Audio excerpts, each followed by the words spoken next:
Alrighty, so I want to just kind of address this and see if we can nip it in the bud, if possible.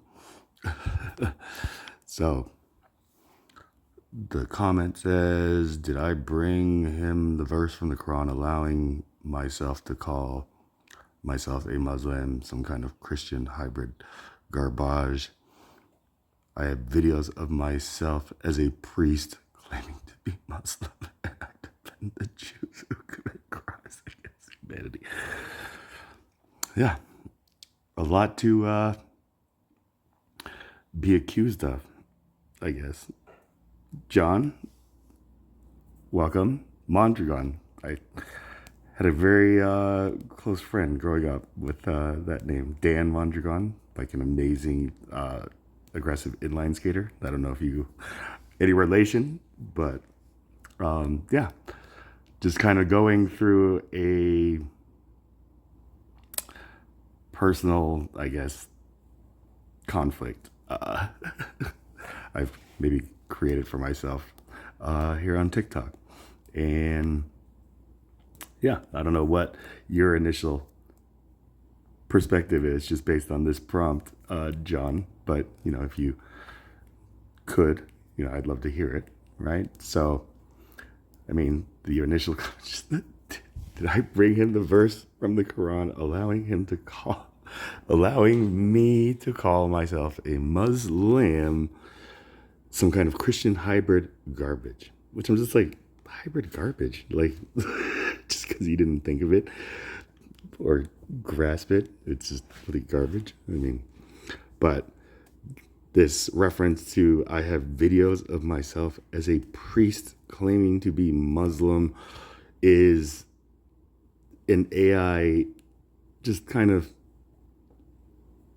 like fun thing that obviously he's taking a little too personally or seriously. I mean, I'm a chaplain, and so therefore, as a chaplain, I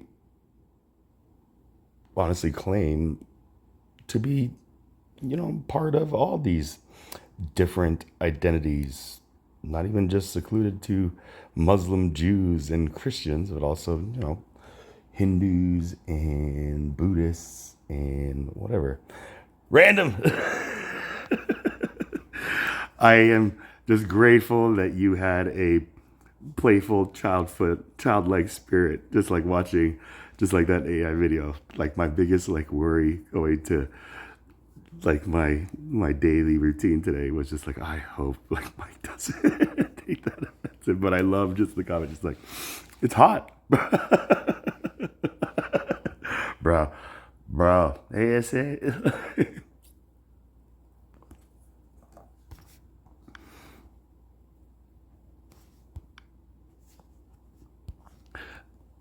But yeah, I thought the edit with the Jim Carrey parody, just like bringing Curly, Larry, and Mo. Whoop whoop whoop whoop whoop. Hey, yeah, I thought that synced up perfectly where I called dibs. What up? Man, I can't believe you done that to me, bro. Hey, you rock it very handsomely. I'll tell you that. No, come on now. Don't even, man.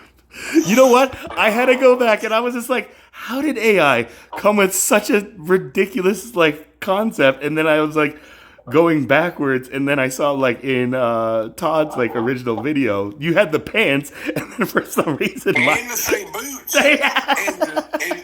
And get this, and the jersey's not far from being different. Right. I mean, mine was number 12, the other one was 81, right? I want to know why TikTok decided to put me like that. Neither one of you's called for it like that. I want to know why TikTok put me in platform shoes, a leather pants, and a jersey like that. Now, it would have been cool if that would have been black jeans and some Nikes or some Reeboks. Like the one, the AI video that I generated where I added myself, right? Where we're all dressed up kind of street style. You have Converse, it looks like. You got jeans on and then you got the jersey. I got platforms on, bro. No, not in my video. Not in the original. No. When I like recreated it and said AI cast, now I want like another like rival crew to battle us, and then all of a sudden it like threw you into that outfit. And I was like, what is this? This is not I asked at all. That's what I'm telling you. Whatever.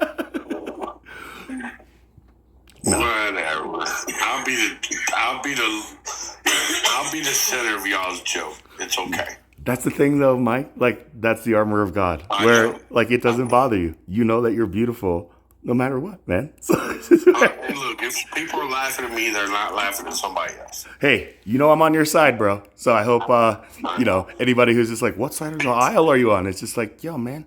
Like, Speaking of which, I gotta go check out a video, man. I got an AI fixing come out. Hold on, let me go check it because I want to post it before they see it. Hold on, am I in it?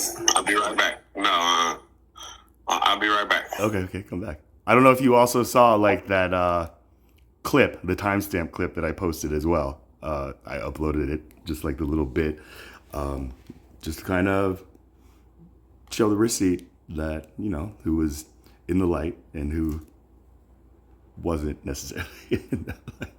But yeah, I mean, yeah, just glory to God.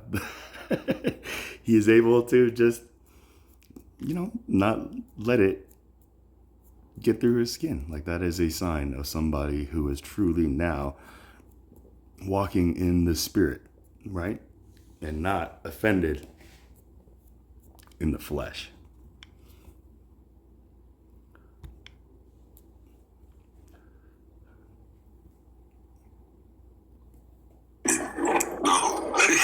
No? Was that a no? You just said no. It's still in pre-production, post-production phases. It's okay. That's the thing. I don't know if you've like looked into like your AI character or your AI like generated image, like stuff like that. Because mine is like set to like having those headphones, like the big earbuds, and then that like blue shirt, and then I guess some other pants. But like that was like. So I was like wondering, just like, how come I'm always wearing like the headphones that I have? And then I like looked into that and it was just like, yeah, that's how it said. I was like, huh. Oh yeah. I didn't have nothing. I mean, I don't know. That rouge shirt that he keeps putting on me in the other videos. I think I may have been wearing a shirt that kind of looked like that. I think it had to have kind of like piggybacked off of like that whole series with like the Auburn or whatever, like the college football. Well, it's possible. I mean, I really like the one where you were the mascot, right? There was one where you were like the mascot. Right. Yeah. Right. I can tell you for a fact that AI gets smarter the more you interact with it. I mean, I proved that in 2006. Smarter in what context? Like, it's not making it like accurate. Right. So you got to think 20 years ago, we were using text-only bots. And the more you talk to them, the more it, quote-unquote, learned. Machine about learning? the conversation. Type thing? Like machine learning where it can almost try to mimic like a human conversation. Right. So if you said one thing to it, if my boss name was Chap and I said, at Chap, how are you doing today? If it had no response, it would just say, at Mike, how are you doing today?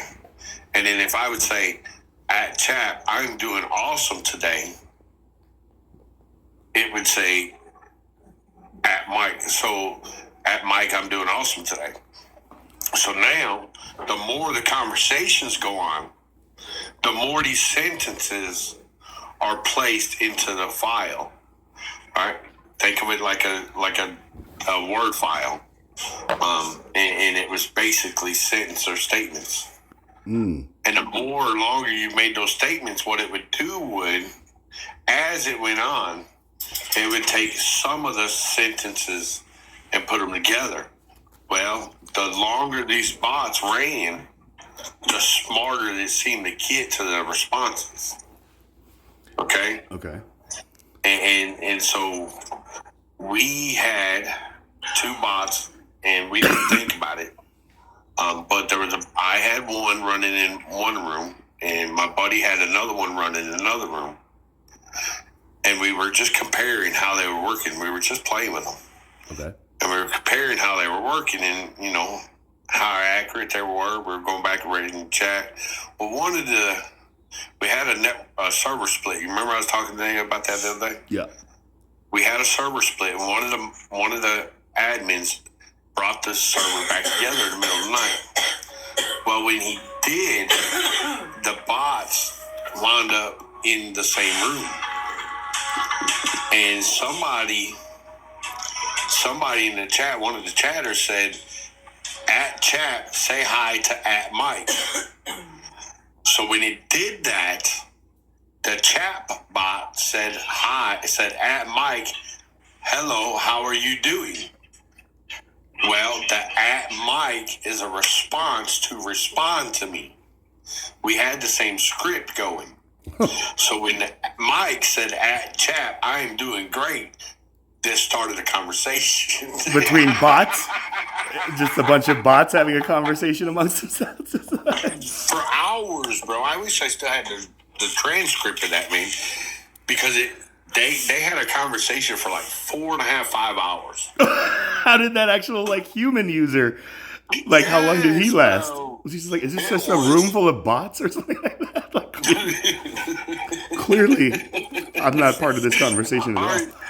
We had 8 users that was just sitting in that room, just watching the conversation.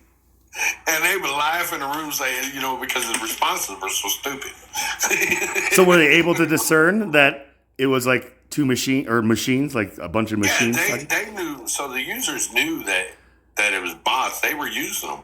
So our intention, and ultimately what we done was we made the bots an information bot. But we were just playing with it at this stage and getting people to used to interacting with it. So ultimately what we done was, and it was only so when we done it, when we implemented what the plan was, we made it to where we could turn it on and off. So we would only turn it on when all the admins or, people, when there was nobody to monitor, there to watch. Well, no, it wasn't a mod. We had bots for that. Okay. But no, it was for ministering the gospel and answering questions. So you could use at chat, what is the gospel for salvation? And it would give you the gospel for salvation. Right? Without asking for any deeper context from the users who was asking for these specific verses, just what are you going through in your day that would kind of ask this request. No, it would just bring up verses. It wasn't an emotional support bot, bro. Yeah. No. It was just the informational directory at this point, right? I need verses about salvation, and it just brought them all up, Right. Okay. According to John 3:16, according to Romans, according to 1 Corinthians, right? So it would just say, give you a response, what's called a canned response. This response is, we completely put it in there. Okay. And you see what I'm saying? Yeah, it's not finding it on its own. It's already coded with this information. And anybody who asks this, but if it's being asked something that you guys didn't already pre-program it with, then it would just kind of glitch out, or then what would happen? No, it would respond to you and tell you to wait for one of the ministers to join. Okay, so then it would send one of you guys a message, all of us. Right? Just it would send all of us a private message, whether we are online or not. It would send all of us a private message, and what would happen is the bot would ask you hey, I don't have the answer for that, but providing an email and your name, and I will pass a message on. Would you like to do that? And you'd say yes. And if you said yes, it would privately message you, asking you for your name, and you give it the name, and then you give it the email address, and it'd say, okay, I've sent this information to the ministers of our network, and it would private message us that information, and it has this question. And then whoever gets it, like, responds to the person directly. That's very convenient. I mean, like, Right. It was just a tool. But I look at today, I look at the AI. I was literally pivoting on the AI, like a pivoting moment. I mean, like, you were teaching AI today, like, how to walk, essentially, it sounds like, right? Like, Right. Well, I mean, if you look at it, the scripting is kind of the same, except it's 1,000-fold now, right? It was just baby stage. I didn't know anything about what was going to come 20 years later. yeah, just teaching it how to talk and communicate, essentially, right? Like, Right. teaching AI its words, its language. Right. And I look back today and I'm like, man, if I'd have stayed in all of that and never pivoted, man, there's no telling where I'd be. What do you think you would have, like, done to the AI maybe differently or more efficiently than it's happening today? Does that question make I sense? don't know. I have no idea. I'm just saying I don't know where I would be in that position. Right? I mean, hey, There's no telling. There's no telling. yeah. And that's where it's like a rocking chair, like, it gives us something to do, but it gets us nowhere. We have to be just like grateful for the route that God planned for us and that this is where we're meant to be. But it's good to have that foundation of knowing where this technology all came from. And it's like foundation, right? Like how rapidly it's evolving is what's fascinating to me, right? Like, Right. Well, see, and talk about that. So I've done a lot of things for free, not knowing my worth and allowing my abilities and my knowledge being taken advantage of because I thought I wasn't worthy to be paid for these things because they didn't go to school. So I built there, and I won't tell you what it is. But it's done went off into a corporation hands now. One of them I think of is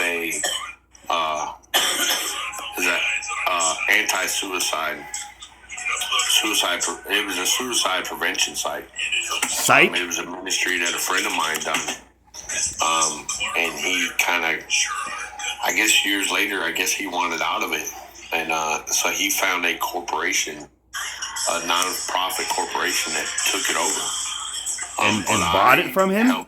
Or did they buy it from him? Like the idea and the concept? He gave it to him. He gave it to him. He gave it to him. Okay, and now they are a non-profit that is making some profit.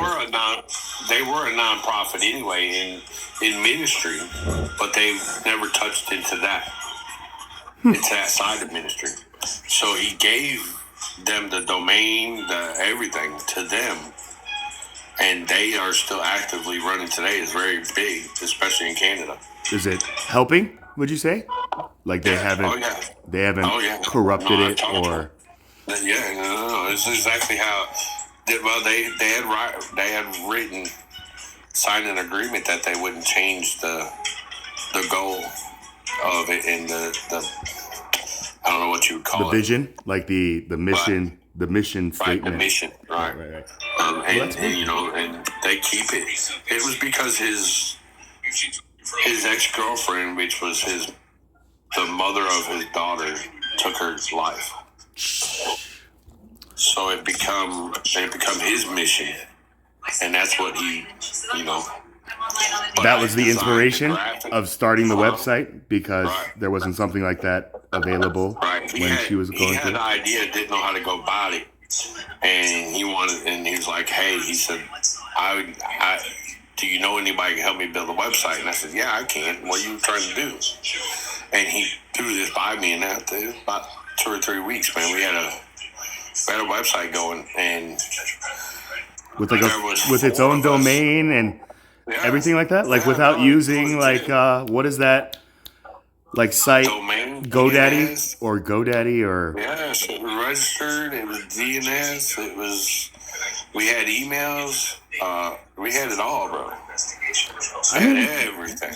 like you have that in your portfolio now that you can use though. That's not all wasted Right. like work that. Well, yeah, but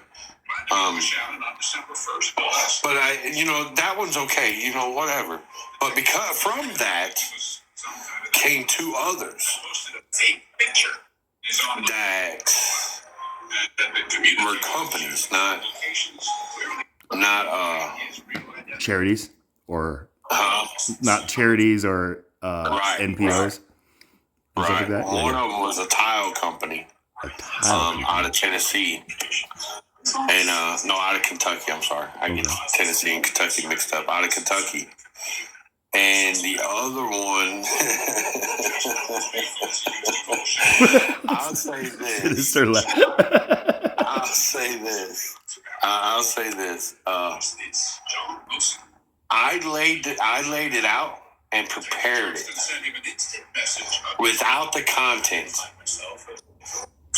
and without the message or anything like that. I prepared it and said, "Here it is. I want no part of it." Why'd you even do that much then? I probably shouldn't have, but I think that I was. Can I do it? Okay, yeah. So essentially, you just gave them a template of like what they were.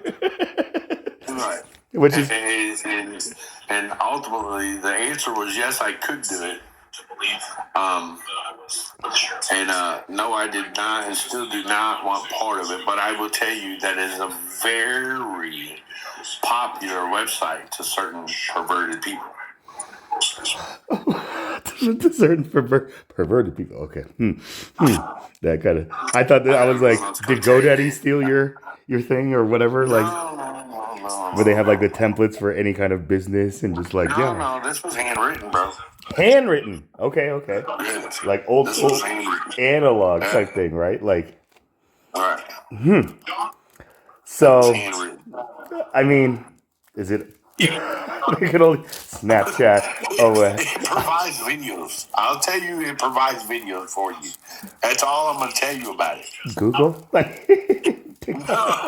it provides you videos. Bro. I'm not trying to get anybody in trouble, but yeah, I mean, like, It provides you videos. did you know that was the direction they were looking to take? Like this bare bones like template, and that's why you were just like, I want nothing to do with it, man. Like, no, they wanted me in on it.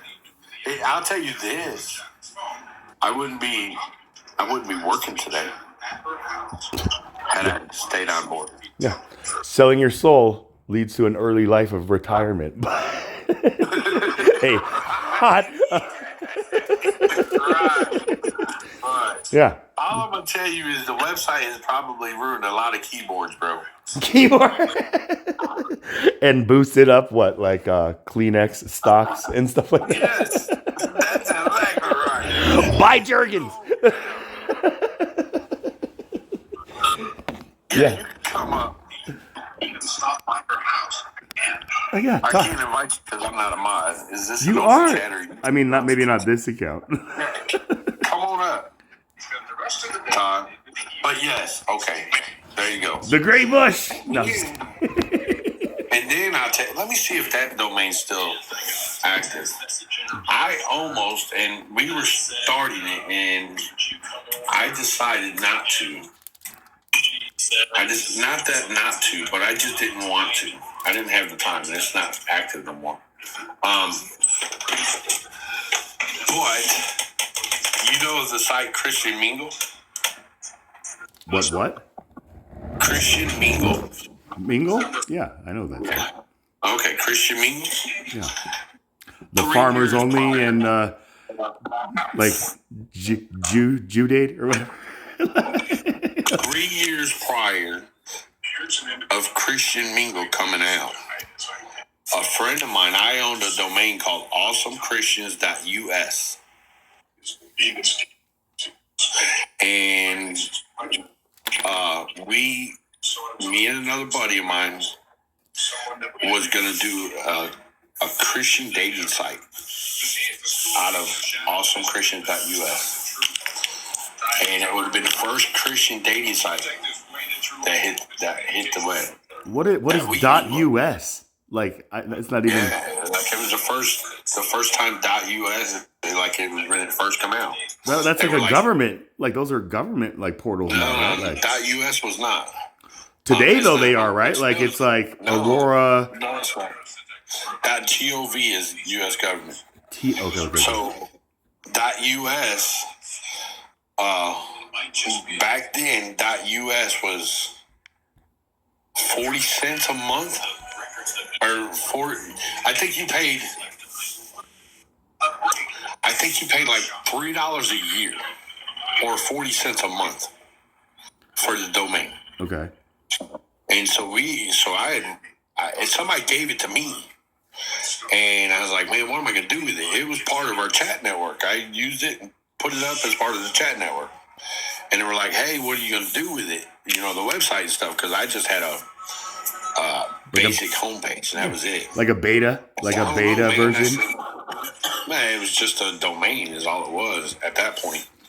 And I was like, I don't know, man. I said, I'm thinking, you know, because eHarmony was big back then. I said, I think maybe we need to do a Christian date site like eHarmony. And we're like, yeah, that's pretty good.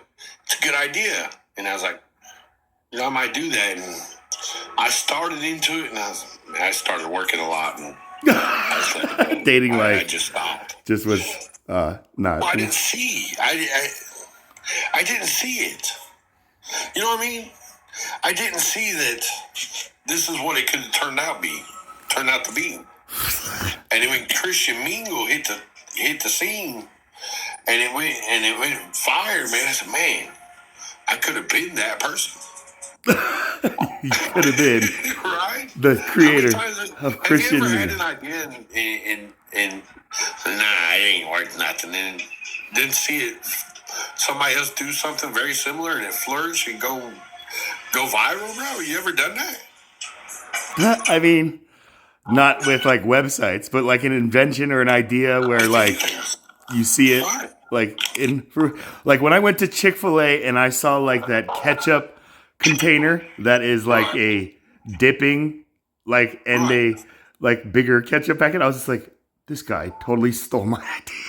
That's what I'm saying. I was like, he definitely definitely you know, brought it into fruition a lot better than I thought. But I was like, this was my idea, man. Something. Right. But and so, listen, if you have an idea and you think it's dumb, just go with it anyway. Listen, in 2010, I had a friend of mine. I just told my wife Lori about this today. In 2010, I had a friend of mine. He said, take $1,000 and buy Bitcoin. I said, man, he said, take $1,000, buy Bitcoin. I said, man, I'm not doing that. Like, he said, I'm telling you. Right now, that was his finance. In 2000, when it first come out. Okay. When the IPA first hit, he said, take $1,000, buy Bitcoin. No, man, I ain't doing that. Yeah. I ain't investing no stock. Bro, I'd have $6 billion. I'd be worth $6 billion today. And he's nowhere to be found. 1,000 could have been. He's nowhere to be found, bro. I can't find him nowhere. Now, is that a suspicious thing? I mean, like those Bitcoin millionaires, a lot of them just like kind of ran their lives. You know why? No. Like they went off the grid. You know why? Because everybody got their hand out.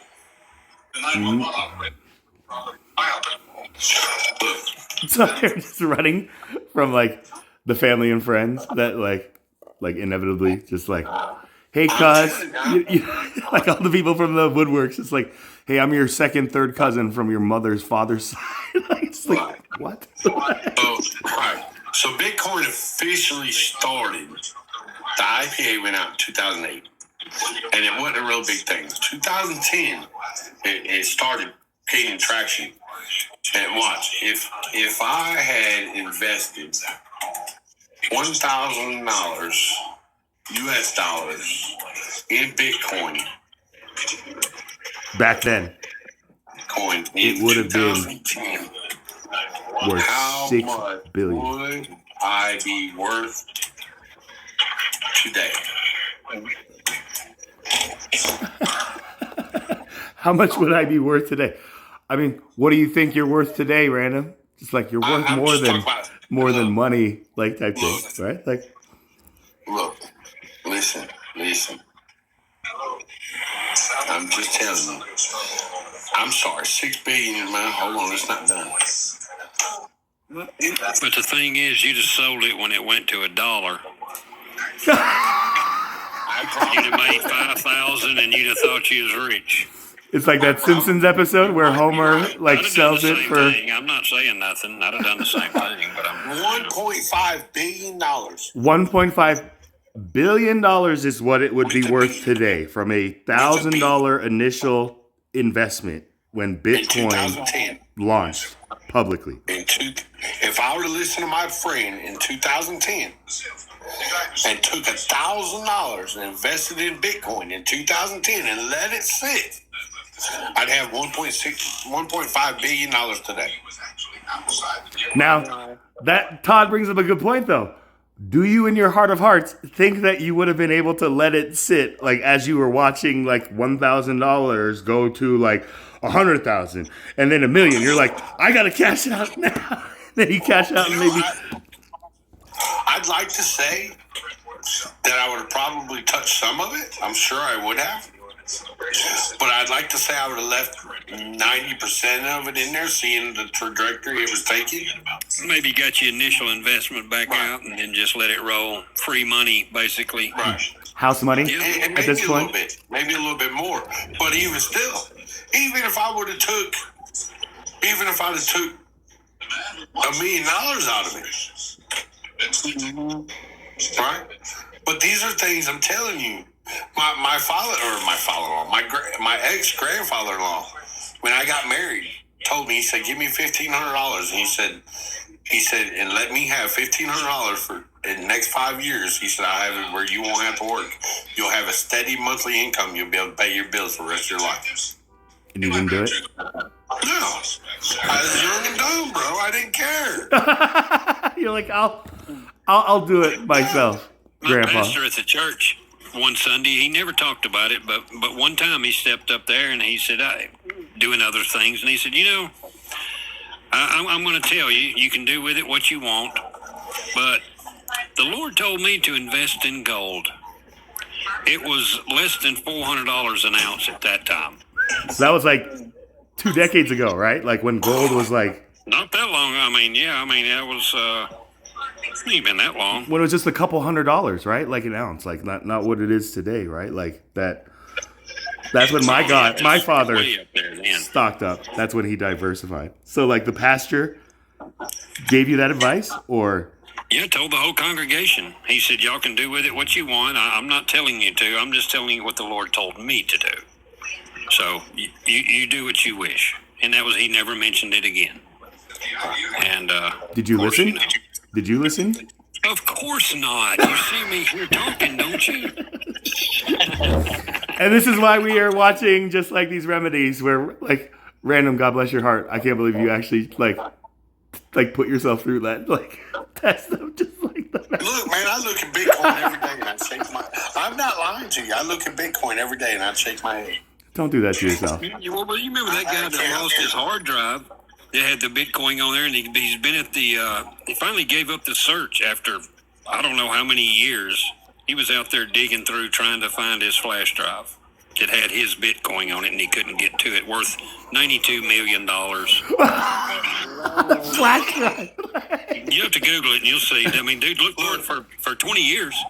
Look, there's whatever dumb the time. people. 20? There's dumb people. Man. Look, there's dumb people, and then there's dumb people. Okay, you keep your Dumb stuff people. on a flash drive. Look, Dumb. okay, you keep your stuff on a flash drive. But certain things you need to write down. And you need to write it down in a very secretive and James Bond type of way. But it was when it was nothing, like you're talking about. When it first come out, he just said, I just thought, well, I'll throw $20 in there, whatever it was, when it was like pennies. Right. You know, when it Didn't first want anybody come to out. know, so he puts it all like on a flash drive, and then like he checks it like a year later, and it's just Yeah, like, just oh my god! So in 2010, $1,000 would have bought 20,000 Bitcoin. So go add that up. $1,000 would Would buy have bought 20,000 Bitcoin. Bitcoins. And isn't it? There's only a limited amount of Bitcoins that exist, right? And so now everybody who buys into Bitcoin are buying like a share Quarters and eighths and of one sixteenths. Bitcoin, right? Like Yes. Right, now they're buying shares of Bitcoins. And you're not getting a full Bitcoin. One Not Bitcoin is that long ago, it was $75,000. $64. Yeah, it was $64,000, I think, when I looked one time a while back. Right now, Bitcoin's $75,000. Okay, 75. Not 3 months ago, Bitcoin was $115,000 per Bitcoin. 115, and now it's down to Yes. what? 75. Okay, so it It's spiked gambling. and then it like leveled out It at is the straight same. up gambling, right? It was the That's what the stock market The is. stock market is straight up gambling, right? it hit the roof. Yes, it hit the roof when in the mix of Trump and Elon Musk, all that, it went through the roof, and then it come back down, and now we're at where we're at now. But even For every person that gets rich, somebody gets poor. That's the evil of gambling. Is your gain is someone else's loss. Especially in the stock markets, right? Like going Well, public. I mean, if somebody is up, somebody's down. Right? Essentially, right? That's the nature That's how of the world turns in that world. every action has an equal and opposite like reaction, right? Like so. But that's the thing. Should the discrepancy that be bought like it, 1% to the 99%? Like thing. That's You said it was 100,000 not long ago. Well, you had some people invest a lot when it was 100,000, hoping it would go to 110,000, and now they're all the way back down to 65. They've lost everything they've put in it. right. So they would have got that. So even watch this. Even if I'd have took his 10% option and said, you know what, I'm not going to do 1,000. I'm going to do 10% and do 100. I'd be worth $150 million right now. And what would you be Afraid doing? of your money if you're gambling. Right? Easy come, Tell 'em, Patty, easy scared go. money don't win, sister. Listen, I was not a follower of Christ then. So he would have forgave me for becoming a millionaire. My mom and dad and I used to go to these little gambling places around Alabama here. My daddy, he'd give me $100, and I was playing like 50 cents, you know. Penny slots? Like Yeah. Yeah, slots. That's all Alabama has is slots. And he'd tell me, play $1. You can't be afraid of your money if you're going to gamble.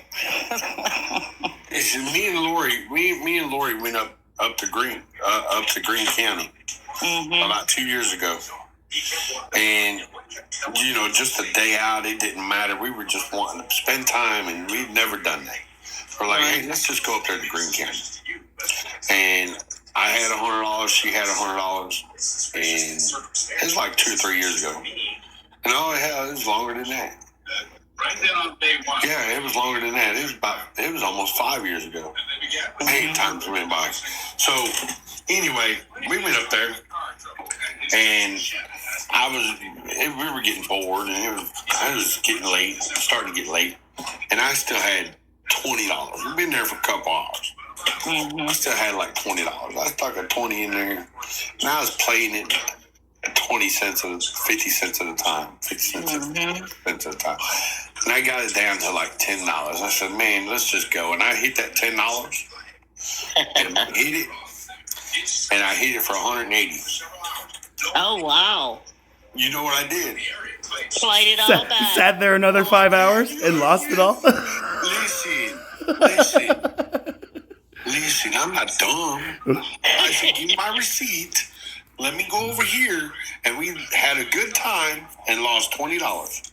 Okay. Hey, I looked at it. And they had the one at Summerton. I won $24,000. Honestly, Yeah. when they had the one at Summerton. Off a slot machine? You hit Wow, Patty, you scored. Yes, on a slot machine. It was My father-in-law went to Philadelphia. two separate ones, though. I bet some bells and whistles went off, didn't it? Man. Yes. Ask really quick so I'll know if I need to leave. Are y'all talking Bible tonight, or are you just talking y'all just talking amongst yourselves? We're just kind of... I'm not trying to be mean. It's just, if it's not going to be edifying, I'm out. I kind of agree. I kind of want to talk about the Bible. Okay. We were just having a It's conversation. up to you, Chaplain. I just wanted, I've had totally. enough with, but just let me know, brother, because I'm going to go tend to my kids. Oh, yeah. We were just having a conversation, and me and Chap, and then everybody started coming up. I'm good with whatever. I'm sure, like, the Holy Spirit will guide us towards, like, the Bible. But, now that everybody's just, like, here, it began with just, like, me and Random and I. So, like, forgive us for just kind of going on, just, like, with our personal, like, past. There's no judgment, like, once we've It's been, okay. like, them. Y'all are welcome to do whatever. I just need to, it's been a day, so my kids are sick. Is there any particular, like, Bible verse, sister, that you kind of have in mind? Are you not doing the wedding or no? The wedding? What was that? I thought you were doing the wedding. No, not for here. It's for something else I'm working on. Is that the video that you were checking? No. Oh, yeah, I forgot about that. No. This live began with just like me, like just like apologizing to Random about like the dance video. I don't know if you guys have seen the dance video that came up from the So AI. we're sure. Well, what she's asking about is circling us right back around to the conversation we were talking about websites. Okay. So, Amanda, I'm building a website that's going to be on. The wedding? Yeah, well, many other things, but yes, I'm building a website. I don't have a design working and going. I just haven't done the domain and everything yet. Are you talking about like the wedding ceremonies and rituals that you were sharing with me and stuff like that? Right. So I'm building. I've already done it. I built a website and I'm tweaking it a little bit, and I'm working on some content, and what she's bringing up is part of that content. Okay. Well, yeah. Make sure you send me the link when you have it in beta mode or beta phase. But I mean, I don't know if you guys have been here for just like our study into like Isaiah from chapter 1, and then we got to 14. You wanted to look at Isaiah 40. I mean, if anybody has like a specific Bible verse that's like really speaking out to them, I'm always open to that. So, please, don't think that, there's any structure or anything, but I'm always like, hey, I'll be right back. I do need to go check that. Do your thing. Do your thing. Isaiah 29:11, and I don't even know what it means. Never heard of it. Patrick. Okay. 29:11. Well, I mean, we have been reading the whole thing. So, Isaiah 29, woe to Jerusalem. So it says, woe to Ariel, the city where David dwelt. Add year to year, let feasts come around, yet I will distress Ariel. There shall be heaviness and sorrow, and it shall be to me as Ariel. I will encamp against you all around. I will lay siege against you with a mound, and I will raise siege works against you. You shall be brought down, you shall speak out of the ground, your speech shall be low out of the dust. Your voice shall be like a medium's out of the ground, and your speech shall whisper out of the dust. Moreover, the multitude of your foes shall be like fine dust, and the multitude of the terrible ones like chaff that passes away. Yes, it shall be in an instant, suddenly. You will be punished by the Lord of hosts with thunder and earthquake and great noise, with storm and tempest and the flame of devouring fire. The multitude of all the nations who fight against Ariel, even all who fight against her and her fortress and distress her, shall be as a dream of a night vision. It shall even be as when a hungry man dreams, and look, he eats, but he awakes, and his soul is still empty. Or as when a thirsty man dreams, and look, he drinks, but he awakes, and indeed he is faint, and his soul still craves. So the multitude of all the nations shall be who fight against Mount Zion. Pause and wonder. Blind yourselves and be blind. They are drunk, but not with wine. They stagger, but not with intoxicating drink. For the Lord has poured out on you the spirit of deep sleep, and has closed your eyes, namely the prophets, and he has covered your heads, namely the seers. So here's verse 11. The whole vision has become to you like the words of a book that is sealed, which men deliver to one who is literate, saying, read this, please. And he says, I cannot, for it is sealed. Then the book is delivered to one who is illiterate, saying, read this, please.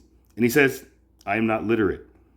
Therefore the Lord said, inasmuch as these people draw near with their mouths and honor me with their lips, but have removed their hearts far from me, and their fear toward me is taught by the commandment of men, therefore, behold, I will again do a marvelous work among this people, a marvelous work and a wonder, for the wisdom of their wise men shall perish, and the understanding of their prudent men shall be hidden. Woe to those who seek deep to hide their counsel far from the Lord, and their works are in the dark. They say, who sees us, and who knows us? Surely you have things turned around.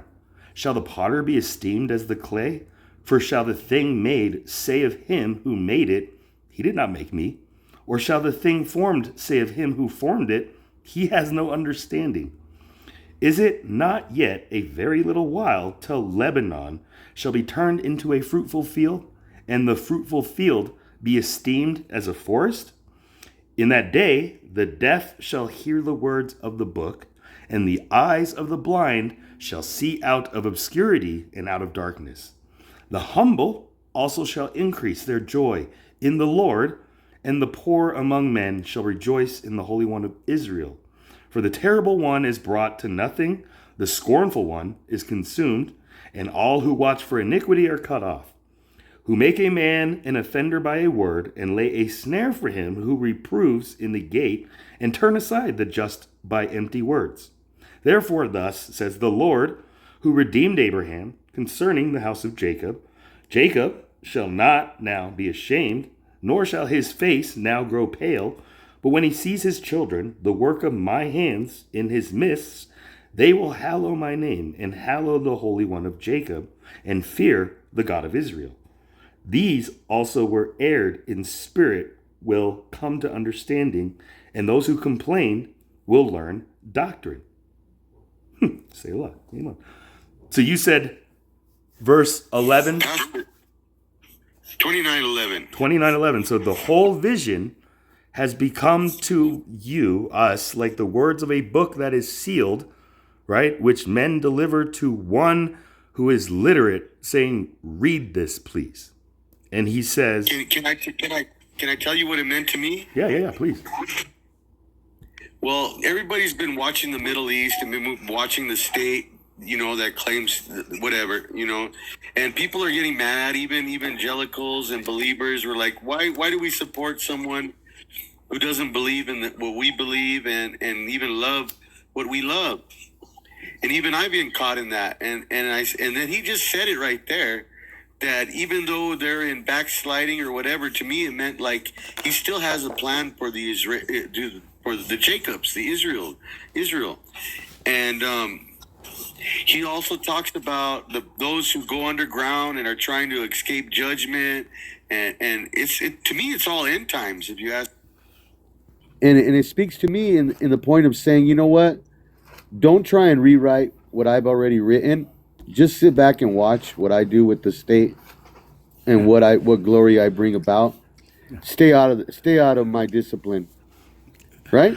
It's like the people who go into hiding and stuff like that, right? Like it even says in like Revelation, like those who try to just like, where can we like hide from like the punishment of the Lord? And it's just like, really? Just you don't think you can't hide. I see you, man. If your brother's getting beat with a belt, just stay out of it. You know what I mean? I mean, that's a tough decision. Like if our brother is like being like chastised with even like a belt or something, like unjustly, unrighteously, then I believe that it is our duty to be, step in. But yeah, if it's like a father disciplining a child, I think there's beatings coming, right? I think there's beatings coming, and it's due. You know, they're gonna get beat.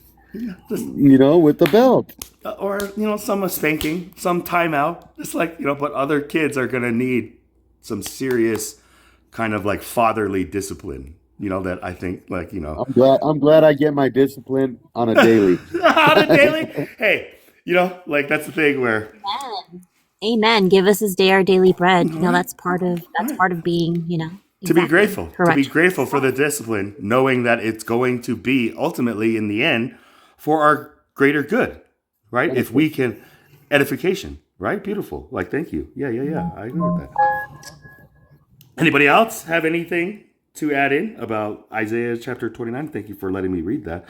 I know, Lamb, you also wanted to like read Isaiah 40. So if anybody else has any other chapters or anything. Well, I've been reading it. Like I've been trying to get through all of Isaiah. I want to get through all of Isaiah all the way up to Lamentations. 66 chapters? All the way to Lamentations. Well, I'm already at 50. I went up to 50 this morning. Oh, did you? Okay. Good. But we can go to whatever chapter you want. Yeah. I mean, let's see 40. Let's see. God's people are comforted, right? Comfort, yes, comfort my people, says your God. Speak comfort to Jerusalem and cry out to her, that her warfare is ended, that her iniquity is pardoned, for she has received from the Lord's hand double for all her sins. The voice of one crying in the wilderness, prepare the way of the Lord, make straight in the desert a highway for our God. Every valley shall be exalted, and every mountain and hill brought low. The crooked places shall be made straight, and the rough places smooth. The glory of the Lord shall be revealed, and all flesh shall see it together. For the mouth of the Lord has spoken. The voice said, cry out. And he said, what shall I cry? All flesh is grass, and all its loveliness is like the flower of the field. The grass withers, the flower fades, because the breath of the Lord blows upon it. Surely the people are grass. The grass withers, the flower fades, but the word of our God stands forever. O Zion, you who bring good tidings, get up into the high mountain. O Jerusalem, you who bring good tidings, lift up your voice with strength. Lift it up, be not afraid. Say to the cities of Judah, behold your God. Behold, the Lord God shall come with a strong hand, and his arm shall rule for him. Behold, his reward is with him, and his work before him. He will feed his flock like a shepherd. He will gather the lambs with his arm, and carry them in his bosom, and gently lead those who are with the young. Who has measured the waters in the hollow of his hand, measured heaven with a span, and calculated the dust of the earth in a measure, weighed the mountains in scales, and the hills in a balance. Who has directed the Spirit of the Lord, or as his counselor has taught him? With whom did he take counsel, and who instructed him, and taught him in the path of justice? Who taught him knowledge, and showed him the way of understanding? Behold, the nations are as a drop in a bucket, and are counted as the small dust on the scales. Look, he lifts up the isles as a very little thing, and Lebanon is not sufficient to burn, nor its beasts sufficient for a burnt offering. All nations before him are as nothing, and they are counted by him less than nothing and worthless. To whom then will you liken God? Or what likeness will you compare to him? The workman molds an image. The goldsmith overspreads it with gold, and the silversmith casts silver chains. Whoever is too impoverished for such a contribution chooses a tree that will not rot. He seeks for himself a skillful workman to prepare a carved image that will not totter. Have you not known? Have you not heard? Has it not been told to you from the beginning? Have you not understood from the foundations of the earth?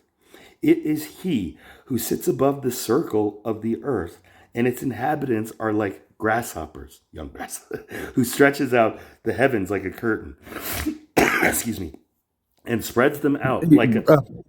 Charlie, like a circle. He didn't say a globe. This is for all you flat earthers.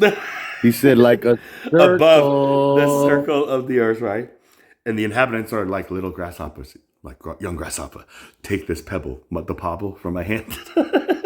But yeah, right? I mean, but that's the thing. And spreads them out like a tent to dwell in. He brings the princes to nothing. He makes the judges of the earth useless. Scarcely shall they be planted. Scarcely shall they be sown. Scarcely shall their stock take root in the earth. We were just talking about stock markets. When he will also blow on them, and they will wither. And the whirlwind will take them away like stubble. To whom then will you liken to me? Or to whom shall I be equal? Says the Holy One. Lift up your eyes on high and see who has created these things, who brings out their host by number. He calls them all by name, by the greatness of his might and the strength of his power. Not one is missing. Why do you say, O Jacob, and speak, O Israel? My way is hidden from the Lord, and my just claim is passed over by my God? Have you not known? Have you not heard?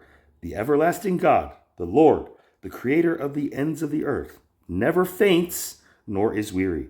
His understanding is unsearchable. He gives power to the weak, and to those who gave no might, he increases strength. Even the youths shall faint and be weary, and the young men shall utterly fall. But those who wait on the Lord shall renew their strength. They shall mount up with wings like eagles. They shall run and not be weary. They shall walk and not faint. Amen. Right? Thoughts? Amen. You know, Hallelujah. The context of that, is aimed at the Israelites, right? During the Babylon exile, right? Yeah. Like they suffered for so long, and, they were wondering if God had forgotten them, So right there it just says, God has not forgotten them. They just have to, he's there, right? Just they have to be patient just a little while longer, right? They've already made it this far, so this is it's a reminder. Would you disagree? Anybody? He gives power to the weak, Amen. right? But those who wait on the Lord, it'll be their strength that will be renewed. That is the finish line. So yeah, beautiful. Thank you for sharing that. Amanda.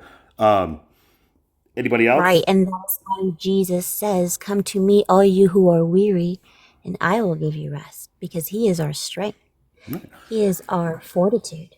Our That's water. why He says in verse He says in verse 10. He says, "Behold, the Lord God will come with strong hand, and His arm shall rule for Him." His own arm. That is Jesus. His own arm. Behold, His reward is with Him. What is the reward? Our salvation. And His work before Him. What is the work? Is coming down, humbling Himself as the servant that we've just been reading about and will continue to read about in the coming chapters. Feeding the flock, the remnant, right? Like a shepherd. That is prophesied in, I believe, Jeremiah, where it's I will gather the remnant of the flock. Right, which is a prophet that is after Isaiah. Before Lamentations. So, right, Jeremiah wrote Lamentations. Did he? Okay, well, there you go. Yeah, that's why it's so I love it. I love Jeremiah. He's very very heartfelt, you know, like he pours a lot of his heart. I don't know, I could tell. Yeah, I mean, all of them. You know, you can tell that they aren't just I grasping know, like all of from them, straws. yes. All of them, yes. But there's something about Jeremiah. Like, you'll see. If you read him, you'll see. Okay. Any particular? Hey, Chaplain, where was Jeremiah and all those guys Mexican? Because people love to name their children after those names. I know Ezekiel's and Jeremiah's Well, it's and because the Isaiah's. Mexicans are mostly Catholic, you know, and that's why they take after, you know, these religious names. Like Maria, like that's from the Virgin Mary. Jesus, that's Jesus. The Irish, all we do is name them Matthew or Patrick. Hey, that's kind of going out of the box, like naming your Asian Korean son Charles.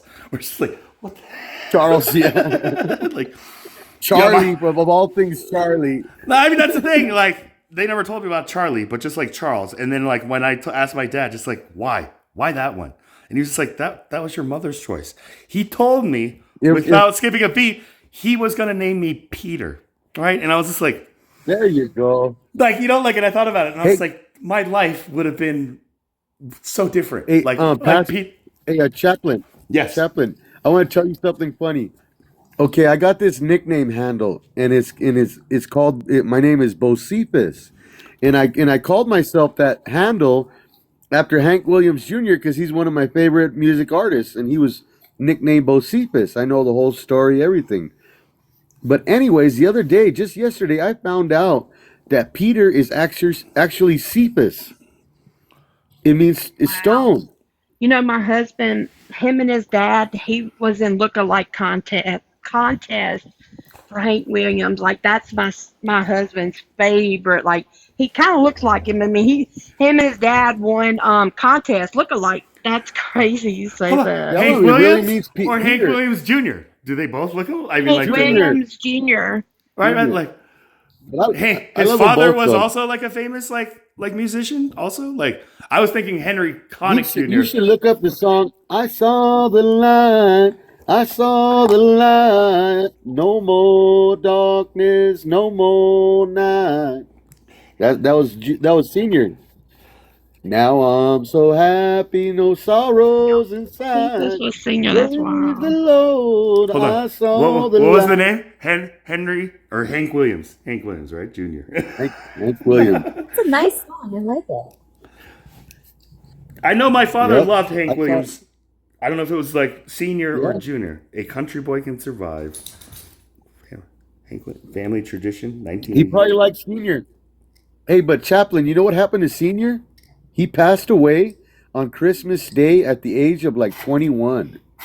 When Hank Williams Jr. was how old? Like a little boy? He was like, yeah, he was like, I think like 4 years old or something. And he grew up without his dad. And he was like a music brat. You know, his mom was still a singer and everybody was a singer. So somebody bought him a doll so that he could be comforted when he was on the road or whatever. And he loved this doll and he took the doll everywhere. Well, the kid named Junior named it Bocephus. He named the doll Bocephus. So they started calling him Bocephus. And that's how it stuck. Bocephus Sr. Just like, and his doll, Yeah. Junior. That That's was his little interesting. doll. That, Yeah. huh. And what is the biblical tie with that? You said Cephas is a stone or the Peter is the stone. rock. Peter He's the is rock. the Cephas. That is Yes. Cephus, like that. Yes. Cephas. Yes. Look it up and let's prove God right. Hey, I mean, that's the thing. I don't know if like this happened to you guys, but when I was reading Old Testament, it got to the reference where it's like Jebus. I like stopped and I was like, is this supposed to say Jesus? Like, do you guys know what I'm talking about? Like, it says Jebus in the Old If you know what Testament. you would So laugh. You senior would go ahead. senior named his son. Did you say he's named his son after a doll? No. No, Because that of the became his nickname. Jebusites. Hank That became Williams his nickname. Jr. Hank Williams Jr. lost his father like at an early age on Right. Christmas Day, and then he was like gifted like a doll, like to comfort him as a young child, and he ended up naming like this like this toy, No. this like puppet, Bocephus, and then down the line, everybody like called him Bocephus. Well, maybe So my Hank, story. Go ahead. so I don't have. Senior nicknamed his son Junior, nicknamed him Bocephus. He got the Oh, name that's from a better. ventriloquist named Rod Brassfield. And it was a dummy that a ventriloquist used, and his name was Bocephus. And Oh, well, I'm right, 75% correct. Hey, right. you weren't completely So wrong. the nickname was the nickname was to Junior. That was Junior's nickname from Senior. There you go. You're That he listening to a remembered? plumber, so don't take my word for it. Hey, like plumbers are hardworking men. But again, that is even more beautiful because like this was something that he like remembered like Right. of his father before his father left. And also like Right. just like He was having 3. his music. You know, like he was like Right. He bred was to- 3. Isn't that amazing? Because his Three? father was known for He was singing. 3 years old when he lost His his father. Right. So listen to this. So did you know where Tear in My Beer? Do you know where that came from? I don't even know that song. I love that song. Tear All right, so that my song, beard or tear of my Tear in My Beer, tear in my was a beard. And I'm song. crying for you, dear, because right. you are on my mind. Right. So Senior recorded partial of it and had the recording in the attic and never released it. Well, Senior found it many years later, or Junior found it many years later, and he heard it, and it was a complete singing, but it was just a cut. It wasn't the full release. Was it like a hook, Right. or did like No, Senior it was actually a have whole like? song. Hey, Chaplain. It was original. It wasn't Right. it wasn't All the edited. way up. Put it there. It was the original recording. Now you got to clean it with it, right? Tear in My Beer. And he'd never released it, he never edited it, never Just done the nothing number. with it. And so No, but many Chaplain. years Chaplain, sorry, I don't mean to interrupt, but the video, he supersedes his dad and him together. Yeah, it's like a tribute, like a song, right? Like right, that's exactly what it was. When he found it, he said, I'm gonna release this for my dad and we're gonna sing it together. And that's exactly what they done. and everybody who knew his dad was just like, "Yo, is your dad like alive still?" It's like we've never heard this. No. Yeah, he was in the background. It was like, that was awesome. Right? Like, and so like, yeah, I'm watching like the video now. Well, like, you know, well, look, there's so yeah. Let's listen to the song because it's cool. Get over there. so the silhouette, like playing, like that's an actual silhouette shadow of his father.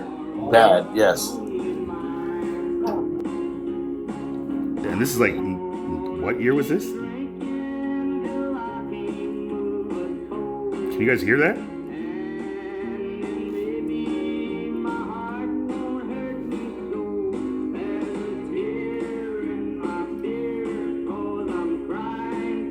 Yeah, father and son, you know, like it's a beautiful thing when I like see this kind of like tribute thing.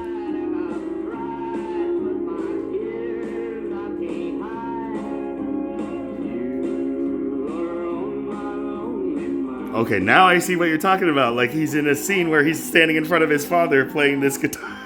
Like, wow. It sounds like a heavenly reunion to me. Just the love between a father and son, right? Like even when the father is gone, like he lives through his son. And like it kind of like brings me back to like 1 John maybe 4 or 5, where it just talks about like, you know, like whoever has the son or whoever doesn't have the son doesn't have like life, you know, like I think that's beautiful. I don't know if you guys like are Cat Stevens fans, but when I listen to like that Cats in the Cradle song, just like and then how his son, I forgot what his name is, but like also like writes music, and they did like a duet together. And I think it's just like a beautiful thing. Cats in the cradle and the silver spoon. But my father was a big, like a Johnny Cash fan, and he recommended like a boy named Sue. And I don't know if that's a true story, like that Johnny Yes, it Cash is is. telling about like a son who is estranged from his father, who is given the name Sue, like a little girl, and then Have finally you ever when they listened like, to that song? I have. I even like just like read the actual lyrics word for word, and it's a very deep thing. Just like, son, I knew I wasn't gonna be around. Therefore, like, you gotta become tough type thing. But my father's name is Iksu, right? And so like I can only imagine just everybody just like, what's your name? Sue, like a girl, just like, oh, Sue. And he's like, yeah, that's my name. I don't know why. But that was the first one that he told me after I just like was asking him like, why did you pick Charles? And he told me he was going to name me Peter, and I was like, I think that would have been like Man. so different. My name would have been Peter Pang. Like talk about. You don't even want to know what my dad tried to name me. And What? the doctor didn't know. The doctor told me just like the doctor told my dad, he said, we will wait on your wife to come out of recovery before we name your son. What was it? That, bro. What was My it? middle name is supposed to be no, I'm not telling you. My middle Godzilla? Lori wants to I tell really you. want to name So- him Godzilla. So my dad, the doctor asked my dad if they had chosen a name, and he said yes. And he said, what is it? And he said, Michael Pump Handle. Like, is your last name Handle? Your middle name My middle name was supposed to be Pump Handle. Pump Handle? I don't want to know what a pump handle is. You're a plumber. If a plumber doesn't know what a pump handle is, then I don't. Mike, A plunger? Michael Michael Handle. Plunger? Yeah. No, man. Listen. Are you a plumber, Patrick? Yes. Okay. We Do you we remember? never called anything a pump handle. Hold on. Do you remember the pumps in the water or in the parks where you used to go pump water out of the pipe? Oh, from the yeah. ground? There you go. Right. You remember that handle? That was called a pump handle, bro. Oh, that's why. That's before my time. I was a kid when that was going on.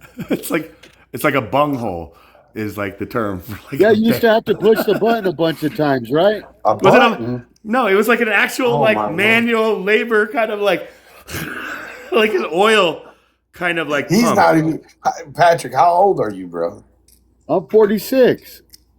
And you don't know what a Imagine pump dying handle of is? water, bro? and you still gotta pump that water out. It's like, yo, man, you're gonna be Yeah, really well, loving Pump that handle, water you're once you talking, get it. you're talking about a well spigot. But yeah. Okay, yes. Or a spring, yes. I never heard pump handle though. That must be The handle on that pump, bro. We grew up in a generation where it was just a button where like you had to like literally like kiss the freaking like Well, when we were in school, we how used to have a pedal. Do you remember you would step on the pedal to wash your hands? Hold on. I mean, Hold is on. that what you would do? Let me Like, find a picture. That's like an upgraded version, though, isn't? a pump? Well, yeah. What? The pedal from the pump That's handle? like that pedal thing. Isn't that like? I don't know. Hands-free. 'cause I That's the remember, first having to push, hands-free like, a button on the technology. side. No. You know, before the button, there was like this little lever on the side, Right. and you had to like control how Yeah. much water would come out with the lever, like how much pressure you put on the lever is how much water would come out. Right. You just pick up a little lever and open the valve. Right. But let's look. Let's see if we can find a pump handle. Yeah, there was no From pumping you. involved though, right? It was just like pushing. No, off. No, there was. I learned Like a every day, little Chaplain. ping pong thing, you know? A All right, And ping so then pong? you put a little lever on the side, and then they replaced the lever with a button. And then, if you were lucky, you got the one with the foot pedal, so you don't have to push Don't eat my nothing. hold up. Right. Right. If you were lucky. All right. So give me a big screen. Give me a big screen. All right, we're going back to the old school. All right. So this is what Lamb's talking about. You take this little handle right here, lift it up, and it turns the pump on. And this was what was this Is this what not what was you're like, talking about? Was available. I'm talking about like, a drinking fountain. public, right? Like this You know on what? a That drinking was- fountain. We call This that was a pump a handle. yard hydrant. That's called a yard hydrant. Yeah, there you go. That's the pump handle. Right, there's a pump There's handle. the pump handle. That's a nice one, though. Yeah, that's a nice one though, and that's a little one. That's like probably new. Here's For one. your Stop sink. it. I would like that for my sink. Right, like that's like the new Right. style for like Here's a like pump interior handle. design. That's a pump handle. I remember. So this You is see that? this is your middle All right, name. so you see the pump handle right here, right? You just gave me some inspiration. I want one of those in my backyard. For what? Yeah, I mean the bro. garden hose. The garden hose. You gotta dig a well, bro. Yeah, I want to be off the grid. I want to be off the grid and just have Yeah. one of those. That's what you This need. is how you do it, bro. I'm gonna This look is how into you do that part of it. I'll drill it myself. You can.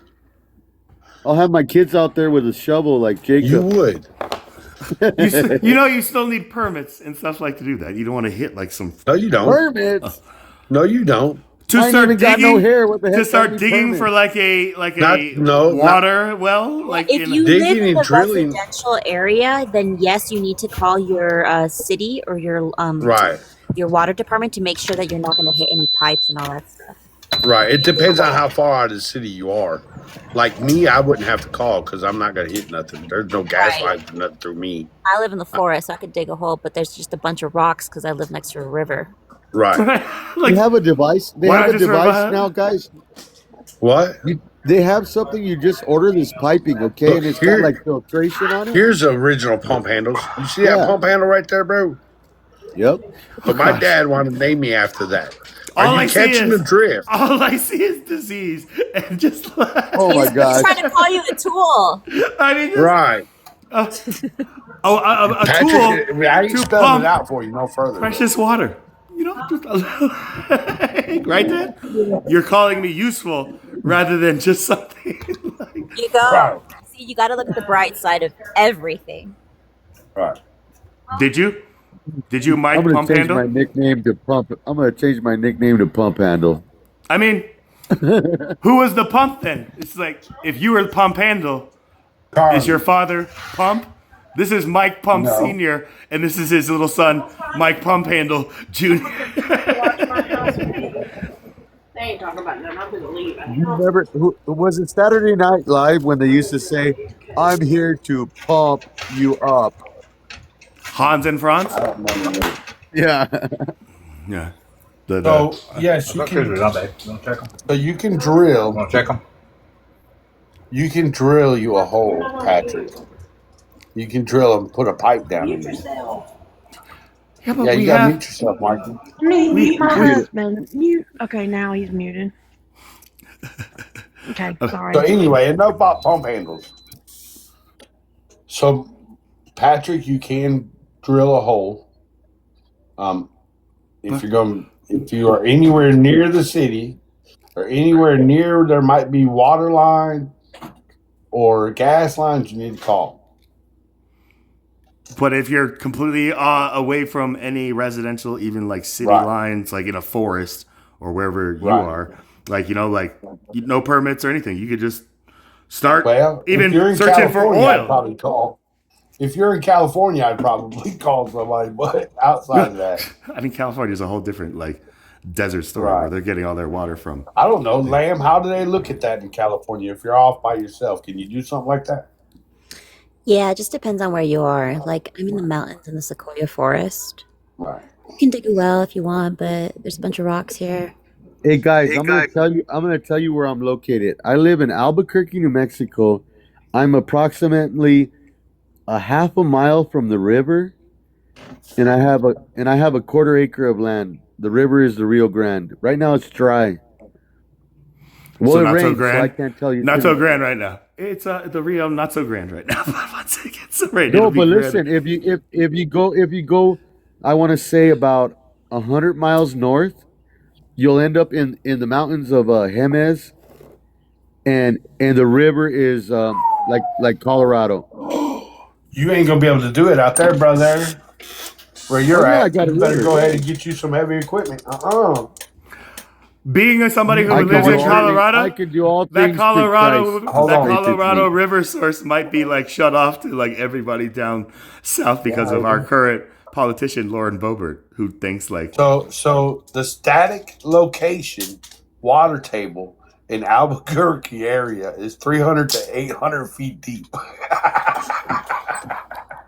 To find From what point? like Because from what from the point? That's Because you ground. got static. the What do you mean? river. What Hold point? on, hold on. From the moment you put Hold the on. That Well, is we got the mesa. We're in a bowl. hold on. We're in a Oh, okay, bowl. okay. We're in a What bowl. part of Albuquerque? listen.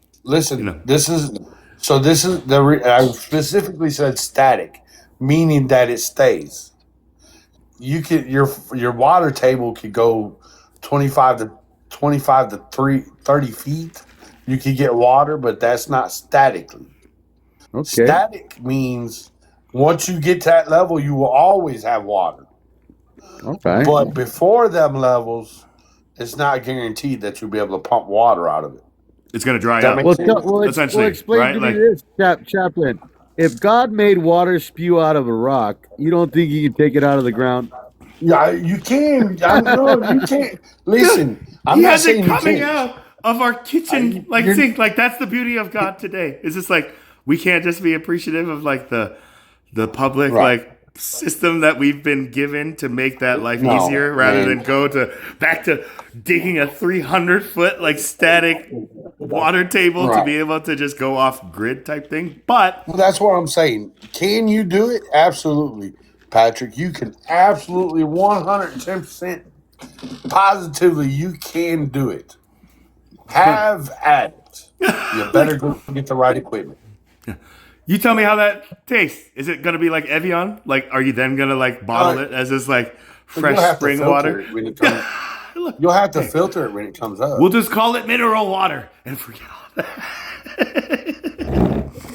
Like, like Evian, like, natural spring water, even Fiji, like this thing. Like, there's part of me is just like, I know they just like fill it Chaplain, from you like know what? a pipe. You know why I'm laughing? You know why I'm laughing inside? Because I know how possible it is, and I want to explain to you how possible it is.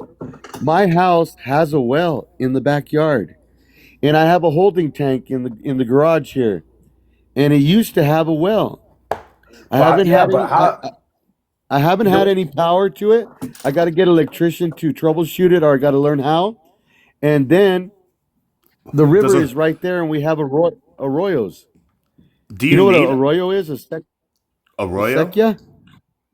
Like Arroyo is the ancient irrigation way of farming yeah. in the Yeah, yeah. farmland. You dig out from I the live in a river farm. and like direct the water to wherever you want it to Yes, go, right? Like, yeah, yes. yeah. So That is when I bought the house, house 4 years ago, I saw the well and I asked the realtor, "Do I have rights to the water?" And he says, "I don't know." He says, "I'm going to tell you no because I'm not going to tell you yes and get you in trouble." And he said, "That's up to you." Well, Yeah, if that well is on your property, then Right. yes. yeah. did you Right. check So it So I and have find there's only out? one other person. So no. there's only one. I think by the end of the summer I'll have it going. I'll show you guys. I mean, There's only one person. Hold on. There's only one person on this panel who's going to understand my question I'm fixing to ask you. You said that you can also get water from the river down there in that bayou. And so I'm going to ask you, are you upriver or downriver from the honey hole? Well, listen, I didn't say I can get water from the river directly. There's arroyos that have already been pre-built, probably, I don't know, maybe 100 years.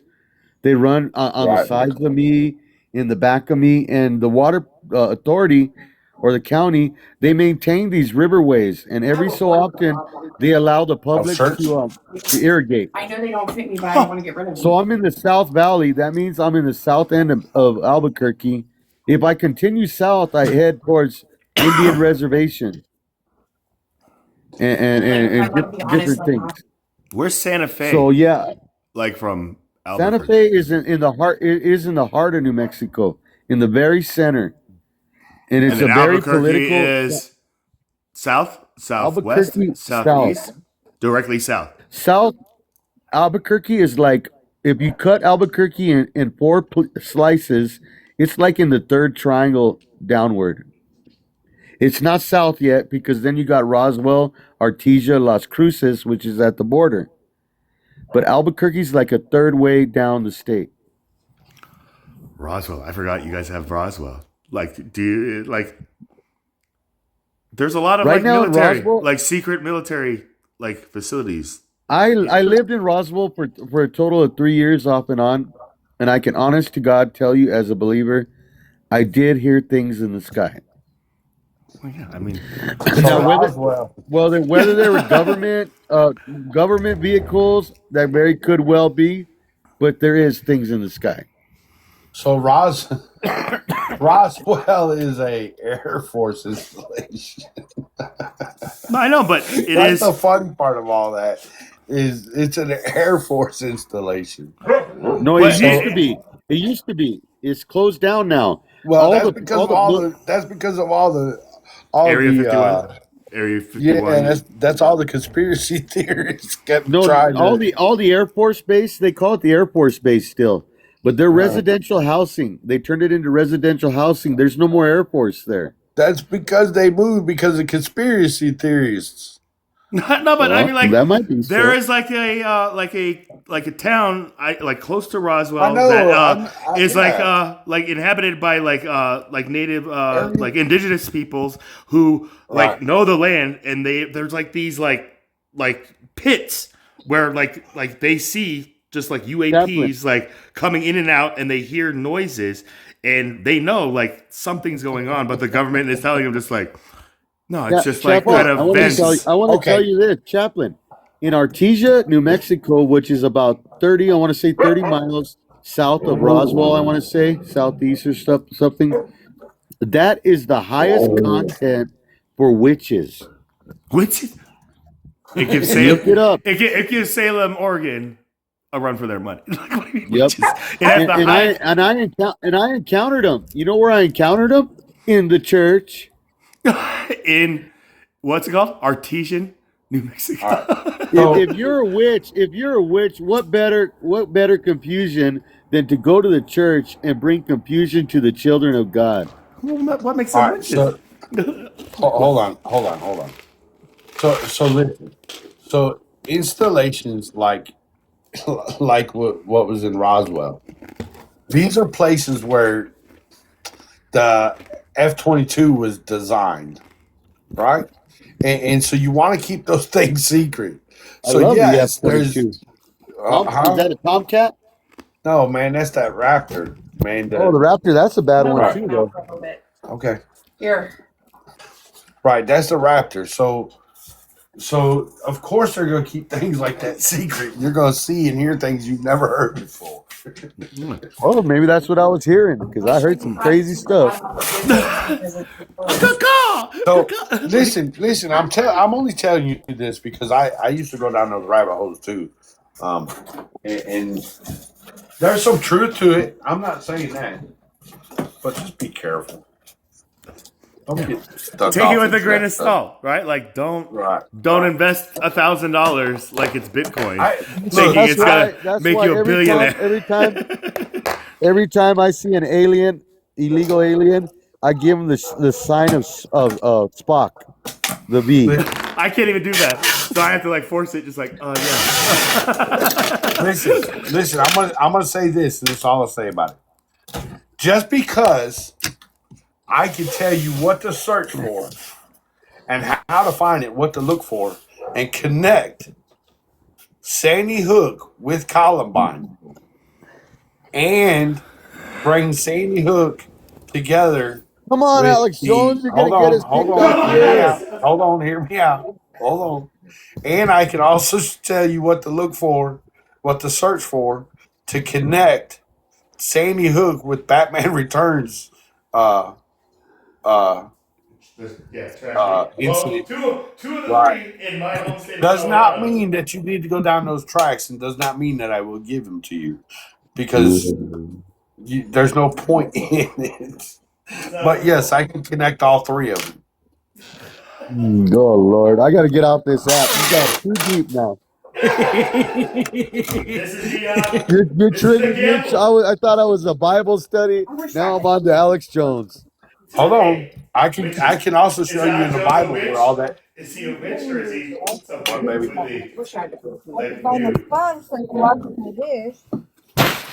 I can also show you in the Bible where all that would line up. But it's not, what's that going to edify? I mean, like, Let's just okay, go to so theater, right? here's the thing. Like, when you guys read Revelations, right, and it talks about how in chapter 7, right, like in verse 2, then another angel came down, ascending from the east of the four corners of the earth. You know, and I was just like, huh. The four corners of the United States, you know, is like Utah, Colorado, and then New Mexico and Arizona, right, respectively. And Colorado is northeast of that four corner. And I was just like, I don't know. Like, you know, I was like, is it talking about like, you know, this four corner? Maybe, maybe not. But I'll tell you one of the wildest things. Like the day that I was born, the morning that I was born, that same like day, this very like renowned and beloved, he was called a Karmapa. He was like a Dalai Lama, and he passed away in Zion, Illinois, like hours before I was born in Aurora, Colorado. Like it was just like this thing, and they were, you know, like so when I hear like in Isaiah here just talking about Zion, it just kind of reminds me of just like that, like Incarnate, you're an incarnate. You're one of them reptilians. if anything, You were a Dalai Lama, and now you're a chaplain. nah, like, a Karmapa. No, I'm just kidding. Like that's the thing though. Like you know how in Buddhism, like when their leader passes away, they look for the reincarnated version. Well, guess of what? that. Well, guess what? I was Bocephus, and now I'm Patrick. There you go. Hey, Huh? now you're Pocephus. Bocephus. Put your thing. I'm I'm like, like, you know, like that's the thing though. Bo-Cephus. So if Cephus means stone or get like all a the stuff. rock, then what is the bow like added to Cephus? Like Get a all beautiful stone? Like because it's spelled like a bow. A bow. I B-E, think. is it B-O-C? Is it a bow like an How arrow? not maybe like a bow and arrow or like a So what do the Native Americans make their arrowheads out of? Stone. bone and bone. Oh yeah, like Stone. stone and They bone. used their favorite thing to make it out of was lava stone because it's so sharp. Limestone. No, limestone mean is Not- brittle.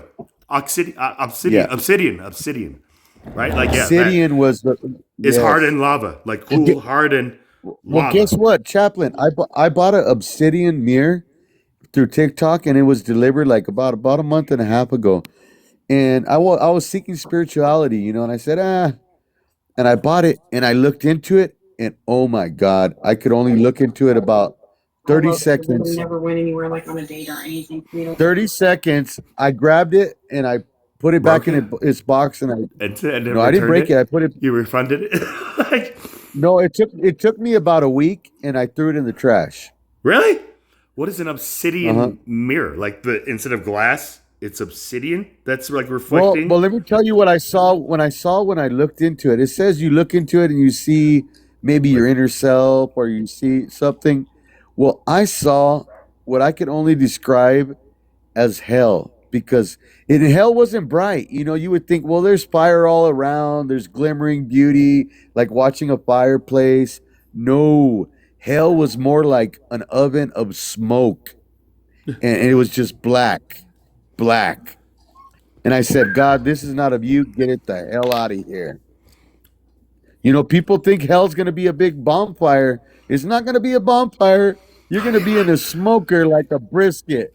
Did you go like look at like the product reviews and see if anybody else had like the same experience? Where it's like, I don't know, man, but this image that it reflected back to me terrified me. What the hell, man? Like, Made me look uglier. I'm 10 Yeah. times fatter now. most buyers of this product gave it a 1. I'm going to write a report. You encouraged like- me to write a report. Like that's the thing. That's what those like customer reviews are for, right? Just like to connect and just see if like it's only happening to us or whatever it is. But again, you know, like I got to look into that. I know that there's a mirror that reflects like the image without being mirrored. It's not flipped. So it's like I guess like that experience of just like actually seeing our reflection as other people see us rather than like a mirror image type thing. I guess that's like an I spoke, experience people talk Chaplain. I about. spoke to my mother about this, and she's a believer and she's a student. And sometimes we agree and we don't agree. There's a big old hawk on the hunt. But I told her about that, and she said, "Well, see." And then I told her about my mirror because I got an antique mirror, and my dog hates the mirror, and I have to cover it with a blanket. And she said, I told her, "Did you notice in the old days the mirrors were made different? They had like a metallic uh, inner lining." And she says, "Yeah." She says they were made different, but they're portals. And that's why they don't make them like that anymore. And that's why your dog doesn't like it and you have to cover it up. And remember in the old days when somebody passed away, you would cover up the mirrors for like 3 days. And you'd cover up all the mirrors in the house. And I bet you that's in a lot of cultures. It's You know? it's in Asian cultures too. Like, with like feng shui and stuff like that. Like, you like do things like where it is bad like omen to like have like chopsticks like with a bowl of rice, and then like if you take a brick and just like stick it like standing straight up, like that's a bad omen. Like, like that is what we do. And you know what I'm dealing with, Chaplain? It is something- wrong to leave it is wrong to leave your dishes out after a meal and not clean them. I mean, I'm just put it in trying the to tell my dishwasher. wife that. I'm trying to tell your wife Yes. that. Just work with her. Are you trying to say your dishwasher's broke, bro? No, no, she ain't broke. She just won't work. She's on strike. So She's got all my money. she's looking for maintenance, or she's already. I was gonna say you need to check maintenance on that one. I mean, Oh, I'm gonna check her. maybe you You need ain't to checking invest in a oil, dishwasher. Do you have like a dishwasher? Like that's the thing Oh, where yeah. like working in restaurants, like in the back, like on the line and stuff like that. Like it's just like so much like more efficient to get in the habit of like after you're done using the tool, clean it and then let it dry, away. rather than just like pile it. Unless you have like a dishwasher and that's their job type thing, right? But you know what? In the Well, defense let me of her, ask you I'm this. guilty too because I'm a plumber and I don't always put away my tools. I look like Sanford and Son. I believe that. Listen, you know, I tried to teach my kids about that when it comes to tools, and it was beating. I won't say it was beating to me, but man, I've learned from a very smart man how to work on cars. I was talking about the other ones, but anyway, his thing was, here's your toolboxes, here's your cart that you work out of, because we had a shop. He said, you get the tools you need, put them on your cart, and go to the car on the rack and work on it. He said, when you're done, you take a rag and you clean them tools up and you put them right back when you're done. I don't care if you're doing the same job the next car. You put the tools back up and wait for the next car and then get the tools back out. And that's the way I do it. You know what? And I try to teach my kids that. You know what stops me from that doing that? It's extra a bad step? habit. Yeah. No, because plumbers, sometimes your bosses like hurry up to the next job, and you feel really guilty taking the time to put away your tools nice, and we're always on the go, go, go, go. And I don't know if that's a New Mexico thing or what, but they want to suck you for every bit of labor they can get out of you. Well, Time here's is the money. thing. Time is money. Here's what I'm gonna tell you. You will be more efficient by putting your If you do tools up that. properly every time. I know your you will. efficiency will go up because you know where it's at, and so just ignore it and keep moving, and you will see your efficiency go up, and they will also see the same thing. I put it to the test, and I proved myself right, and I'm telling you, You know if how, you're more how many efficient. times I've been in the back of a van looking for a 90 or a half-inch cap, and I'm Right. digging through everything, and I'm like, "Come on, man!" Right. And then I go buy one, and guess what happens? I find You it. find it after you buy one. Right. It's always Right. So I it's always believe the you. last place I looked, which is just like, yeah, obviously it's gonna be at the last place you look. You Right. don't like find something and keep looking for it. But yeah, just like that moment where it's just like you look everywhere and then you have to like succumb to just going to get a new one, and then you get back home and it's just like right there. You're just like, Well, what? right. And so my kids, that have bought tool sets, and I let them try on their own, to see how it would work out, and both of them failed. So if they go buy a tool set, the first thing they bring to me out of that tool set, they bring it right to me. You know what they do? They hand me the 10 millimeters. That's the most They hand me common. the 10 millimeter socket. And if they need a 10 millimeter socket, they know where I keep it. I got And they everything know else. to put it back. 9, 11, 12. That 10, though, I got to go to dad. Because, yeah, I can't trust myself with those 10 millimeters. Even my brother. We were not made to be keepers of our 10 millimeter sockets. Right. But, as a father, like, I hope, like, you don't, like, beat yourself up, but then also maybe just look at your children just like, why is it that they can't seem to, like, be able to appreciate just, like, that extra step? And maybe that is why it is so difficult today, because everything is so instant and just, like, like, on demand, that these extra steps are just, like, wasted time to some, like, younger generations. Yeah. I don't know. I've tried. And now my youngest he's wanting to go into mechanics, and that's awesome. I'm supporting him on that. No, bring him back. Like, running a shop versus working for Well, someone he's at about a to shop become a mechanic. is completely. Ultimately, he have his own shop, I'm sure, but So then either I way. bet you that is when he's going to shift into that gear of just like, I'm going to teach all of my employees the way my father intended to teach my brother and I. You guys appreciate the tools that I provide for you, especially if they're company tools, and you do this extra step so that we don't lose it or whatever. And if they say just like, "Oh, that's such a waste of time," I don't care. This is this company's like motto type thing, right? It's almost like the Chick-fil-A thing where like everybody knows freaking you can't get Chaplain, Chick-fil-A can I on say Sunday. something? And that's the day that I always seem to Chap- want Chick-fil-A. Chaplain. Chaplain. Oh, it's like it's programmed. Yeah, it's Crazy. just like I could go for some Chick-fil-A. I'm like, It must be Chaplain. Sunday. Damn it, it's Sunday. Right? Yeah, Patrick, what? Okay, I work for a small plumbing company. I recently left them because the income is not going to be able to support my lifestyle. But there was a blessing in all of that, even with the stress. I'm going to go apply for another job tomorrow.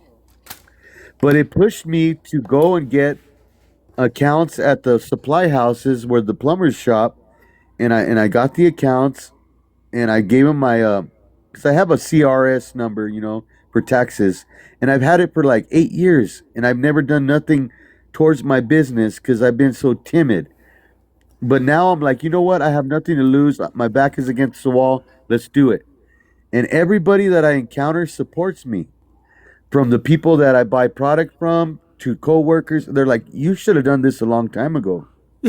But I never knew what was holding me down. But up until like about 4 days ago, I had a dream and there was an entity on my back. And I tried to get him off so I could like pull him off and beat his butt. And he was just hanging on for dear life on my back. And I said, this chicken shit doesn't even want to get off my back and fight me. And he was tough. He was pretty mean. And now I know who he was, and he can't handle it. Like, It was is he still on a your dark back? entity.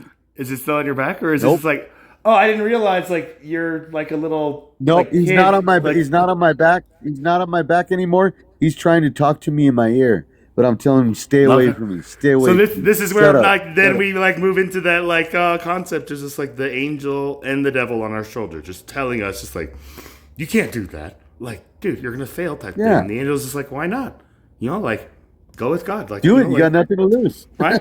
And then once you get the devil off the back, just like putting you in like that sleeper hole, you're just like, no man, get out of this. Then you can kind of like start listening more to the angel. But ultimately, like that's the thing where like I wouldn't call it like somebody like on my back, but like that burden of like this weight that I had always felt, just like pressure. My father came to this country with like nothing and became everything, and left me and my younger brother very big shoes to fill, right?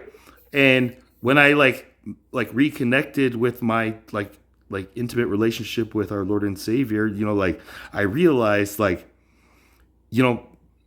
I don't know, like I can like respect him for that, but if he cannot respect me for not being that part of him, right? Like the father teaches his son what he knows, and like the son only does like what his father Chaplain, shows him. can I say something? Always. This is speaking. This is speaking from ignorance and stereotype. But what most people, most people see Asian, they're like, oh, they're not Christian. They're Buddhist. They're Canisius. There's no way they're Christian. That's not their Messiah. But then I heard in history that China was actually monotheistic at the beginning. And then something changed. Confucianism and Buddhism and all that crept in. But China actually was monotheistic in the early empire states. So God is truly a God for every nation. Like there is only one God, and so therefore I personally see the God of all these faiths being like the one God, but just kind of being adapted to whatever the religion thinks. But like that's the thing, like the whole story of like the separation between Hinduism into Buddhism, which then came Confucianism and Taoism and all those like Eastern philosophies, Yeah. was just like from this All the one Islamists. prince, right? Like he was a Hindu prince that like was a real person, Gautama, Prince Siddhartha Gautama, was a like golden boy prince who was born to a king who lost his like queen at childbirth. And like when they conceived like the like child Buddha before like he was born, they were told by like a seer or like a prophetess or something like that, that this child is either going to become a great king or a great holy man. These are like the two routes. And when the king, the father, lost like his queen, he thought about that. And obviously, like a father wants the child to follow in his footsteps. So he did everything to like control that path for the child to be a king, a great king. And for some reason, this child's spirit led him to kind of like run away from that. He like would run away from the palace. Like he was like just sheltered into the palace walls and given everything, concubines, video games, like anything he wanted, Mountain Dew. Like he got it all. He never had to go anywhere. But then the first time, yeah, like he left. Just like I got to get out and stretch my legs or my wings or something. And he was on his own, and he saw a man who was like 90 years old, like an old person, and freaked out as if it was just like an alien from outer space. It's like, what is that? And like finally, like his guard, like this is when they like found like the prince like missing and like found him in the city walls and freaking out, and like explains to like this young prince, it's like, this is what life is. People get old. People are hungry. People are starving. Like the way that life isn't how your people are living, like my prince, and that is like the seed that really planted in him. And he became like a husband and a father, and he left those responsibilities to do this purpose, to go sit underneath a Bodhi tree and just really meditate on how to eliminate human suffering, like aging and all that. Can I ask you this? So you said Buddha had children and a family? He had a son who then became the next king, but then failed. Like, right? That was the end of that, like, empire, or that rule, I believe. Fact check me on that. But then again, like, that is what. I got one more funny question for you then. How come they got the fat Buddha and the skinny Buddha? Which one is it? I mean, the fat one was before or after the skinny one. That's the laughing Buddha. Like all those like different versions of the Buddha. That was when he first. These are all first started. No, I mean like these are the reincarnations. So there is the Buddha that is known to be the laughing Buddha, who is just like this kind of like, I live in a van down by the river. Chris Farley, just like always known to be jolly. But like the original Buddha, I imagine, was probably like a well-fed like prince type thing until he like intentionally like would fast and just like do these things. And I'm sure that was a dramatic change. But does that make sense? So yeah, all those different versions of the Buddha are like the reincarnations that came from this one thing, which is kind of ironic because the Buddha, like his last words, I believe, like recorded, was that he's figured it all out and there's nothing else that humanity needs to do except for just stop wanting stuff, right? And then here comes now Jesus, who is going to be the man who suffered for all of mankind, right? Type thing, and endured, and therefore became an enlightened, not even an enlightened one, but the light to enlightened ones. Does that make sense? Like, so this is where I see like this beautiful, like, This is where it's important, Chaplain, because there's a new doctrine going around, especially with technology now, that Christ studied all the religions, that he went to Egypt and he studied with the Buddhists and the Egyptians, and he gained knowledge and he gained wisdom. But this is where I can't believe that, because I don't care if he went there or not. But the thing is, when he was born part God and part man.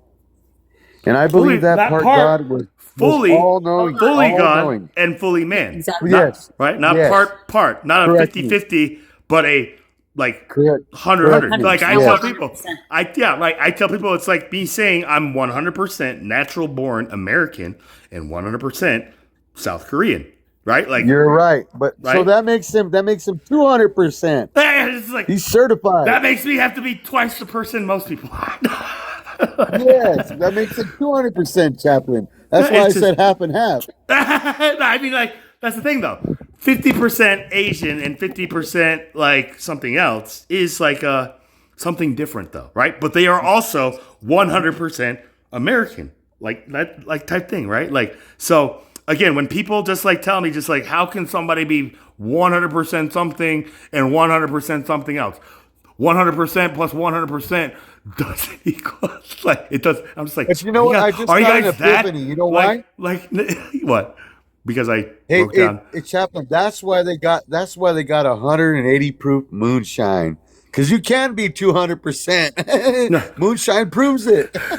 Just divide it by 2, and then you get the percentage. Like that's the thing. I'm like, what is this 180 proof? It's just like if you divide it Who by 2, cares then if it's your the teeth fall out and percentage. you can't And I'm see? just like, why don't they just give you the percentage? It's just like, like like why you have them do the extra steps of doing the math?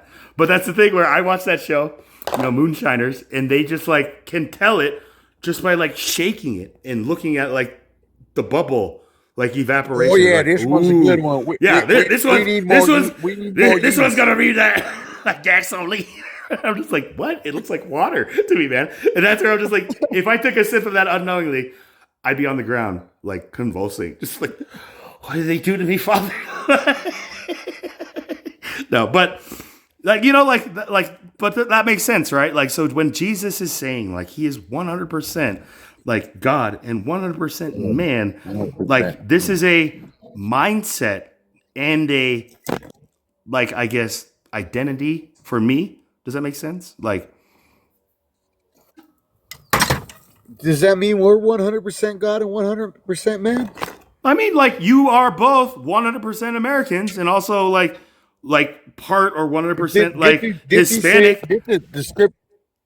Didn't the scriptures say that we are like gods in one I point? mean, that's what the old scriptures said to these children of Israel who like heard Jesus tell them like he is a son of God, and they're just like, what? No, you're not. And he's just like, does it not say in your book that ye are gods? And you are like offended by me saying I am like a child of God? Just like if your father was Abraham, and then that's when they just like tell him, just like, we are children of Abraham, right? Like we're children of Abraham. Abraham is our father. And we're just like, if Abraham was your father, you'd be like losing your mind seeing me.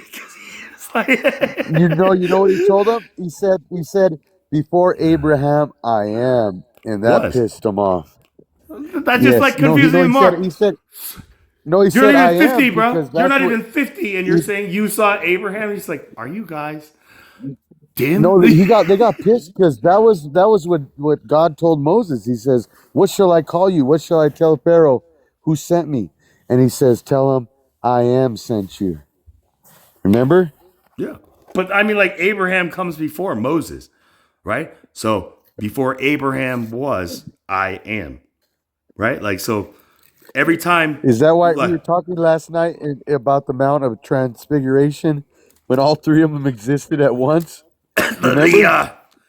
like the like the time The portal uh like yeah, bridge where all these like past, present, and future all aligned, and they were mix. actually all seeing one another from different like points in time. Like, I heard that like hypothesis where it's like, yeah, when Moses sees the Lord, like, and it's just like terrified type thing, this is when like they are theorizing that when Jesus goes to the Mount of Olives to do the transfiguration now that was witnessed by the disciples Simon Peter, John, and I believe like James or something like that, who like witnessed him turn into like this bright white light, like Moses, kind of like, right? And they said that they saw Moses and Elijah, right? Like there, and like we're just like, Lord, like let us build a tabernacle or a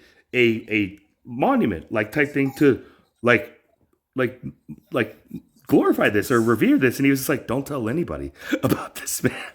This is just for us type thing. But like that's the thing where we were all kind of like thinking about how in Isaiah, kind of talking about like there's going to be one that was be sent before like the day of the coming of the Lord, who's going to prepare the way, right? In the wilderness, like type thing, which is what like John the Baptist, like essentially confesses, right? And even Jesus like affirms, just like there has been no greater prophet born of a woman than John the Baptist, right? Like, and He even said, John. among those born of women, which is everybody, among those born of women, there has not risen a greater one than John the Baptist.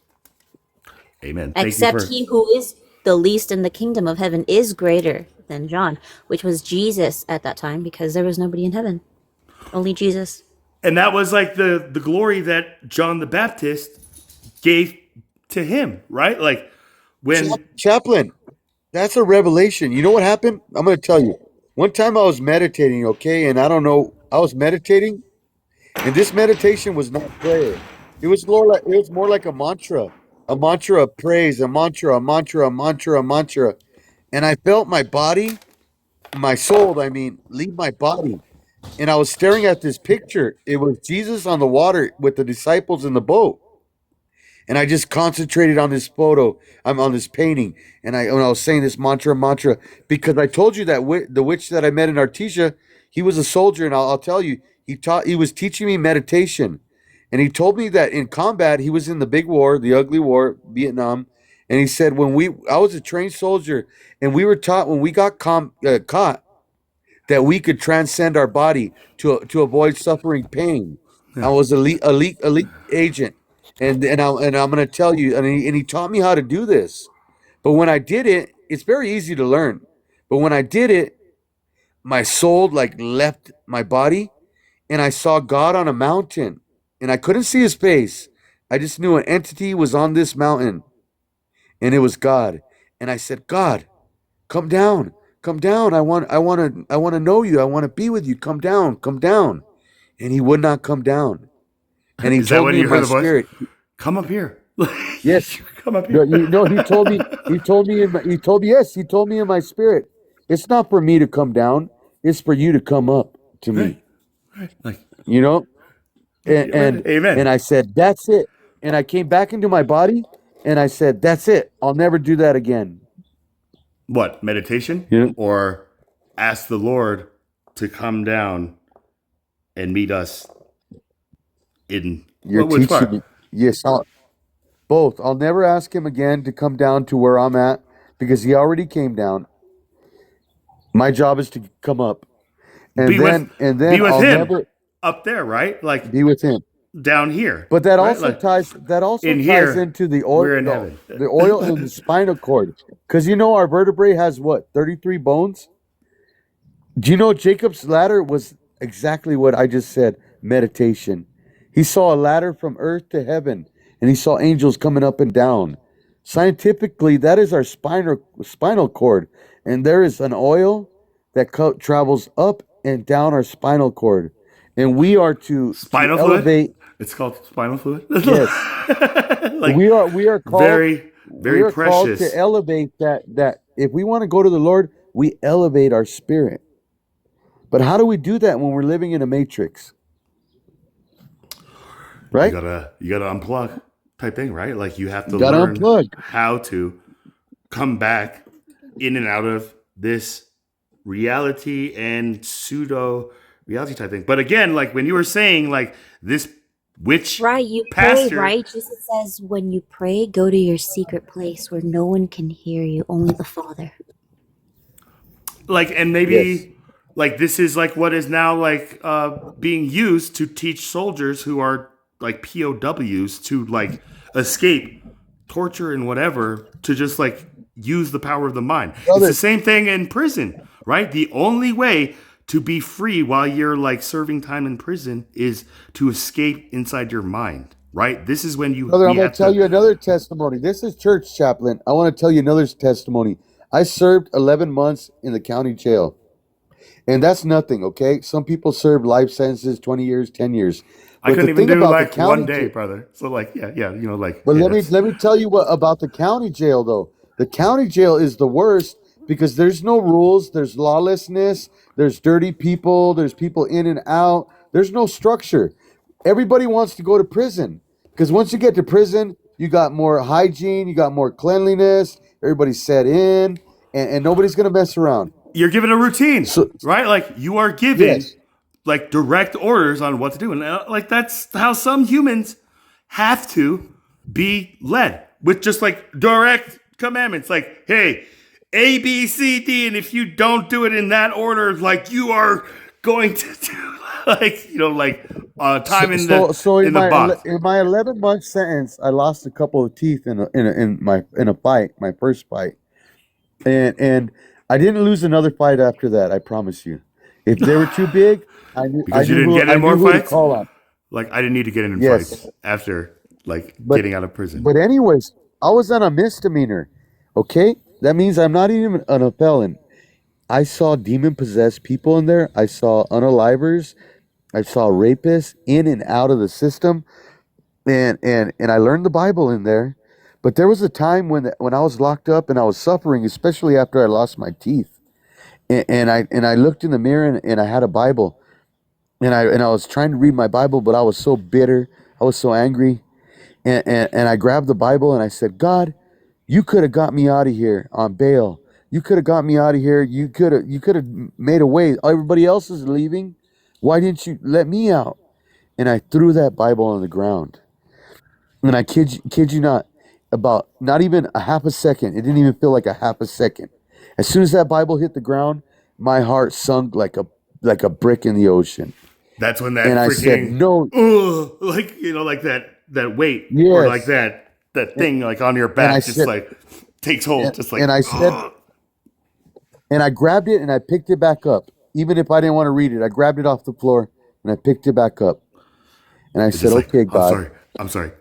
It's just like that was Yeah. wrong. But Yes. like I'm upset. I need you type thing, right? Like Yes. I've Yes. had that moment of just the breaking point where like I was like given like this revelation that like I am here to like be an example of just like how to be like a keeper of our brotherhood of humanity type thing is where I've gotten to now. But But like when I this first, ain't the miracle. You're about to hear the miracle, chaplain. So I picked up that Bible and I said, "No, Lord, no, Lord, don't leave me. You're my only friend. I messed up. I didn't mean that in my heart of hearts." And I grabbed the Bible and I opened it up just like a magic book to the center of the Bible. I said, "I'm going to try and grab the center of the Bible." And I opened it up and I read it. And you know what it said?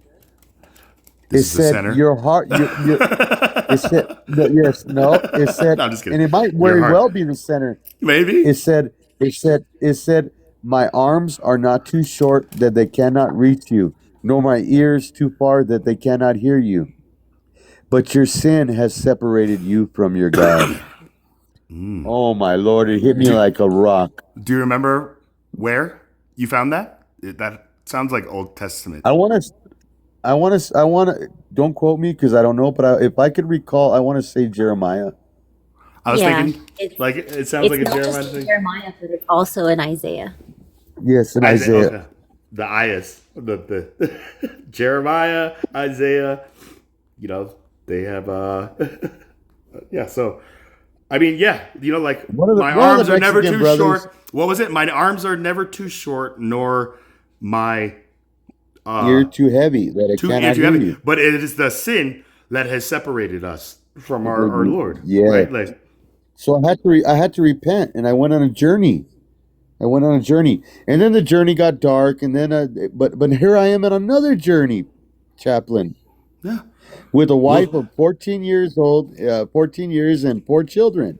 it's more than a journey for you, brother. It's a blessing at this point. That has also been a journey, right? But you have these like partners with you, like, so just like try to see them as such, right? Like, you know, like you guys are like husband and wife, one flesh, and the proof of that one flesh is your children, right? Your children are living, One flesh. manifested, like proof that you are one flesh and you will always be connected through these children. And therefore, when I see couples like get divorced and then forget that their children are going to be the ones that really need like extra attention from both of them and like a consistent like message, right? Like not something that's completely like fabricated, but again, like I love you, Patrick, and thank you for just like sharing that I testimony. love But you too, brother.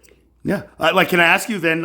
You said in the 11 months that you served, like at what point in that time did this moment happen? Like early in 11 months, or at the end of like that sentence, Oh, and then when you it got was about it released? was about no, it was about the third month. Because see, Third, okay, if you don't get released in about 90 days, that means you're going to do some time that's in like the that. court system. That grace is just like, oh, shit.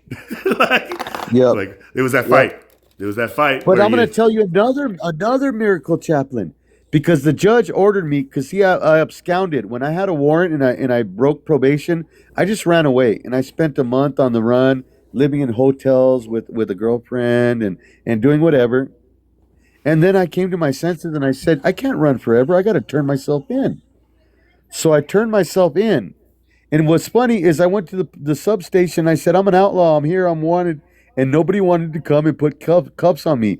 I had to wait there like 40 minutes in a chair. That was so hard. That was so hard because I wanted to like get up and go. I Is was this God? uncomfortable Is this already, God telling us it's like, I appreciate your righteousness, but just like go. I think it's like, Be patient. no. Yeah, I feel and I'm like like, come on, this is this is not the maybe- angel. I- This is the I- devil telling me just like. But yeah, Yeah, just I like the actually told irony. him. I actually of just told like, him where are you at? Are you Just gonna like- book me?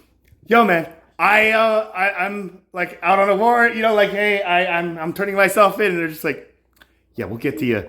Like when we get to you, we're kind of busy right now. It's just like, what the heck? Like, all right, you know, and then you just sit there. And it's like, that's when you start on TikTok Live. It's like, literally, guys, I've been sitting here trying to like get arrested myself, and I can't do it. Like, what that is you stayed? 'Cause they probably would have used that against you.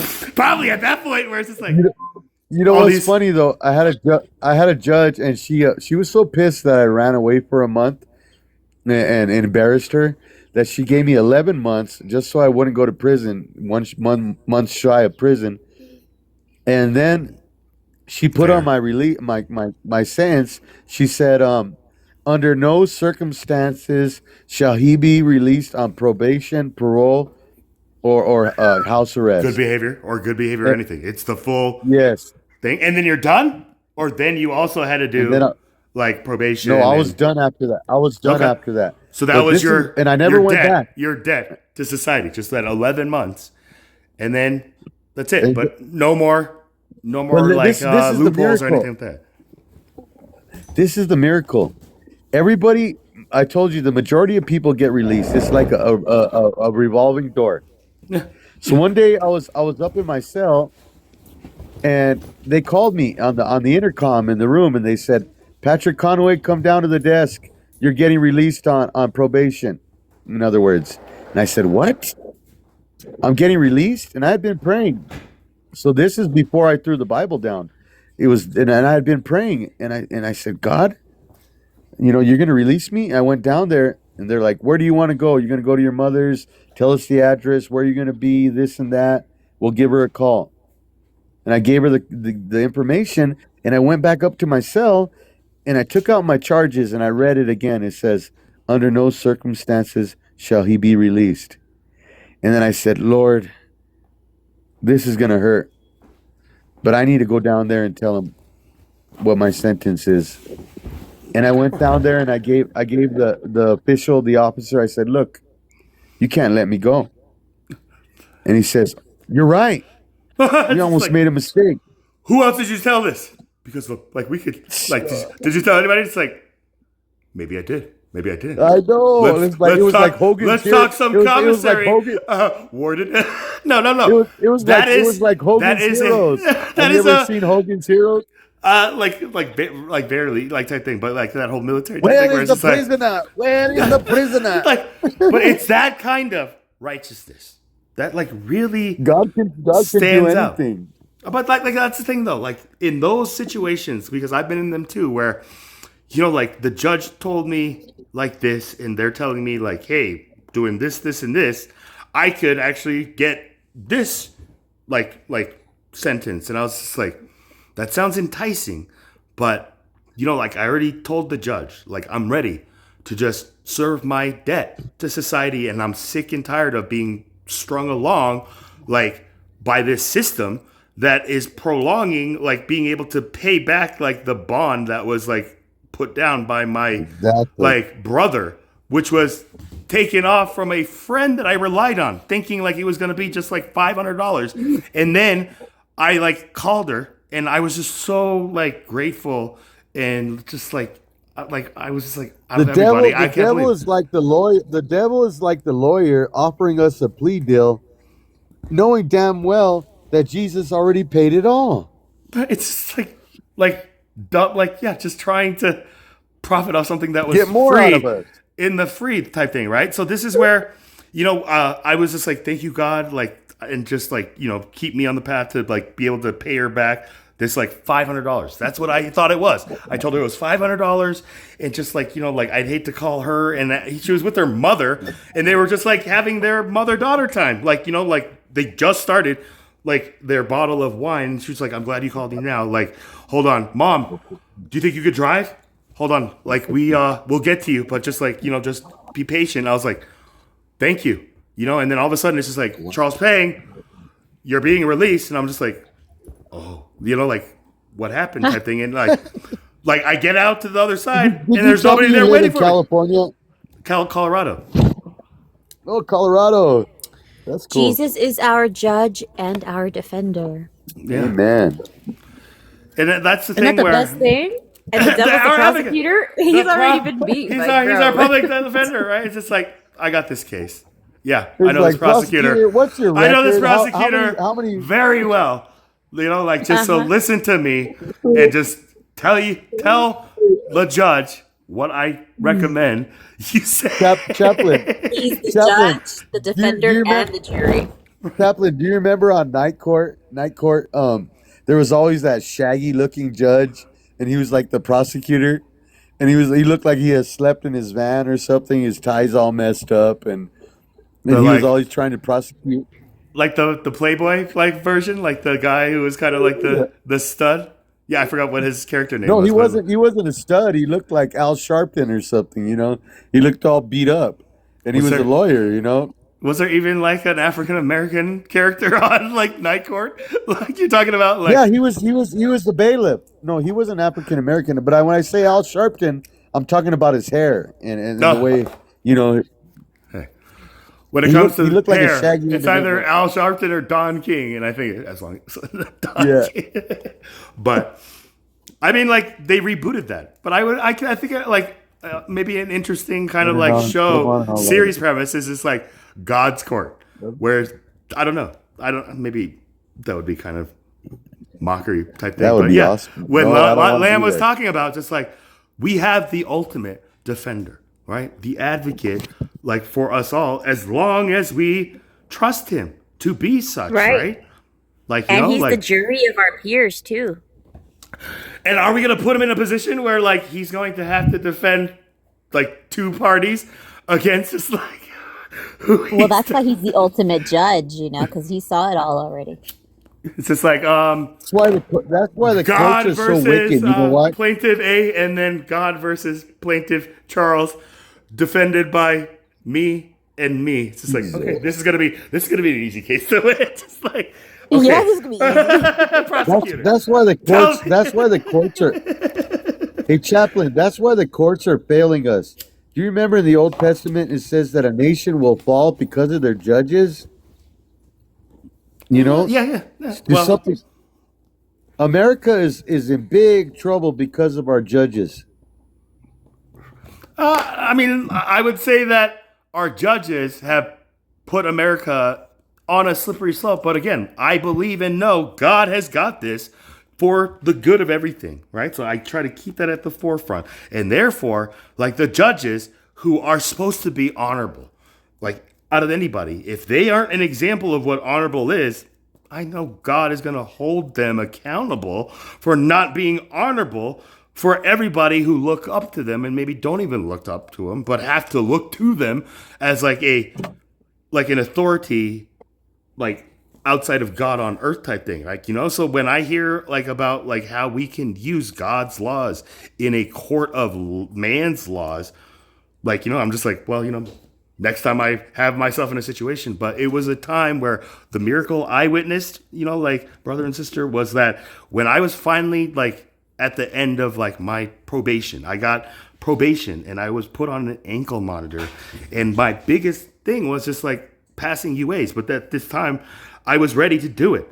And when I told the judge, like it was by the grace of just like meeting like this woman who really just like fueled my soul to really try to find myself, is like the way I'll put it now, that really gave me like more focus on just like reconnecting with God and trusting God as I did, and not trying to run away from these things that I did as a comedian.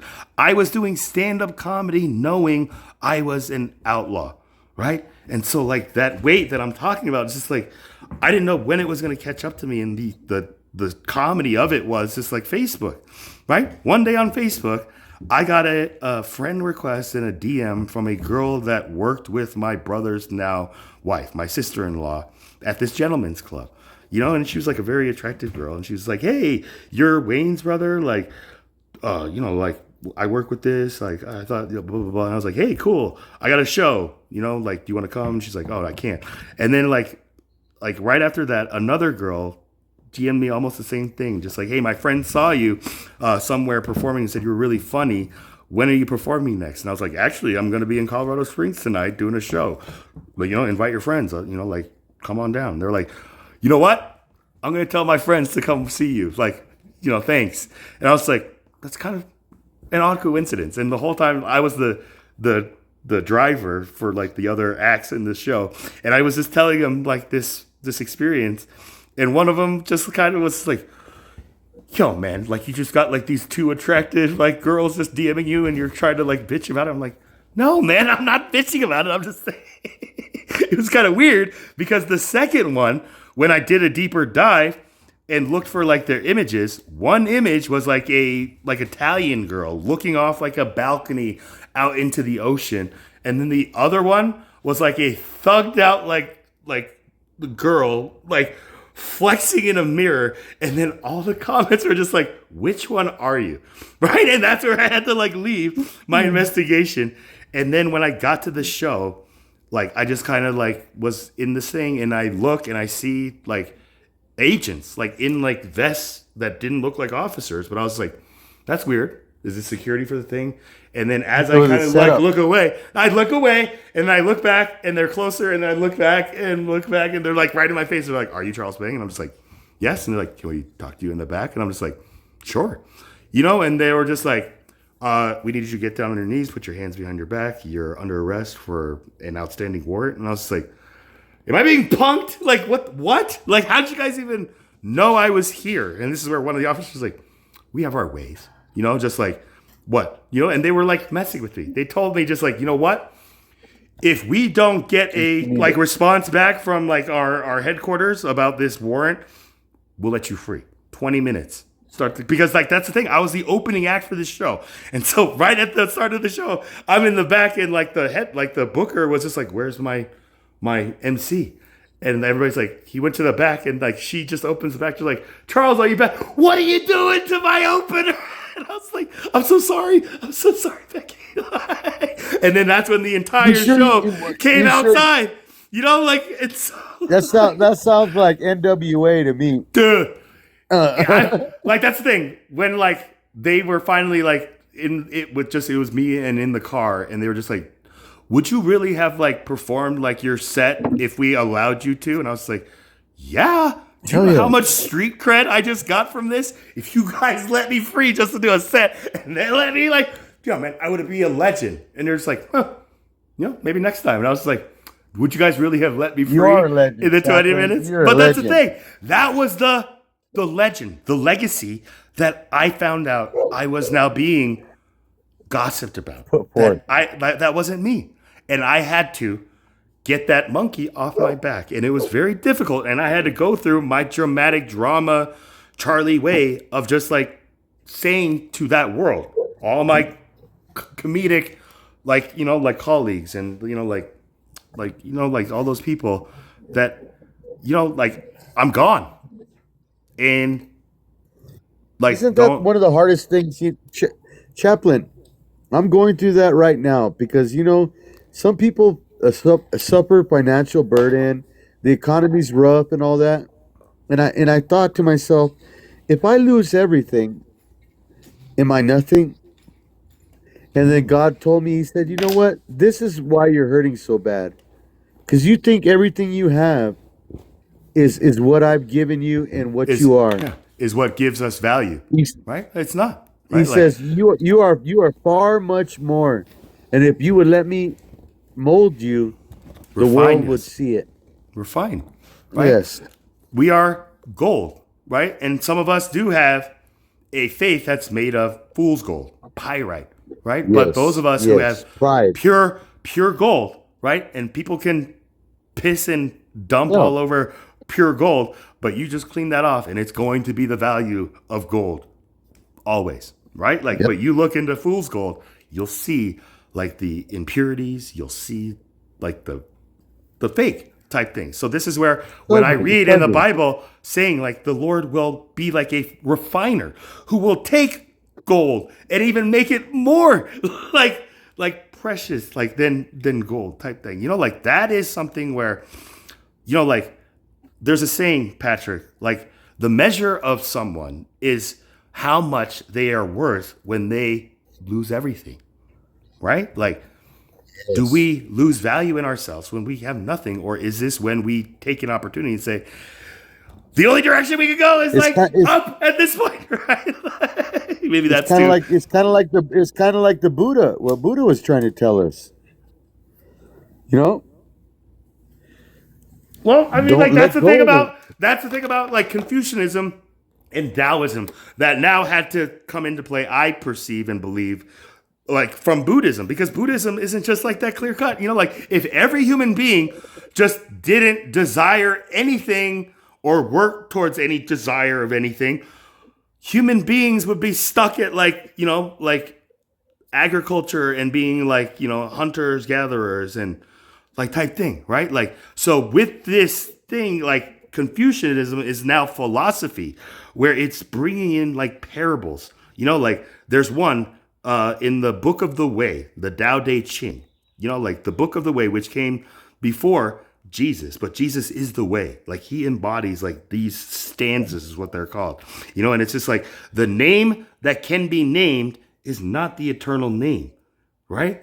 Like type things. Like this is the first one, and then the next one, and then you get to the middle, and then it says, "What is a good man, but a bad man's teacher. And what is a bad man but a good man's job?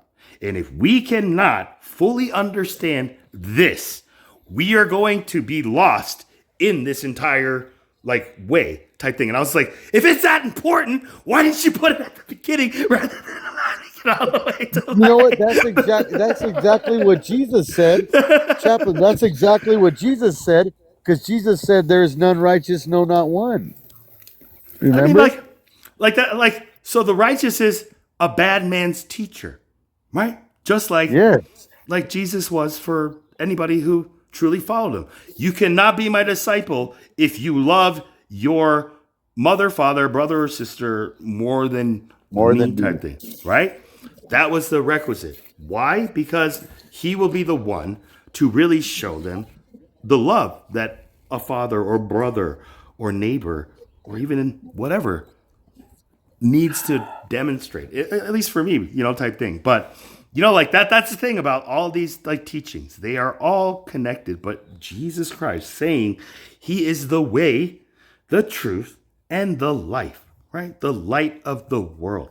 All of these specific words are intentionally like referencing back to this old like knowledge that was forgotten by these children of men now calling themselves. Do you remember when Jesus said, "Where I go, you shall go also," and they asked him, "Lord, how should we go where you go? Where are you going? We don't know the way."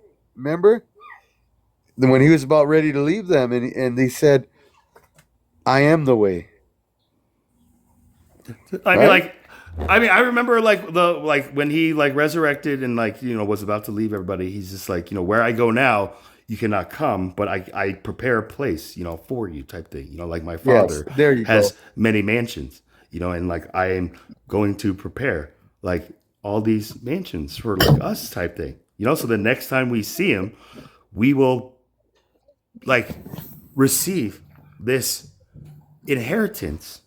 That like is a compensation for pure faith, not something that should be used or treated as like the reason type thing. And maybe that'll work too, but that's the difference for me between like pure, like refined. We know that wherever we go, What about as long sister? as we're following What about him, it's going to be a mansion in sister? Are heaven. you still there? Yeah, I'm here. I don't want to be, what do you call that masculine thing where they call you, "Oh, you're a chauvinist," or whatever. I Misogynist. really would love to. Yes, I would really love to hear your opinion and your correction if you have any. If we're if you're chauvinist, make sure you be specific. I have been, but I don't want to be anymore. All right. If we are, I know she will be the one to like tell us. But yeah, that's a very humble question. I think that any man can like truthfully ask of like a sister in Christ. Just like, can we get your unique perspective on just like our male kind of connection here? I'm not saying that it's so much male, but Are you calling I me think not women male? should have. No, no, no. Well, actually, I told you I've been dabbling in churches, and a lot of times the women are very vocal, and I'm actually talking to a sister. She's praying for my wife and my children, and women have a role in the church. I don't knock Right. that. Amongst the sisterhood, especially, right? But again, like when you say dabbling, you've been dabbling in a lot of churches or with a lot of churches. Is that the right word? Like you have No, been I went to two churches, and I've been there before. They're in my neighborhood. One's a Spanish Pentecostal, and the other one's Spanish Christian. But you know what? I'm having to learn Spanish all over again. And I'm getting good at it because if I want to interact with them, I have to speak Spanish. But which good was your thing that I first have a language? dictionary. Was that your first language that No, you forgot? no, Then like it was my second language. My okay. parents would only speak Spanish if we were in trouble and they didn't want us to know what they were talking about. Kind of like Asian, you know? Sounds like me. Like I forgot Yeah. everything from a 5-year-old, and they just use like adult words. Like even today, when I'm just Like, like, what? "What are you And guys if I ask, saying?" what are you talking about? They say, Yeah, shut up. yeah, they're just like, "Why don't you learn Korean and learn for yourself?" And I'm just like, "Because you told me to speak English What? like an American." Like, blame yourself. But again, that's a beautiful thing. Like reconnecting with like the other part of our like bloodline. Like Lamb is like her first language was Spanish, right, Lamb? And you haven't forgotten it, but you also speak English like an American. But you know what it really did for me, brother? You know what it really did for me? And this is a miracle. Because I had a hatred towards Mexican people. And it was more political and it was more economic. It wasn't about anything else. And I blamed other people for my situation. And what God taught me is He said, if you continue to blame other people for your situation, I can never move you anywhere. You're like a pawn. You're not going to become a bishop. You're not going to become a knight if you continue to blame other people. Yeah, you're ultimately going to be like ending up blaming like God, like just like Adam, just Yes. like God, the woman that you gave to me, she gave me the fruit. It's like, what, Adam? I gave you that So woman so now, you wouldn't be alone. Okay, yeah, just like have to so we have now, this now, discussion. but now I'm so happy with them because not only do they listen to me, chaplain, like you do, but I feel like no more I'm fulfilling my role in Christ. My role in Christ is not to live a perfect, law-abiding life. My purpose in Christ is to proclaim His love, grace, and mercy. And the more people that I can talk about my experiences to, the more I do that. Right. It's not just you; it's all of us, right? But that's the thing where, as humanity, we have to be able to bring down those walls that each one of us has put up, like for ourselves with whoever. Like for me, it was like the same with my fellow like Korean Americans who looked at me as like a Twinkie or a banana, right? And I was just like, what does that even mean? And they're like, you're You yellow. don't even have you don't even have the accent. I mean, that's the thing. You Like they know, told me just like you're yellow on the outside, white on the inside. I'm like, what does that mean?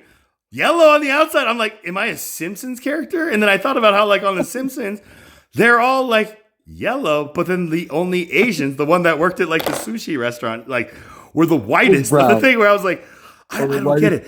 And then I looked at like cheese, right? American cheese from Kraft is yellow, but at Subway, American cheese is white. So this whole thing as a comedian just like started like writing itself. But again, like that whole thing about color referring to like who I was, right? So then when I told my family, just like this is what they're saying about me, what does it mean? It's just like they're just, like just stay away from those people because those are the people that want to try to make here like that in a sense, right? Like they told me to stay away from like fellow Koreans in a sense where like in high school it was all like Asian pride, like that was the worry, right? So they told me stay away from AP, but they forgot that AP also stood for advanced placement classes, right? So I didn't even like have any ambition to like go like for the extra mile type thing. And so like at my like college like counselor session where they're just like, Charles, you haven't applied like anywhere. Like what's the hesitation? I was like, well, like what do you think my chances are of getting into like an Ivy League school like Harvard or Stanford or Yale or like, and my mother was there and she doesn't speak any English. The only English is what I speak to her in English and she speaks back to me in Korean. That's how we would learn. And the counselor doesn't even know me, but just like picked up like the vibe that I was sending, just like I need a life person over here, telling my parents just like I got no chance. And so he just like looks at my like records. He's like, well, you were honor roll, like you got the grades, but you have no IB, you have no AP. And I was like, actually, that's because my mother told me not to join AP. Like, he's just like, oh, that's kind of fun. And, so we like built this bond. But then when he just, hold on 1 second. Like he asked my mother, Patrick, think about this, and Lamb too. Like when my mother was just like, can he get into Harvard or Stanford with just like grades, with no extracurriculars or anything like that? And my counselor, God bless his heart, looked at my mother and it's just like, well, you know what? That depends on, would you rather donate like $1 million to build a wing named after you so he can get in? Or Charles, can you throw a football 100 yards? And I was like, well, Mom, I didn't play any sports, but my mother was like, what does that mean? You could have been a chess genius. I know, I was terrible. Like, that's the thing. Like, I was just very everywhere. Like, I just like had an interest in everything. It was like when in the movie Well, Batman with the Joker, Heath Ledger, when he was just like, I'm like a dog chasing after a car. I never know what I'm gonna do if I actually like catch one. When I heard him say that, I was like, oh my god, that's how I've been feeling, right? Like type thing. And even that movie here in Colorado with that tragedy was like very close to home. So like I take like these things that happen like in my home state and even in my like like nation. I'm so proud of this, Chaplain. When I was about 16 years old, I worked at a teriyaki place in the mall, and I met this little Asian girl. I don't know if she was Philippine, but her name was Fawn, like the deer. And PHN, we got PHAN. along. That's Yeah, Vietnamese. That yeah, sounds definitely. yeah, and we got along, and we laughed, and we joked, and she was small and petite, and we'd hold hands and we'd flirt. And then I asked her, maybe I kissed her once, and I asked her, I said, "Why are you? I know you like me. Why are you so reluctant to be with me?" And she said, "My parents won't allow it. There's no way. Like I have to date an Asian." And the Asian boy that she dated was so mean and thuggish, and it was like, so I can understand that culture. Well, from that point, from that experience. That was my introduction to Judaism. My first kiss was this like Hebrew girl, Amy Weiner. I'll never forget her.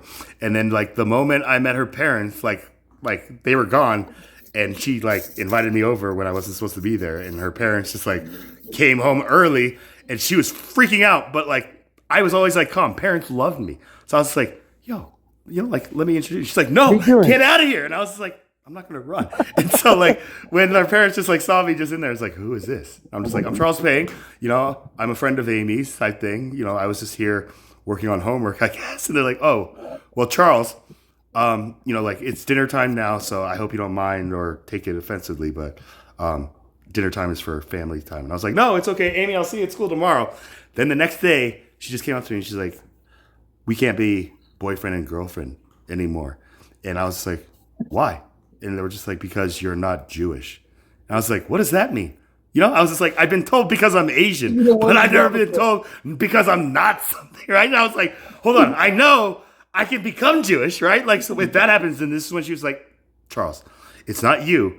This is my parents. Their parents are Orthodox Jews, where they hold on to the belief and ideology that a true Jew is one born of a Jewish mother who was born of a Jewish mother, born of a Jewish mother, right? So any father who separates that, like, weren't you the one, or somebody was sharing how their father was a Jew who left Judaism to marry his Yeah, that was my grandfather. your My grandfather, grandfather. right? So this is like the conundrum, or probably like the conflict he like may have experienced himself, just like like by that all ideology he found his soulmate and had children who are born of, in this case, not of a Jewish mother, right? So they're not going to wherever I guess Jews think that they're going to go, versus the Gentiles of that time. But when I thought about this, like when it was first introduced to me, and like growing into college, right, and really asking myself, just like, what is a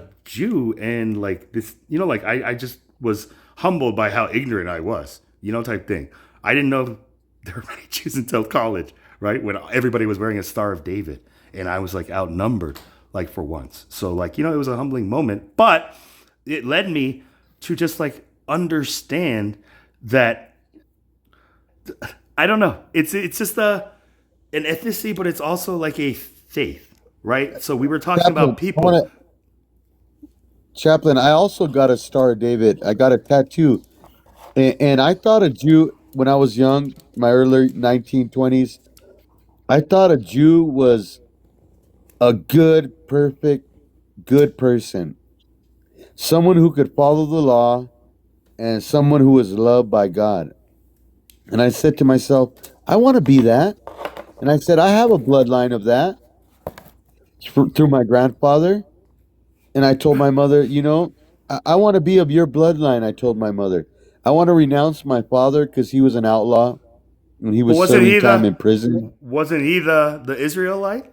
Like he was the one who left No, no, Judaism, and your no, mother no. was He was an the. Irish. My mother's grandfather. My mother's father was my grandfather. Oh So my yeah, Jewish roots are I. through my mother. Through my mother. Thanks for that, Jerry Springer. My mother's father is Yeah. my grandfather. It's like, yeah, that checks out. But No, I my thought you were grandfather. saying Yeah. like your other like paternal like grandparent figure who married like so maybe I wasn't Yes, tracking yes, correctly. but he's of the he's of the bloodline of my mother. Oh, okay, You okay, okay. understand? He's On her side, my mother's on her father. side was Yeah. the Israel connection, but the her partner Yes, was the Gentile, like essentially. yes, Okay, yes. My grandmother was the Gentile. She was Mexican French. Okay, but on my father's side, I'm Irish and Spanish from the continent of Spain. Like my mother's side, but I don't know any Jewish roots to that part because that was Coronado, Cortez, and all of those guys. New Mexico's been around for 500-600 years, you know. So I'm a Spanish, Jewish, Irish mutt, and I thought what? about and I thought Why about throw the mutt Judaism. at the end? Of it? It's like, yo, man, like mutts are the cutest thing, but like like that's the thing. We're like told those are mutts. A mutt is a Yeah, dog that just is bred with everything, and like it doesn't even know what it is. Type has thing, right? no It's just value. right, He's a right. runaround. That is like that archaic, like connection. Like even in the Quran, it'll just like say like they're like dogs, and even in the Old Testament, they're like dogs. And I'm just like, what's wrong with dogs, man? A dog that goes back to its own vomit. Yeah, when it doesn't have a master giving it food that it needs, I think, right? Like, so again, like I can see the people who haven't truly received that circumcision of the heart.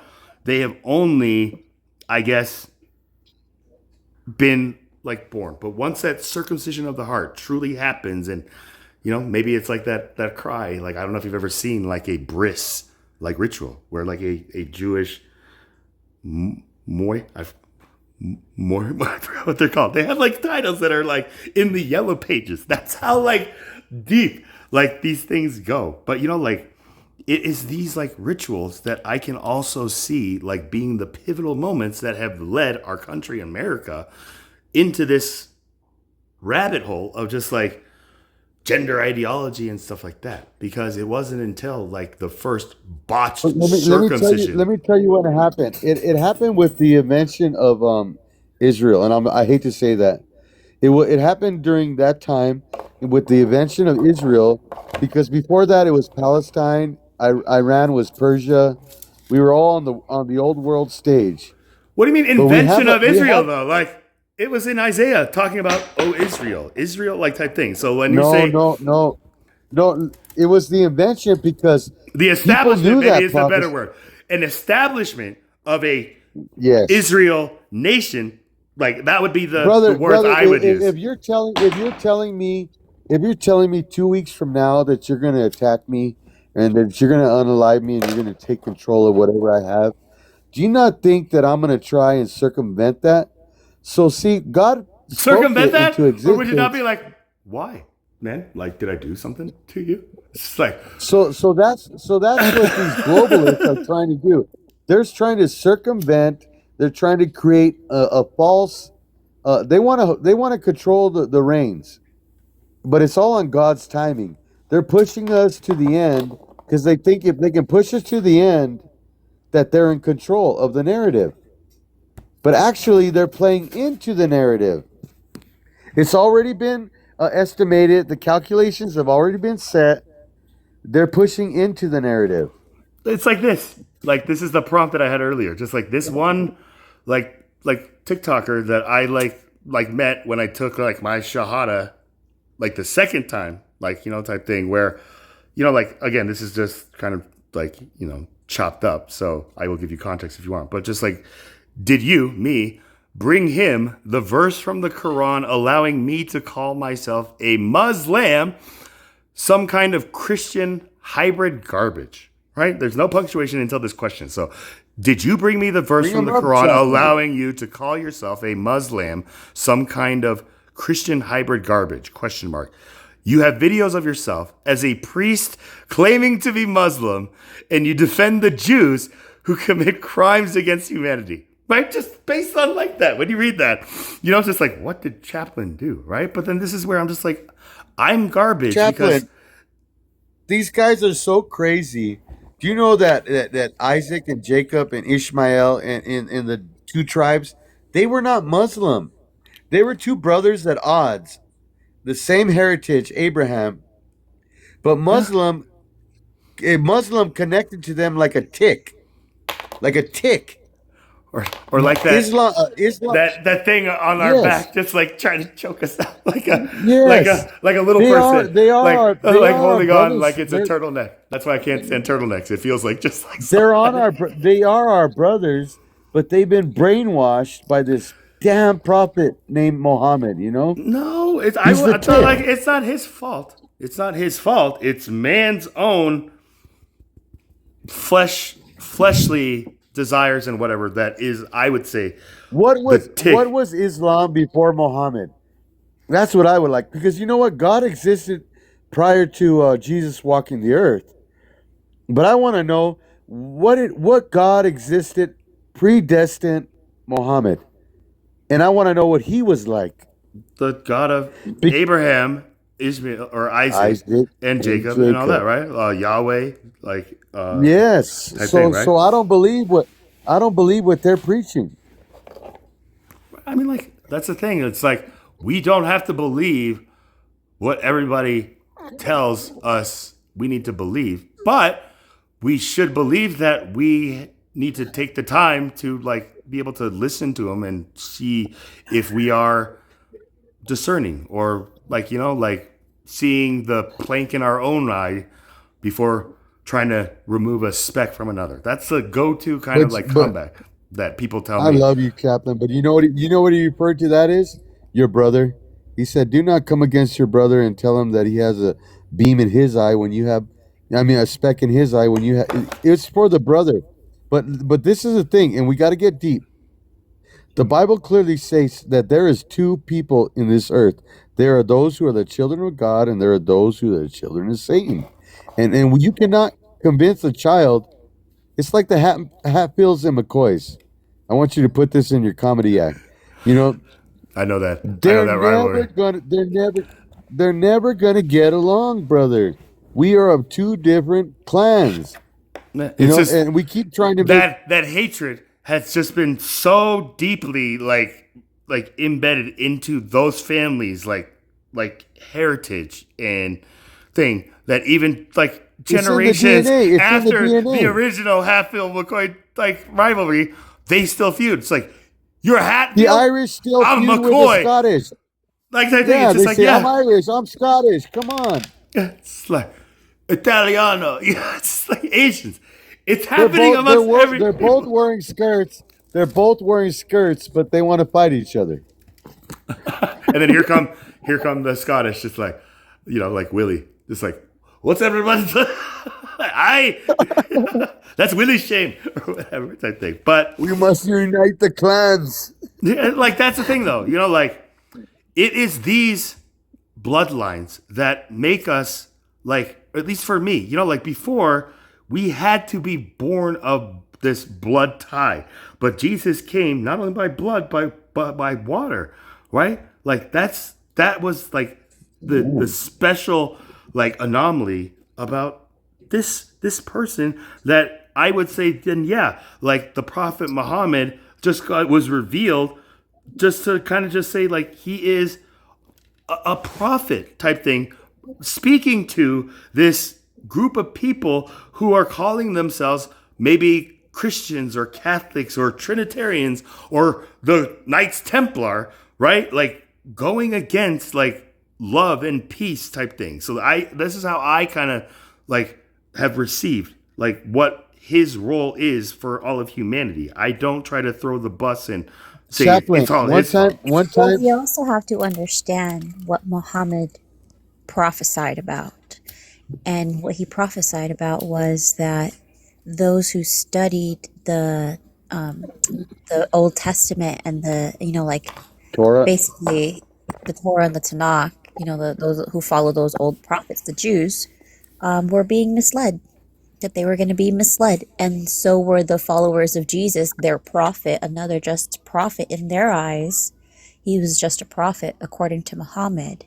And we know that Jesus is not just a prophet, rather the prophet of all the prophets. He is God in the flesh. Even the Jews knew that the Messiah would be coming in the flesh, so we have to And remember and that's the that if it contention goes against with the what Jews, Jesus right? said, well, if it goes against what Jesus says, remember, Jesus says, if you're not for me, then you're against me. Right. Like, You know? and therefore anybody who does not like recognize him as the Messiah, right? As a lot of Hebrews will say, You just know like how another pastor chaplain explained this, But and it's so true. it's not just recognizing him as the Messiah, because Islam states that they recognize Jesus as the Messiah, but they don't recognize what it means to be the Messiah, because the Jews exactly. know that to be the Messiah means to be God. That's why they sought to crucify Jesus, because he made himself equal with God. They understood that he was Chaplain making himself to be the and, Messiah. and sister, you know what? I heard from another preacher, and it took to heart. They said every time an individual countered God or the angel of the Lord, they were terrified. They fell to their knees. They were like, "What the heck?" But how is it so? Muhammad was so brave, and he just like sat Hold on, except down, for Mary and though, he. right? Like when Mary was visited by like the Holy Ghost, like Well, that was the Holy Spirit. in like real life, like awake. Joseph saw it in a dream and wasn't like scared, but like Mary saw this and was just like just But she interacting was a with it. woman, was she not? Was she was a woman? Yeah, Would obviously. a man come? Just a woman. Would a She man? was just Would a she. Oh, no, I'm God? just kidding. He said she was a woman. Like, No, right? but Yeah. would a God who just um put fear in a woman? We're not called as men to do that.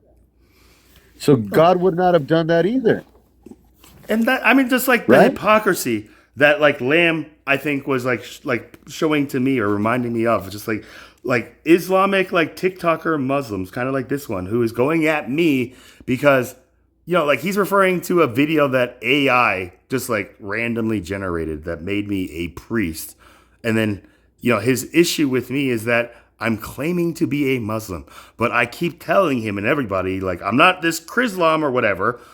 God told me I'm a Muslim, and I've just like kind of doubled down on it. And finally, like I decided to just like ask my AI, just like, what do you think this means? And it was just like, are you like trying to like search Muslim or like this spelling? And I was like, this spelling, Can you it like the Luke 1? Because there it does show that Mary was afraid of the angel of the Lord. Oh, well, there you go. I didn't know She that. was startled, well, and yeah. the See, angel I of the stand Lord said, corrected. "Do not be afraid, Mary." Okay. Because we're all equal in God's eyes, right? He does not, like, in Christ, there's neither Jew nor Gentile, male nor female, Free etc., nor etc. slave. Free nor Right, slave. right. Because we're all equal in His eyes. There are only those who have been born of God and those who are still being fathered by Satan type thing, right? Like it's just like now those who are born of God, who know God, hear us. And those who do not know God do not hear us. Right? So I'm in Luke 1, and it says just like, inasmuch as many have taken in hand to set in order a narrative. And remember, Luke is a doctor, right? Like I found this out. Like Luke is a physician, right? Like so this is just like a doctor's just kind of like report, just like inasmuch Yeah. right? As many have taken in hand to set in order a narrative of those things which have been fulfilled among us, just as those who from the beginning were eyewitnesses and ministers of the word delivered them to us. It seemed good to me also, having had perfect understanding of all things from the very first, to write to you an orderly account most excellent Theophilus, right? That you may know the certainty of those things in which you were instructed, right? There was in the days of Herod, the king of Judea, a certain priest named Zacharias, of the division of Abijah. His wife was of the daughters of Aaron, and her name was Elizabeth. And they were both righteous before God, walking in all the commandments and ordinances of the Lord blameless. But they had no child because Elizabeth was barren, like Sarah, and they were both well advanced in years, right? So it was that while he was serving as priest before God in the order of his division, according to the custom of the priesthood, his lot fell to burn incense when he went into the temple of the Lord. And the whole multitude of the people was praying outside at the hour of incense. Then an angel of the Lord appeared to him, standing on the right side of the altar of incense. And when Zacharias saw him, he was troubled, and fear fell upon him. But the angel said to him, "Do not be afraid, Zacharias, for your prayer is heard, and your wife Elizabeth will bear you a son. Land of Bethlehem. And you shall call his name John. And you will have joy and gladness, and many will rejoice at his birth. For he will be great in the sight of the Lord, and shall drink neither wine nor strong drink. He will also be filled with the Holy Spirit, even from his mother's womb, Elizabeth, right? And he will turn many. Jesus drank wine and John didn't. I mean, that's the thing. Like, Jesus turned water into wine. Like, he drank this wine, at the end. I thirst, I think. But again, Well, this is important. because his body was meant to be incorruptible, you know, and well, drinking wine is not corrupting your body, but us as humans, we're more prone to falling susceptible to sin. Vulnerable, You know? right? This is where we can use the More word vulnerable to vulnerable, right? Right. And so because John was to be filled with the Holy Spirit from birth, he had to keep from doing those things lest he fall away. That's the thing. Imagine John. But John was set apart. I don't know if he had a wife and children. I don't think he did. No, he did not. No. He sanctified himself and set himself apart. That was the only way he could be anointed like that. No, he knew what he was here to do, right? But imagine being John, the young boy who finally hears from his parents. It's like, John, you were born not like other children that but you were given this thing. We were told that you will have joy and gladness, and many have rejoiced at your birth, but you will be great in the sight of the Lord. Your cousin, Mary, her child, Jesus, right? Type thing. You guys are connected, right? So again, it says right here, and shall drink neither wine nor strong drink. You will be also filled with the Holy Spirit, even from your mother's womb. And you will turn many of the children of Israel to the Lord their God, as Malachi prophesies, right? You will also go before him in the spirit and power of Elijah to turn the hearts of the fathers to the children and the disobedient to the wisdom of the just, to make ready a people prepared for the Lord, right? So this is fulfillment of Malachi's prophecy, where if this doesn't happen, John, the earth is going to be struck with a curse. This is and no that's BS. why John was so tough. Could you imagine? He got his head chopped off. Hey, that was his reward is just Jesus saying to all of us. It was from all those born of a woman, which like Liam said, all of us. There was no greater than John. Brother, they already have the guillotines. Just look. I'm telling you the truth. It's been bought by 4. I want to say 3 or 4 former presidents.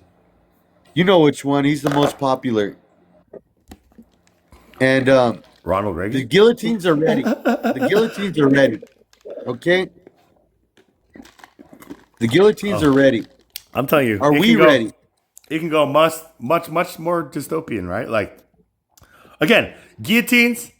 that's like archaic. Like I know God's gonna come back with some crazy futuristic kind of discipline that we don't even just like. Google What are it. what are Google it. those? It's the most. It's actually the most humane because you separate the nervous system right away.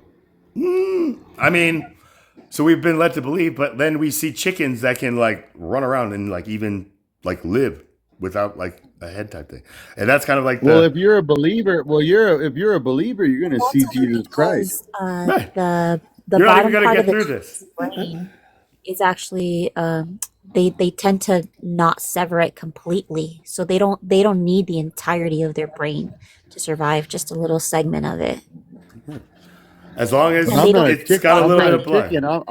I am fearfully and wonderfully made. I'm not a chicken.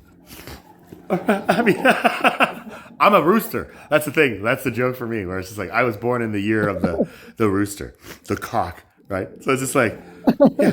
When my parents just was like, Is that Charles, why your eyes Is that why your eyes crooked?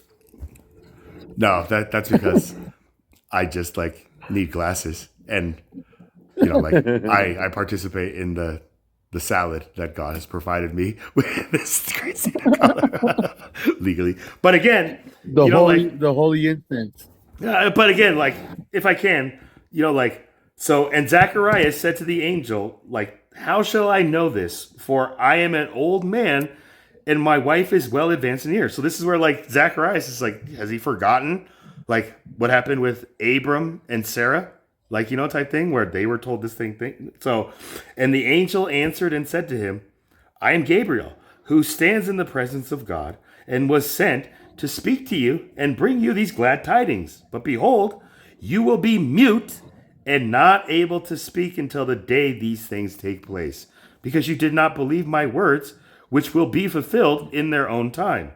And the people waited for Zacharias and marveled that he lingered so long in the temple.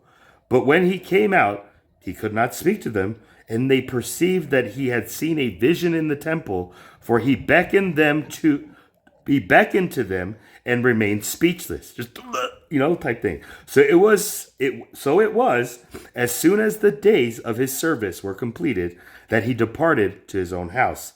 Now after those days his wife Elizabeth conceived, and she hid herself 5 months, saying, Thus the Lord has dealt with me in the days when he looked on me to take away my reproach among people.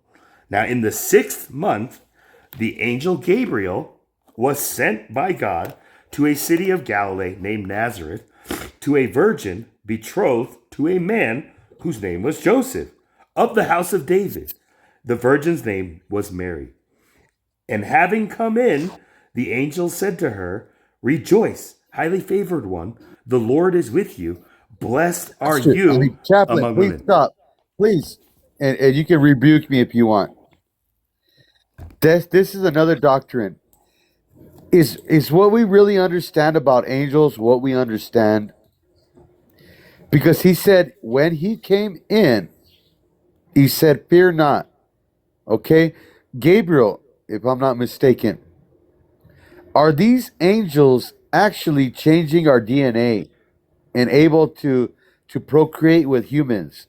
Yes, the simple answer is yes, because there was the giants and the titans, Or when the right? children of the sons of God came and the daughters of man, right? And they produced Yes. offspring So why that so were why is it giants taboo? So why is it so taboo to try and seek those things? because man has Because made we have it been taboo. Like because this is we are genetically engineered beings. We are not like the monkeys, but yet we're relatives of. some of us seem to behave like Yes, very. It's just like Google I'm that. guilty. There was I'm an even a Irish monkey monkey. who could do sign language. It's like, can we at least strive to be Coco the monkey? Hey, hey, we're the monkeys, Or and even yes, those we like monkeys. to That monkey wasn't even a real group. around. The people, it's like, those weren't even a Hey, real group. Coco is a more evolved primate than most people I know on TikTok. That's it. I like, So that's what I'm talking this is what I'm about. Like, getting at. so it's This just is like, what I'm getting at. I really believe that the church wiped our memory clean of this so that we would learn to worship them and believe everything they say and rely on our righteousness and not supersede what God is trying to tell us. I really believe that. And now they're trying to tell us, well, those entities, they're aliens. They're foreign. They've never even Dude, there was a My defined time an alien. when my question father is, was called, why is like it when our ancestors illegal? were called aliens. Illegal or My legal question aliens. is, Yes, why an is it a alien. federal crime to talk to dolphins? Is my question. Is it a federal crime Really? to talk to? I Yes. heard that somewhere. Like to do What something the with Yes. hell? dolphins It's a is federal crime. a federal like You can felony. sleep with a horse, but a donkey, but you can't talk to a dolphin. Like to what extent? You're not allowed to have a conversation with a dolphin. Like You what hear kind of that? conversations were people having with dolphins that it had You can't do that. You can't do that. like Give we me a can't damn do fish. so now is this to say when we go back and watch like Ace Ventura Pet Detective and there's that classic scene just like like we can't do that anymore. Like, that's going to be completely censored out. But that's the thing where like dolphins are like the closest that I guess like we as human beings like connect to any of like the brain. mammal like based on They got a their brain like their brain power and their like a demonstration human's of brain. being able to I mean like a human's brain like their brains have been like more evolving than us. That's They the say the arrogance of sailors. humanity, right? But we had a If deep you're kind of lost in like the ocean, you better pray for a dolphin. right. I mean like that's the thing. Like so in that time where a dolphin comes and saves us, are we now in risk of being convicted of a federal crime because like we can be prosecuted? That's what we rely on our advocate. Just like, Your Honor, I can't even believe this is a case being brought forth to you. But again, like dolphins were used by the military during World War II to seek out underwater mines set out by U-boats, German U-boats, and they were very effective, and they were able to do the work of like 100 like human like skilled trained Chaplain, you military just divers. solved the war problem. We need Dolphin? 1,000 dolphins to go to the Strait of Iran. But who's gonna talk to them if it's a crime? One I'll man do it. has to risk being I'll an do it. outlaw for the Ace sake. Ventura, Pet Detective. Okay, Lamb, this is where I would need your perspective from a sister's view. Is that maybe like a Don Quixote kind of like delusion of grandeur? It's like I'm going to be the one Going to be the one to do what exactly? to make that law outlaw, like illegal to talk to dolphins. The first I'm person going to to sacrifice my reverse life that. and I'm going to talk to a dolphin. To undo that law? Yeah, To you totally reverse that should. law. To reverse that I law. agree. Right? He's gonna be the Charlie Kirk of like Roe v. Wade if there is one for this Hey, dolphin. But hey, you know Chaplain. what though? Hey, Like I guys. think it's being governed for a reason because they have something to It's do with the intellectual, aliens. yes. There's telepathic powers. Yep. How many people have No, yeah, access it's to true because you dolphins? know what? The thing is that there used to be a program at SeaWorld and I'm sure like many other places where pregnant women could sign up to have their babies delivered by dolphins. What? How? But Yeah, But I and want those to. children, they found like that those children that were assisted We're by more at dolphins. peace, more Yeah, they tranquil. were exactly. They were what? What were the kind of attributes? They were more peace and More tranquil. Yes, they were more like stable. growing up, like as adults, like growing into like I don't know all about Awareness adult, but I and know like children for healthier. sure. okay. And then like in like all cases or just like this was just like the majority of like this test group. I want to like, say this all group. cases. They ended up being is this like maybe like the gate project comes in or like the indigo children, right? Like this thing where they are considered like star seeds or like star children. But again, I've never heard Yes. this study where like women can be birthed Yes. with dolphins assisting them. Like how did the dolphins assist? They You just, know, like, but guys, you know what? I don't really think it's the dolphins. Okay, we're getting off on a tangent. You know what it really is the water. It's the water, and it's the belief, the faith. hold Because on. remember See, that we're just all just so we're vessels. straight. We're not talking about a doctor who is a dolphin coming in just like, okay, caca, we got this. It's like, Push right, it I'm up, push it up. Come on. like, We I'm gotta gonna show swim you. it. I'm gonna show you humans how to do this. Like, it's like, but it's like that South Park Hey, episode. brother, when I where, was a kid, I touched the real Shamu. Do you remember Shamu? which one? That's the thing where we've been like led to believe that it's been one Shamu the whole time, but like there's been like Shamus. I want to say you're right. I think there was at least two. Okay, I think I touched the second one, and that was in like '86. I want to say The one that went whale, like there was the last Shamu was the one that ended up going no, against the trainer. that was like the third. That was like the third one. And I heard that she was on her cycle, so it triggered him. It's like a shark. It's like I'm going shark. Just like a shark. It's like a whale, like knowing it's a whale, but it's just like it got that shark. It's like there's blood in the water, man.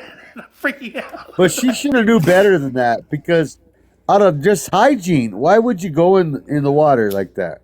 Maybe I don't know. You like know? I think like I come to an understanding that they don't know. Like, That's like exactly, a guy goes to the public it's not like pool and the clockwork, but sauna, like and he always I don't pisses think in it. I don't think she was doing it like intentionally, right? Let's maybe establish that. But just like even in like the ocean, if you are like scared or terrified or even just like relieving yourself in the ocean, just like, oh, it's getting warmer, that is going to attract The entities know.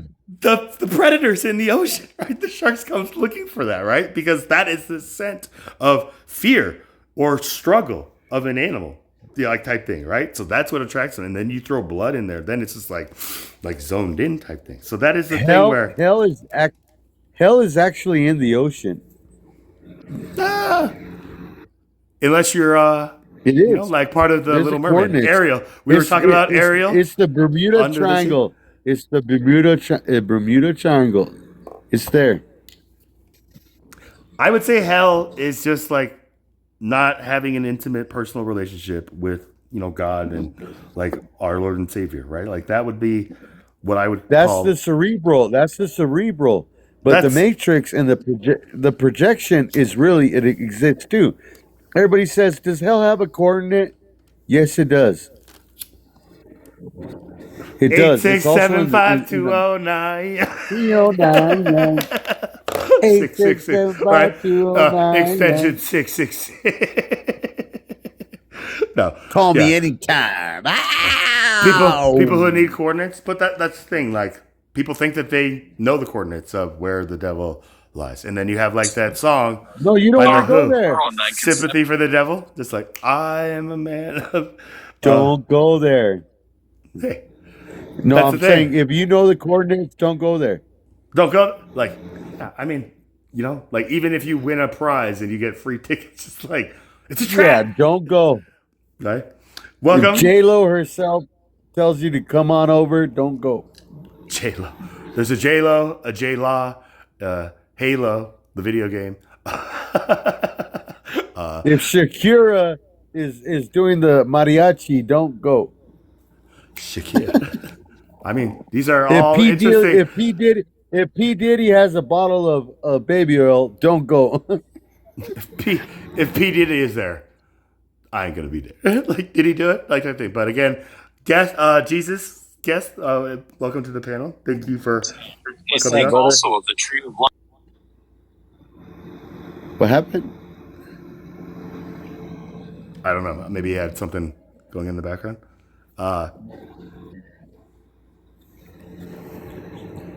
Nah, we're just joking around. I appreciate you, Chaplain. Hey, I appreciate you. I too. love real conversation. I love real conversation. I never knew you were a comedian, but now I can see that. You are a clown. Hey, it was comedian. Now why did you have to jump to clown? Just like, no, I appreciate that. Like, well, you got a big red nose. You know, what am I supposed to say? You should. Look, my dad would tell me I need a big brown nose. My father. Work your way up, boy. Work your way up. When I came back from my freshman year of college and just like sat down with my father, he was just like, "Do you know what a dingleberry is?" And I was like, "Yeah." Oh, do you? shit. And he was like, "What is it?" And I said, "It's like what Americans call like the poop that gets stuck in like I guess they have butt Your hair, butt hairs. like that thing. Like that's the thing. Asians don't have that, So he's just like, yeah, like isn't that funny? And I was just like, what's funny to me is just like, how do you know that word? Dad, did somebody call you a dingleberry? Who was it? Like you tell me, and I'm gonna go. But that was like a bonding moment, But like, yeah, Marcus, Do you still have your dad? yeah, he's still here, Supposed. That's awesome. and my mother. They're both here What's, with me. what's the prompt? That's awesome. Go ahead, What's brother. the What's the prompt? Yeah, what's the prompt? Yeah. Oh, just How's everyone a, doing? a DM. The prompt is I don't know if you know this specific TikToker. Did Who you is bring me the verse from the Quran? Oh, okay. No, I don't read the Quran, so I can't. well, yeah, he's You not You can speaking to talk you. whatever Like about he's speaking to whatever's me. on your This is heart. what he wrote to me. Just like Charlie, like he just like takes like me calling myself a Muslim, like just it's just just like garbage type thing. It's just like, or maybe I'm misreading how he's writing this. Again, like this first sentence has no punctuation until the question mark at the end. So, did you bring me the verse from the Quran allowing you to call yourself a Muslim, some kind of Christian hybrid garbage? Right? Okay, now I think maybe because before that, I shared with him this image of just like how AI like says just like, yeah, Muslim is like a root word for Islamic kind of connection, but then the lamb connection is of like a reference to Jesus being like the Lamb of God, and like one calling themselves a Muslim is saying that they are following God through Brother, like submitting through Jesus Christ. Before Judaism, listen, this is important. Before Judaism, before Islam, what religion was there? There was the Chaldeans. There was the Sumerians, which is one of the oldest. The You know, Hindus, Abraham. like there's a lot of stuff Abraham going was on. actually called. Abraham was actually called out of the land of Ur, which was the land of the Chaldeans. Okay, so when you're arguing about religion and you're like 10 religions into it, shut up. We're too deep now, right? You're We're trying to dig our yeah, way out of a you're hole the at this one. point. You're the wannabe. You're the Eminem saying, "I'm the real shady. I'm the shady, and I'm the shady." Come on. There was 10 religions prior to you. God spoke to the Sumerian at the well, and Abraham was called out of the land of the Chaldeans. So don't you tell me that your religion is important to anybody else but you. For Are the you talking to Bible says me? true When you say religion. you, are you talking to me, Patrick? No, I'm Or the talking to proverbial everybody. you? Right. So that's the thing. Everybody. That's the thing we need to like learn, like as men, like brothers, like to be able to like use this new language of just like us, and No, then knowing I how didn't to. mean it in disrespect. No, You I know know, what I I know. meant it in? This is a teachable moment. This was a Is to teachable moment. glorify. I didn't mean it in disrespect. I meant it to glorify God because we've all been looking at the wrong thing. We're looking at each other's uniforms instead of looking at who brought us to this point in the moment. And this is where like Bruce Lee says, like it's like somebody pointing a finger at the moon. Like if they're concentrating on the Yes, finger, like I they're was gonna taught miss that. all the heavenly glory down here, right? Like Jesus isn't, or Bruce Lee isn't saying he's like Jesus, but like that's the thing where There like was some Korean who told me that. I don't know who he was. I think it was Koreans Gundam guy. like Psy, It was the like Gundam guy. Psy It was is like Gundam guy. Psy is like my boy, like classy but cheesy. That's But his like because, mantra. That's his mantra, just like classy but cheesy. Like that's his thing with but do lots you of guys energy. believe that God is behind everything, though? I do. What's that? Eh, Do we believe Do that you guys God is believe that behind everything? everything? Yeah. Yes. Do Then you why not? why why the whole why the whole contentions between religious factions? Because God said He didn't come to establish a religion. He came to establish a way. Right, right. So Does a map have a religion? Tell me. Does a Does what's map that? a have a Sorry. religion? a minor attracted person, or remember maps are What a a lot of map? different. Have No, you never? no. I'm sorry. Well, what is a road map? Does a road map have a religion? Can a Muslim look at it and say, I can't read this? I'm not a Christian. Well, give me a Muslim map, right? So when Jesus said he was the way, he was the They're map. not called maps. They're called pedophiles. 590 in 5 years, and begat sons and A daughters. direction, a direction. But There are both, like Lamb. I just want you to know that there are maps, and then there are also the like Well, we I'm gotta call sorry, a horse guys. a I didn't mean that. horse. I didn't a mean that. horse. Sorry, sorry. Look, I'm gonna call a pilot dump a pilot dump, but this is where my father is just like, look at that human garbage. And I'm just like, why would you say that about another human being? And he'd just be like, Charles, what do you call a human being who just like poops and like litters around somebody else's property? Is that not garbage? And I'm just like, but there's something there's And something that's in the how very God core. described the people who were disobedient. You know, He said, like a dog that returns to his own vomit is a fool. You know. without a But master, there's right? Like, there's a core problem that we must look at here, because it's got nothing to do with religion. It's got nothing to do with belief. It's got to do Is with that what your caused real the fall. profile? I'm not picking on you, but you look Caucasian and you sound maybe British, African descent. I don't know. British So is No, that African I'm your not. I'm real descent. not. profile? That cold. He's like No, New really. Zealand, right? Not Australian, I'm a New Zealand. Pacific Islander, bro. An islander? I mean, Yeah, Pacific that's Islander. where we have a connection, just like Asian Pacific Islander, right? Okay, I believe you. I'm an Apache Samoan. Oh wow, I've never heard that mix before. Wow, nice. I mean, no, like that's the thing though, Patrick. Like when he says, like I'm not wrong, right?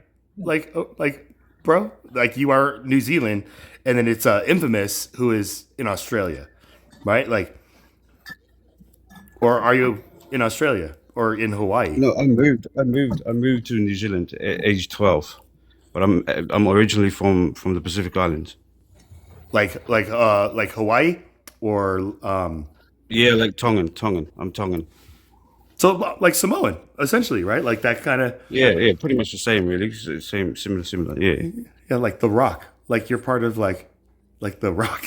like Chaplain, the reason I bring this up, okay? Because this is the next wave of deception, okay? And it's called AI.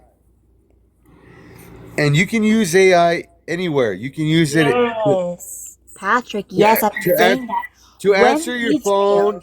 Go ahead, reach the ma'am. promised land. I'm sorry. I'm so passionate about that. I'm just like excited that you're even No, saying that. you got no. Go ahead. When the children of ahead. Israel reached the promised land, the next battle was of AI. So when the It actually says Gentiles that, are, right? when the fulfillment of the Gentiles is, fulfilled, then we have another battle of AI. You guys, AI is against humans. It's against us. It's against creation. They're here It's to destroying spoil us. the soup. They're here to spoil the soup, Chaplain. They add to the. They don't take away.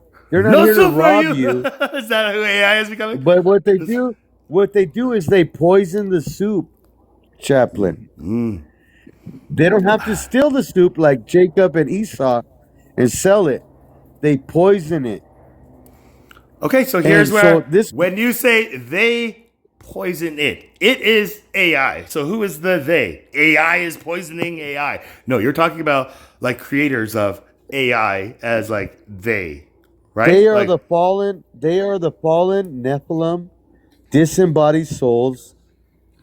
They can control a human being, and they can control artificial intelligence. They can also possess items. We've all known this. yeah, but they're still Okay. human beings. Remember that, right? So these are like humans No, they're who not think human. that they They're have half human. Yes. well, whatever theory you want to throw at it. Like that's the battle, right? So like this is where like Lamb was saying, just like it says, like when like the people were to reach the promised land, it was going to be a new battle called like It was AI, a big battle. a big battle, like AI. A big battle. It was. But And now, only 3 soldiers. But brother, only 3 soldiers came back with a good report. Everybody is like, don't do it, don't do it. They're too big. We look like grasshoppers. They're going to eat us for lunch. And then here comes You think Joshua, son of Nun, or Noon, right? Who is the one who goes and infiltrates like this other camp. you know what I learned about that fight? You think David had it rough with a 9-foot giant and 3 rocks? The, He had the children of Israel, they beat 30-foot giants. But like that's the thing. Like the story of David and Goliath historically is like how battles, like nations battles, were conducted. It wasn't like like militaries against militaries. It was just like the best fighter from this nation goes against the best fighter Hey, from that brother, nation. where's the giants? Look at your platform. Where's the opposition? The only one left is Jesus. My opposition? Or what was the question? When we have opposition, you know who's left? Jesus. That's it. That we can rely on? Like yeah, like when we are like in the corner punching out, like like kind of like how children do when they aren't being understood. We were talking about this. You're a better pastor than you are a comedian. Hey, And that's why I call myself chaplain. Like I appreciate but the you reference, know but what? I'm not a pastor. I'm probably a better pastor than I am a father and a plumber. So I'm Wow. sorry. Well, you should try to pastor or father and plumb the way you pastor. Preach. The way you preach. Love, one love. No, I mean like that's the thing. Like this is the thing about like the Son, the Father, and the Holy Spirit, right? Like in like psychological kind of like discipline. This is what like Freud and like other like people I can't think of right now like discovered about like the ego and how the ego operates with like this other super ego, which is like our most morally like uprighteous like version of like our inner dialogue, the angel on our shoulder, and then our id, the capital ID, right? So it's an ego, id, super ego connection, triune like operating thing that once this is what's happening now, like that I am like experimenting and theorizing and trying to like prove, right? That we are now so lost in our own inner like battle, that spiritual battle that we like individually go through alone, like in here, and even in our gut. Like in a live yesterday, somebody told me about like how Chaplain. Sometimes I feel guilty that you give me the time to even talk to me. why? Don't feel guilty. I feel like I'm wasting your time, but you know what? I'm not. I'm loving every moment of it. You love And to wasting the my time? sister, Is that what you're telling me? Chaplain, like yes. I hate wasting your time, but I love And to wasting the your time. sister, and to every opposition, I'm loving it. I That's really am. preach. I love that. Like, like being in the present moment rather than somewhere else. Like Jesus with like Peter, when Peter like was actually able to walk on water, those like first couple steps, but then all of a sudden he just like fell into the water, and Jesus like why do you think that happened? Like, Because you look away. this is like type thing. So again, I appreciate just like that like acknowledgement and that accountability, Patrick, because like yesterday it was a little different. Like it wasn't that you were wasting my time, but you were really kind of slowing down the time that I had intended. But that's the thing about me. Like like I don't try to stick to a rigid like plan type thing, because I know God works in that thing. So I have to leave this room for error type thing. So this is where sometimes like people I found out who watch my lives kind of get frustrated at that. They think that I'm like just playing devil's advocate, both sides, That's true. and just really, like but coddling. that's really the true heart of God, because God is so patient with us. He says He says, "That's a hammer." No, that's a wrench. No, that's a hammer. That's a But wrench. that's the thing in South Korean like custom, like there's a saying where like the nail that sticks out is the one that will get hammered, right? So like they like raise children not to try to be the one that is trying to be like the one or like a one. Like don't try to stick out or be special because those are the ones that get like attacked all the time. Which then, like I would associate that as kind of maybe the correlation between the statistic where like the highest like per capita of any country, number 4 is South Korea in suicide rates, right? And then like Japan, right? Because these are countries that the people are just so forced to work to live, to work to live, to work to live. There is no like rainbow at that end of the tunnel, which is like why my father was able to see that ahead of like his time. And I'm barely like, seeing that. I'm barely seeing that now, Chaplain. I'm barely seeing it. just be grateful that you're seeing it now. You could have still been blind to it, right? So this is where God's timing is perfect, right? So just like we couldn't see it before because God knew we weren't ready. But now that we see it, we can't unsee it, right? Like we can't be like Cyrus or whatever, the guy in the Matrix who like made a deal like with the Matrix to go back in. It's like I want to be an actor. Like You can't have a $10 loan. You can't have a $10 loan and only make $7 a season. You can't. That doesn't make sense. You can't have a $10 lifestyle and like have a like below a $7 like income. Like, right? It's not gonna work mathematically. No, you can't. Unless like you're. But this is you're how hiding they something. this is how they designed the whole world. And then they said, "Well, I got a solution for you.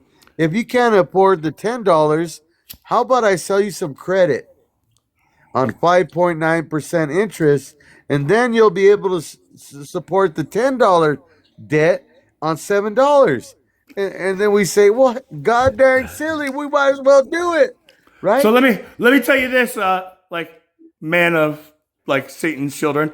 You're telling me you have no interest in helping me out financially unless I pay you like an extra cut of like a loan type thing. Like that's the thing that like Islam says is like not godly, like right to charge like interest like that, like banks and stuff do, right? So no, again, I'm not against interest. I'm not against interest. No, that's not what I meant. But you're against like this like conditioning that we believe like we have a job and then we don't live within our own means and a budget, right? Yes, we get a job yes. and then like get a new car. The thing that really like makes me laugh is when I get a friend who called me and they're like, "Yo man, I got the job." I'm like, "Congratulations." They're like, "Yeah, man, let's go out to the bars and celebrate tonight because I'm not gonna be able to go out." And just got to the point where it's like, "Yo, man, I missed work and I need to find another job." And I'm just like, fired.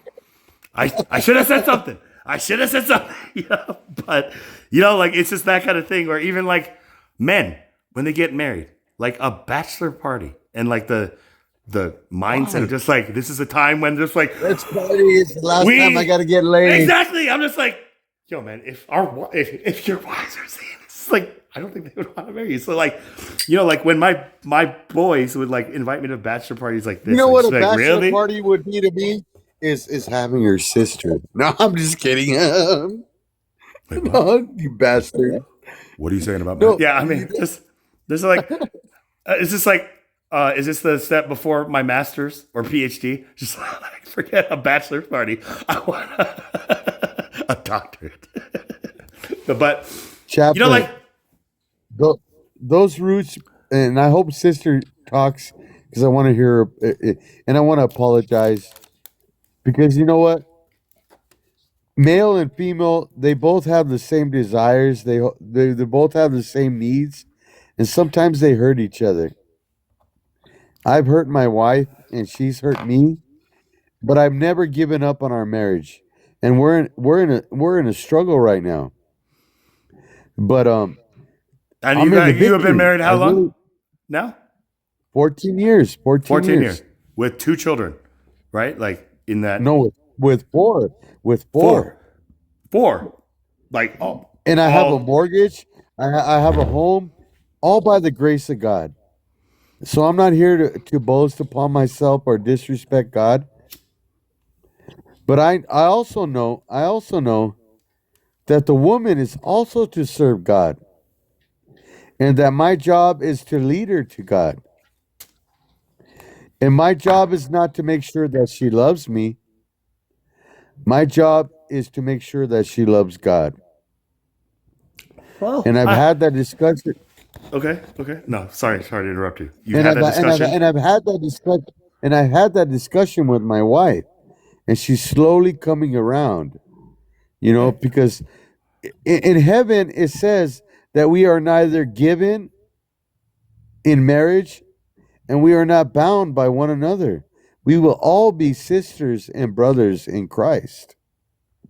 You know, this concept of marriage and love and amor, it's not the real thing. Amore, that's amore. That's amore. Yes. It's Okay. really not it's really not the real thing. Because they asked Jesus, they said, I've been married 3 times. When we get to heaven, who shall I be married to? Remember? And Jesus said, in heaven you shall neither be given in marriage or any of that. You shall all be brothers and sisters in Christ. And that happened. Let me tell you, and this is even deeper. It happened for 1,000 years, and it was called the Dark Ages. That's what happened. But it's going to happen again for one final time. God is not going to repeat the cycle anymore. That's why they call it the end times. Because he's given us enough chances. 3 is enough. After 3, you're done. What was that? You know what I mean? 8 is enough. Like No. 8 is enough, Dad. But the devil wants to tell us. The devil wants to tell us that we need to be happily married, that we need to be in love and take vacations, and we need to show our toes on the sand. And if your husband, that's not necessarily the devil. That's the man telling man yes, this is what man needs to like disguise themselves in front of our comparable helpers, our partners, right? So this is where like that whole concept of like pickup artists and like the like the passport bros, like the Andrew Tates, like it's gotten so like corrupted now that we have movies like that actor who played Jesus in The Passions of Christ, the Mel Gibson movie, is now like this soldier who is going against like this war of human traffickers, right? Like there are people still. Is that him? Jim Cavell? He was struck by lightning 2 times. In real life? Or no, the guy who played the Passion of the Christ, he was struck by lightning 2 times on set. Is that and he did not unalive. Like, I mean, like, I gotta look that up. Like, that'd be an interesting, like, entertainment tonight. Just look like, it up. Actor, look it up. I'm going to. Like, here's the thing. Like, no, I'm just kidding. Like, like, either way, like, the actor, right? So he like, he doesn't take that role. And there's that guy who is the actor who plays Jesus in the series, like, The Chosen. How about Barabbas? Look up Barabbas's testimony. Barabbas? He played Barabbas. With one arm or 2? He played Barabbas. He played Barabbas. And he said when he looked into the actor's eyes, he actually saw Jesus Christ. And that's why it was so emotional, so realistic.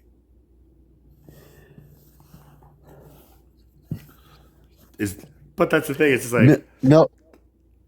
Yes, Jim Caviezel was struck by lightning while filming the 2004 movie The Passion of the Christ. Yes. The incident happened during the filming of the Sermon on the Mount scene, where Caviezel and assistant director Jan Michelini were both hit. Woo! right? Caviezel Yep. later shared that the strike caused his hair to briefly catch fire and resulted in an NDE on the operating table. Wow, it got that serious. Despite the terrifying ordeal, he survived and continued to finish the grueling shoot. To get struck again? You said it was twice? Yes. Like, Yes. Brother, why did they run away? I'm sorry if I did that. what? Who? Lamb? I'm sorry if my words caused people to run away. I mean, yeah, they're not running away. Nobody's running. People got other stuff to do. But That we got a new it person. breaks my heart. It breaks my heart, brother and chaplain. I'm not going to run away, but it breaks my heart because I want my Lord in my life to be a platform for His glory and His mercy, and I want everyone to love Christ like I love Him, not as a boastful person, but as a seeking and wanting person. Right? And that's why now, like, we have our brother, a.k.a. my spiritual mother, Z. What's up, gangsta? Yeah. What's up, man? Not much. You're still Bye. Muslim? Or Muslim? Yeah, that's a You're still Muslim, that? man. Learn You it. haven't changed? Like, read Ready? it. Embody it, right? A Muslim, the Muz from Muslim is in Arabic. The word Muslim literally means one who submits their will to God. But Lamb, from Lamb of God, in Christian theology, Jesus Christ is identified as the Lamb of God who takes away the sins of the world. Therefore, a quote-unquote Muslim is conceptually a person who submits their will entirely to Jesus Christ, the Lamb of God. Okay. Well, all right. well Mic doesn't drop. He say I like every that. knee shall? I like Well, that. doesn't He say every knee shall bow and every tongue shall confess? So why wouldn't a Muslim bow his knee to Jesus Christ? To a Tell me Muslim? that. To a Muslim?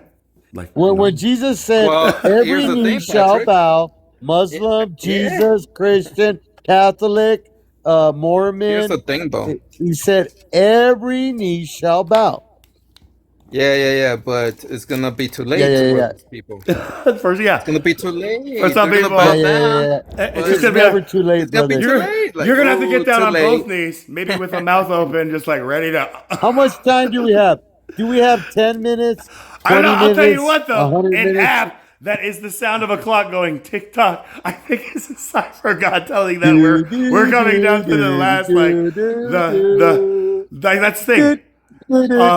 Doomsday, the doomsday clock. Like, we are closer to like midnight, like midnight on this doomsday clock. So than this ever. is my question to the other guy. What are you doing? Yeah. What are you doing to help others reach God? I'm simply preaching the gospel. Then preach it That's all and tell I'm me. doing. Z, Tell I me totally what thought verse you wanna you talk said about. sin. The power I totally of thought the you said gospel sin. message. I sin. Simply just preach the gospel. I was just like, wow. But brother, if you simply- preach the gospel, do not paraphrase. Do not claim How? it as your own like Elaborate. Muhammad did. Elaborate Okay. No, for perfect. If Patrick. you preach the All glory to gospel, God. All glory to God. let it be the Nothing of my gospel. doing. If All you right, preach so- the word of God, let it be from the book, in the book alone. Hey. And Well, from the heart. You can't come. Say You it with your can't. chest. You can't. From the heart. Say That's with- more like yeah. You can't preach the book You because can't you pin don't down believe in it. God. You can't box God into a book. That's the thing. Oh, this guy's AI, bro. This guy's in like multiple I'll tell lives. you. I'll This tell you. guy Hey, he's hilarious. talked before, He Patrick, sounds like a haven't we? Mexican. You know me, bro. You know You know me. me, You know it's me. it. You know me. Argue So with you're in good everybody, company, bro. right? Like, Come on, You Holmes. can't believe. You Don't be can't a- believe don't your be own a Mexican- thoughts, bro. don't be a Mexican. You don't have no shoes Like, on. You don't have no Z, shoes. like, You're just just know that- naked, bro. Like Be a Patrick Mexican. had like this like wall that he built himself against I already like his beat own this guy his own 100 answers. times, brother. No, Well, This you- guy is a joke. This guy Patrick, is a joke. Don't waste my time with that kind of He's just like a taunting. joke. You don't need to taunt him. Okay. You know, like especially him. Okay, Please don't I'll be taunt Z quiet. You into talk to firing him. the Enjoy Z is your the one day. who Enjoy will your go day. gangster, and I'll be like, I'm never giving you the business, Patrick. I'm never this is giving the you first. the business. This is the first time you guys have met each other. This isn't like the Patrick that you know. No, of, no, we met right? before. He's been Like on my so. panel. Are you sure? He's been on my panel. I think Okay. so. Patrick, Haven't we? I don't know. Can you confirm or deny I talked to a lot of people. this? I know you talk to a lot of people. That's where it's just like, do you keep You're track in of for the a people? butt that reading, you keep- okay? I hope your butt is ready. All I remember is I have spoken to you at least once. How do you know that? How do you know that? Because of the name Because Patrick? I remember that Sounds- picture. I remember that picture. That's why. Okay. Yeah, you've been on my panel, or I don't know. I've been on someone's panel where you. Maybe my panel? Just pay the oil. Okay, It's okay. been a while since I've been on your Okay, panel. so let's see how it works out. I have records and receipts of all this, so I could probably use AI to be like, go through all my videos and tell Man, them. you guys rely too much on AI. You guys rely too much on He that. just man. called you AI, so I will let you guys. I know. No, I'm just kidding.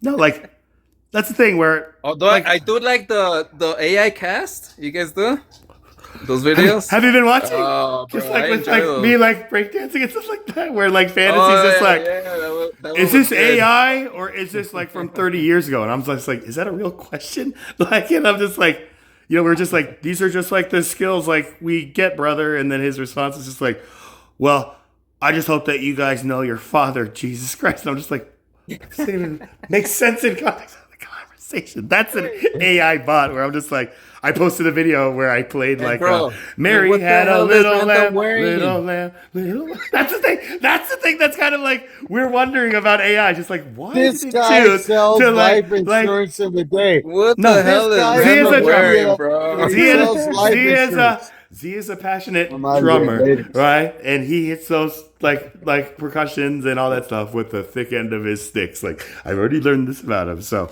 just trust me, Patrick. Like, okay, well, I don't know what happened. He just left. What happened to Patrick? Come back up, Patrick. Maybe God woosawed him. We're his thing. Or maybe, I don't know, like bots. But yeah, that's the thing. Like, I was so worried about like maybe like Random just kind of getting offended. Like I was just like, I hope Random doesn't think like I told AI to put him in this like outfit with like this half shirt. But then when I like first saw it, I was just like, how did it come up with this? Like the pants and the boots. And like, I was just like already kind of like thinking of a way just to kind of like explain myself. So I brought in like the South Park video with like the metrics, like just like, you're so straight, you're like a freeway or a highway. It was kind of funny, but I like traced it back to an original video that was like the original like dance video with just him and this other Justice, not the Justice, aka Truth, that you and I both know. Like, so I saw in his video, his AI put him in the pants and the platform shoes, and then I just didn't see it. And then when I just told like my AI, Hold to on a just, like, minute. Seriously? yeah. So his AI did it as Like, well? he gave him his Wow. AI cast, like the original AI dance cast, like like script story, came from like Justice, like with Random, just those two in the cast, and they were just like dancing, and I didn't even notice. I just thought like they were both wearing like, I thought he was wearing a jersey, and didn't even look down at what like was below until like I joined the cast and said, add me to this, and like we're all dancing like Jabberwockies. That's like what I just wrote as the description. I said action, and then it came up with this thing. When I like watched it, brother, it brought tears of joy to my eyes, but then just like tears of concern. I'm just like, oh no. But when I just saw it, I was just like, why did it put him in this? No, that video, it dressed us all just like in like respectable street breakdancing wear. But then when I tried to like piggyback on top of that, and I said, now introduce a rival dance crew who is trying to like serve us or something along those lines, and then it like put all these other people dancing with us, and somehow like alienated Random into the half shirt where he comes in, he's like, are you guys ready like to see something? And I was like, what is this? And then Okay, like, I get it now. that's when I was So just like, hold on a minute. So it got the wardrobe from the other video. Is that what it is? The half shirt That's what it is. came from my AI, like evolving from the other original AI cast that already created the shoes and the platform that I didn't see, but it was already there. Like when I went through the comments, it was like, look at the platform shoes, and I was just like, I can't believe I just saw this. So then when I like made a video, you know, like, and it showed him in the half shirt, like that guy cracked up. He was like, whoa, like that half shirt is fire. You know, like this is like that kind of the thing. half shirt. That's what like the comments were just like, man. and then some people were just like, yo, random, like what side of the aisle are you on? But he took it. He took it with humility and with like joy and like good cheer. He didn't take offense to it. So like I'm grateful and like glory to God for that. You know, because that was one of those things. It's like it's a coin flip for me at this time. I don't know if you saw like the original beef and how that like reconciled. But like when I first used this AI cast and just kind of like edited it from a first kind of like run that he did for his like new live kind of like format, you know, like branching away from just like telling people kind of like what we believe and that, you know, like they should agree. And in that sense, I'm not trying to throw anybody under the bus or, you know, like in accusation, but I'm kind of talking about like you and like fantasy type thing where, you know, like you guys allow just a lot of chaos. But again, like I sit down with you, you and me have had a personal conversation where we've gone beyond. Here's the thing.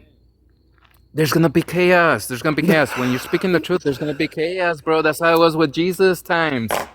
Right. That's how it was with the how we're Pharisees speaking it, and right? all those That's the people. thing I had to learn, Huh? especially from a drummer, right? As the drummer, your truth is just like, ching, and we're just like, that's so loud, you know. I'm just kind of like a gentle, just like you know, chopsticks, like dun dun dun dun, Okay. dun, dun, dun, type thing. So if you can understand that kind of like symphony, like in that sense, so like I hear you, brother, and like you know, it took me time. You know, like I definitely had to go back and just kind of pray and just say like, you know, I see like a speck in just like my brother's eyes. You, Fantasy, Burn It Down, even Random, and just like all the people that I've got to sit with. I actually that I had see. to block. I blocked random today.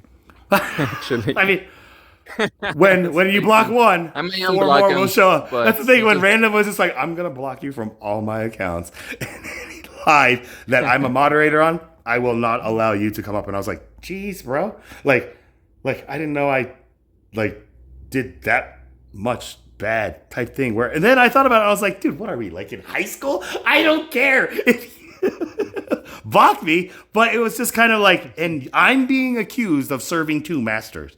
Like people are so consumed with like juggling multiple accounts, you know, type thing. Where I, you know, like even like Dennis, I'm just like, why do you have like 5 accounts all named the same type thing, all like sitting together, right? Like when I see a space occupied by him, I'm just like, I don't know. But again, you know, like Z, I'm grateful to have yeah, he you has up a here. bunch of accounts. I just blocked one of his accounts. Yeah. He's probably gonna.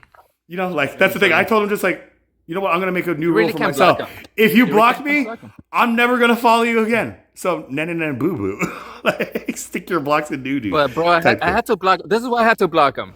I had to block him, bro, because he always comes to my live to cause disruption. He says he comes to recently. No, he doesn't even Is say- this recently, or are you talking all the time? ever? Like all all the time. like It's so because I you have haven't blocked him seen sooner. you haven't seen like recently. I'm talking maybe within like the last month or so, like a dramatic kind of maybe like shift that may be more abrasive towards you or more chaotic for you compared to how long you've known him for, because it's been like what years that you guys have sat together Well, through 'cause like now he's officially a Trinitarian, bro. that's he's the thing where going he out warned with me. it He's just more like, and he's Chap, preaching more did of you hear that. like the rumor going around me? I'm just like, what is it that you unblocked me? And he's just like, no, man, that I'm a Trinitarian. I'm just like, are you? He's like, Oh yeah, he told he's you. like, I think I am. And I'm just like, well, I mean, like, are you just a Trinitarian now? And what were you before?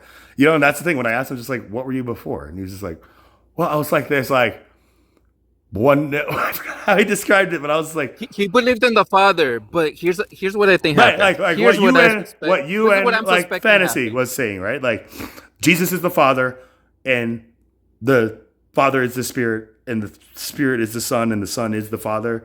That Well, fantasy ideology? has it wrong too. Okay, yeah. Fantasy has it wrong too.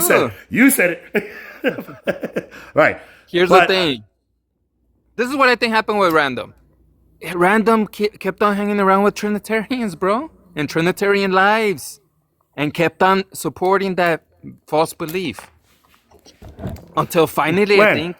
And what would you call like Fantasy's life? Was Fantasy's anti-Trinitarian life that he should have been investing more of his time in? Closer. Fantasy's like a half Trinitarian. A half? Fantasy's like a half Trinitarian. Look, I'm half bisexual. Yeah, look. What? Like, okay, so he's half Trinitarian. He's not so like, fully gay. He's a six. sixth. Half. He's a sixth. A half of a like that thing. Okay, but he's not a Unitarian or kind of like oneness. So what would you then call yourself in your own words? Right? Like, how would you separate yourself to be like more truth than in the spirit of errors, I guess what I will call it, as the Bible says. Okay, this is why they're error. This is the theme. And it's actually very simple. And, okay, you're familiar with that verse, Isaiah 9:6, right? A son is given. Pull it up. Yeah, we actually did a study. Let me tell you what Fantasy believes, and then I'll explain the verse. Fantasy believes that body that they call the Son was created, right? Meaning that it came from. He believes it's created, that it's not God. Created by who? And that's false. Created not by God, right? Like it was created. He believes that God created that body, but that's wrong. That's a false belief. The body prophesied in Isaiah 9. You said what verse, brother? Isaiah 9:6. Okay. Okay, I'm going to start a little bit before in like 3. You have multiplied the nation and increased its joy. When he says it's like, I think I've spoken to like over 1 million people here on TikTok. I was like 1 million people. But again, they rejoice before you according to the joy of harvest, as men rejoice when they divide the spoil. No, bro, you're reading something else. I'm in Isaiah 9, verse 4 now. For you have broken the yoke of his burden and the staff of his shoulder, the rod of his oppressor, as in the day of Midian. For every warrior's sandal from the noisy battle, right? We were talking about chaos and stuff like that. And garments rolled in blood will be used for burning and fuel of fire. For unto us a child is born, unto us a son is given, and the government will be upon his shoulder, and his name will be called Wonderful, Counselor, Mighty God, Everlasting Father, Prince of Peace. So you're saying Fantasy takes this specific verse 6 in Isaiah 9 as created, not by. Yeah, let me break it down. Let me break it down why he's wrong. But like, can you break down what he believes first, and then poke the holes? Okay. So yeah, it's just how I explained. He believes that body who is called the Son, right, or the flesh image is what he says, something like that. The Son flesh image, he calls it. He keeps on saying that it's created. The Son's created. The flesh is created. He keeps saying. By Jesus? Like it's all created by. Right, yeah, by Jesus. Yes. Right, and I'm just like. So he's basically saying that body is not Jesus. Right? That body's created. Right? He also says if they see it, it's created. If you can see it, it's created. That's wrong. Which he always goes back to the verse in the New Testament, just like Philip, like, or whatever. He always goes back to that Philip, just like, have you seen me? Like, have you known me so long that you like don't know the Father? And then he goes to Thomas, just like how Thomas is like put the finger in, just like my Lord, my God. Like this is like he is calling him both. I'm just like I can interpret it just like say just like my Lord, and then like going in and be like my God, I can't believe I think. But he tells me I'm wrong. He also misinterprets that wrong. Look. Let me explain. Let me see if you could pick up what I'm about to put down here. Let's see, gangster. The reason why he's wrong is to say that Son body flesh image is created It's because of that verse, illustration, that verse right? Like calls that circle with like Son, Spirit, temple, and then inside the thing is Father, something. And I'm like, what is this? Like, oh yeah, that's where he got it from. And as a matter of fact, that's a wrong diagram. That's it wrong diagram. It doesn't make that's sense where to he me. got it from. I look at it, I'm just like, mathematically. I know, because it's wrong. This doesn't make That's why. It doesn't make sense because it's wrong. And you know who told me that? Who gave him that diagram? Who took credit for it? Shazam. You remember Shazam? Hold on. Black Adam? You know him, right? Yeah, I know A-Train. I know A-Train. Like, you know. A-Train, yeah. He goes by he gave him that diagram. Shazam. And he ran with it. So A-Train actually gave him a false gospel diagram message. Did A-Train believe that? And now he's running with it. That, yeah. I didn't give that to him. He totally stole that for me. Or did A-Train confirm or deny that? Like, no, he's not gonna. No. A-Train told me straight up. Hey, I give him that image of just this circle, which is like all these things. The circle, yeah, with the diagram, yeah, the whole thing. Okay. Well, that's what A-Train. I don't know if he's lying or not, but that's what he told me. Well, that's something I'm interested in maybe finding out on the next episode. No, I'm just kidding. Okay, so then Dennis like ran with it, and obviously, clearly, probably A-Train has a little bit of kind of just like regret on just maybe giving him this because now he has become this thing that just like ends up frustrating A-Train because everybody talks over him and I guess like makes him feel like he's less than, you know, like they don't know like his like struggle and who he is, like especially after like submitting to the Lord. Well, they want to bring A-Train. I just wanted to say that A-Train gave him that image, but okay, yeah. I don't want to talk about A-Train. Look, this is like entertainment tonight, you know. So when we're gonna get down, we're gonna dish, you know, just. So again, so now we know the source, like we know the seeds that planted this tree. Right, he planted a false seed. Yeah. Okay, and now he's trying to use this as like a fruit to plant seeds in other people by telling them that they are he's wrong. Planting that same bad seed. Yes. Right, the fruitless weeds. That's a weed. Like that's the wild grape. Weed. It's not in weed. Isaiah, it's a weed. It was talking about this like the vine or the like, you know, it says like the Lord says just like I like intended this vineyard to produce good grapes. You know, like I gave it everything it needed to produce good grapes, but instead it produced wild grapes, right? So this is where in Isaiah, I forgot, like he talks about just like what could the Lord have done more that wouldn't have produced these wild grapes, right? So then the Lord says, you know what? I'm going to burn down the hedges that like surround like this vineyard. And I'm going to like lay the wheat like type thing, right? Like it's going to like, he's going to just do a lot of weeding and gardening. It's just like, yep. Yeah, you may look like a pretty sunflower, but you're still the weed type or whatever. Like, you know, it's going to be like that. And that is kind of like a real, I don't want to say terrifying thing, at least for me personally, because I know. No, don't be scared. I know, I'm not. But that's the thing where when I sat with you like originally and like you're trying to make me be scared and I'm just like, see, you know I'm 44 years old, right, man? You're scared all on your own, bro. You're scared all on your own, bro. I'm just scared for you, thinking that you could like, you know, that's the thing. Like nobody can scare me because fear is not of. It's okay to be like, scared. Like that's the thing, right? Those who have fear have not been perfected in love, right? So this is like a call to like arms, at least for me.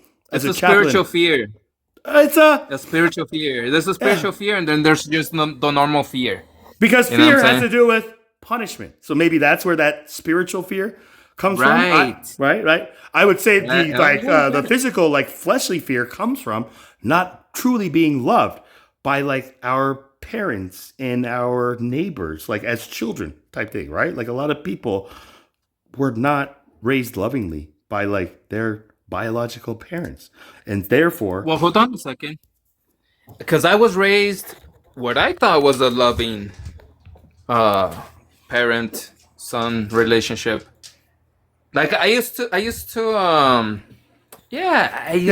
you went around and called your father Satan, right? Just like Father. Yeah, then I found out my father Satan. And you have to know that up in heaven, we're going to be brothers. And Mom, you're going to be my sister. And I was like, what the heck is he like drumming on here? Right? So I was just like, I got to really sit down with Z and get a hold. So like this is a thing where remember when you told me Z that like I need to also like you go to my biological father who I rely on as a trust fund kid. Like it's like you're the devil. Oh, you're a Like trust I fund think kid. I am. Like that's what I told you. I was just like, I got a lot to lose here.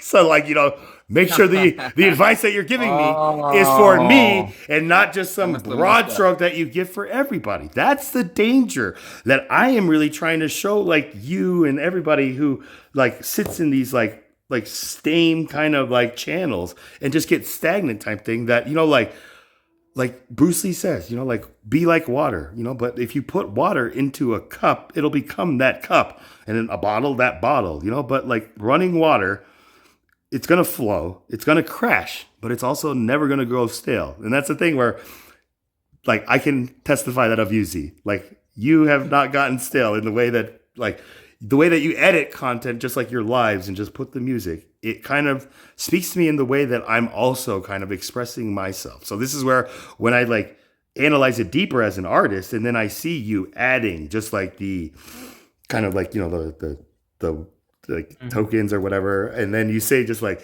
here is the angel. And then you put the horns on somebody else. I'm just like, that person is an angel. And I'm not saying this person's not, but like, why would you call this person out? And I've kind of realized it's because you guys have become comfortable in believing that the relationship that you all have built amongst one another through these like specific channels or bodies or live hosts, type thing. Like, like we can have a relationship We're building outside a family. of, right? Like, like on the show Seinfeld, it was awkward for George and Elaine to hang out, but once they hung out like without Jerry, it was just like a whole new thing, right? Like, do you even understand that reference? Oh yeah. I love that show. Yeah. Yeah, I mean, like, and okay, well, check it out. This is the reason. Let me break it down this verse and the reason why he's wrong. Why it's wrong? Because of Instead this. of saying he's wrong, just saying why you see it's wrong. Why that belief is take wrong. that as well. Take it as a grain of salt. Just that's my little da-da. Okay, go, and welcome. Okay, let's look at it closely. This verse, because according to their belief, this is how they believe. It says, "For unto us a child is born," right? Talking about Jesus. "Unto us a son, flesh, image is given." See, that's how they understand it, right? A son, flesh, body, image is given. "And the government shall be upon this son, flesh, image," right? "Shoulder. And his name of the son, flesh, image shall be called Wonderful, Counselor, the Mighty God." It's just called that flesh image God. The Everlasting Father. Right. See that? And a Prince of Peace. That's why they're wrong. They say that body's really not smart, the Father. If I call you really smart, does it mean you're really smart? If I call you really stupid, does it mean you're really stupid? If I say this man shall be called the greatest dumbass of all, does it really mean you're the greatest dumbass of all? Maybe. Maybe. You believe it to be, right? Maybe we shouldn't overlook. Maybe we shouldn't overlook words like But see that? shall be And called. they reject that son, flesh, image is the everlasting Father. And the everlasting Father has no beginning. I don't see those words in there. No I don't end. see the words And flesh they reject image. that. I don't see the words flesh image in the scripture. That's what they you're reading. believe, though. See, I'm inserting their belief. See, this is where we have to clarify it's wrong. and put into context. Yeah. Red, we're talking about what it is that Dennis fantasy. But you know what I'm saying, though, right? Like you understand? preaching. Like I hope now. Does that clarify? Infamous. I know you probably are lost because you don't know the person in reference here. But like Z is just using his logic of just like the Son, image, Father, all being one, Jesus, right? So the Father sent the Son, and the Son is the Father, and therefore Jesus is all these things. So Jesus sent himself to like create an image of himself. Capital S, Son, S-O-N, is the same thing as saying Father, guys. The very same thing. No difference. As saying Father? It's interchangeable. That's why it has a capital S. So whenever you see son in the Bible with a capital S, it simply means father. What if it's at But the the beginning reason of why a it says sentence? son, And you always have to capitalize. Don't say always. but the reason why it says son, Always gets in it's trouble. because it's pointing to God the Father and walking Okay. around. Then what about in Malachi where it says son, capital S, UN, of righteousness will come with healing in his wings, right? Like type thing. Yeah, that's talking about the Father again. Well, I mean, it's talking And the about... Father has wings, right? Because the Father's the Holy Spirit, and the Holy Spirit has wings. Okay, so You see that? continuing off of that premise, right? Then it ends with this last prophecy, and the Lord, or the prophet Elijah, will turn the hearts of the fathers to the children, and the children's hearts of the fathers, lest he strike the earth with a curse. Right? So now, if you're saying this Son, S-U-N, of righteousness is the Father everlasting, or everlasting Father here, then what is this reference to the prophet Elijah? Is it saying he is going to turn the hearts of Jesus's to the children who are also Jesus, and the hearts of Jesus' children back to Jesus? Hold on a second. You guys are forgetting that John the Baptist, who Jesus Christ said was Elijah, had the Holy Spirit from his mother's womb. Right. Oh. Hey, so it was really, it was doing the works. The Son, S-U-N, in John the Baptist, who is Elijah. When the priest, so when you really think about it, God baptized himself, John the Baptist, the Jordan who are you? When the priest approached John the Baptist himself and said, "Are you Elijah?" His answer was no. Yeah, he didn't know. He didn't know. He didn't know he was Elijah. No, it's not that he didn't know. Are you kidding me? Like his mother, he said Elizabeth, no. He said and no. father. He didn't know. No, he said no. I am not. He didn't say I don't know. I know, because he said didn't know. No. I am the one who prepares the way. Guys, he didn't know. He didn't even know Jesus Christ for sure. If he was the Messiah, he had to send two of his disciples to go check, even after he water baptized them. Even after he saw the Holy Spirit come down on him. He still was in doubt.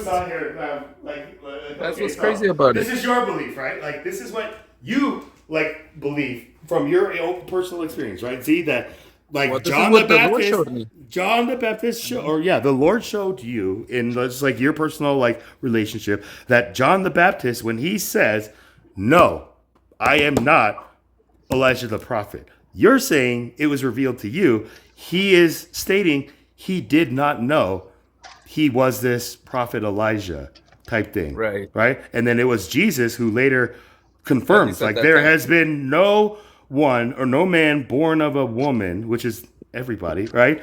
Who is greater than John the Baptist, right?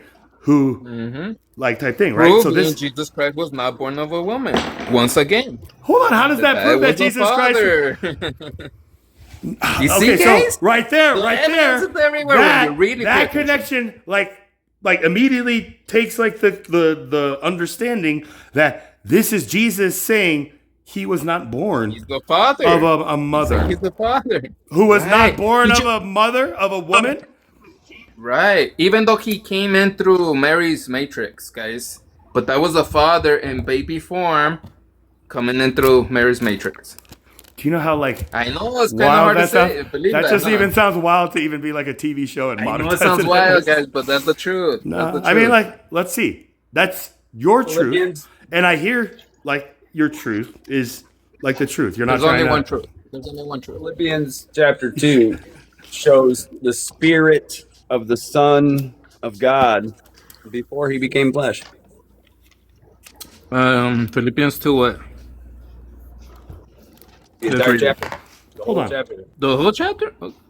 No, we're gonna read the whole chapter. No, I have a contention. I have a contention with Z-Dot's understanding that John the Baptist did not know. I understand he clearly knew who he was. I agree. Here to be, and therefore anybody who was calling him Elijah the prophet, he knew this was a trap. Reiterated. So did Jesus Christ lie? Well, Z-Dot is partially. Did Jesus Christ lie? Z-Dot is partially right, because in Philippians 2:6-9, it talks about Jesus being in the form of God. and that name given to the Son was Jesus. So if Jesus was in the form of God, and we know that God is spirit, then that proves that Jesus is the Father. Negative. That proves Jesus And was in the welcome, form of Mix. his Father, a Good to see you. spirit, Yeah, the just form like of God. his What does it Father. say verbatim? What does it say in Philippians 2:6-9 In verbatim? the Mix is form stalking What me, does of guys. it read Okay, God. order, In the verbatim? form Mix of is order. What God. does Hey, it score. read It's my verbatim? Now life, you're guys. It's adding my to the life all over Bible. again. I'm Now gonna you're have to adding start. to I'm the gonna Bible order in the court. Do I need to go get my because gavel he's and really adding to say? the Bible now. Okay, hold on, Mix, if you can, brother. Like, again, like, good to see you. Welcome to the panel here. I know, like, we got a lot to say to one another, but you said Philippians. What was it? Chapter 2:6-9. Okay. So it says, who, I'm going to just start at 5. Let this mind be in you, which was also in Christ Jesus, who, being in the form of God, did not consider it robbery Who to is the be. who? Who is the Hold who? on. In the form of God? So Who is God the has a who? form now. Who is the who? I thought God did not have a form. Who Hold is on. the who? Oh, Can, oh! we, You can see, God we, when is you really pay darkness. attention, you start can we seeing it try to, hey, everywhere. Matthew, welcome back. Can we try to, like, exercise and demonstrate, like, in Read that Charlie's, again. in In the Charlie's form of God, live, read that nice and we slow, don't please. act like we do on, like, like maybe Z's or Dennis's, like, talking over one another, right? When I say woosah, that's like a teacher, like, flipping on the lights and just like class, like so. Again, I was reading verse 6, like, who, being in the form of God, did not consider it robbery to be equal with God, and that's when Mix asked, who is the who here, right? And in verse 5 it says, let this be mind be let this mind be in you, which is I'm interpreting as like us, right? Let this mind be in us, which was also in Christ Jesus. Who, so this who is referring to Christ Jesus and also tying in, right? Like being in the form of God, love, right? The light of the world, the life, the way, the truth, the life, right? These are The all visible, no, it's referring to the visible image, the body, the Son. That's what it's speaking here. of. Because remember the name in Luke. Remember in Luke, that name that was given to the virgin woman Mary, she shall call the Son Jesus. Emmanuel. It was Emmanuel in Luke, and then in Matthew, it was Jesus to Joseph. Yeah, And the Jesus Son is shall be called the Emmanuel. everlasting That's the Father. Father. You God guys with us. reject. And that's the God, thing. So Emmanuel. Mary, Isaiah 9:6. Mother Mary, and Joseph the carpenter, when this child was born, and like the Oh government is no, going to see, be you're wrong put on his about that. shoulders, You're wrong they're going about to be that. like, "This is our daddy, right? This is our literal baby Mary, daddy." Mary, Yes, Mary bro. had to ask. That's the Yes. Mary dad. asked. You Mary got had it, to dude. ask. You got it. Mary, This kind of sounds unbelievable. Mary had to I know. ask the angel Gabriel. If you remember in Luke chapter 1:31-35 and down to 38, Mary had to ask the angel Gabriel, "How shall this be?" And Gabriel said, "The power of the highest shall overshadow thee." So what I'm telling you, so God as spirit, right, by his own life, by his own spirit, brought forth this son in that womb. No, that bread came down from heaven. No, like Exactly. Oh, God came down from heaven in the that flesh. Amen. body. The bread is the God came, body. the hold on body, Yeah, the body's God. the again. son was The conceived in Son the is the womb. everlasting Father. The Isaiah son 9:6. was You're conceived in the cooked, bro. womb Everywhere on you see earth. it. Hold No. on. Remember Yes. No, the the Son is the Yes. everlasting hey, Father, according to Isaiah Wusa, 9:6. Wusa, students, And the right? Like, body is the bread Yes, hey, that the came son down Z, from is the heaven. Z, father time out. because Go it's see the the principal. spirit. Go see You're Mix, denying the Mix. body. Hey, children. All right, I got you. But remember, here in my life, I am originally trying to like come to an understanding why Z is saying that it was revealed to him that John the Baptist did not know what he was supposed to be until Jesus, I guess, like confirmed it. Remember that? Like, so in Luke 1, thank you, Mix, for like bringing me back to this because we read this earlier, right? In Luke 1, verse 5, right? John's birth announced to Zacharias, right? There was in the days of Herod, the king of Judea, a certain priest named Zacharias of the division of Abijah. His wife was of the daughters of Aaron, and her name was Elizabeth. And they were both righteous before God, walking in all the commandments and ordinances of the Lord, blameless. But they had no child because Elizabeth was barren, and they were both well advanced in years, like Abraham and Sarah. So it was that while he was serving as priest before God in the order of his division, according to the custom of the priesthood, his lot fell to burn incense when he went into the temple of the Lord. And the whole multitude of the people was praying outside at the hour of incense. Then an angel of the Lord appeared to him, standing on the right side of the altar of incense. And when Zacharias saw him, he was troubled, and fear fell upon him. But the angel said to him, "Do not be afraid, Zacharias, for your prayer is heard, and your wife Elizabeth will bear you a son, and you shall call his name John. And you will have joy and gladness, and many will rejoice at his birth. For he will be great in the sight of the Lord, and shall drink neither wine nor strong drink. He will also be filled with the Holy Spirit, even from his mother's womb. And he will turn many of the children of Israel to the Lord their God. He will also go before them in the spirit and power of Elijah, to turn the hearts of the fathers to the children, and the disobedient to the wisdom of the just, to make ready a people prepared for the Lord." And Zacharias said to the angel, "How shall I know this? For I am an old man, and my wife is well advanced in years." And it's like, do you not remember Abraham? Right? And the angel answered and said to him, "I am Gabriel, who stands in the presence of God, and was sent to speak to you, Zacharias, and bring you, Zacharias, these glad tidings. But behold, you, Zacharias, will be mute and not able to speak until the day these things take place, because you, Zacharias, did not believe my words, which will be fulfilled in their own time." And the people waited for Zacharias and marveled that he lingered so long in the temple. But when he came out, he could not speak to them, and they perceived that he had seen a vision in the temple, for he beckoned to them and remained speechless.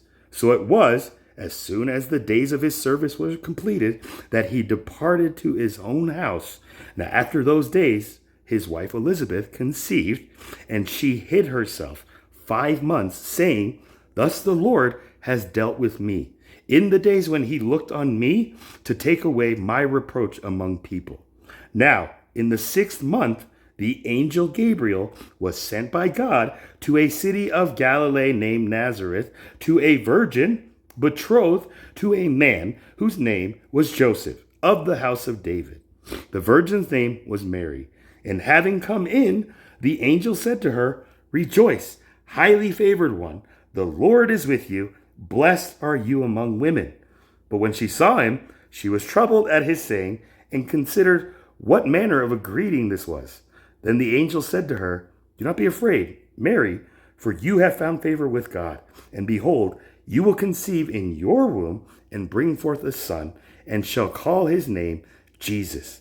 He will be great and will be called the Son of the Highest, and the Lord God will give him the throne of his father David." Jesus is called the Son of God. Yes, that's God the Father in the flesh. Right, but this isn't Jesus speaking to Mary, right? This is the angel Gabriel stating both times he is sent by God. Now, whether that is saying no, Okay, the angel Gabriel is just telling her the will of the Lord. That's why you go back. She asked the angel Gabriel, "How shall this be? If I knew no man." She didn't even know what the Lord was gonna do until he did it.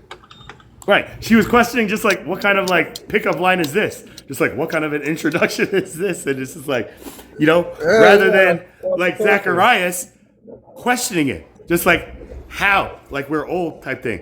Which then makes you question like, reading, she did say, "I am your servant." So ultimately, by God sending Gabriel to her, she consented to his will. All right. Right. So, So she it says knew, like the Lord God will give him the throne of his father David. Like, right. even the husband, like Joseph the father, who is of the descendants of David. And he will reign over the house of Jacob forever, and of his kingdom there will be no end. Then Mary said to the angel, how can this be, since I do not know a man? Right? Even though she's betrothed. But the whole point of that is that's Isaiah 11:1 and Isaiah 11:10.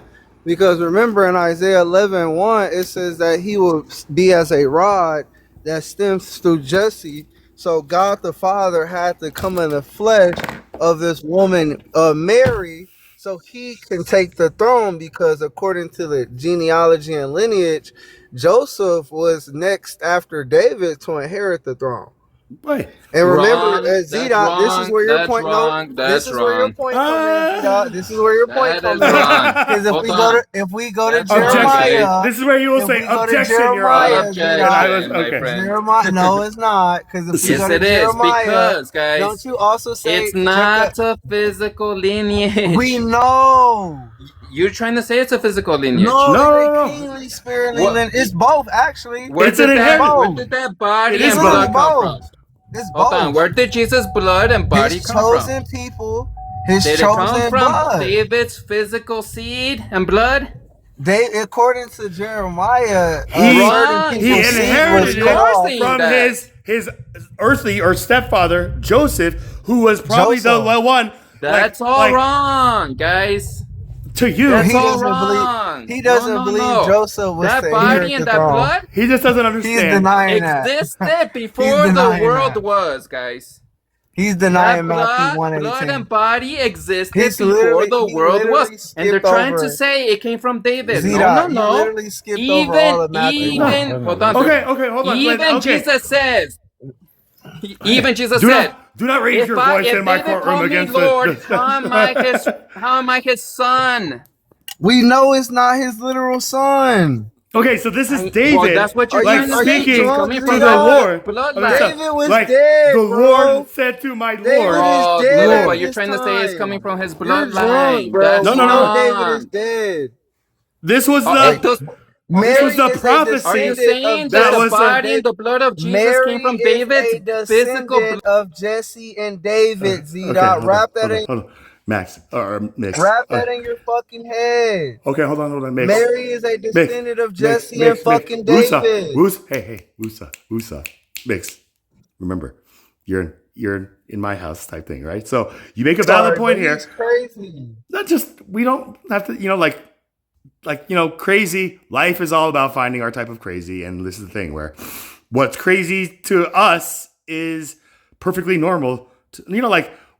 When somebody says I'm crazy, I'm just like, you're right. I've been crazy my entire life, and therefore normal to me is crazy. Therefore, you telling me that you're normal or to be normal, that's crazy, right? So it's a matter of just like perspective, right? So again, this is a valid debate point, right? Like Z, you don't seem to kind of see the correlation or this idea that this inheritance or this savior, this son, in Isaiah was they thought that it was going to come from a descendant of David, type thing, right? And he is going to bring back the glory that King David. Here's the thing, guys. David is Jesus. David is David. David is Jesus. Wow. Okay. Whoa. Yes, that's why it's a spiritual I gotta seed. stop you on that one, but it's not a physical. Okay. Think about what you're saying, Z. David committed adultery, dude. Jesus don't commit adultery, dude. Let me prove it with scripture. Order to court. My bailiff Matthew Ezekiel. Let's read Bro, there's no I'm gonna show you. Like Jesus. I'm gonna show you the scripture saying that David is Jesus. Look at this. This is what I'm trying to tell you guys. Ezekiel what? Ezekiel 37? Ezekiel 37. I'm going to it. David was made of sperm. What was that? Nah. Ezekiel 37. You see, they're about to get cooked. David was made They're of about to get cooked here. Hey. We don't cook people here. We cook for people here. So remember, Zeta. You're in my room. You're about to get edified. You're about to get edified. Both of you are about to get chastised and put a dunce cap on if you guys don't show me that you can Like, have the discipline to be present Okay. and show Yeah, me my this bad, respect. my bad. Okay, so okay, you know, Okay, like my fault. fool me once, Ezekiel shame on 37, you. Fool me start. twice. Hold on, see, shame on Yeah, you, yeah. right? Fool me 3 times. It's like, what am I? Like, and then just like type thing. So Ezekiel, what? 30, 37. 7, 35. You're Read gonna tell verses me. 21 through 25. Okay. Then say to them, thus says the Lord God, right here in my thing, it's God all capital. Surely I will take the children of Israel from among the nations wherever they have gone, and will gather them from every side and bring them into their own land, and I will make them one nation in the land, and on the mountains of Israel, and one king shall be king over them all. They shall no longer be 2 nations, nor shall they ever be divided into 2 kingdoms again. They shall not defile themselves any more with their idols, nor with their detestable things, nor with any of their transgressions, but I will deliver them from all their dwelling places in which they have sinned, and will cleanse them. Then they shall be my people, and I will be their God. David, my servant, shall be king over them, and they shall What? all... Stop right there. David shall be king, and there's only one king. You just said that? And no longer 2 Jesus nations, king but 1 is kingdom? Jesus king or is David king? Ooh. let's read it. Let's read it. So, No, watch this. David, Let me David is respond. king. Psalms But we 110. all know I that got Jesus you. Christ I is got you. king. Don't Psalms we? 110. Ooh, The Lord said unto yeah. my okay. Lord, Ooh, yeah. Okay. Can you sit feel thou it? at my Can you feel right it? hand until I make thine This is enemies an thy Italian. footstool. Checkmate. Is that Read them David and or we, is that baby. Jesus? David Is this shall where Is be you're that gonna? their David Is or king. this where you're gonna He Jesus? shall be moonwalk to? king Is over that them all. David or And there Jesus? shall be Psalms one Okay. king. 110. Is that David or Jesus? Points Psalms made. Thank 110. you very Mix. much, The ladies and Lord said gentlemen. unto I my rest my Lord, case. sit thou at my right Mix. hand until Mix. I make thy Mix. enemies thy Mix. footstool. Mix. I'm not trying to He's make you my running. footstool. No. I'm trying to put my foot down here, right? Nobody's running. I'm just trying to not let this run out of control like it does in other people's lives. I had So to step on that serpent he has. okay. Well, there's a proper place and a time, right? You can't just like run up to it and just try to start it. You have to like sneak up behind it. Oh, Like, Jesus. but again, All this verse, things right? through Before, Jesus is possible. right, So when I say like, you know, David is with God. king, So and it there's says one right here king. in verse 24. See, just zip it, right? David David, didn't come riding on a mix, donkey. mix. Just Did exercise the your power of the king mute. come riding on a Mix, David is donkey? Jesus. mix, Z-Dot? mix. Mute button. Do you understand mute button? Can you guys spell mute button? Both of you, like, thank you. He's giving Mix, glory mix. to a man. Just mute up for a second, and then say whatever you got to say behind the mute button. And if anything still like has to be said, then bring it up. But if you can't, just mute up. Everybody's muted up, but you, Mix. So don't be that nail sticking up. Thank you. So now let's just read that slower, right? Verse 24. David, or let's go back to the one before at the end when it says, then they shall be my people and I will be their God, right? David, my servant, right, shall be king over them. So he is calling David his servant, but a king over them. And they shall all have one shepherd, this serpent or this servant or the king. And they shall also walk in my judgments and observe my statutes and do them. Which David, when he was made king, began falling away, right? Like this is when he starts writing, just like my Lord said to my Lord. It's like, is David? Read the last verse, bro. Read the last verse. Okay, what, 20 There's one all more the way? verse, 25. I'm about to cook him so bad, bro. The last Okay, part that's is it. good, Just bro. get those ingredients He's ready in the cooked. mix. Start prepping your dish, but again, like I got you. Let me just read it so I hold can just on. end it. Verse 25. First Verse Corinthians 25. chapter 7. Wait till the end. 1 Corinthians chapter 7. Hold on, we're not in that 21 yet. through We're not 23. in that yet. He asked me to read verse 25 here. I'm So gonna cook him. He's okay, under well, a veil. I'm the He's one. under Like a I'm the veil. one working. So just like I'm trying to just like break you out of just like that darkness that I feel How like about has you be been. King Solomon and you I put will- him on the table and you give me the I'm trying. dagger? I'm trying, but that's the thing. I got to show people where the table is. You are what the correct. dagger It comes from King Solomon's mind. What you're debating when they're walking out into the plains, they're creating the Star of David. the Star of David is the Spirit of the Lord, creating the essence or the factual or the realizations that come from Deuteronomy to give you the context in which they're proverbially acting out the lineage of a king.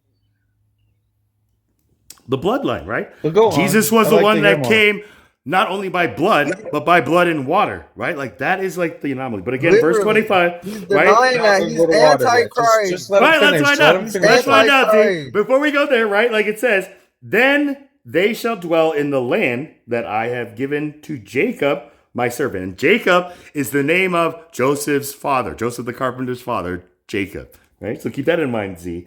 Where your fathers dwell, and they shall dwell there, they, their children, and their children's children forever. And my servant David shall be their prince forever. Okay, so that's the end of verse 25. Oh, Prince? Who's the prince, guys? Okay. Jesus Christ. Amen. Woo! Who's the Okay, King of but Kings? Jesus Jesus Christ. Christ, Amen. not They David. just called Exactly. David right here. And So what's First going on, guys? It's because, and and I don't know who First said it. I think it was Corinthians Matthew. chapter The Star of David is the Spirit of the Lord. That's actually You are correct. correct. It's because you're not right with the Amen, Bible. Matthew. He It's the got night it. Corinthians sky. Amen. 7:21 to I rest It's the my 23. night case. sky It that's says, creating "Are just a thou verbal called understanding. being a servant?" Hold up, listen. It says, "Are thou called being a servant? Care not for it. But if thou mayest be made free, use it rather. For he that is called in the Lord, being a servant, is the Lord's free man. Likewise, also he that is called, being free, is Christ's servant. Ye are bought with a price. Be not ye the servants of men." So David is never that king and man that you're speaking of. He's always the servant of Christ. Woo! You said like the name of a free man? Is that what You you gotta said, Mix? come out from Did you that guys veil, know? Z-Dot. Did you guys know that Let me show you Charles something. Let me show you something. means Let me a show you free something. man? Z-Dot always reads this verse. Let me show you. Yeah, I'm copying Wait, Z-Dot. what Z-Dot verse? always reads What this verse did verse you in read? 2 Corinthians. Yeah, you always read this verse Hey, in bro, 2 Corinthians listen. 3, What verse 13 did you through just 15. read? No. I want to It's write my it turn. down. What verse It's did you my just read? turn. I know. Let You me write already down the know verse the you just read. verse.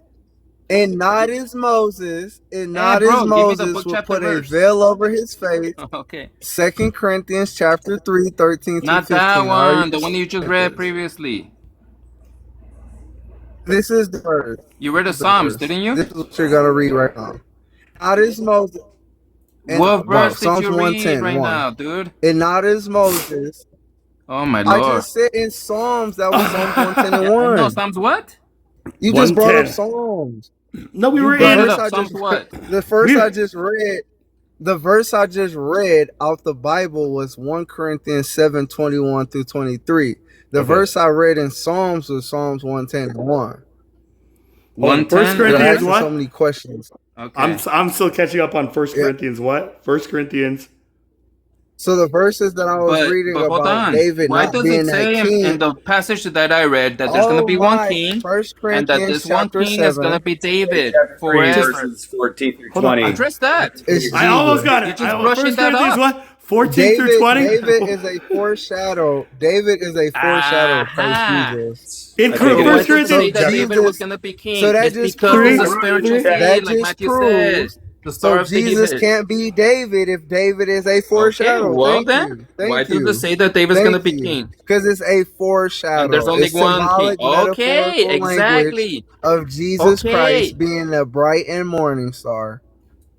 Okay, but that means that David was not it wasn't from No, the lineage because of in David. Jesus is Hosea, the Okay? in sun. David is the Hosea, star. in Hosea, It he was it says, was it was from He's the his own lineage of grandpa David at this point, "Oh right? my spiritually, guys. God, It's a Hold on, hold spiritual on. seed. oh my." So We First gotta remember Corinthians. Abraham. Okay. Mute up everybody. Like Hold I up, was one led second. to. I just want him. I just want him to hear this verse because he never read this in Second Hosea. Corinthians, Charlie. It's Hosea 2 Corinthians. 13:11. I Type it. gave thee a king in mine anger Typed it in and the took chat. him away in my wrath. Why did he take the kings away in his wrath? Because he's pissed. Like he didn't do. Because, right, they want everything but him. Jesus. Right, so it says right Hey, here, just like before I you, get to you Second don't Corinthians. want to Hey, You start. don't You don't want want to before we start start the Jesus. insults, You okay, just mute said up You don't everybody. want Jesus is David to David. rule. You You just don't said want David. Jesus to rule. Okay, like I'm gonna let Mix and You like just do you said guys see the David was your Mix, king. Mix, Dirty, dirty brother, dog. just Let Charlie right, speak. right, like just again, like before I get to Second Corinthians, like I was in First Corinthians 3, and I got to verse 18 where it says, "Let no one deceive himself. If anyone among you seems to be wise in this age, let him become a fool, that he may become wise. For the wisdom of this world is foolishness with God. For it is written, He catches the wise in their own craftiness. And again, the Lord knows the thoughts of the wise, and that they are futile. Therefore, let no one boast in men, for all things are yours, whether Paul or Apollos or Cephas or the world or life or death, or things present or things to come, all are yours. And you are Christ's, and Christ is God." Right? Okay, so then 2 Corinthians 3:14 through 20, right? "But their minds were blinded. For until this day, the same veil remains unlifted in the reading of the Old Testament, because the veil is taken away in Christ. But even to this day, when Moses is read, a veil lies in their heart. Nevertheless, when one turns to the Lord, the veil is taken away. Now the Lord is the Spirit, and where the Spirit of the Lord is, there is liberty. But we all, with unveiled face, beholding as in a mirror the glory of the Lord, are being transformed into the same image from glory to glory, just as Is by there the liberty Spirit in of the David Lord." or liberty in Christ? Liberty in David or liberty in Christ? Which It one? says, Do you the think God? Spirit of the Lord, right? There is liberty where the Spirit of the Lord is, right? Exactly. And that And the wait up. And Spirit of the Christ is the Lord, rock. the Christ is the Spirit rock. of the Okay, Lord so now is you're going to in the change it. Son, Christ is the and rock body, yes, right? the Father is the rock. Amen. What Okay, other so rock? the and What the other rock, rock? What okay, other rock and but the our rock? Father and the rock. Hold on, and the Is rock is the David's body. bodies Jesus' Is the And the body? rock the veil, body, Is Mix? and the David veil body and the Jesus' mirror, body? Is the rock the body? and Is the veil David's and the body mirror, not Jesus' the rock. body? Bro, I'm trying to It's the tell reflection of you. night that he's It's a perceiving spiritual or scene. creating It's the You're universal within the literally, mirror. you Word. just said Jesus is David. You're So is perceiving David's it body only the in rock? a literal Oh Bro, my sense. lord, dude, you don't What would Again, understand you? when I like, said that. you're Mix. He doesn't drunk. get it. He doesn't get it. That's what Z is saying. And again, I'm also maybe not getting it like closer to where Mix stands than where Okay, you and like that's see. okay. But again, Maybe it might have been too much for you.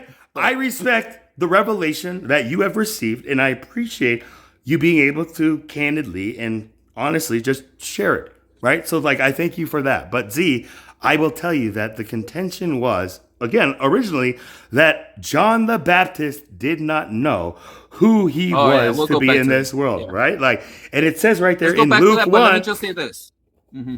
like, right, it says Luke chapter 1, like Gabriel, the angel sent by the Lord, whether that's Jesus or David or Jesus is David, whatever it is, right?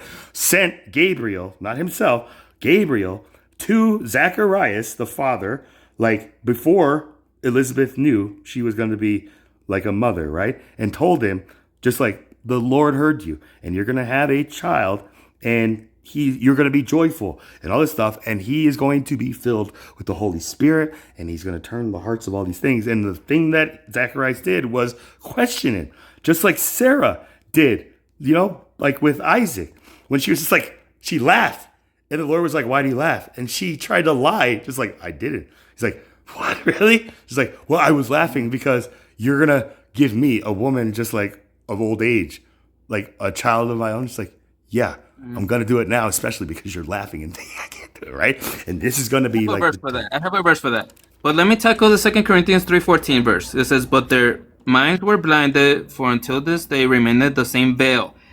Of Mix and all them people, I call them the Geno Jennings people, they believe that the body's the veil. That's not true. Look at this. But the same veil, untaken away in the reading of the Old Testament, which veil, which they think is the body, is done away with in Christ. But hold on a minute. Christ is the rock body.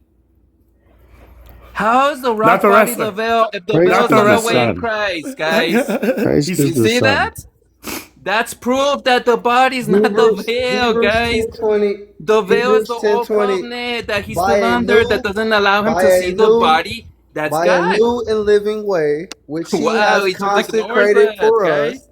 Hebrews chapter The 10 veil in verse 20. action. The veil in Hebrews action, guys. 10:20. By a new and living way which he has consecrated for us through the veil that is to say his flesh, his body. You're not understanding that.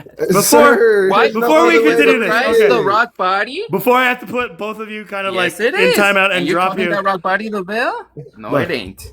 can you smell He's what manifesting. He thinks God is the flesh. host is cooking here? No, See? that flesh is not flesh, even though they He call think it he think God that. is flesh. No, I don't. Yes, you do. No, I don't. Yes, you do. Okay, hold on. So both of you are gonna be put in the corner with like your nose to the wall, like facing away, and we're gonna talk as a class. Like Matthew read, right? Like here's the thing where 1 John 4, right? Like to me, is like the key piece, right? Like no one has seen God at any time. But if we love one another, God abides in us and his love has been perfected in us, right? And by this we know that we abide in him and he in us, because he has given us of his spirit. And we have seen and testified that the Father has sent the Son as Savior of the world. Number one, right? The Father sent the Son to save the world. Whoever confesses that Jesus is the Son of God, God abides in him and he in God. I don't interpret this as telling us, or at least me, that like anybody who says Jesus is the Father is not like type thing, right? This is the thing where when I testify and confess with my spirit, my words, Jesus is the Son of God. Verse. It's that whole verse. Right? It's that Like whole this whole verse. thing. And being It's the bold. confession. Right. The testimony, right? Like this is the forging, at least for me, right? Not to be led astray, right? Like whoever confesses that Jesus is the Son of God, God abides in him and he in God. Love abides in us and we in love, right? And we have known and believed the love that God has for us. God is love, and he who abides in love abides in God and God in him. And this is where I ask myself, is it possible that those TikTokers who are very resistant to calling like our Lord and Savior, the Son, and very adamant about strictly calling him the Father, is this like a loophole maybe that they are awareingly or unawareingly like using to like excuse this iniquity of interrupting and like calling another brother an enemy type thing, right? Anybody who says they love God, Jesus, and hates a brother or a neighbor is a liar, right? Like, so like it's very like simple to me. Now I'm saying that I hear Z, and what Z is sharing, that's what Z has been shown. Now Mick's coming in and just saying like he knows Z's signature dish. That's why I have this prompt. Like in the context of competitive debate, a signature dish refers to a debater's or team's go-to argument, strategy, or position that they execute better than anyone else. Just like a chef's signature dish, it is their defining trademark, highly refined, consistently used, and universally associated with them, right? So this is where, like, I would say, like Z, or, you know, like has this, I guess, as his signature dish, and Mix is saying, I know this. I know this recipe. I know all the ingredients, and he's already throwing out his like twist, his fusion to it. Just go to Philippians and type thing where I'm telling him just like, yo, you got to let the judges first of all like conduct this debate if you guys want to do this debate. But I'm not here to debate. I was trying to teach them how to be brothers to one another, but when they can't do it once, twice, three times, the Bible says, warn a divisive person once, then warn them again. After that, just have nothing to do with them. That's a little too extreme for me, but just dropping them and just saying, you know, like this is like the teacher putting us in the corner, you know, maybe even with the dunce cap on or holding books like on our thing, like making a mockery to make us feel humiliated. I'm not trying to humiliate you. I'm hoping to humble you both, to remind you that I also know like Fantasy signature dish. I know Z's signature dish. I know like Red has a recipe that I think that he can like create dishes to feed to people, right? Rather than trying to cook people, if that makes any sense. And Matthew, you know, like I know you are a hippie Jew, you know, so like I know each one of you. Redneck. Like, You got to throw the redneck in there. Yeah, the HJR. You know, like I appreciate like that kind of boldness, just to say this is who I am, and if you want to judge me or condemn me, like remember they hated it first, right? So it's like, man, but when it gets to the point where like I can't even hear an answer to what I was asking, just like what 1 Corinthians chapter, and like just they weren't showing like the respect like that I worry like when Jesus returns and comes knocking on each one of our doors like a thief in the night. And especially here in America, where now we have been conditioned to exercise our Second Amendment right as an act of defense to protect our family. I think that this is the deception or veil trying to be like completely like pulled over on the American consciousness right now. And we are in a crucial moment in history, like the end of those days, right? And the beginning of better days, the kingdom of God on earth, right? But those generations have to pass away. Not necessarily in a physical sense, but if it has to be physical, I'm sure God is going to do what he has to do. But those things will not pass away because it is indoctrination. Right? I mean, like, that's the thing. Where, how do you get de-brainwashed? We have to be put through like a ringer, laundered, dry cleaned. Oh, now you're just talking being woke. Woke? Yeah. You know, like, just check that alarm clock. Make sure you're not like on snooze, or did you oversleep? I think we're like, you know, in America, say it's just like there is no woke. The woke is an indoctrination, like trying to be, you know, type thing where I'm just like, hold on, dude. Just like to say like there is no woke is very like depressing to me. So I had to really Isn't like it though? I think we've always been awake. Right? I was like, but no one's actually listened. That's the thing. And then they're like, trying to learn the square out of the listening factors. Or try to teach what a square is in like a lucid dream state. Just like, you know, I saw in a dream that a square has 4 sides and 2 plus 2 equals 4. And therefore anybody who says it equals 5 is a woke, liberal, progressive Democrat. And I'm just like, wake up, man. Wake up. Like, like, you know, like the turtles are passing you rabbits at this point. And this is where I started to see like more meaning in that fable of the tortoise and the hare. You know, like just what is the lesson in that as a child? I was like, so don't fall asleep or just have an alarm clock? Like, what was it? But then I realized like those who think they like have seen the finish line or even crossed the finish line are the ones that just like, oh, you know, like, right? And then I have like a Family Guy video where like they did a parody of just like the turtle and the hare like racing, and then like the turtle catches up and the hare is like run over and he's like, Andy, oh God, Andy, like, I wanted to win, but not like this. Like, oh God, like, we're gonna finish this together, little buddy. And it's just like this turtle like dragging like this like, rabbit, and at the end he's like, we did it, buddy. We finished together. and that was like the video out of all my videos that got like the most like views. I'm just like, why God? And then I did like another ad to it where like the turtle now has like a slug on its back where it's like, slow down. So I don't know. I think Seth MacFarlane and like these South Park writers, I think that they are also kind of like chosen or sealed to be part of like just like this awakening, at least like the mass awakening. But it starts with just like that wake up call, and that was what it was like with the V for Vendetta. When I saw that movie, you know, like my birthday, the 5th of November, right? Just like I still like Guy Fawkes. It's the same thing. That's the thing. I was just like, You're creating the Guy same Fawkes? thing, only it's not American. It's not American to create the same thing, Charlie. Yeah. We just have to make it better. It's like football is not soccer, which is actually using my mind. It's like we're going to create our own football where we don't use feet at all. But we've tried removing the indoctrination 400 years prior. We've tried so many times. How do you awaken people to get away from regimen and routine?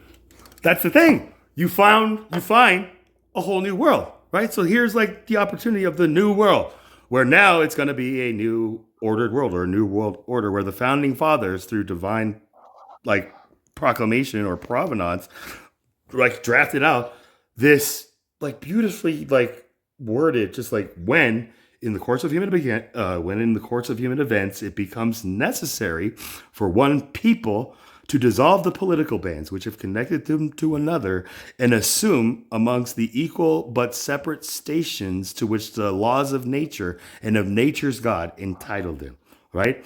And like we hold these truths to be self-evident, that all men are created equal, and they are endowed by their creator with certain inalienable rights, like rights that cannot be taken away. Like we have been like given this as almost like an inheritance, right? And amongst these rights are the right to life, liberty. It says where there is liberty, the spirit of the Lord is, type thing, right? So, and the pursuit of happiness, right? Not happiness, the pursuit of happiness.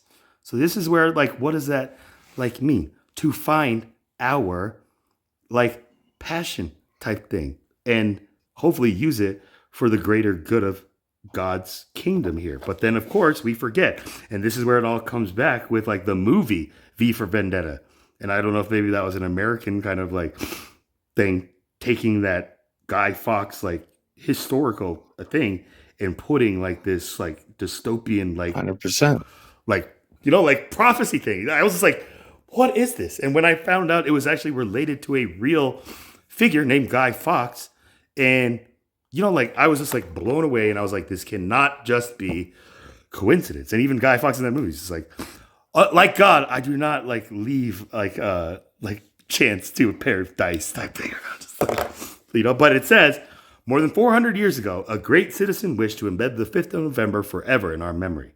His hope was to remind the world that freedom, justice, and like liberty are more than words. They are our perspectives, right? 100%. And like words offer the means to meaning, and for those who will listen, an enunciation of the truth. And the truth is, there's something terribly wrong with this country, with Democrats, and with. But there isn't. Right, exactly. There's nothing wrong with this. Is the veil, the mask, right? And it becomes the veil of the spirit of David. Right. And if you're looking for the guilty, I suggest you need only look into a mirror. The kingdom. Right? Just look into a mirror, right? Certainly, there are those who are more accountable than others, and they will be held accountable. But again, truth be told, if you're looking for the guilty, you need only look into a mirror. I know why you did it. You were afraid. Who wouldn't be? War, terror, disease. There were a myriad of problems which conspired to consume us and like sway us to like abide by these systems of surveillance and like conformity, right? Like conformity and type thing. Why? Because words will always retain their power. Right? Words offer the means to meaning. And even like V, just like, behind this mask isn't a man. Behind this mask is an idea, Mr. Creedy. And ideas are bulletproof. But then I was like, but then he pulled out like the Back to the Future, just like, bulletproof vest. Right. But yeah, that movie really woke it up for me. Right? Like, so again, like, I appreciate that. But then I like the bonfires. They're fun. Guy Fawkes has bonfires. The Guy Fawkes tradition. Yeah, bonfire night. The bonfire tradition where everybody just like sees how long they can carry like a burning like barrel on their back. And a lot of things is like people just like, I can't do it, and just huck it and then cause like some craze. Like, but that is that's how they do it. So we got to get our rocks. I mean, I guess it's better than going to like the Coliseum and having to watch eventually gladiators. The people have to stand up and walk together. They can't walk isolated. They'll have to walk together within a construct of a norm, within a system. Henceforth, why you have a king, or a prophecy, or a philosophical kind of understanding of today. Like a bridge, or like a rebirth, Kind of like the shock or a shock. Okay. A shock will do the same kind of effect, right? Yeah, like jumping into like ice cold, hot like, cold water. Right, those Yeah. what do they call them? Like the ice like berg enthusiasts or something. Yeah, ice baths. Or but cryogenics, the people who go to like like Alaska or something on the coldest time of the year, and they just like run out in their like speedos and just jump in to the freezing ice cold like hypothermic like waters, just to get that shock to like they say like it boosts like the immune system has to like kick in and counteract that, right? But if you stay in that too long, you're going to damage a lot of things. But if you just jump in and then like and then go back and run into like a sauna or something, you can use that for our benefit, for our healing and our like growth type thing. But a lot of people, I think, have been indoctrinated to see like this is all new age and witchcraft and demonic, and anybody who is trying to teach you these things are the devil. It's like Billy or the water boy, just like Mama said, what? It's the devil, Mama. Just like.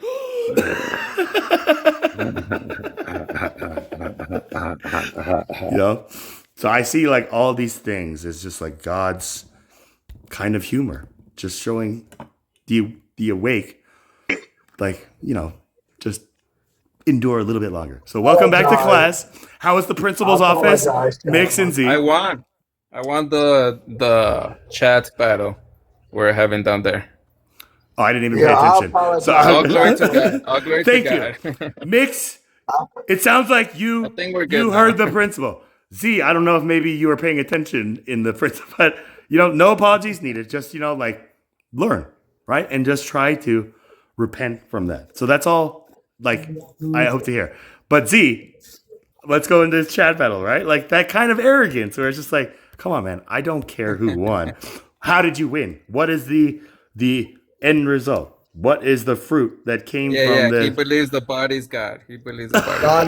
I never said that. I never said Oh, bro, that. you did it. No, I did not. Look in the comments. Now you're going back on I said that's God in the flesh. Okay, I guess God in the flesh. Okay, hey, we have comments. So there are receipts here. So let's do it. Here's a court of God's court. Mock trials, right? So wow, you guys were really going at it. When does it begin? Yeah, I'm gonna post the video. Oh yeah, he's gonna post. But I guess baby steps. He's gonna post it out of context, like he does all his videos. We'll see. Like, hold on. Like I was saying earlier, we know a signature dish that Z does, but I appreciate Z's kind of like edits and stuff like that. So when he tells me he's gonna post a video using my live, I'm gonna be curious if he's gonna put like devil horns on me, something like that. But again, whatever he does, I know it's all from God and meant to edify us like in the long run. But again, yeah, I just have to give my little brother a noogie on his head, Hey, little brothers don't like that, man. Don't give like the little brother that older brother syndrome, like Abel, where he's just like whatever he did. I'm his mom, bro. I'm his mom. Don't even go. That doesn't even. That was like I was like, okay, this is borderline just like absurd at this point. You want me, Z, to call you my spiritual mother and Jesus, our spiritual father, and therefore you, my spiritual mother, calling Jesus our spiritual father. Your spiritual father. Who does this make Jesus to be? And you're just like, exactly. Now you're beginning to pick it up. I'm like, I'm more lost than ever. And Connie came out. He wants us to call him Eve. I don't know. Eve is the mother of all living. I just want to call you. Mother of all. It says mother of all living, but in the flesh. Yeah, but you're not a Which mother. Is not really alive. Of all living. Yeah, because the mother of us all is Jerusalem, who's above, which is the church. Which is I'm the church, bride. Guys. That's why I keep telling you guys. I guess. Mother. I mean, in this day, what is a woman? Anybody who says like they're a woman, like anybody who says they're the church. Well, we're the bride of Christ. We're in an age where pronouns are respected or are trying to be, right? So if your pronouns are just like the Oh, church, we don't care about pronouns, man. but that's the thing. Forget all In those Old labels. Testament, it was proverbs, Galatians and today 3:28. it's pronouns. Get it? Da-da. Forget pronouns, man. Gender don't matter, bro. I But like what is the amateur nouns. I like the amateur nouns. The amateur. We are neither male or female, Jew or Gentile in Christ, man. Get all that. So we're Poison. gender fluid. That's what it's called. Like, I guess gender fluid. You can't get away. We're spirits in a body. Believers. Yeah, we're non-binary spirits in a body that God gives us as He pleases. Good. Okay. Now you're speaking my language, little brother Z. I'm 44, so that's why I'm calling you little brother. I actually don't know if you're actually like Z's older. I pegged you guys as maybe like the same age, but You're older. maybe. You're older. Grandkids, y'all can legit call me just Gramps. You know, Gramps? old man. I'd rather just call you brother, you know. Yeah. Brother, right? Brother, elder, neighbor. Galatians 4:26. But Jerusalem, which is above, is free. Z. Which I have is the mother of us I have all. a like classroom role. A parent can recite Bible scriptures and not know what it means, right? So don't be a parent, right? Like we're in a class type thing where we're brothers, and also like there are elders in here. I am the one. I hope that you guys can just like try to train yourselves like to I can't be your elder, chaplain. Right. That's the thing. Like just by like age, but you can definitely have. But I'm older spiritually. I have more spiritual. Yeah. In your eyes. By what gauge? Like you have more spiritual. I mean, like, hey, you know, when I was a child, I thought like a child. I have spiritual years. You're 40 in spiritual years. Like 5 years old. Like, I know the eternal plan of God. Like 10 years old, chaplain. Hey, in like my flesh, you know, like that's the thing. I aged well. Like I feel like 81, the year I was born.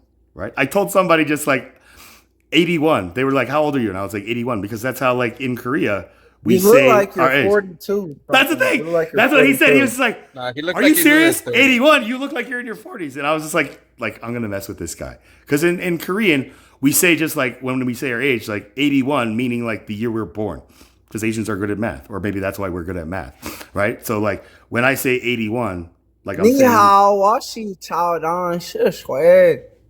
hey, that's You know Mandarin? That's Chinese. Mandarin, bro. That's not Korean. Mandarin. That's not Mandarin. How is Mandarin? That's Chinese. Chinese, bro. That's almost like going at sea for calling David Jesus and Jesus David. It's like Mandarin is Chinese. Chinese is like together, bro. Mandarin. Like Mandarin Well, is a not everybody equivocate the two though. right, but Mandarin is a there's Cantonese and there's a whole bunch of other Mandarin, Cantonese, it depends on how you Chinese, speak it. You know, like dirty knees, Japanese, whatever. Informal, these are the informal. sects, the branches that happen in like religion. The Catholic, and then the Christians, and then the Unitarians. But he's Korean. Annyeonghaseyo. How do you say Annyeonghaseyo? Annyeonghaseyo. Hey, good. Hey. Annyeonghaseyo, right? Korean chick. Hey, where you learn that from? Z-Dot anime? For anime, Z-Dot? No, his love that? to connect with a Korean girl. He said he learned Korean. Yeah, I used to date this Korean girl that was crazy, guys. The But keyword there is used to date. I used to date, but I wouldn't break up with her because you know why? Well, 2 reasons. The sex was amazing because she was crazy. But the second reason, the real reason I actually stayed with her for as long as I did, was because her mom, bro, she was a freaking chef, and she cooked freaking badass bomb ass when her mom food, man, to the kimchi and all this stuff from scratch. She had a garden and everything going on. It was amazing food, dude. So the mother was cooking you The mother had Korean like dishes 100-year-old from her like garden, her physical like garden, and then you were staying with her daughter, defouling her garden just to Just to eat their mother's food, just bro. to stay for the food. That And the is sex. pretty selfish. What's that? What's But that she on was the crazy, background? bro. What's that Huh? on your background, Ghost? I seen a screen. Is that somebody's face? Yeah, that's him. That's him. So what? Like, here's the thing. Like, Z, I will tell you, just like when I like finally, like had intimacy with like my first like Korean like partner, I was just like, whoa, this is like amazing. Crazy was a whole Yeah, it was different amazing. like relationship, right? Like, so I don't know what you are calling like this, but Bro, one time she made the mom made menudo. That's a Mexican dish, right? We're not talking The best menudo I've ever had in my life. That's the thing. And it's a Mexican dish. Korean like Mexican fusion, like that like cuisine. That is amazing, right? But I again, don't know how she did it, but she made menudo and it was bomb. The best menudo I've ever had. right, because you give an And that's- Asian and that's- a recipe, they will follow it I don't know to how the she did T. it. Because there's a recipe Why to you make ain't- why you menudo. ain't I don't know how she did it, but it was You amazing. think, And you here's think the thing. menudo's just like like a boy band group, like who sings? If you think it's You like chop made some of wine? like the freaking tripe You that know is like about the that? stuff that Asians eat Wow. already. Like we eat tripe. Well, they eat like the intestines and all that stuff. Where I was like, nope, like type thing. So again, menudo, I still have not don't had like it? menudo. I haven't had it because of my distaste for intestines. Even tongue, eyeballs, One of my favorites. like fish eyes, even like Eating Koreans. meat prepared for sacrifice. Have you had In, menudo in mix? Korean, like in No. South You Korea, had menudo, will right? eat No? live octopuses, and sometimes the octopus will try to like struggle its way back out of the esophagus and ends up like Yeah, that's a choking sin. That's a people. sin. That's a sin. I mean, it's just not smart at this point. Whether it's a sin or Eating not. meat prepared for sacrifice? No. Okay, One time she made is it squid? bulgogi. Bulgogi? Man, that was Yeah. amazing too. Everything she made was amazing. Beat out. Did And you that's to guys say, become my one? grandma and my grandpa actually they ran a Mexican restaurant in Mexico. Ooh. Yeah, and they make menudo, and this menudo was better than that one. So then did they I try to know, like man. make their own kimchi? It's like, okay, we're gonna get outdone by this like All Korean right, you like guys. mama. Bro, she made her own kimchi, and it was amazing. I don't know how she did it. Your family. And she was also nice. The mom was super nice, and she was crazy. Right. But did she accept Jesus as her father?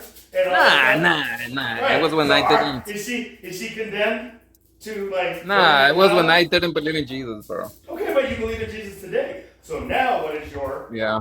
view of her and like that love that you felt from her or from like the food that she like created for you? Not to cook you, but to cook for you. Not to outdo you guys, but to show you that like she also took time to like learn like your ancestors like cuisine. Well, it's because I live in a border town, so it's like a bunch of Mexicans here. So I guess she had to learn how to cook menudo. Every That's state what it is. technically a border town. Okay, like And then they always had kimchi, and they always had rice in the rice cooker. That's Is that already true, like- right? Like kimchi. That's the like bread. thing. Like Always. a mother's just like dream gift from a child is to get a kimchi refrigerator. It's like a refrigerator dedicated to making perfect kimchi because kimchi has to be fermented, Really?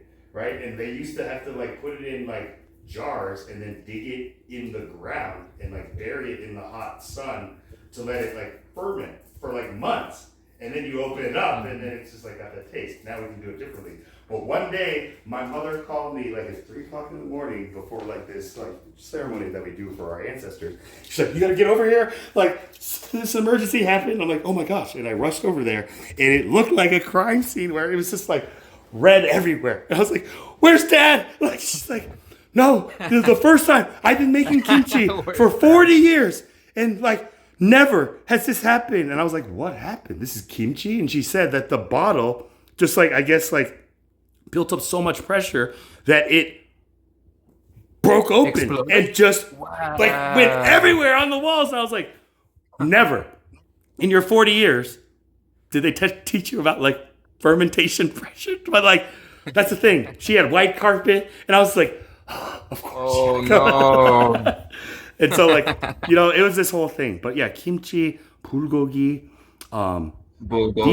these are like what Koreans have now like embraced as like our cuisine to introduce to other cultures as a representation of our people and like our like heritage, right? Like food is like what really speaks on that. At least I believe, you know, like so, you know, like menudo.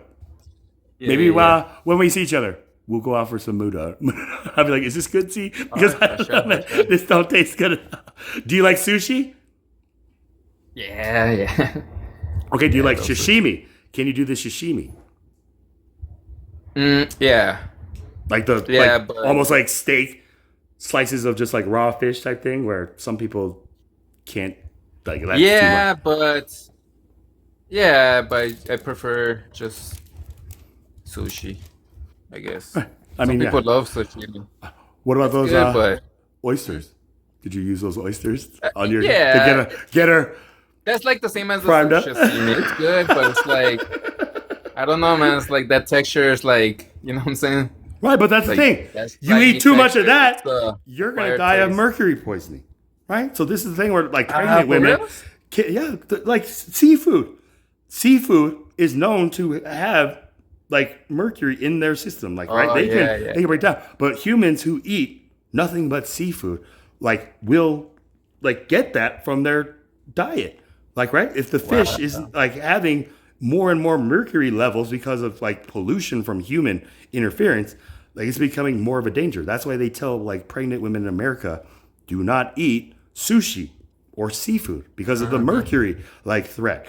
And that's where I hear a lot of women just like, I just cannot wait to eat sushi again. I'm like, out of all the things, just like sushi must be good, though.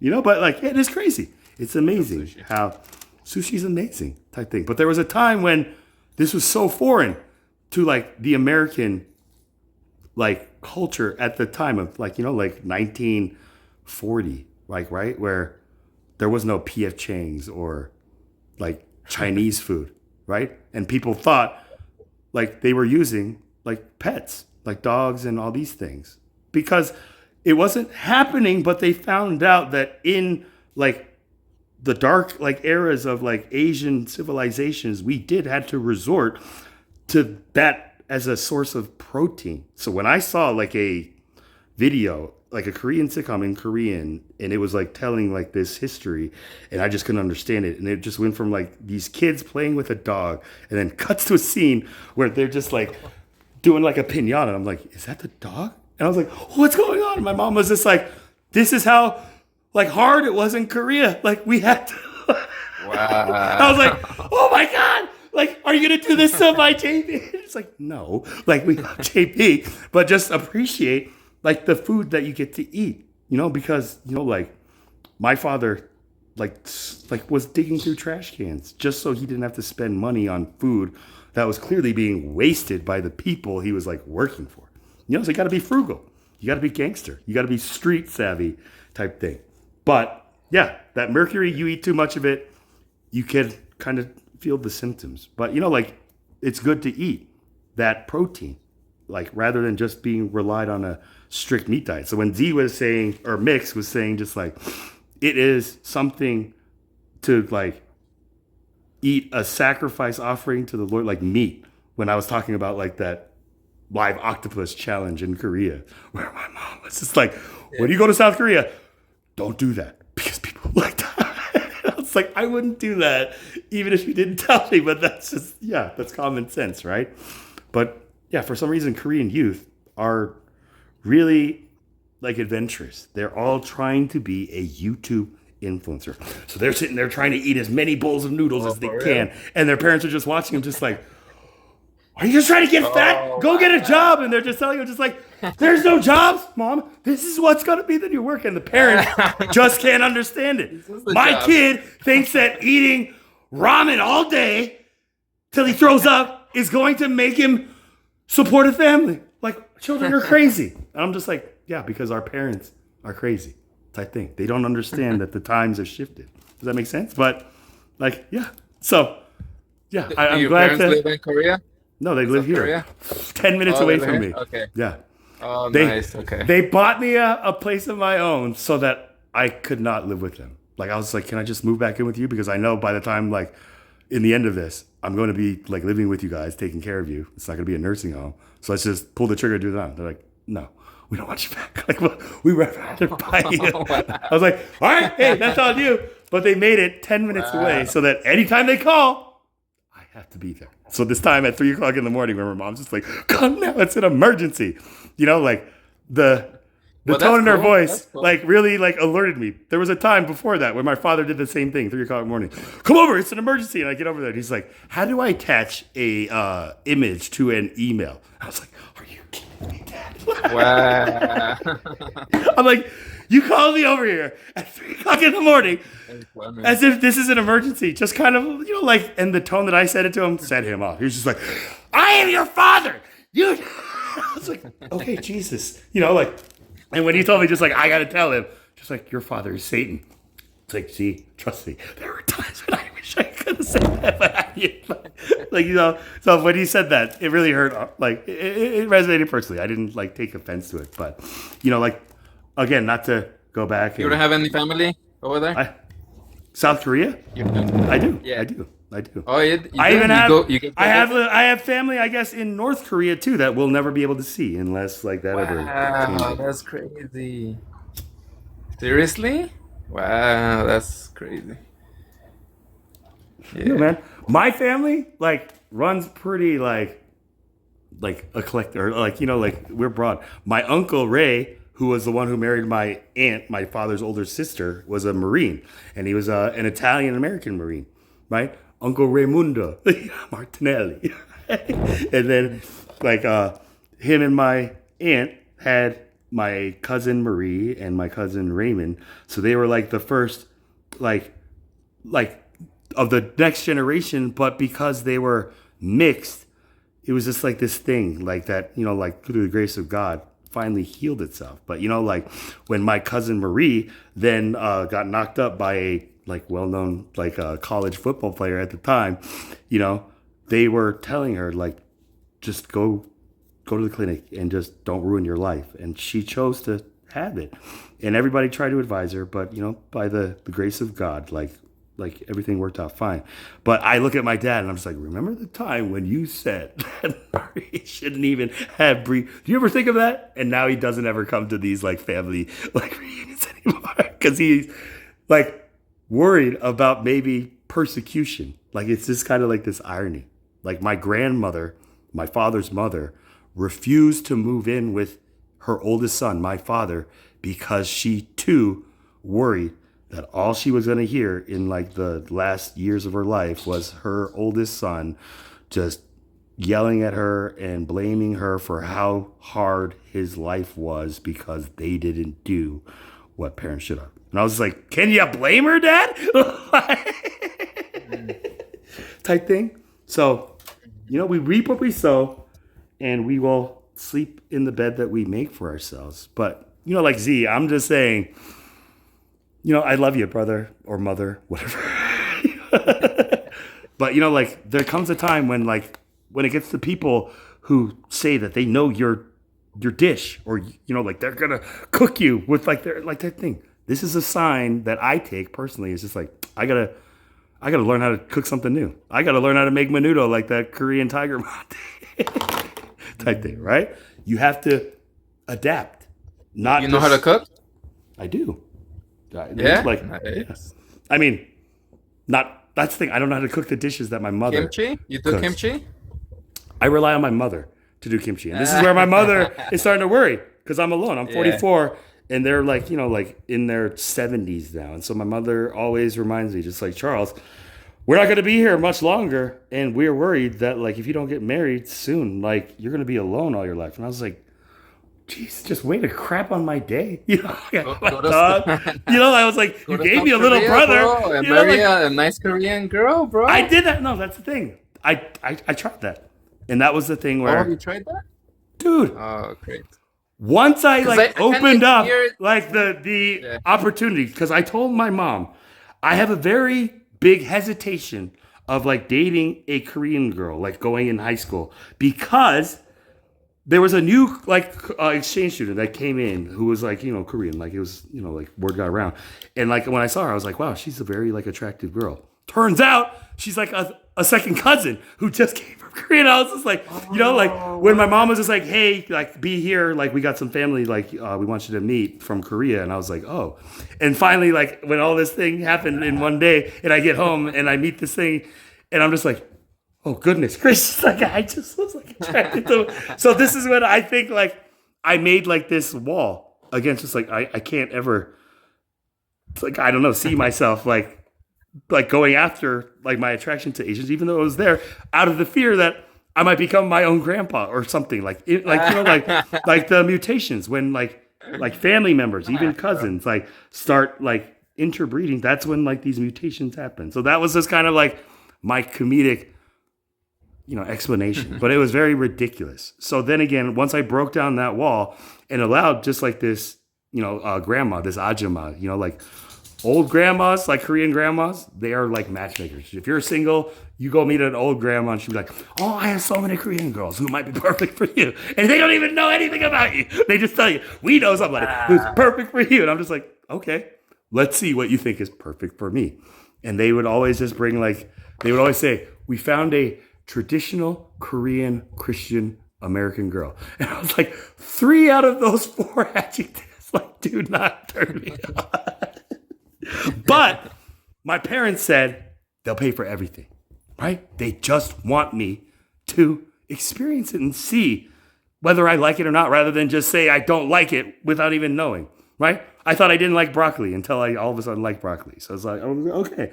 And then, you know, like my first like blind kind of setup was this girl who was living in South Korea at the time. And there was like a language barrier, but you know, like there were apps that they have in Korea. Oh, you don't speak Korean? Only You don't speak Korean? it was my first language, but when I started public school, my father told me to stop like speaking Korean and focus on learning how to speak English like Americans speak English without like an accent or anything like that, because I'm an American. So I stopped then, and from then on, when my mother would speak Korean to me, I would always speak back to her in English. And this is kind of how we kept like learning. And I guess like, you know, like holding on to what we already knew. But my Korean is at the level of like a 5-year-old.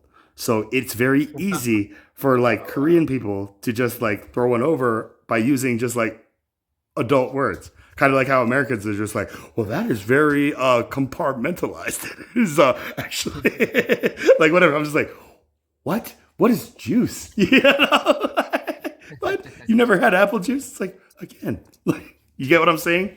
Okay, so they were setting you up with this girl. There was a language barrier, and then what happened? It didn't work out? What?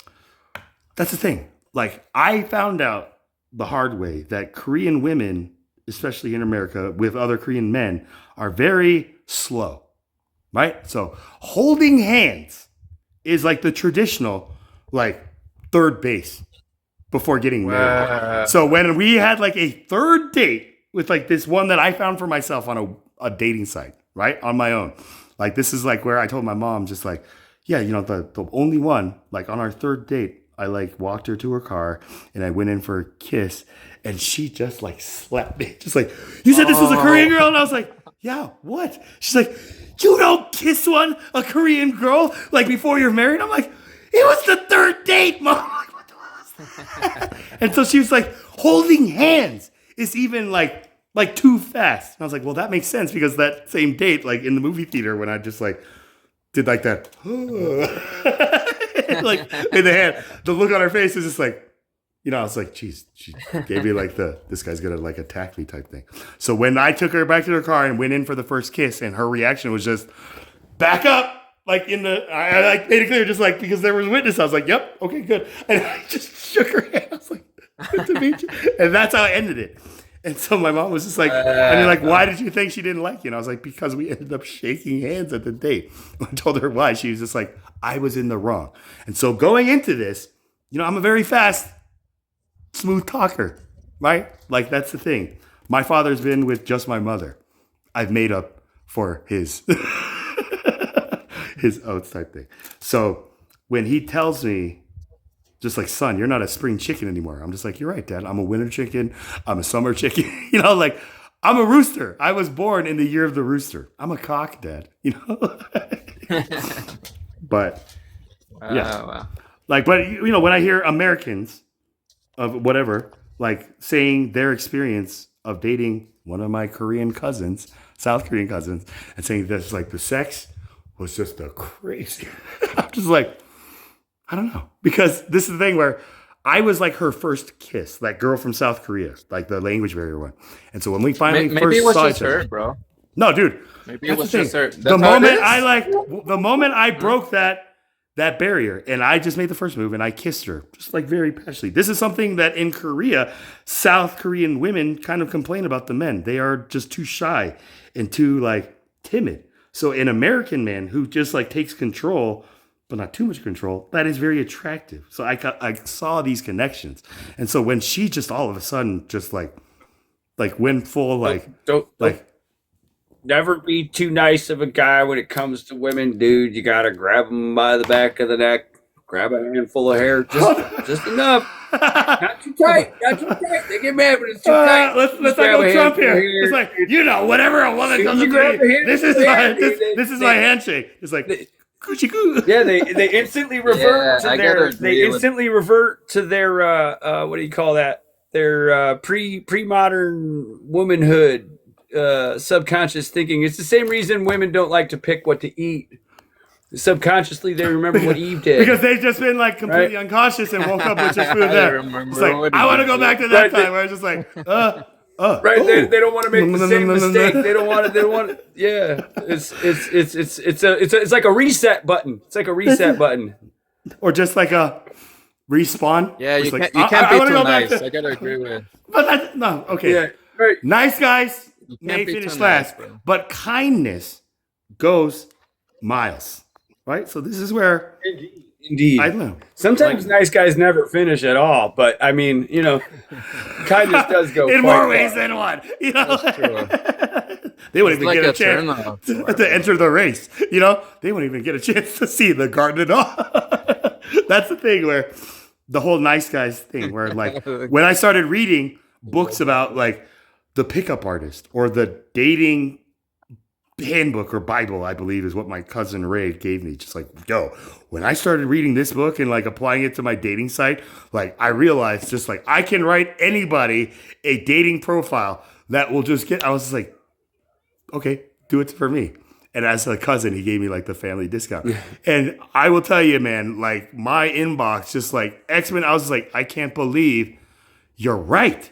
And that really like it lowered my confidence, where I was just like, I cannot believe it is like this, where it's almost that primitive, where women can be still reminded or kind of like transcended back into that like reset, or even just like flashback, or like a reminded, just whatever it may be. Reminder. They're not here with me. They're in some other time where and I'm just like, I don't know what it is, but I'm gonna capitalize. Just like, but Hey, I tell you, there are some women that argue with me when I say this, but in all reality, women do make better sandwiches. I'm just saying. I mean, I make a pretty good sandwich when I'm hungry. I can make myself a good sandwich. But okay, we're not including like Subway or Jersey Mike's. Or we're just talking like, well, I mean, like amateur sandwiches. Generally, when I go there, there's a woman behind the counter. So I mean, it's at Subway pretty rare that I find guys back there. Right? Really? Nah, I don't believe. Okay, so is that the thing where like we walk into a Subway and we see a Subway sandwich artist, as they've been pointed to be, that is a male or female, So happens to be we're going to be like, persuasion.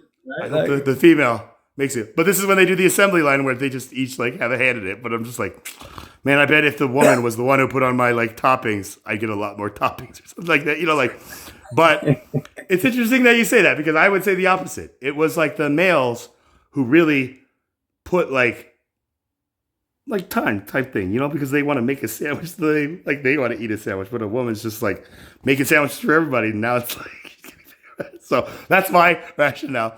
Z, I don't know. Like when I went to a Quiznos and I was like, I don't believe can that. I get that. can I get that sandwich without onions and can I add jalapenos? They're like, this isn't I make a Subway. killer sandwich. We don't make it your way. And it was a woman. I was just like, what? Like, oh my gosh. That's I've terrible. never been That's so terrible. terrible. It's like, no wonder nobody knows about Quiznos. You guys are about to be quizzed out. Right? But that was like a Colorado based company. I don't know if you guys even know Quiznos, but Blimpies. Yeah. No, yeah, stuff there's like that. there's a Quiznos by me, and I'm in Michigan. So yeah, I mean, like the greatest like chefs on Food Network: Bobby Flay, Emerald, and then I guess like what Rachel Ray, Martha Stewart. Well, you know, it's a nice addition to take insider trading info and make a little bit of money, and then do your time and smoke weed with Snoop Dogg. Martha said it's good, Right. and if Martha, no, I'm just kidding. But Well, yeah, welcome to America, where we celebrate criminals. hey, you know, if you can do the time and still keep the crime, you know, like that thing, he's just like, why not? Type thing. But Yeah, that if Martha you can Stewart do the thing, time, you can still get that a was contract obviously with that was Showtime, obviously HBO, and like, Netflix. Right? like an example being made to finally white America. She's like, we've been letting ourselves get away with this too long. And this freaking insider trading. But now it's gotten to like Diddy. Like Diddy IC is like the new. Everybody's so focused on these like the Epsteins, but I'm just like, we're missing the Diddy thing that's happening right now. Like Diddy's trying to use Jesus to get out of this. Just be like, I found Jesus. Like in this time, and I think that I should be back with my family because they reminded me. And the judge is like, nope. And people are just like, it's because he's black. It's like, no. It's because he doesn't even know who he is, right? Is he Sean? Is he P. Diddy? Is he Puffy? Is he like, who are you? Right. Who are you, man? Is he Johnson & Johnson baby oil salesman of the year? Who is he? Is he their Who biggest investor? Is he manipulating the market in this? It's like, yeah, everybody has to. See the reason I can't find any baby oil at Kroger or Walmart or Myers? Like, what's going on? Go look in the aisles. Says P. Diddy bought it all. Or is that like the insider tip? It's like, yo, man, if you get invited to a white party by Diddy or even to the Playboy Mansion, make sure you bring the brand name oil. Don't go with that Kroger. Like Rite Aid stuff. Whatever That'll get you. don't take... You know, that inside oil will get you outside. Yeah, don't take the coconut oil. They gotta have the Johnson & Johnson. But that's the thing. Like, you know, like for me, like as a adolescent teen, like it was a dream to go visit this Playboy Mansion, right? And even in college. When my brother got to live that dream because like my sister-in-law like was actually like a centerfold where like the way that he introduced me to her the first time, I was just like, I have a feeling this is going to be like somebody very close to me in the future, so maybe I shouldn't be seeing her in the raw as my brother is so eagerly trying to show me. But again, when he was just like, dude, like, man, you'll never guess where I'm at, bro. And I'm just like, just tell me, bro. Just like, text messages are expensive and my side gig don't pay for itself, right? And he's just like, I'm at the Playboy Mansion, like with Rachel. It's just like crazy, dude, like who I'm seeing. Like he said he saw Scott Baio. Just like, I was like, really? Charles? Like tell Scott Baio. Charles in charge. Said, what's up, right? Why does that not surprise me? Like he was a known regular. He was a known regular at that thing.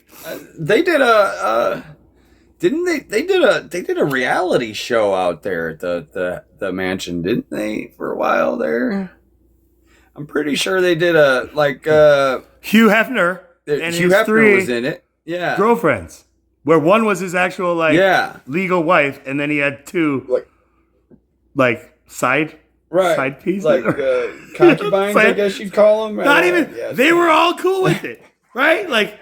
But then after that Right. show, just like, you know, like came to its like finale, now those stars, And, like yeah. the young one, right, came out just like, yeah, that really did like a lot of like psychological like harm to me, right? Like she couldn't trust any You other. would think. I mean, like, yeah, she married like all these athletes who I'm sure probably like just saw her as just like type thing. But now she was like in that VH1. Where are they now? And I believe like Kendra is now found like with the real love. But it's kind of just like I don't want to say heartbreaking, but it is just like Well, it's crazy sobering. what women put themselves through for fame and money, dude. It's like, you know, it's like like let's be real, right? Like if you didn't have no mansion and no big pile of cash, them chicks never would have hung out with you. Right? Is that what you believe? Like, come on, but man. I got my smile. Hefner had to know that, man. How did Hefner not know that, right? Like, you know what I'm saying? If you put Hugh Hefner in an apartment like mine, I guarantee he wouldn't. He Back would, right? it up. You know what I'm saying? Like, it's just don't. It's weird, man. It's weird. Life is weird sometimes. Hold on, Z. You don't know about the mansion? What was your question? I don't It's know, like- bro. I don't know about that. But you don't know about You the don't know about the Playboy Playboy mansion? Mansion? You've never heard Oh, about the Playboy Mansion? Oh, Yeah. yeah. Yeah. Sorry, Yeah. I thought you. I thought you had your own. I thought mansion. everybody knew about that. I do have my own mansion. I thought you had your own. But Playboy Mansion. it ain't nothing like Hughes or Yeah, you know, it's not of this world. It's not of this No. world. It is actually very of this world and very frugal. Where it's just like it's a single one I guess a rancho. Like that when that show like MTV Cribs came on, it's like, yo, let me like show you my crib. And I'm just like what are they doing? What are they doing? Here's an empty room. Here's an empty room. Who is that guy? Just like this guy's just like, whoa, what's going on there?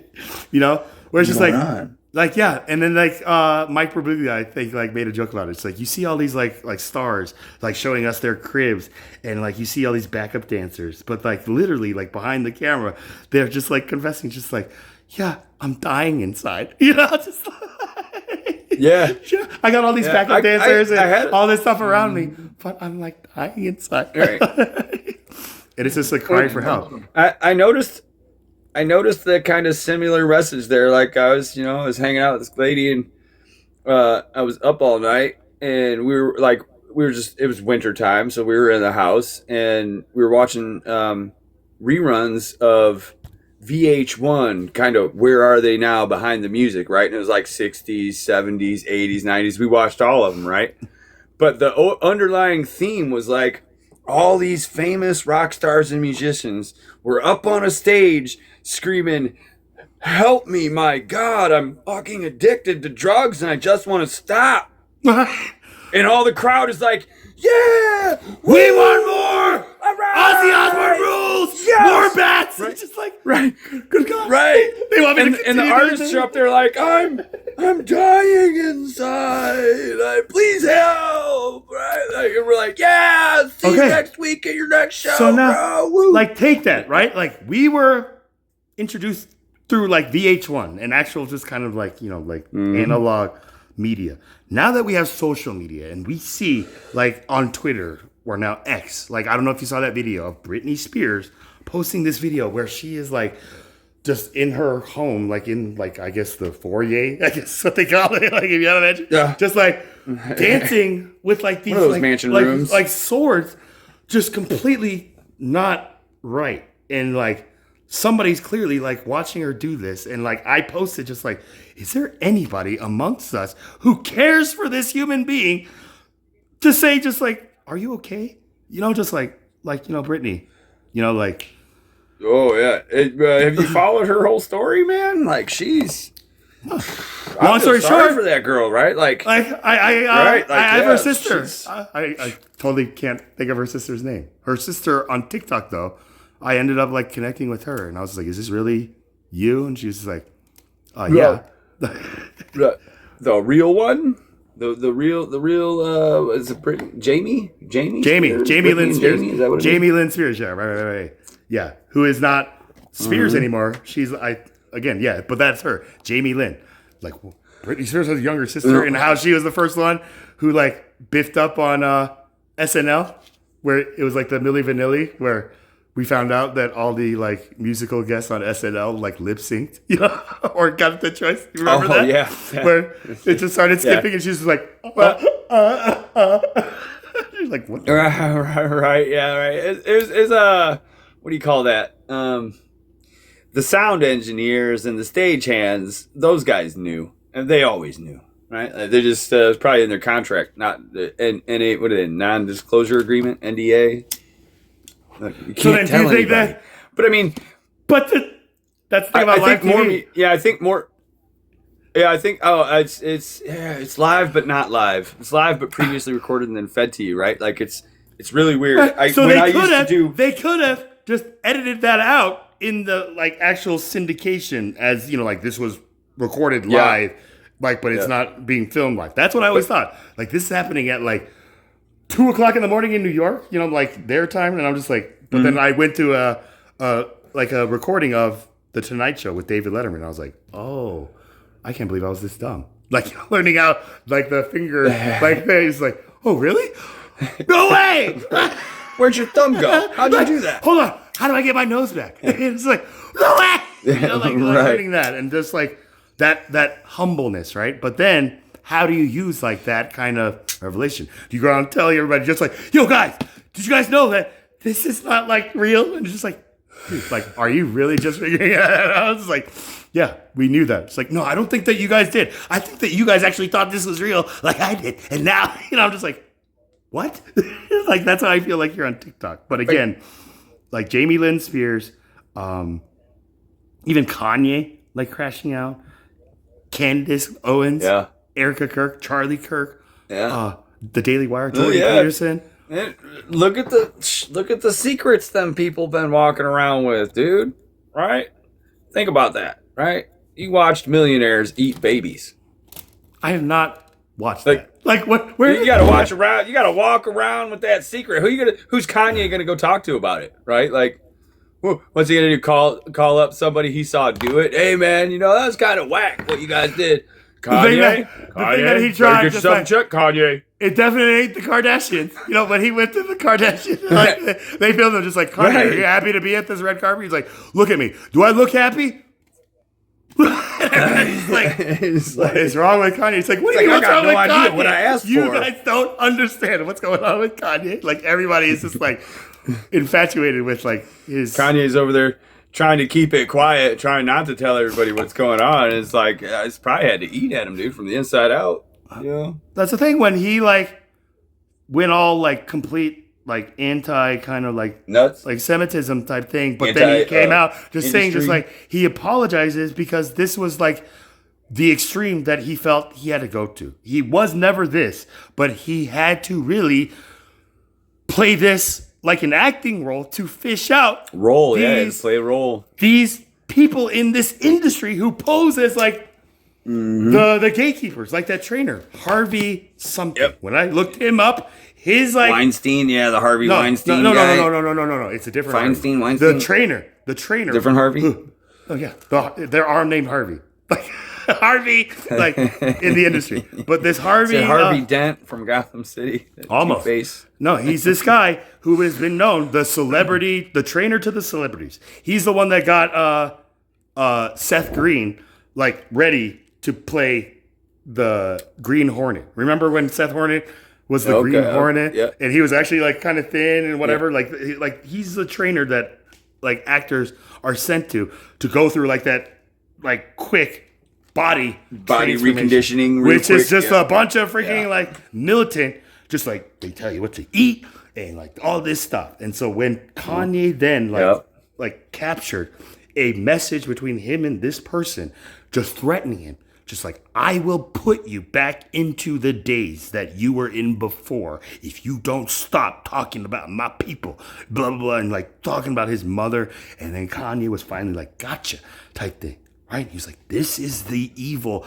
that stars are facing, right? That we are seen as the light and we are battling against the darkness that you guys don't even know that we're trying to like let out. And so this is where like indie projects today, like there was a series by Jonah Hill and Emma Stone called Maniac, where it's about like these actors who are just like put under like this medication just to kind of make them perform type thing. And I think it was keep them under control. It was like a moment just to talk about like Weinstein, right? When Harvey came out and just said like, yo, man, like this was just this is what I just did. Like, you know, if you want to show me you want to be an actress or an actor, you know, here's the gate type thing, right? And this is when Dave Chappelle here's the door. said like, you know, like to the women at the time, he was like, you know what? I got on that bus, right? When they offered me $50 million for 2 episodes, I saw myself in the position of like a lot of these Me Too kind of actresses. But he said the difference between him and them is he got off the bus, right? Like, that's the thing. Right. Like a man will be like, yo, man, I'm not going to suck that. I'm going to go to that Diddy party. And then Diddy's just like, I'm good. Come get in this bathtub to me. It's like, oh my God, it just keeps getting weirder and weirder. But then you just got to get to a point where it's just like picking the lesser of two evils. And that's where like that term is just like, wow, I'm just grateful. I truly never had to come to that. I thought I did. Experience. Man. Yeah. Just experience the lesser of two evils. Ooh. No, not even experiencing.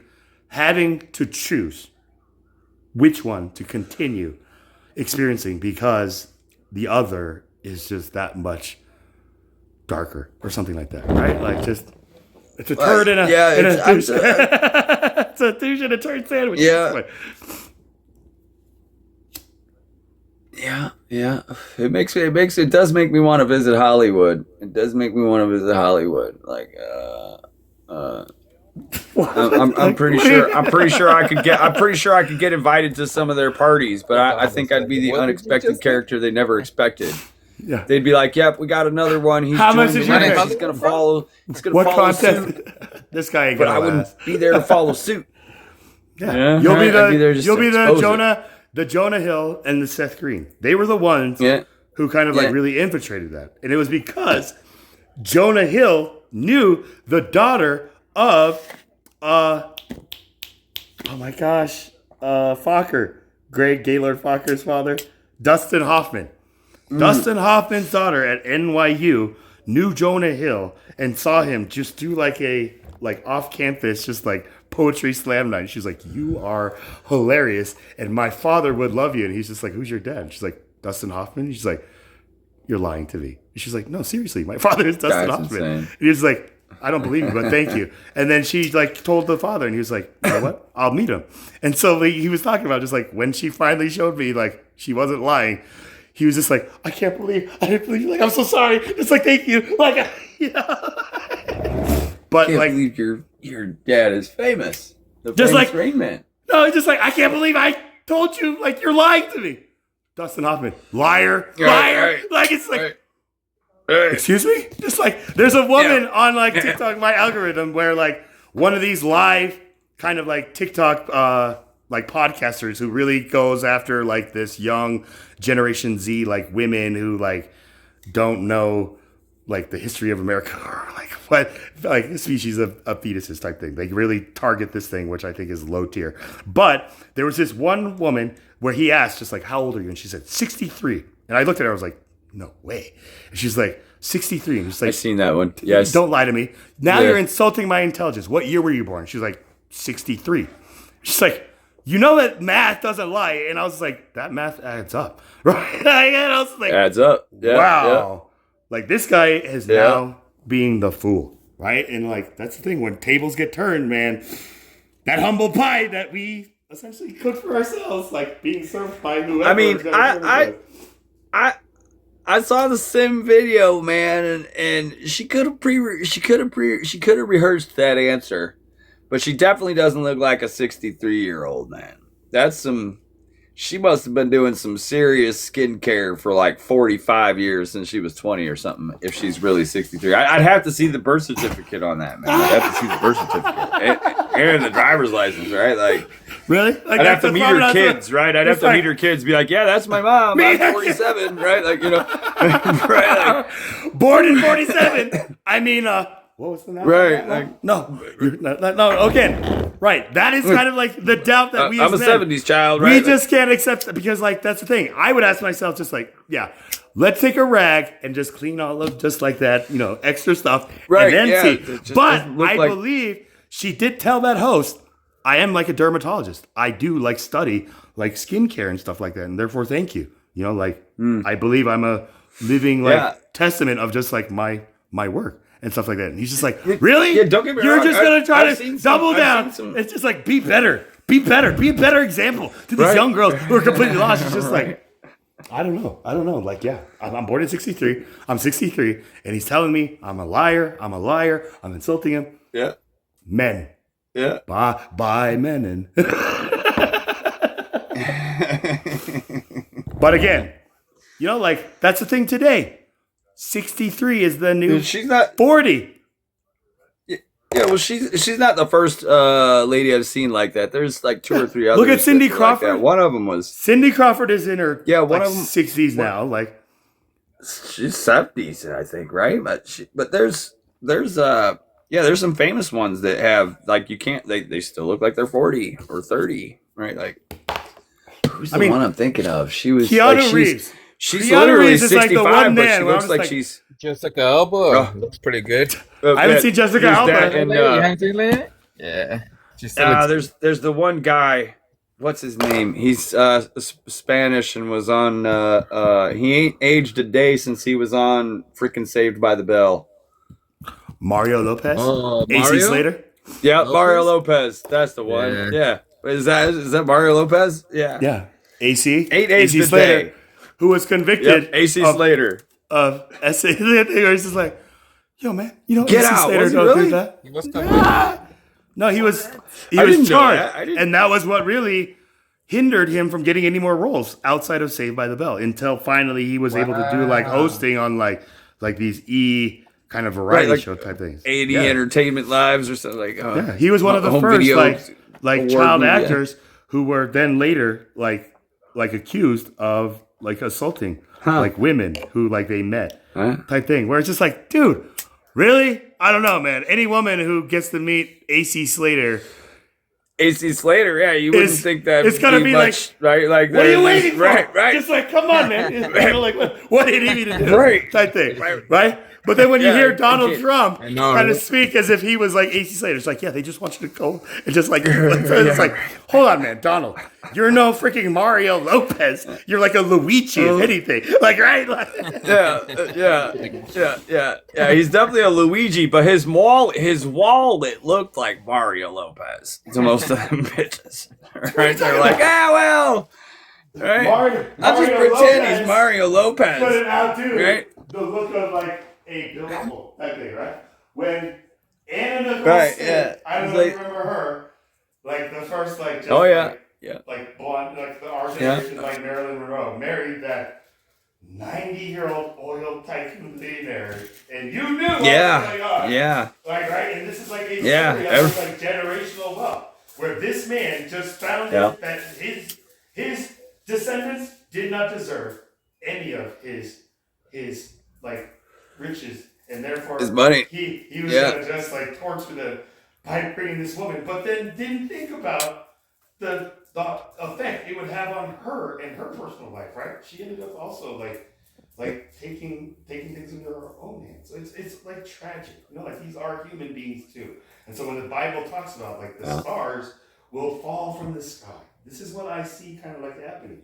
Like these stars are falling from the sky that we saw them in. Hollywood, the stars, and now being back to Earth, how are they going to be received, or how are they going to How are they going to cope? right? How are they going to re-assimilate to, I guess, the 99%? Are they going to take over? They're just fade.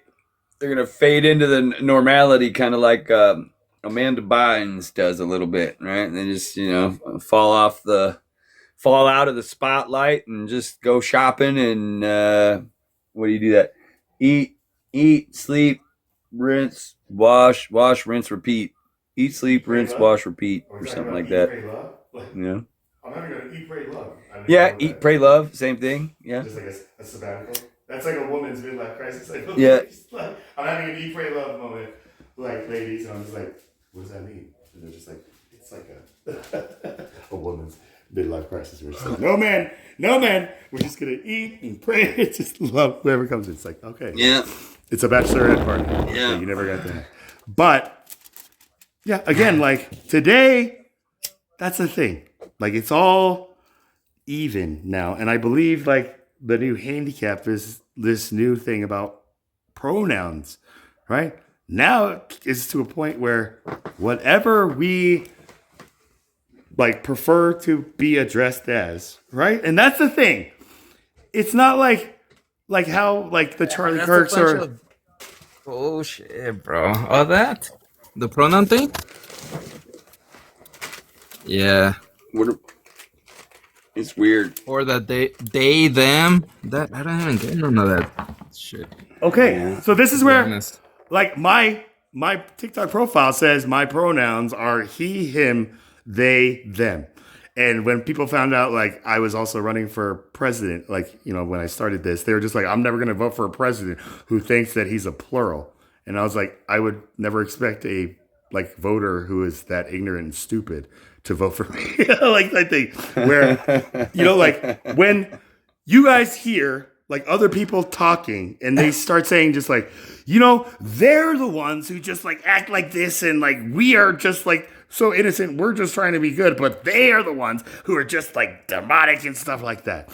Is there a part of us or you two that hears that and just like, who are they talking about? Or like, where do I fit in this like thing? So when people in America are talking about how like China is like a threat and like we gotta like worry about them, they're all coming to like America to take over them, the Chinese. And I'm just like, okay, I have to remind people that I'm Korean, right? But this is like the warning signs to just like the they now sounding like me, like in us.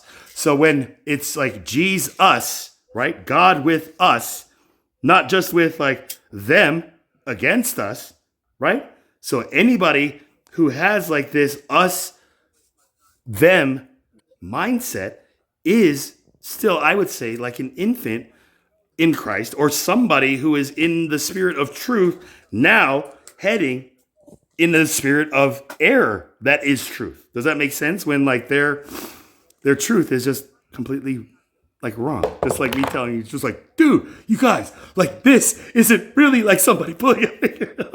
Or this is right. It's like, dude, I don't know who told you that's real, but that's not the objective. They lied to you, man. They lied to you. No, I mean, that's you're lying to yourself. You're deceiving yourself. Right. Right. The river of denial is quite long, and you're the captain of the boat, right? Denial, right? Do you think addicts like denial, were Egyptian right? going down denial? Yeah. Like, right. The river denial is a long one, my friend. It goes round and round the whole planet. Yes. It consumes many. Yes, it does. But yeah, I that's one of the things I think I need to start doing when communicating with people is just when they expose that their mind is held captive by a lie, I'm just gonna ask them, who lied to you, man? Okay. For what ultimate like end goal intention, right? Type thing, right? Because this is when the I free from the lie. Okay, right. But you're gonna like probably experience the way that I did a lot of like straight off the cuff resistance to just like, don't worry about who taught me, who taught you. You're like that thing where it's just like, yo, like, sorry, I didn't mean it offensively. I'm just asking, who taught you that? Who told you were naked in that context, right? Because right.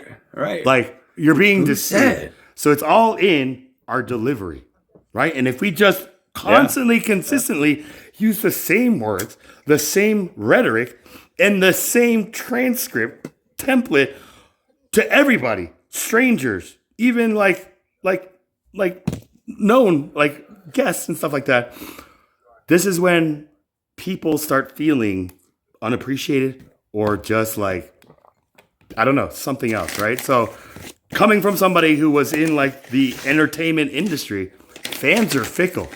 You know, like the only They people are. who will Yes, love they a man are. are friends and family. You know, like like women hurt you most, but fans leave you randomly. Atmosphere. It's like this artist, rapper, slug, right? And yeah, there's a lot of wisdom out there. But I know what a woman can do for a man's soul, right? So that's the thing. Like when a woman and a man, She can make it or break it. that's the power. Yeah, And yeah, the I know, more, I was about to say like the that. I know what husband a is the woman can one do to a that man's tries soul. to control that. You know, Destroy like you, bro. right, Yeah. that's the thing where the husband, like when my father told me, like the best advice for a young married couple to try to get a long, happy marriage is to have the husband understand that his wife is always right. And the sooner husbands can get in the mindset of what that means and what that is to like believe that, that is the key to a long and happy marriage. That my father told me, I'm like, that makes no sense. But my brother like took it You gotta and pick and choose your battles, bro. You gotta let them win all those small little battles. I think it's what it is. just You know what I'm saying? yeah. I mean Well, you that's the win the thing. big battles. Like, You know what I'm saying? and we know like the jokes about that. Like women Let them pick win their all the battles, little right? They just petty like fights. they just write down all the things that they're gonna fight us against later. Well, men try to just like bring it up right then. That's the difference in strategy. Where like women will come back just like, okay, we're gonna go through the checkbook, and on this date you cash this check, and we're gonna bounce that one. You know, like, and this is where Bill Burr, this comedian, gives the advice. It's like, men, just know that this is like overtime, and we've already won the game, and we just need to take the knee. You know, like this is like the women's like attempt of just throwing a Hail Mary, hoping that we just try to like jump out, like they catch it in the end zone. Just take the knee, let them like run the clock out, and just don't get yourself in trouble. You know, that was his like revelation, and then like he realized in the latest special, he's like, man, I realized just like if I just make the slightest effort to do something that my wife like wants me to do but doesn't expect me to do, man, it's just like there's he's just like, try it, guys. You know, like that one thing, just like, I know my husband's not gonna want to see my sister. Just tell him, just like, you know what, maybe this weekend we should go see your sister. I'll tell you what, best sex I've ever gotten in my entire life. You know, Let him win a few times.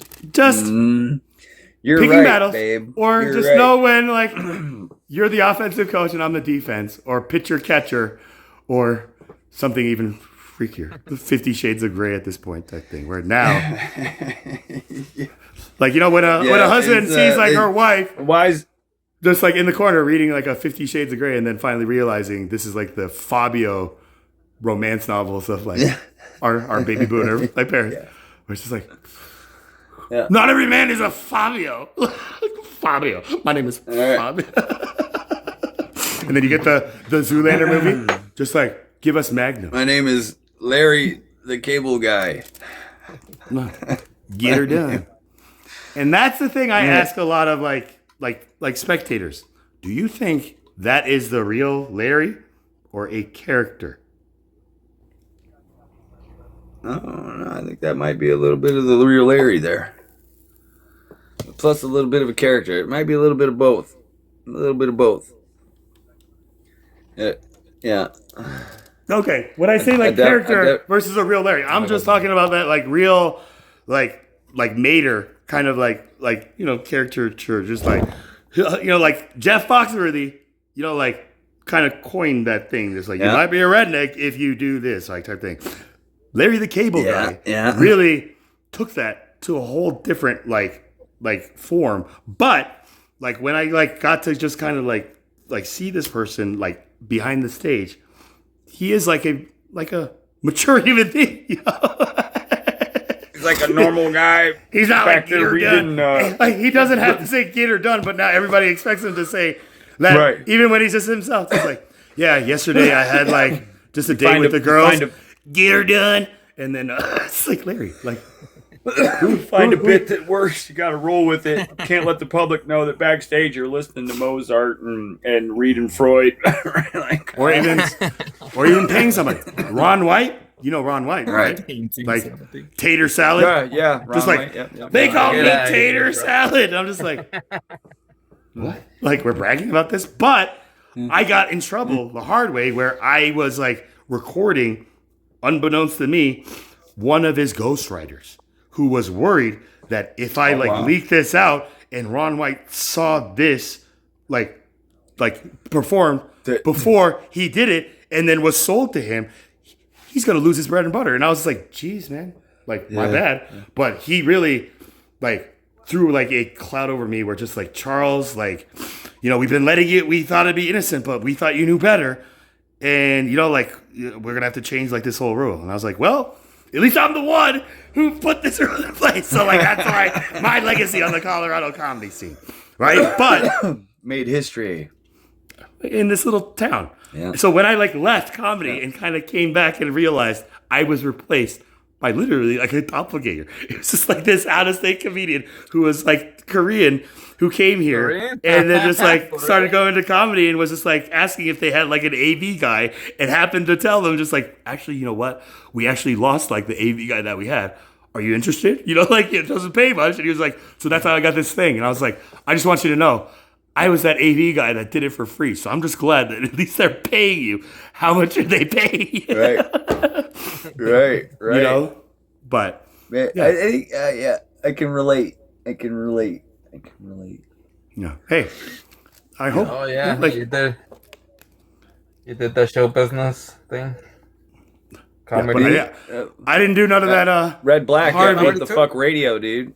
Oh, Like, yeah. 2006, I started a internet radio station, and I was like, there was only one other guy who had a website by the same name, but he had let it die, and he was doing a podcast, and he had reporters that would.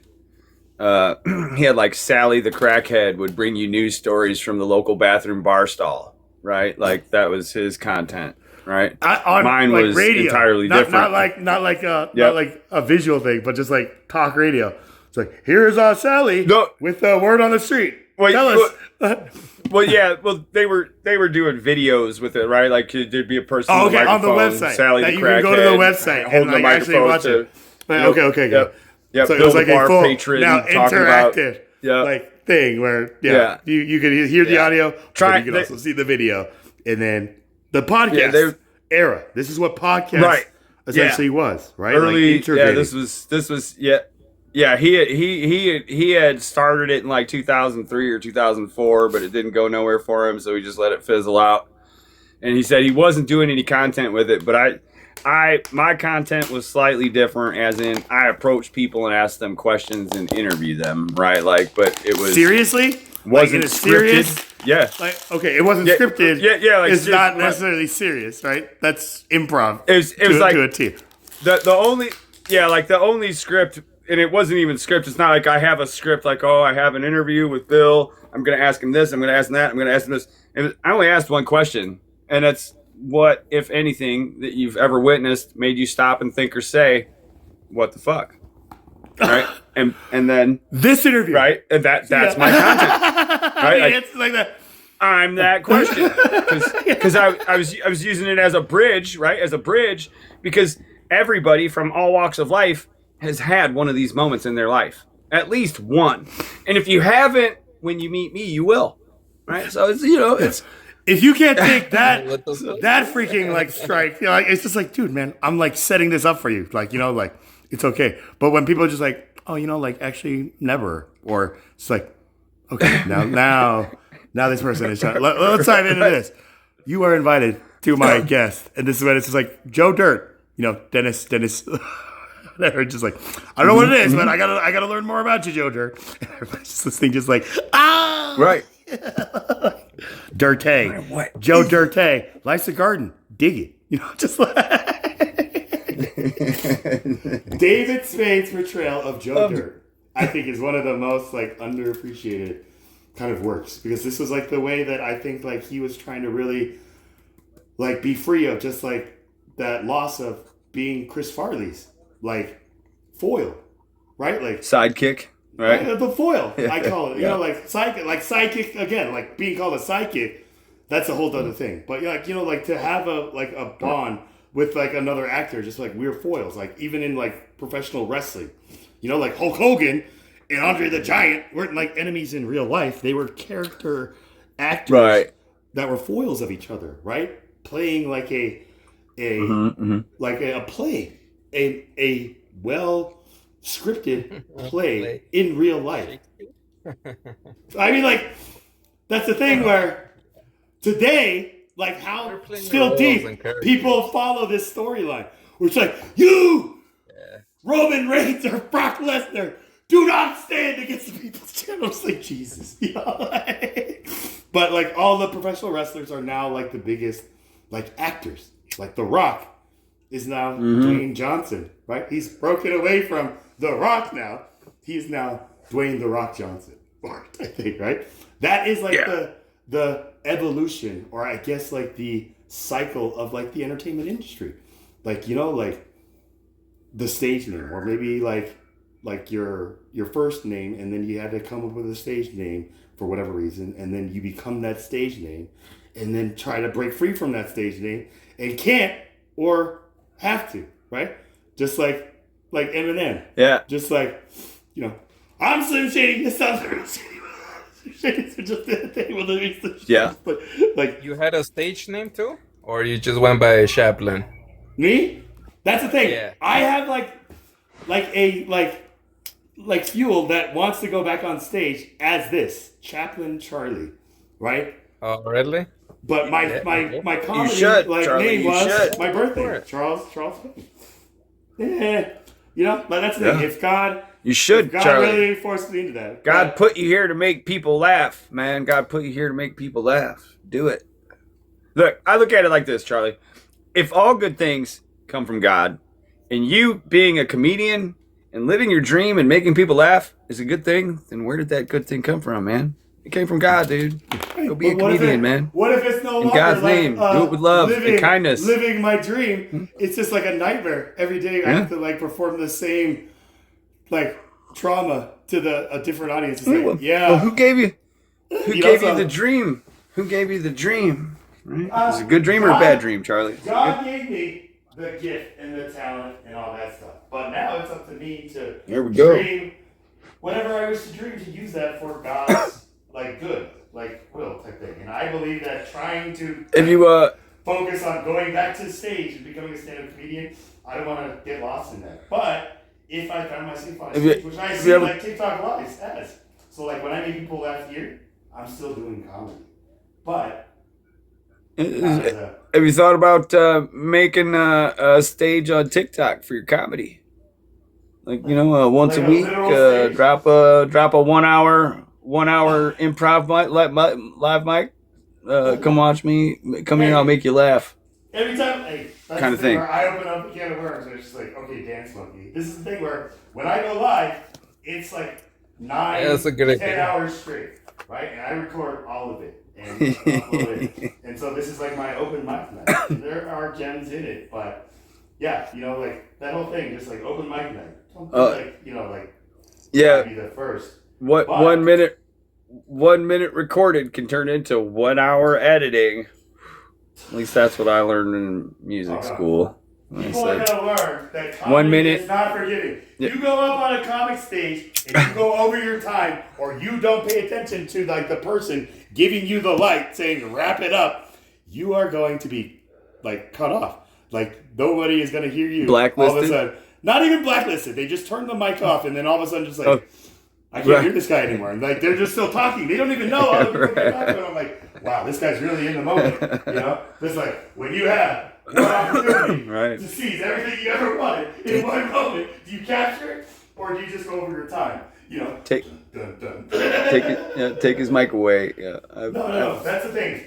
Not even take his mic away. Amongst comedians, there is nothing more entertaining to watch than another comedian bombing on stage, or just oh yeah, you know, for real? Like I saw like that. I saw a comedian like do his first like public showcase debut at a contest here, like a very well-known contest. It's not necessarily amateur, but this is how he was introduced to this community, and he wet himself on stage, and we were watching it in the green room, just like, is this guy a prop comic? Is this part of his act? And when he came back, after he went over his time, everybody's like, yeah, give it up for that guy. And he came through the green room curtains, and we just see that stain on his pants, and he's just like, hey guys, it's so good to be here. What you guys think? We're just like, don't touch me, man. Go to the bathroom. And he's like, what's wrong? And he looks down, he's like, oh my god, did I do that on stage? I'm like, you didn't know? We thought this was part of your act. He went to the bathroom, and I just felt so bad for the kid, but he was strong. So you say this comedian actually he peed his pants on stage and didn't know it? Yeah. Wow. In the middle of his act, because just he was so excited and just had a Fergie moment. But that's the thing. The audience that was the end of his career. At that, and this comedian thought his jokes were hitting. Oh my god, they're laughing. Oh. It was just this instant joke. So coming back into the room of your peers, and then just hoping for camaraderie or just kind of recognition, and then being told by me, just dude, you need to go to the bathroom and just check yourself, bro. And he just looks down, and when I realized he didn't know, that's when I was like, oh dear God, just these poor little children. I thought this is a boxing. You don't walk into a UFC octagon thinking you dance around type thing, right? Right. But again, if it stopped them, it stopped them. If it didn't, it didn't. But I was hoping to have just those real, honest human beings who don't just keep it to themselves. Just yeah, don't touch me, bro. Just it's cool. And he's just man, is every comedian stuck up? And I'm like, yes, but that's not why they treat you like that, bro. Just look down, man. And everybody was just oh, and I was like, no, dude, this is where I really stood against my peers, just you guys, this isn't high school, man. So I don't like this, let's pick on the new recruits, hazing in a fraternity, right? This isn't that bro code that we are trying to vicariously experience because we didn't get to do it in our college years because we're all the nerds and the nice guys that didn't get dates. And so now we're using this as this thing, and it's wrong, guys. Charlie Chaplin said it our pain can be the cause of people's laughter, but our laughter should not be the cause of other people's pain type thing. When I came to that, Amen. My dream has woken up a little bit. Or been, woken up to a different thing where, grown a little, it's cutthroat, no? Too cutthroat. Just too fake, just too hackish, right? Every comedian at that time was going for shock and awe.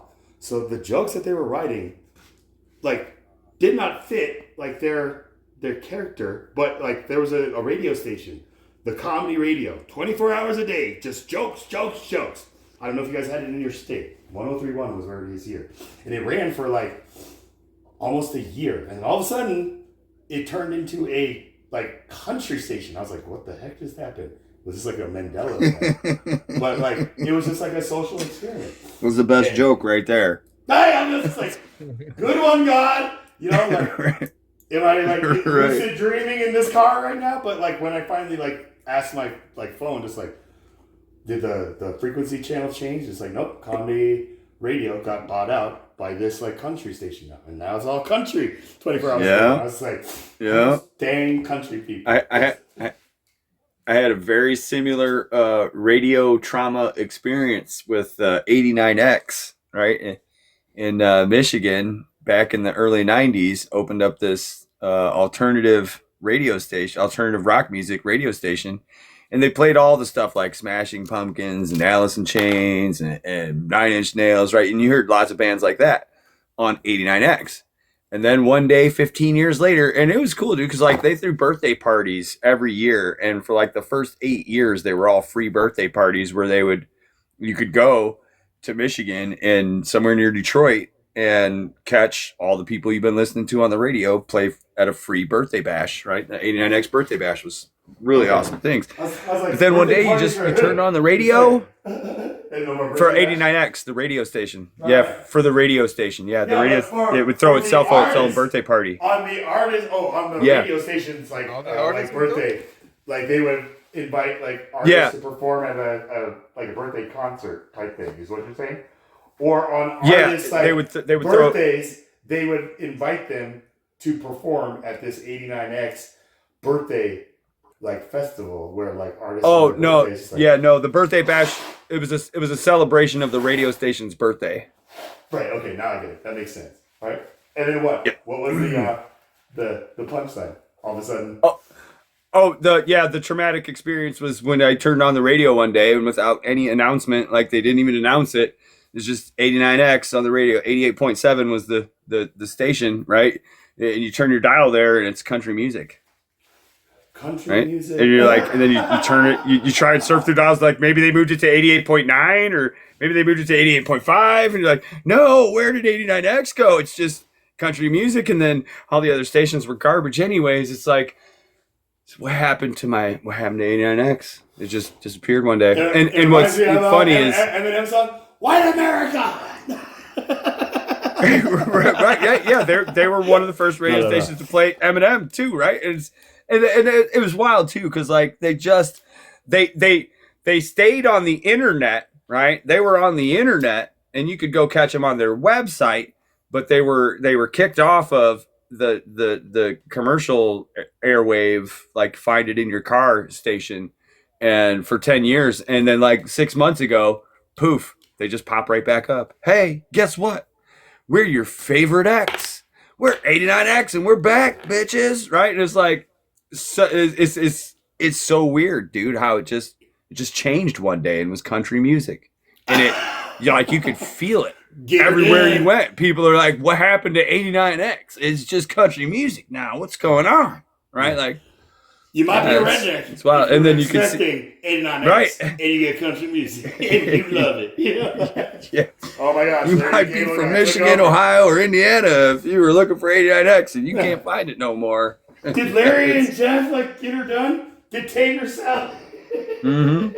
No, that's the thing. Right? Yeah. It was just unbeknownst. Where then there's jokes like, beknownst? What is like knowns to us? Like that thing, like nobody told us. Like, they could have come out and said, "Hey, next week when you try and find us, we're going to be country radio station." Nope, just bam, just like that, overnight. Wild. Yeah, but they're back and they still got great music. They're back now, right? Like that's the thing. Like, did they sell or did they get bought out? And then because like that didn't maybe pan out, or they finally was able to buy it back or something. Now they're back. To be honest, I'm not sure what the backstory is. It had something to do with Clear Channel Radio because they own like most of the radio stations, and where their headquarters was. Like they used to be a Detroit radio station, but now for some reason they're Windsor, Canada, and which is just, I think it's right. Is right. Like they moved across the river to Windsor, and now they're allowed to be on the radio again. They moved out of the country to play country music on the radio. The irony, right? You know, like you can't write this stuff on our own, man. God is truly. Shakespeare. And that's another weird thing too, right? There's like Canadian radio crossing the American border some 50 miles, and you're 50 miles away from Canada border and in America, but you're getting like Canadian radio, and it's like kind of weird psychological games you trying to play, Canada. Keep your radio in your country. Yeah, what's this all about? I don't even, right. What's this all about? This Canadian ham is not bacon. It's ham. Right? They're talking about hockey sticks and, like Mounties and Like mooses? What is all this? All I know is like syrup. This week in Parliament. Right. This week in Parliament. When did America get a parliament? What are they talking about? Right. It's like, have you ever heard Daniel Tosh's joke? It's like, Canada doesn't have an immigration problem because they have the best wall ever. It's called America. yeah, right. Right, dude. I mean, when you look at how, dude, Canada's a massive piece of land where there's like so much untouched land. It blows my mind away, dude, when I look at it on a map. And even when I see stuff like how far, like the distance between Saskatchewan, Canada, and Ontario, right? It's just like massive wilderness in between there, right? Like, in this measurement of space, there's just so much going on type thing where, like, we have no idea, and we're arguing about the world being flat. Right? It's like, like, is this amount on a map this amount in real life? I don't know. Yeah, we're at a point where like we are arguing over whether the Earth is flat or round, and the fact that it appears that people really do believe that. That's the thing where it's just like, thank you. But the people who like use the Bible, just like saying we've been deceived, like the earth is flat and God made a firmament for the waters above and the waters below, where I'm just like, yeah, the northern hemisphere and the southern hemisphere. Like, what? I don't understand why this is still got to be flat. Right. And then when I tell them, actually, that it is now the known observable universe, which is considered flat to scientists, right? Like, just like the Big Bang, it only goes in one direction, right? Like out this way. So what, type thing, right? Like, does that make sense? Like space is everywhere, but it kind of seems like we're going in like this one direction. And then the boy band comes out, and I don't even know what song they sing. seems like it's on. Seems like it's there's a point over here where they say everything comes from, and it's all going away from that point. Yeah, and the universe is expanding, right? Right. It came from this one singularity, and then everything just from the right, just right. But then it's just like, so where did the singularity come from? Now here's the next thing. We think that we might be in a black hole. So everything we talked about, like getting sucked into a black hole, just like, I'm getting pulled in. We are now like sucked in and like compressed into singularity. Then it's going to be a big bang that shoots out. And then I saw the timeline of human history of before Christ and AD, Anno Domini, right? The year of the Lord. This is a modern big bang for humanity, especially in the context of time. So when Jesus says he is the Alpha, the Omega, the beginning, the first and the last, look at our timeline. Like year zero, there is no year zero. This is just the singularity where everything on this left side is a black hole. Everything is being compressed into this, and everything coming out on the other side is like a white hole, just light. And maybe darkness and dark matter and dark energy. I just don't know what's going on with that. I don't think there's no year zero, but I think if I'm going out on a limb here, I'm pretty sure the Freemasons consider this the year 7026. In the year 3000, 7,000. Right, like somewhere's right, somewhere 7,000 years ago. And between China and the Freemasons, we've got written history that's 10 to 7,000 years old, right? That gets us to where we are today, 2026. Then there's mathematical. I don't know, man. They write a check and post-date it for the year 7,000 something. It's like, what the heck? It's like, oh no, don't tell anybody I'm a Freemason. It's like, no, again, like can't tell anyone I'm a Freemason, but it's on their buildings, right? Like it's the most cornerstones of Freemasonic buildings have the year it was built, but they don't account for the calendar change at Christ's birth, right? They just keep counting past it, right? Like there's no start over at zero, right? It's like it didn't count down to zero and then up from his birth.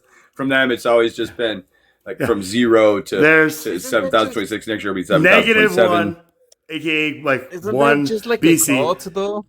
No, That I mean, Freemason thing? What's that? yes and no. Isn't Freemasons, Say it again. Or isn't it like a religious cult? No?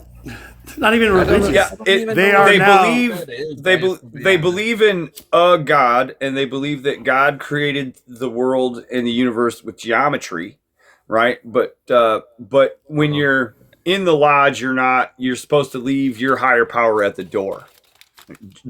Like you can't bring Jesus into what is that the about? temple. You can't bring Buddha into the temple. You can't bring Allah into the temple. When you go into the temple and you're in the hall with your Masonic brothers, you worship geometry, truth, the laws of nature, light.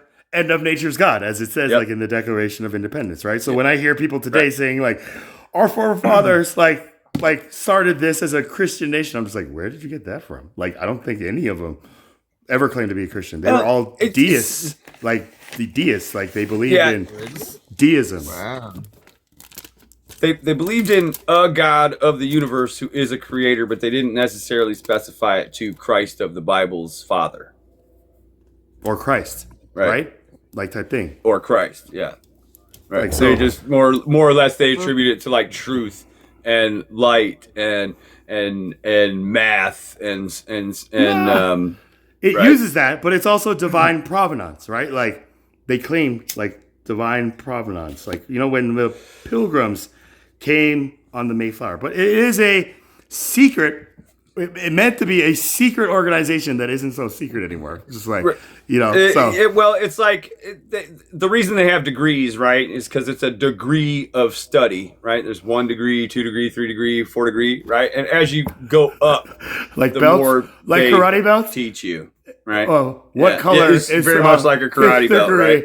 like 33rd degree Grandmaster, like Illuminati. Yeah. Where I was There's just a- like approached on TikTok Yeah. in a DM, just like I am Grandmaster Steve, 33 degree Mason. I was just like, well, Grandmaster Steve, I'm gonna tell you what, like. I'm not gonna Yeah, fall for this. some people get to 32 and then they drop out.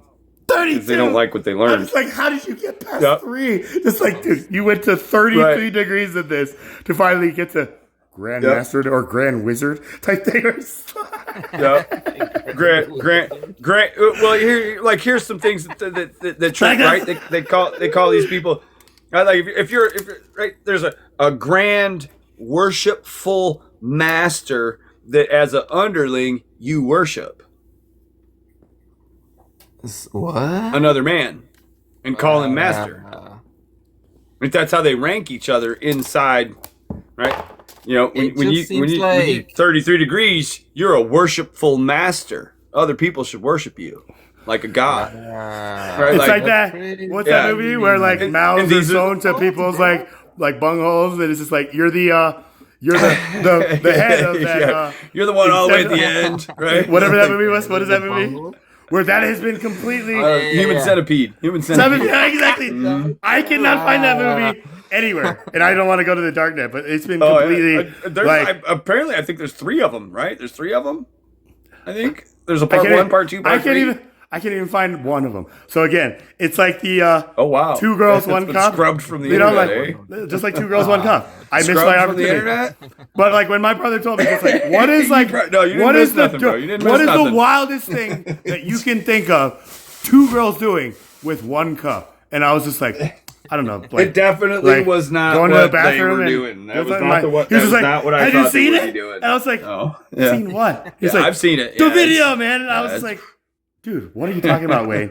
So my brother was like my like plug into like this world when I like took myself out of social media, right? And I was like, good thing I left. But then like every video was just reaction videos. And I was like, is this what people are doing? Just like filming their reactions to something where I don't know, like where are we going as like Britney Spears said, there's 2 types of people in this world, those who entertain and those who observe. Right? It's like, well, I'm a put on a show kind of girl. right. All eyes on me. This is a circus type thing where I'm just like, oh man, it's Britney, bitch. It's like life is serious, but you still can't take it too seriously, man. Like, because Unless you're still a on bit of a joke. Sirius Radio. Only times. Yeah, welcome to NPR's edition of Nightly News early in the morning. Yeah. This week, we bring The to best, you a special guest. The best, like, like sleeping aid, like better than NyQuil. Just turn on NPR. Just like, there's an Asian comedian, Shang Wang. He's like, man, I don't know if you know about this, man, but books are the best, like, sleeping medication ever. Just put a book on your nightstand and just, like, when you're laying there, just look at it and be like, nope, I'm going to just, like, just, like, 2 pages, recommended, just take 2 pages a day and you'll be out. Like, so it's just amazing. But he's just, like, realizes, he's just like, I got into a point where he's just like, I buy my pants at Costco. And then I realized, just, like, I have lost, as a man, just all kind of like moral kind of like integrity. When you're buying when you're buying Kirkland jeans, as a man, you've reached like the pinnacle of like that 33rd degree and you just have nothing to prove to anybody anymore. Right? It's just like, yo, man, pants are pants. It's over. And he talks about how like he has this like odd group of like boys that he just like gets together with just to play basketball. And he talks about like each of their backgrounds. One's a plumber. Another one, we think he might be like a criminal. And then this other one is like this thing. And together, we look like a odd kind of like Ocean's 11, where people try to play against us and we're just like, no, man. Like, this is our like, he's like, I'm not here to compete. This is our exercise type thing, right? So people just like watch them just like, and like the Asian guy tries to be the cool one. He's like, in my mind, I try to say like, okay, I'm going to like dribble it in and I'm going to do like a nice like fake and then a reverse and a smooth layup in. And then in like actuality, I just accidentally throw the ball out of bounds. And I'm just like, oh, it didn't go the way like I perceived. Kirkland. That did not work out like I thought it would. That's the epitome of when a man goes to Kirkland. It's like when everything just doesn't work out the way you went. Kirkland's is your jeans, like Kirkland's, a subsidiary of Costco and Walmart and Sam's Club. That's right? funny. Too funny. Like that's the thing. Like that's where they buy it. The father of like those big department stores, like Walmart and like Price Club, Saul Price is the father of that. Was asked just like, like seeing all these like stores, like he gave free advice to Walmart, the owners of Walmart, who like saw this trend and like just asked to have dinner with Saul Price, who just at dinner told them everything. Just like, yeah, you got to do this, you got to do SKU codes, you got to buy these things. They're just like, I can't believe he's not even charging us. And then he like opens up the paper, and then it's just like Sam's Club because Sam Wall was the owner of Walmart. Right. And so he just took his first name and made a new store. And so this is when they were asking Saul Price, just like, with Walmart, Price Club, and all these things, how do you feel being called the father of like big box like department stores? He's like, I should have wore a condom.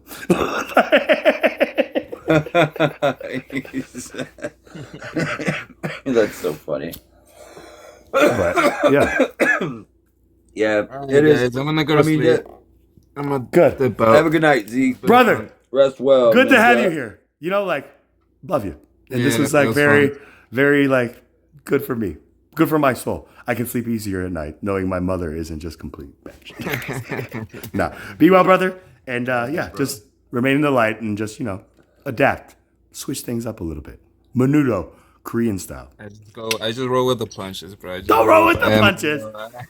Just dodge the punches. You got to know, just like, yo, if you're going to punch at me, you're just going to be like, whoop, whoop, whoop, whoop, whoop, whoop, whoop, whoop. Right? So that's what I hope for you next time I see you, Mom. But be well, brother. All right, man. Peace out. Good night, guys. Be well. Later. Have a good one. Yeah, I mean, like, Red, TikTok is this new, like, iron, right? For all of us, like, aspiring, like, podcast something, right? TikTok it's a new what? Like, iron. Like they say, like, we got to strike when the iron's hot. And those who do strike when the iron's hot are the ones that come out like the Rockefellers or something. I mean, I'm not sure how. I got mixed feelings about TikTok as a platform in and of itself, but I see a lot of things I don't think other people see, but I don't know. It's weird. Like when I look why at is right, it like that I you see, think that right, you might see these things that everybody else doesn't seem to be able to? That's what we have to be honest with ourselves. I don't know. I don't know. So let's elaborate on this, from if you wish. perspective, right? Like, Okay, give me an example, like of one right, of these things. right, like for like example, right, like TikTok, great distraction, great money maker, but who's it really making money for, and what's it really distracting people from? And then there's, you know, like in the future, right? The date. You just got to say time out. 7,000? No. I mean, like I was going to just to address like what you just said. Like, who go is it? Who is it making this money for? Right? Like, Money that's for? the thing. Yeah. We were like showing propaganda, just saying China, and we have to have America own this. Where I was just like, I don't even trust that more than this. You know, like if Right. America They owned say. TikTok, I Oh, would sure, yeah, I but- wouldn't feel safer, right? So like, you know, like when you say who is it truly making money for, right? Like that is a valid question. Mm-hmm. Now, what was the next point? That's why I was just saying timeout just to make sure. Oh, we as a distraction, who is it distracting and what from? okay, right?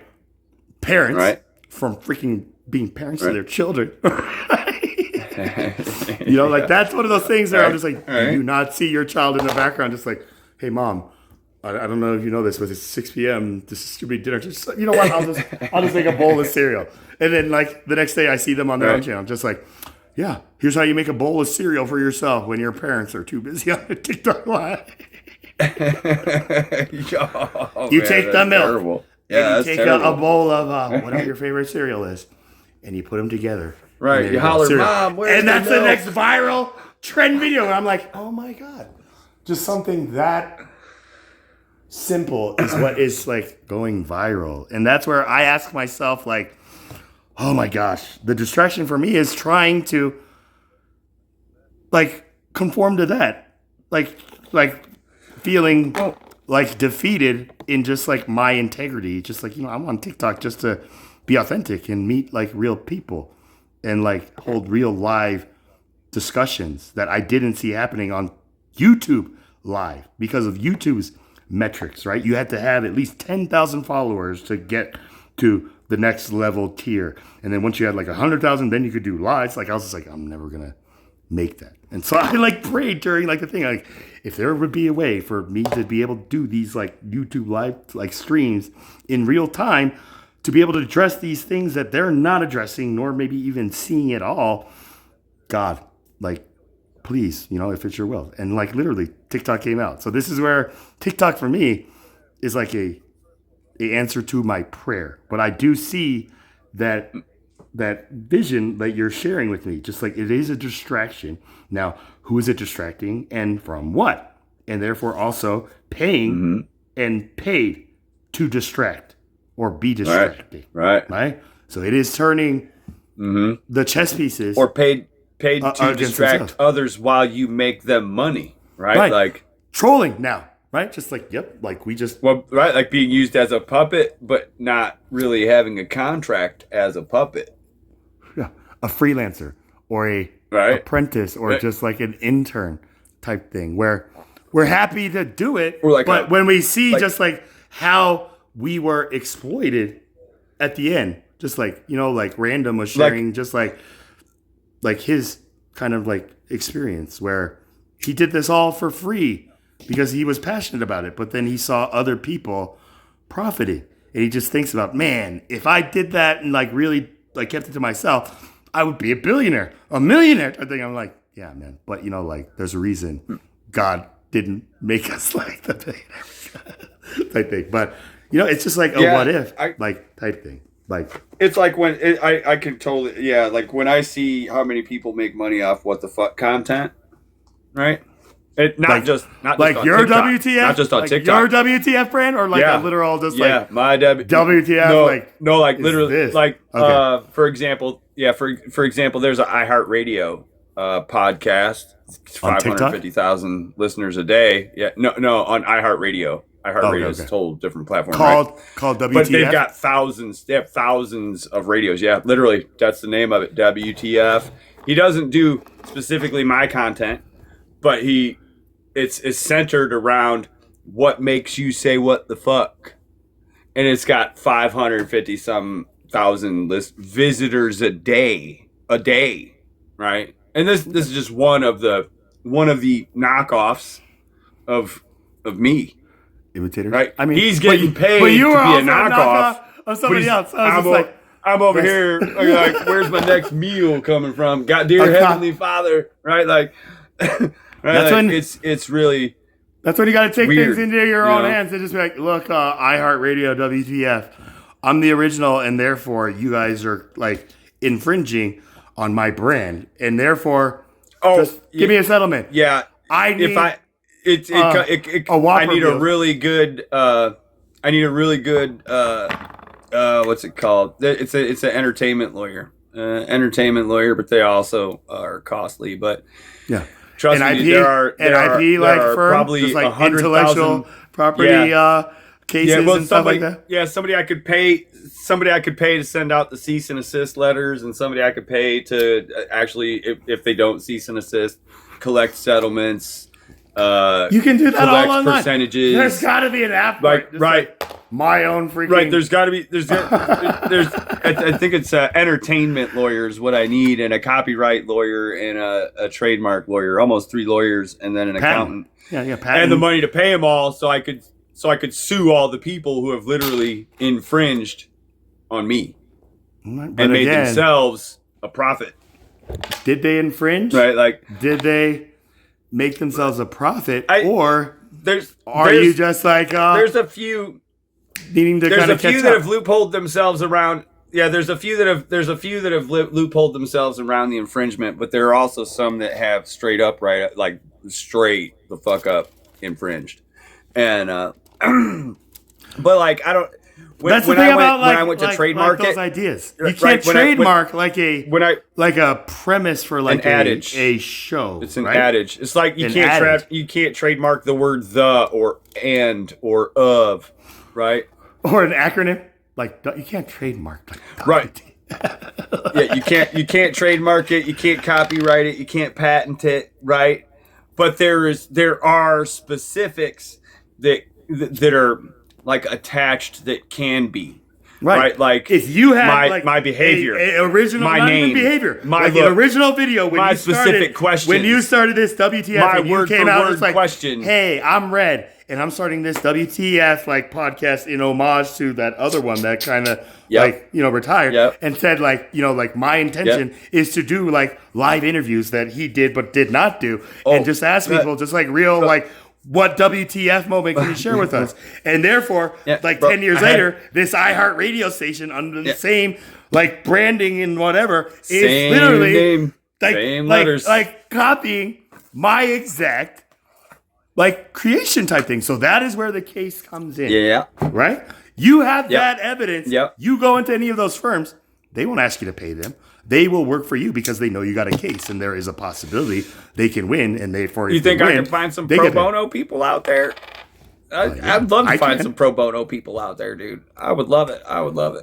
It's kind of like with Papa John's. I sent him a couple emails, and but like, what did you say? Papa John Pizza. Yeah. Oh, hey. What did you send him in an email? Oh, well, check it out, dude. I used to work for Papa John's, right? 27 years ago, right? The Papa John? Like the OG?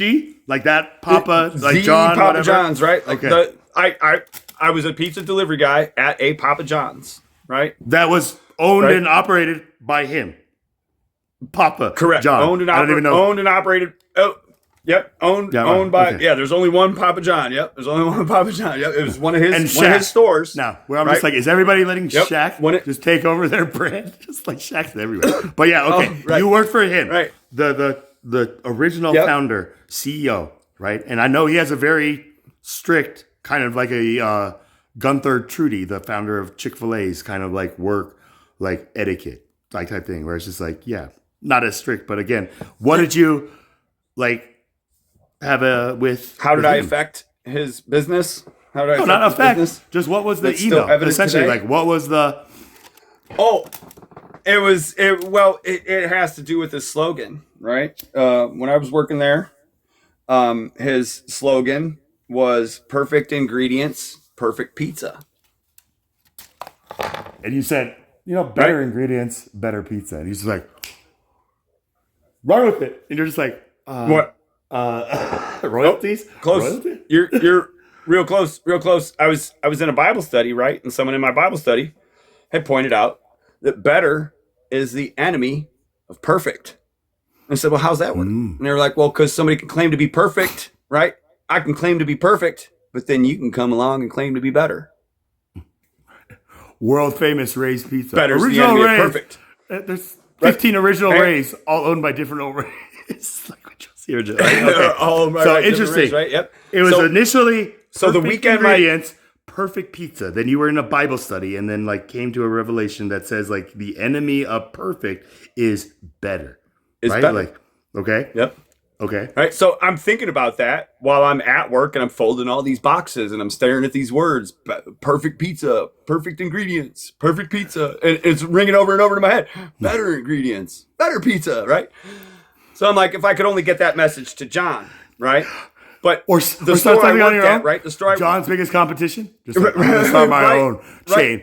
And it's going to be better ingredients, better pizza, Mr. Perfect. Okay, right. Okay, sorry. So it crossed my mind, but right. So I had a newborn son. He was 2 weeks old, right? And like a week after my son was born, we had to move to a new place, and the new place was 40 miles away to Sandusky, Ohio, right?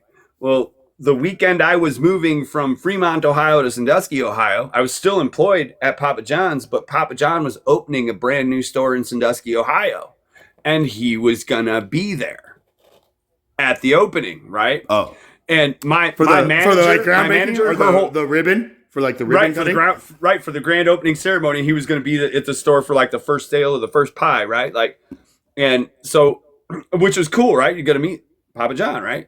And so, but I couldn't do it because I had to move my entire house that day, right? So I spent all day in a 26-foot box truck, 4 loads, and moved all my stuff to my house. Essentially, right? were you gonna like work at this new Sandusky store location? It was an option. It was an option, right? But Sandusky also had better paying jobs. So the idea was move to Sandusky, get a better paying job, no longer deliver pizzas, right? So, but the manager and her husband and her daughter and her son-in-law all worked at the store I worked at. They were one big family, right? So they were all going to meet John. At the Sandusky? Yep. Or at the Fremont store. At the Fremont store. Okay. So they were all going to meet up for the first time at this new ribbon cutting Sandusky at the Sandusky store. Okay. Right? So I tell Marie I tell my manager, I say, I'm not going to be there, and I pointed out perfect ingredients, perfect pizza, better ingredients, better pizza. I pointed that out to the manager and told her, if you tell John anything, tell him this. And that was the last time I saw any of them, dude. Like, literally, that was the last time I saw any of them. 15 years later, I'm walking. It's just like better, better pizza. I'm walking past a Papa John's. Yeah, I'm literally walking past a Papa John's, dude, in Pennsylvania, Williamsport, Pennsylvania, 700 miles from Fremont, Ohio. What is that? And I see it in big, bright neon lights. Better ingredients, better pizza. And I screamed it out loud. What the fucking fuck? How am I not getting paid for this? And I sent John a letter in an email. Hey, John, it's me. The guy who knows where better ingredients, better pizza came from. And it wasn't this manager. And I listed her name. So I'm the one that told her that and told her to tell you that. Let's get together and work some stuff out. Like, dude, how you got that's like a 1% royalty for the last 15 years. Just cut me a check, bro. Right? I would have gone to Marie. And no Marie, response. You owe me royalties, right? Like that's what I would have gone to first. It feels like, and if Marie says, "You didn't give me that idea," like you have no part of that. Then it's like, really? God, heaven recorded then you take bro. Heaven then recorded you take it, bro. to the Lord of Hosts, like John, Papa, right? Like one of your children, Marie. Well, it's like gave your boy the shaft, right? And like. right? Like I can let it slide. I can forgive and let live because, right? Maria doesn't have my mind. She doesn't have my brain. She doesn't think like I think, right? So I do have more ideas that could make Papa John more money. So, like, I'm just trying to have dinner with him. So, and we signed a little NDA, and he just cut me a check for all the money my idea would make him, right? And we can just call it a happy day. And he can stay in business another 50 years. And easy peasy. And I can You'll start my never own hear from me again. food truck. I will just Right? disappear in the woodworks, start my own food truck, and my slogan Anytime- will be perfect pizza, perfect ingredients. Like that. Right. It'll be right. It'll be better ingredients, better wraps. You know, it's like Mama Wands or better, or Mother better Marie. beans, better coffee. Right. Yeah, just you know, but like that kind of just like almost betrayal or just like a FO it's like, or YOLO or no. Fear of missing out. Fear of missing out. FOMO. It's like it's a poignant lesson in really like how powerful words are, how much life is in words, and it also raises the question for me this, right? Like if 5 men, right? There's because power of speech, power of words, but what is it that gives certain men's certain words absolute power? Right? The idea. 5 men can say, I'm going to conquer the state of Washington, but only one actually does. Right? Only one of those 5 men's words actually had the power of the word behind it.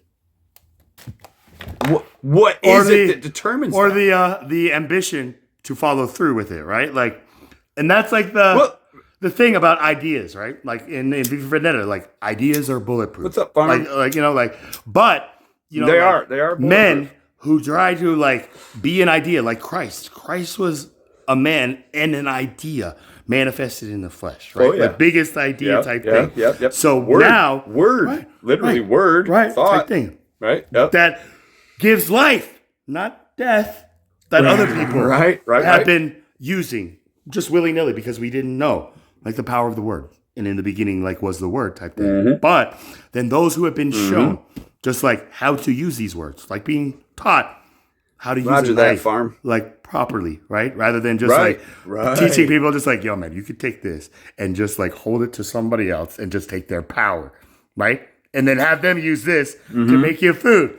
Just like, but you have to have like that kind of lack of moral integrity to really go down that road, right? So here's where like that whole Epstein file, Diddy, like Hollywood thing, that comes into kind of like Dark play versus here. light. Like, right. That event horizon of getting sucked into the black hole of darkness that no light is ever going to escape. The gravity that a black hole pulls any object into its like field, right? And then everybody Nothingness, just thinks, like, right? Just not even nothingness. Just we don't even know. They call it spaghettification, where it's like if you are a human getting pulled into a black hole, imagine just being like stretched like noodles, and then just like I'm just like that sounds horrible. It does. It sounds painful. Like right. I mean, Is it just gonna be like, don't get me like wrong, a mess I don't think I feel it everywhere? much. Like that's the thing where it's just like we wouldn't Right, even like know. We wouldn't feel it because it was just so quick. Right. And it's just like I don't know, man. The way that you put it, it would happen so fast. right? And they talk Yeah. about like at CERN, they're possibly creating like a mini black hole on Earth, and I'm just like, why? Trying to spaghettify us, right? So here's where the fear starts coming in, right? And we are now relying on like the governors of like the light and the day and over the night, scientists and I guess like deists or whatever type thing to guide us in these times. But then when they are calling good evil and evil good and darkness light and light darkness, here's when like what is all this for? So the free gift of salvation is now being like squandered. So now we need one last life preserver or another life preserver, and it's going to be now called the last one, the final one, in the form of the Quran and the final prophet or the last messenger, right? Like, to me, I interpret this as just like, this is the last kind of like experiment. Like we're being like weeded out in like the vineyard, the good grapes against the wild grapes. and then the weeds and the weeds and the chaff. It's like, there's so many possibilities. Oh, yeah, there's most definitely a wheat and tare situation for sure. Yeah, A sowing and a reaping and a harvest. Are you familiar with the wheats and the tares? I mean, I wasn't a big fan of Wheaties when I'm just kidding. Like, yeah. Like, right. Like, I had to, well, there's like learn it, like that reference. So just like there's how wheat has like chaff, Yeah, like, you know, like it's separated. Oh yeah, no, it's not the. This is a little different. It's wheat and tares. They look the same when they're both growing, right? But you can't really tell the difference between them until they're mature, and then you can see which one is wheat and which one is a tare, right? But a tare is also another name for like a weed, right? Weeds and wheat look the same while they're both growing, and in that parable, the instruction is, don't try and rip the tares that you see out of the field. They'll both be harvested. Yeah. Well, it's because if you rip the tare out, if you pull the weeds out, you might take a couple of the wheat with it. Right, so you have less of a harvest. Before they've matured. Right. So if we pull the Right, wheat from the so- tares or the tares from the wheat before mature, or Yeah, they'll kind of be harvested. Yeah, they'll be harvested at once. All the wheat will be harvested, and then all the tares will be harvested, right? But the thing was, is because you don't want to uproot the wheat that is next to the weed, so just let the weed grow along with the wheat, right? And this was in reference to ideologies, right? There's the truth and the lies are growing right next to the truth. But the lies are going to get they're going to get harvested and thrown out. But there's also a simple truth in there that can be observed, is that lies and truth, right? I had to ask myself, what makes a lie effective? And what makes a lie effective? Effective. What makes it work? What makes a lie believable? Right? And that's that it looks like the truth. It sounds like the truth, but right, out of 100% truth, a lie only has to be 0.0000001% off in order to throw someone off down the line. So it's got to look like the truth in order to be believable. So weed next to wheat, they look the same while they grow.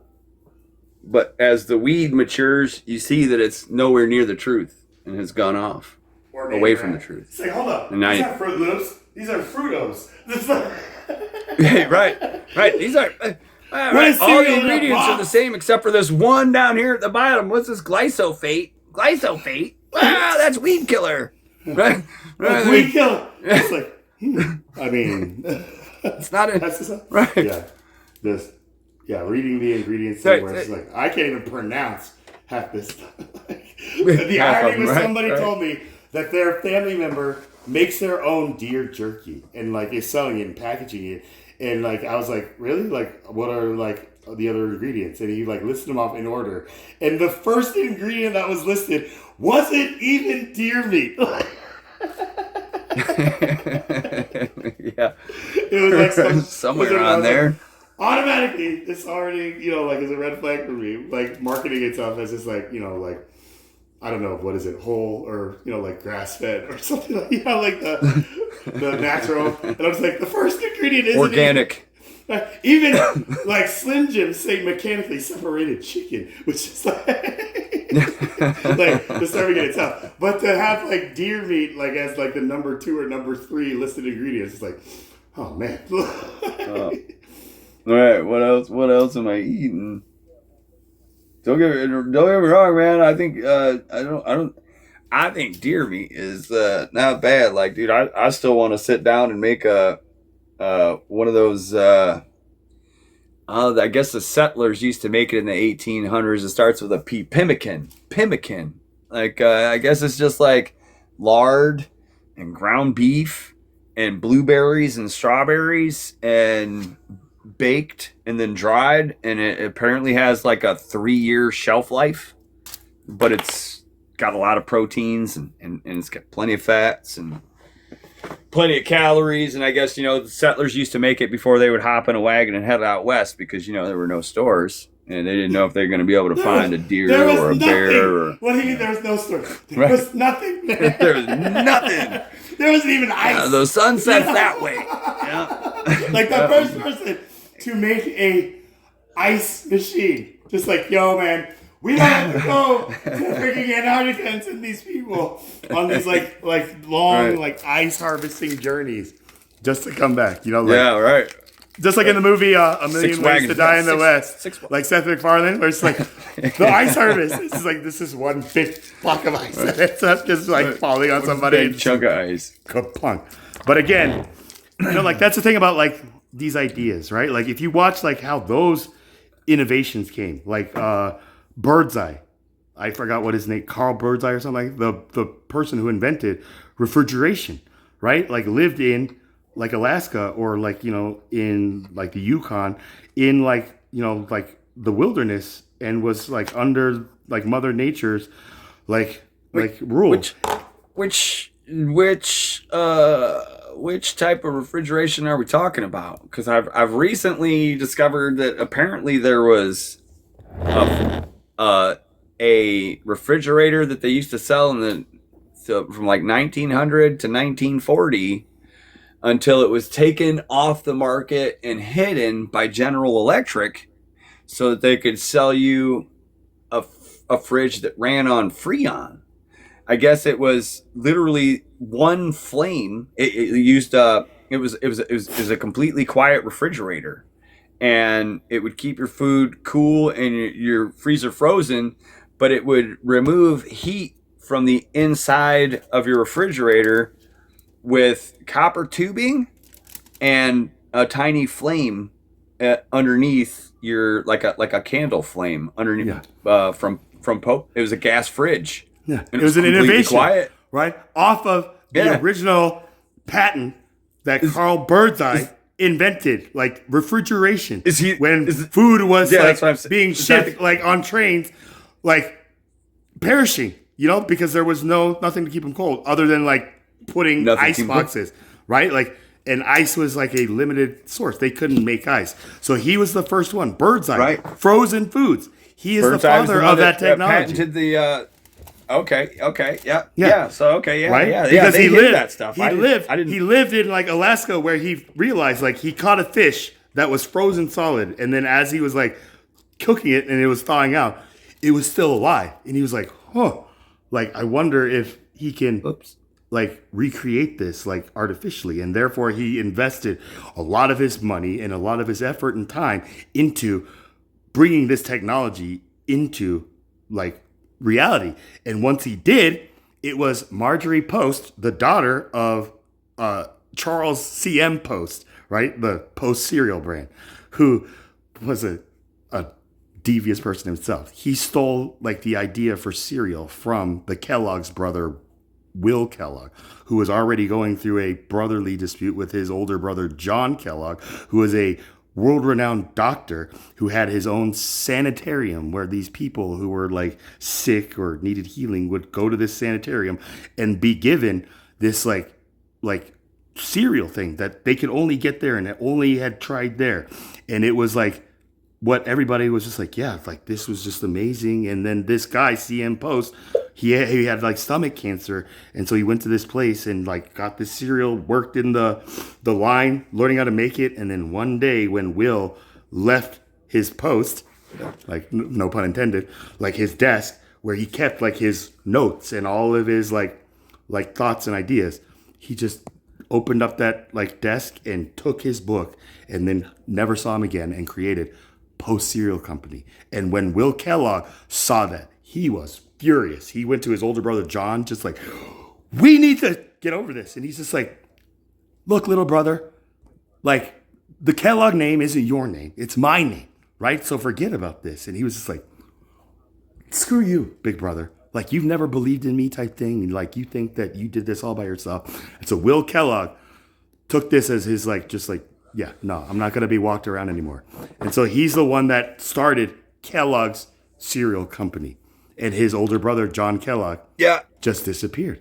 You know, like I think I've seen there was a comedy about I may have been people that were related to the clinic you mentioned. It was like a Kellogg clinic. I'm trying to think of the name, but the setting was the same thing, and I think it was about this. It was a story about the Kellogg brothers and the Post brothers and the clinic that the dude started, and it's like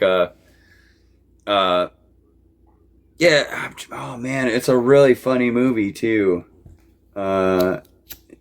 Yeah, what people used to do in the 1900s and 1920s and 1930s and 40s in America for health and wellness is kind of like this weird shit, dude. Weird shit. People are weird, man. Humans are weird. For health and wellness, no. That was the thing. It was a wild, wild west where it's just like you could just say for health and wellness on anything. Like, nicotine, for health and wellness. Snake You'll oil be salesman so everywhere, right? calm. Just like, give your child one of these sticks and they'll just be like mellowed out. Just like, it works. And you just got doctor, just like that thing. It's just that kind of just like unsolicited or unregulated. Right. Need a quick pick me up. Try our new Coca-Cola. Right? Like that's the thing. If I was Pepsi and I'm just like, I don't know if you guys realize this, but I think we're getting destroyed in this market because they're using this secret ingredient that is one of the most There got a secret. like things. Where these guys our base thing is like Pepsim.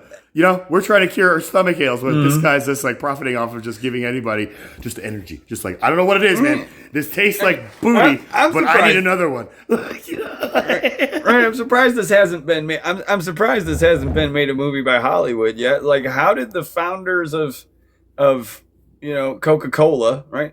How did they even get in touch with people from like Peru or Cuba or they didn't like this was all already American here. plant. Today, Coca-Cola is the only American company that has access to decoconized like plants from those areas. It's decoconized. Are you for real? Yeah. They still have that I did not ingredient, know but that. it is now de. They say they've taken it. They've taken all the party out of it. Harshness out. No, I mean like they the harshness. took all the fun out. The harshness is still cola, there. huh? It's just like the energy. It's just like not the same. It's just like I don't know, man. Like I drink 6 of these and like it doesn't do the same when I just tasted my first like. I used to only need a few sips. Now I need a whole case. No, look that up. Like they are like the only like American corporation today that is allowed like shipping and importing of decoconized plant, right? So. Like, but they can never. But like, how did that first board meeting go down? Like some guy rolls in on his horse. Hey guys, there was one guy. Check it out. In a lab, just like it's just one. I'm gonna mix these like flavors, and then you know what? I got this stuff that looked like sugar. Oh, that's not sugar. Hold on.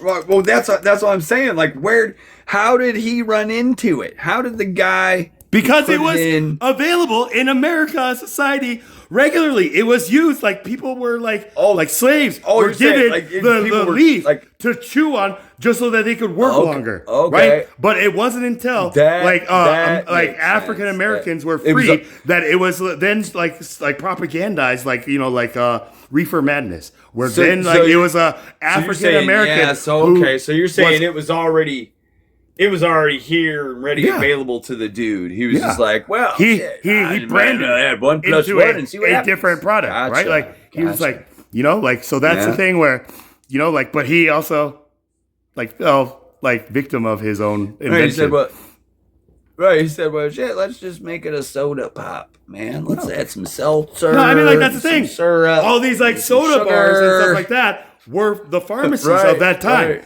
Everybody was going to these places for an ailment, right? Oh, you got a sore throat? Right. Okay, we'll mix a little ginger, a little sassafras, and then some seltzer water. Drink this because medicine was hard to take down, right? And so this is where hard candies came in as medication to be able to be more palatable. Right.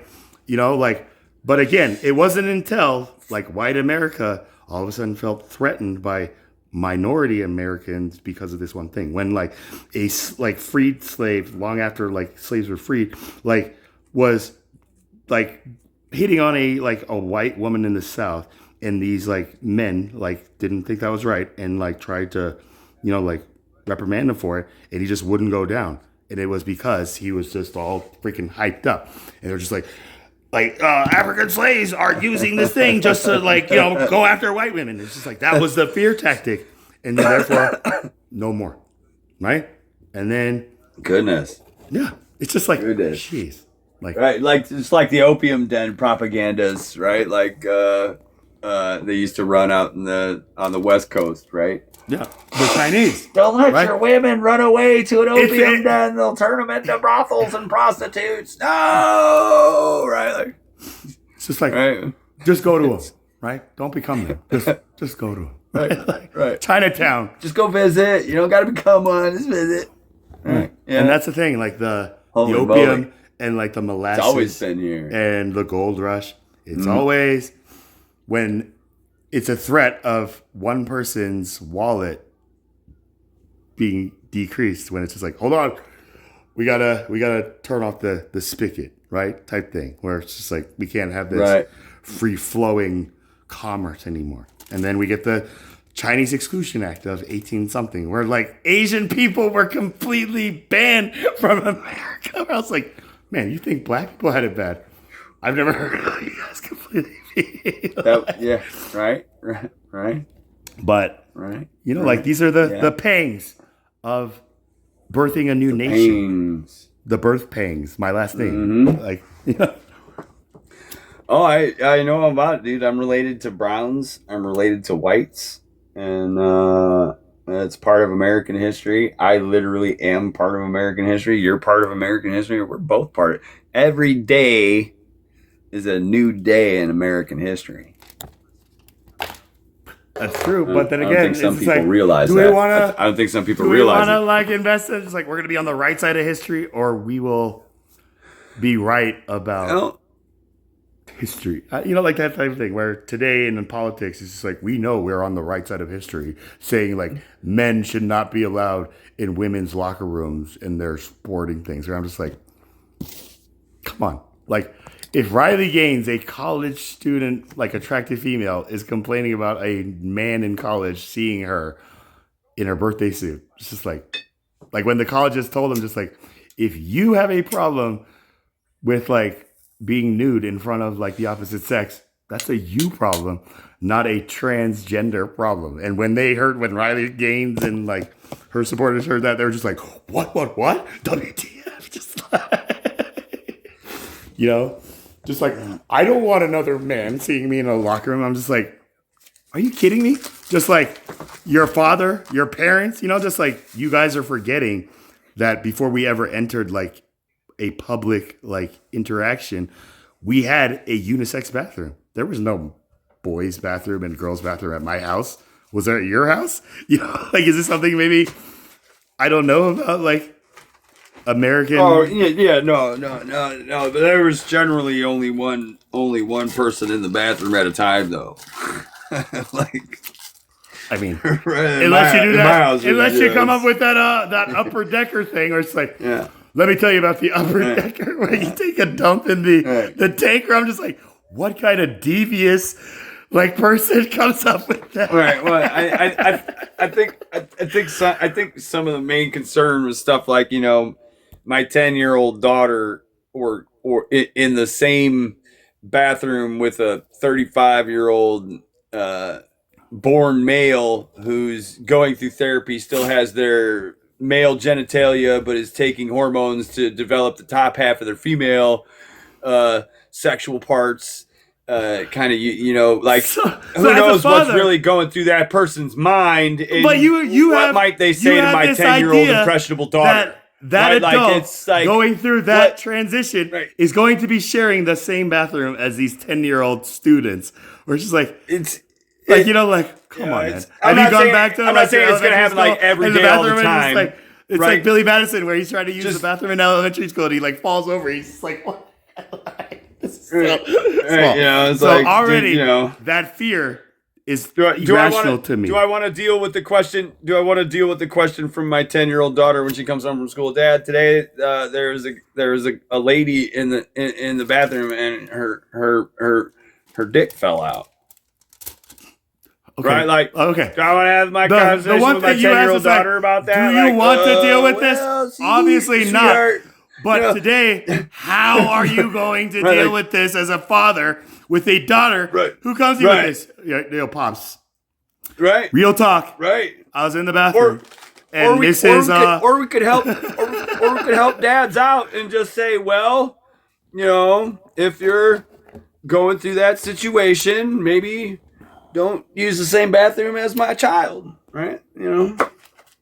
Or at least wait till my child's not in there, right? Like, like kind of thing. I don't know, dude. Like, this is where I'd be the father would be like, hold on, okay, we can't just like bear false like witness on this, like so. Right. Tell me how this happened, right? Yeah. You were in the bathroom, and then your teacher comes in, and what? Just like in the women's bathroom, there are no urinals. Everything is a private stall. So, are you saying, daughter, that your teacher just saw you in there and was just like, "Hey, look at me!" And it's like, what is that? I don't know, dude. I don't know, man. I don't know. There's a lot of scenarios. There's just a lot of things that could just go wrong. I don't know. Exactly. And I believe this is the test being conducted on American parents specifically by a higher power and maybe even like institutions where parents who are not prepared, let alone invested in like dealing with this, as you said, with their children when it happens to them, because it's going to happen eventually. Just like chicken pox. So, it's kind of if and when, and it's just, it's. So, okay, now think of it from an educator's like perspective, right? Like we're trying to help parents, like help us make their children, our students, into like productive, benefiting like citizens in the future. Right? Hopefully that's like the end goal, like in a broad brushstroke. But today, when now parents are saying at like PTA meetings, just like, I like talk to my kids and all they tell me is just like every morning you guys spend like 15 minutes just asking how everybody's doing. We never did that when we were in school. Teach them math. Teach them how to read. Teach them all this stuff. Don't teach them like, how's your day? Like we wouldn't have these mental problems if we didn't and I'm just like, no, we have these mental problems because we didn't get this when we were in school, right? So I think of it maybe we're like envious and therefore we can't see the benefit of it. But as a chaplain here, counselor, these children, now students are given like confidentiality with their guidance counselors, which then is now being, I guess, like propagated or propagandized as a threat to parents. It's like they're trying to take our children away from us. Like if you're a parent that believes a school, let alone a government, can do that, maybe you should reevaluate if you're truly ready to be a loving, devoted parent. Does that make sense? And so when I hear cases of just like, yep, CPS came in and took my child and told me if I don't affirm her preferred pronoun and call her by her preferred name that I'm never going to see her again. It's just like, yeah, I mean, is that much of an ask? Just like, yeah, like Christine is now Chris, or something even more dramatic. But it is just like a sign of a parent showing their child, like, it's you and me, not the world against like you or us having to conform to the world's standard of normality. Does that make sense? Like, I mean, yes and no, man. Like, what I see is the state pushing their own kind of crooked agendas through schools that some parents disagree with, right? Like, it comes right back to truth and lie, man. Right? Do you want your kids learning the truth, or do you want them learning a lie? Do you want to send your children to where they're going to learn lies, or do you want to send them to where they're going to learn the truth? And if you're sending them to a public school, and the public school, because it gets state funded money, is cramming lies down their throat. Well, guess who gets to deal with that right? You got to deal with that home. Right, dude. 25 years ago, you gotta CPS make more money. 25 years send them ago, to a private school, then, right? Like that. That's right. Or homeschool, which is an even bigger. Destroy the family. How do you destroy a family, Charlie? I mean, apparently by telling them that the government is trying to steal the kids. Right, just pretend you're the bad guy for a second. How would you destroy an American family? By making them talk to each other. Locking them in a room for 24 hours. Sit down and get to know one another like truly as a human being. And that's how you destroy the modern American family. Yeah. Can you get to the point where you hug it out, or it's just like, I never want to see you, Dad, like type thing. That's where we're at. You know, like, so when you ask me that, that's my answer. Can we hug it out? Hug it out, bitches. If we all get a bong, we might be able to. I don't know. Okay. But again, on a serious note, then how do we reestablish like the strength of the family unit? By going back to the nuclear Christian family where it's a man and a wife and a mother and a father and 2 dads, 2 moms cannot raise a fruitful family. Like, this is what I hear where I'm just like, yo, man, we can't just be like grateful like kids at least have a parent, let alone 2 dads or 2 fathers. You know, like kids who are going through divorce like have 2 fathers and 2 mothers. But when the 2 fathers work together, no teams in this thing, right? Type thing. So, right. Like, it just depends. Like, what are they teaching the child? Hey, I'm a guy and he's a guy and we love each other and we love each other's bodies and that makes us gay men. Is that the truth they're teaching their children? Or are they like, well, I'm really a girl born in a guy's body, but Steve, he's a guy born in a guy's body and he just looks past the fact that I'm in a man's body. Are they teaching each other lies or are they teaching each other's truth? Right? What if those lies, though, are coming from the parents telling them just like, homosexuality is a sin. And if you're a boy and if you're attracted to Steve, that's a sin. And so therefore, now their parents aren't like helping them understand. They're being told something is wrong with them. And therefore, maybe the easier logic is just like, well, maybe I'm in the wrong body because I'm not attracted to who my parents are telling me I should be attracted to. I'm attracted to this. And, you know, like something this. And so therefore, whoever offers them like the easiest explanation, like maybe indoctrinated public school. You got it. Right. Then you would have to approach like, is every thought being taken captive and held hostage to the truth? Does the God of nature make mistakes? Parents do, you know, like that's. Does the God of nature that formed you in your mother's womb make mistakes? Did he mess up and put you in the wrong body? The truth is, no, he didn't. He gave you the body of the gender he intended you to be. That's the truth. Because God doesn't make mistakes. Or you believe the lie that there is no God and we're here by accident and you can be whatever you feel like being today. If you want to be a dinosaur or a donkey today, be a dinosaur or a donkey. And if the rest of the world doesn't acknowledge that you're a dinosaur or a donkey, we'll take you away from your parents and we'll take you away from your parents that are telling you you're not a dinosaur and you're not a donkey, you're a human. And we'll take you away from your parents and give you your own little private space where you can pretend to be a donkey and human. And you know, in fact, we're going to put your parents in jail because they told you you're not a dinosaur and that you're not a donkey. Right.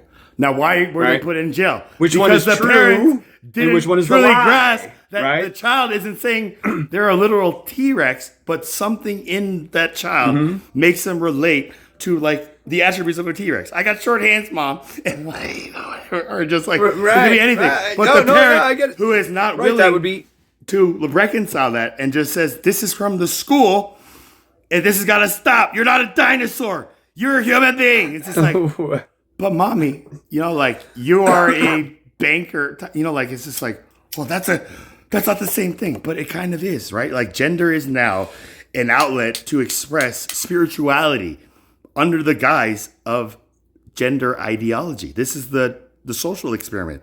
You know, like spiritualism. Well, I think you said it right there. Experiment. Somebody's experimenting. Who's experimenting? Who's experimenting? Why is it an experiment? Everything. Right. The Why grand is it an experiment. The American experiment. Right? Like I think what a lot of these people who might feel like they're in the wrong body when they transition to the body they think they're supposed to be in are going to realize that their body parts aren't wired that way. And because men and women are just wired different, right? Like our genitalia as men is wired to the rest of our body differently than a female's is. Now, even if I cut my junk off and put a hole there, right? I don't have the same wiring that a hole that is naturally there has. And there's no amount of surgery that could replicate it. You can't put nerve endings where there never were nerve endings. It's just like, hold on, you're telling me I'm not a real woman. I'm just a mutilated. There's like, something. Man. There's something in me telling me I'm supposed to be a woman, right? I feel like one. But then you go all the way through it. Now you got a man's body that was converted into what they told you was a woman's body, but you still don't feel what a woman feels. You're never gonna feel what a woman feels because you're not a woman. Right. You're a man in a man's body. The idea that so you what feel it is, it's a like lie. A it's woman, it's like body dysmorphia. No, it's right. Gender dysphoria, not like, dysmorphia. Right. Dysphoria. Or dysphoria. Kind of like when a bulimic person, male or female, or what's the other one? They look in the mirror and they're skinny and they see a fat person, right? Yeah. Right? Or they eat and they feel fat, so they go throw it up, right? Yeah. That's not necessarily the truth that's in them. It's a lie on a loop in their deception, right. It's a lie. It's a lie on a loop. It's a lie on a loop. Right. So what destroys lies? Environment that is constantly telling them you're fat, you gotta just stop eating, and like they are like now believing that's a whole different situation too. So we have like this spectrum. Right. It's lie versus truth.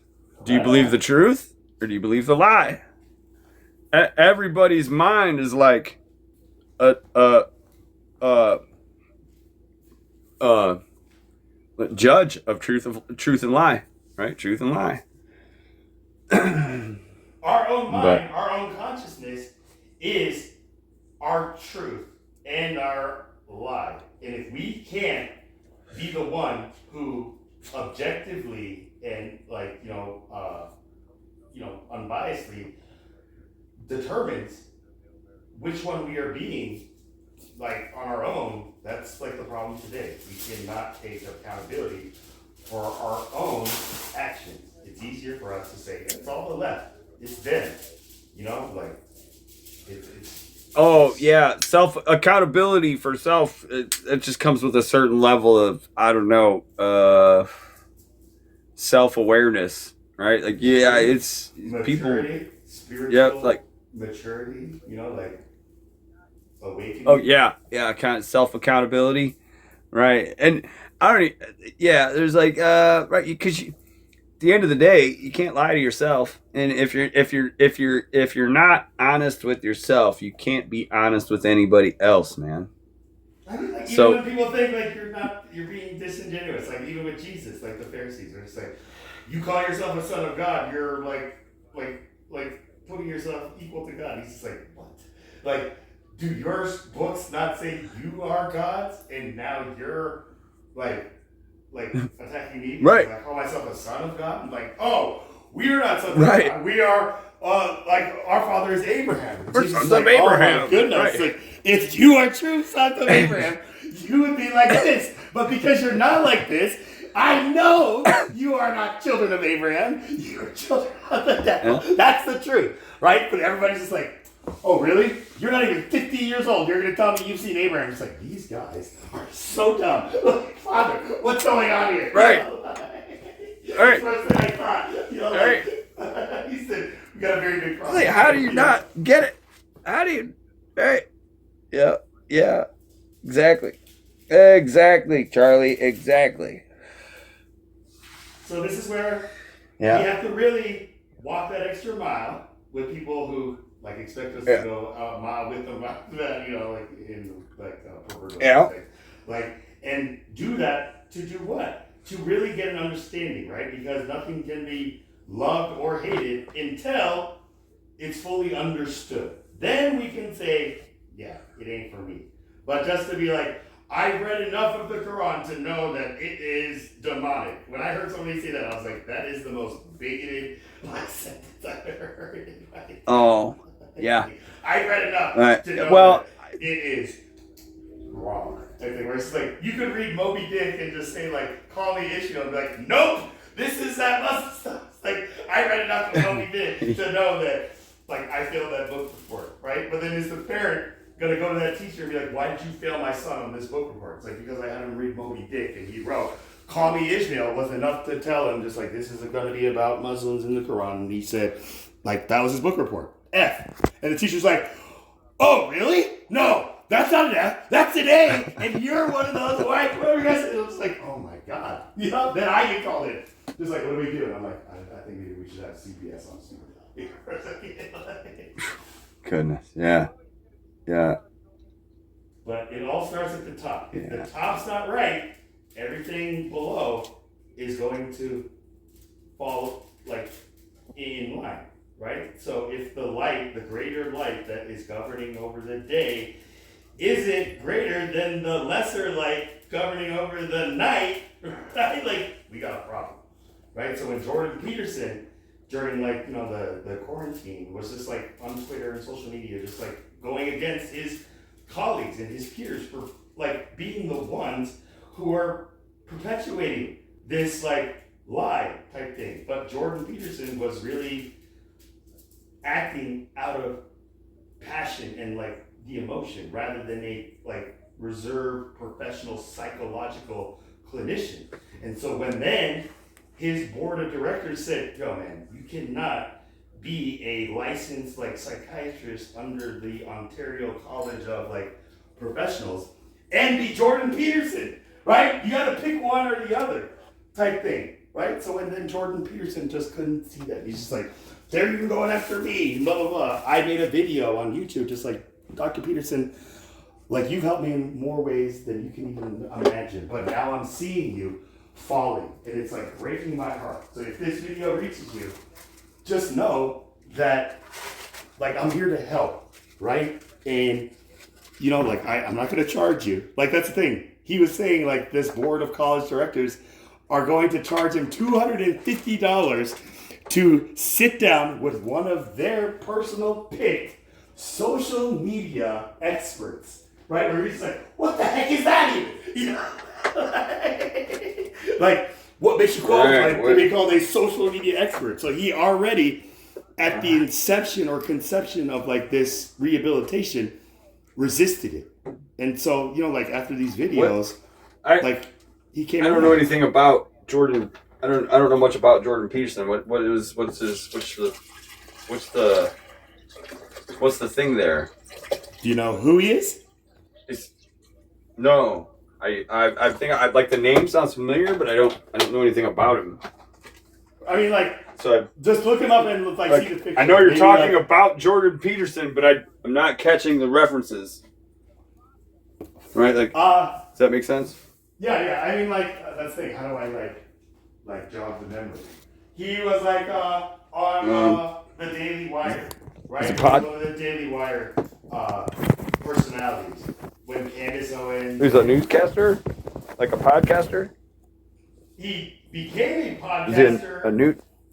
But he was originally... Is he a news anchor? Professor. No, he's a teacher. He's a licensed professional psychiatrist in Canada who was seeing clients going through a myriad of like issues, I think. And so when he was talking about his like clients or his patients who would come to him about gender dysphoria issues, he was telling his colleagues, just like any one of you who is telling the parents that they have to like adopt the government thing and just like do this, you guys are the enemy type thing. It's like it's like fellow coworkers was just like, yo, we're just going by what we're told by our bosses to do, and now here's this rogue guy saying we're doing the wrong thing.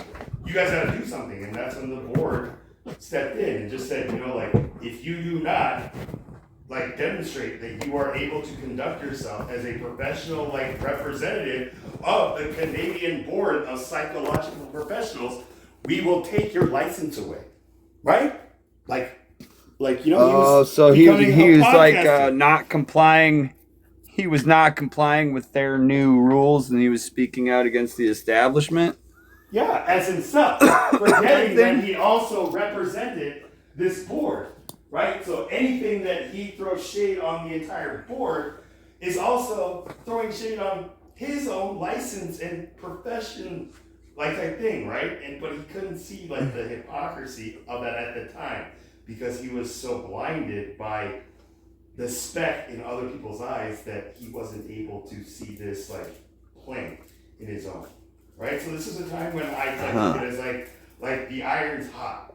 How can I strike this? In a time when I'm not trying to become anything, but when I see somebody who is like help me without even trying to help me directly, like falling, that I think I can help, like David. Just like, what, I think I can maybe take out this Goliath guy. If none of you guys want to do it, they're like, yeah, if you do that, we will make you king. He's like, all right, I didn't ask for any of that, but yeah, I'll be back. Like, he's like, here's his head. It's like, our king. He's like, oh man, and then David, I don't think was ready for that role at the time. Clearly, because he was doing things against what God commands, right? Like he was sending his best friend off to battle so that he could,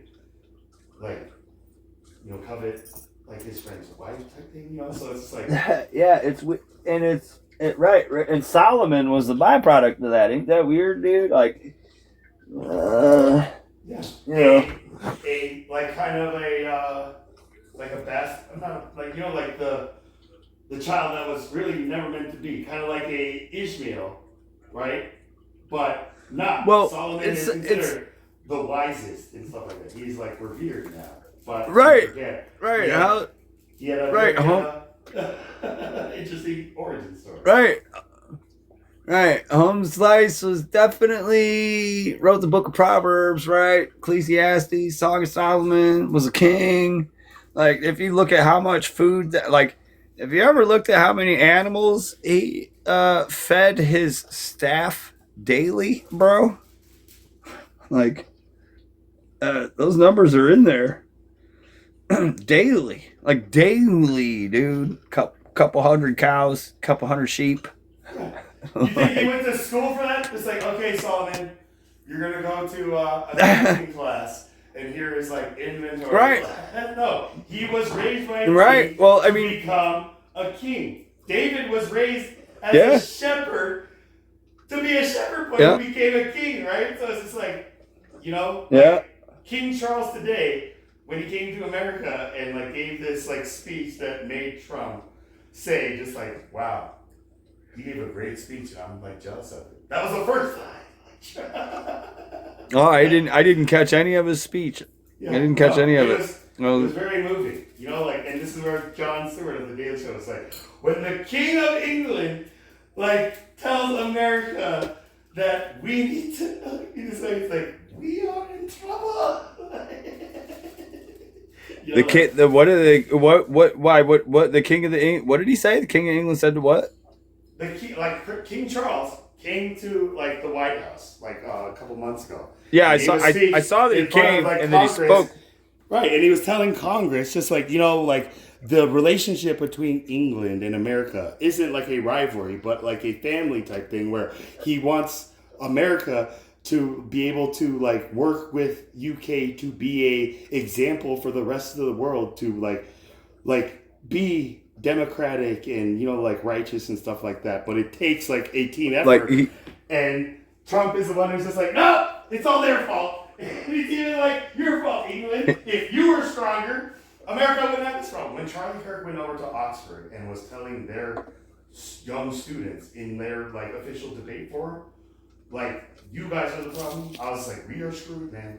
This is a problem. This is a very big problem.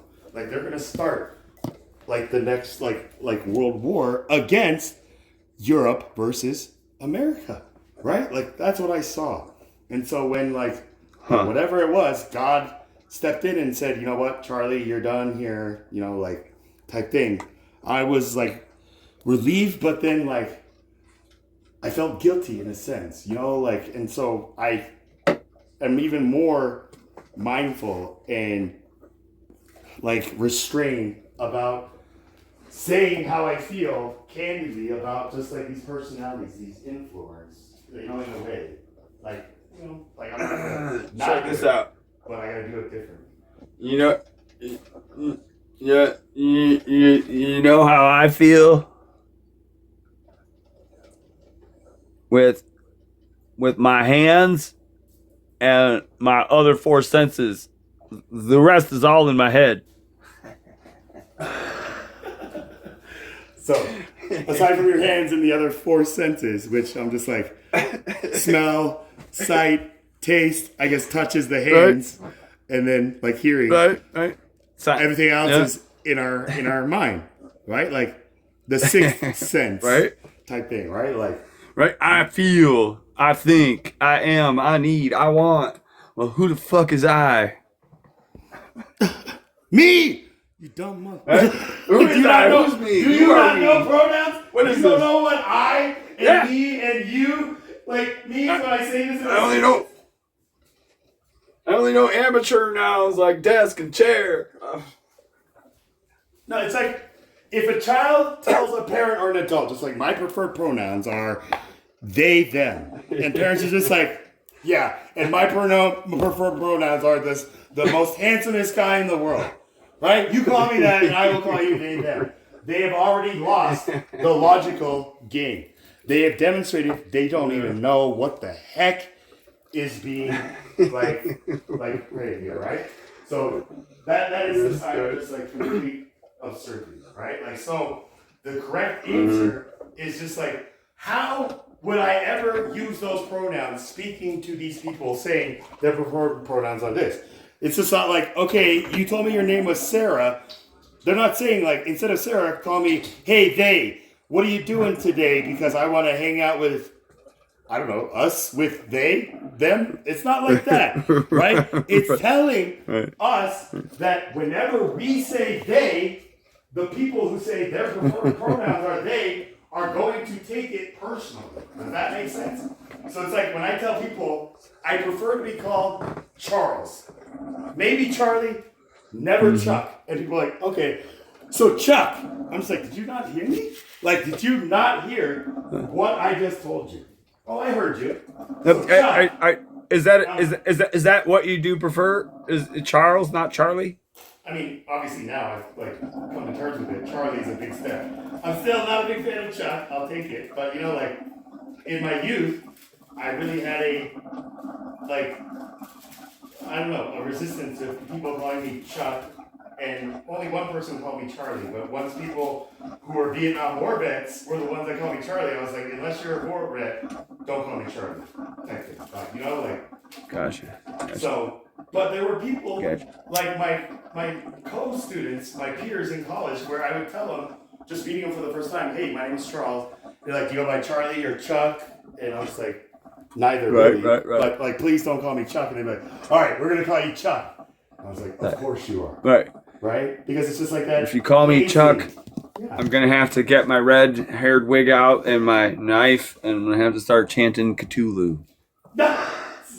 That's a Chucky reference, right? You know, Chuck. That's why I didn't even like that song. It's like, I'm not a doll. I'm not some freaking rat possessed thing, right? But again, like those people who hear that and don't reciprocate just that understanding of like, you know, a sign of respect. Like Jesus just saying like, what do you call me? It's like, well, I call you Lord, but they call you just like them. Yeah. Just like, okay. Yeah.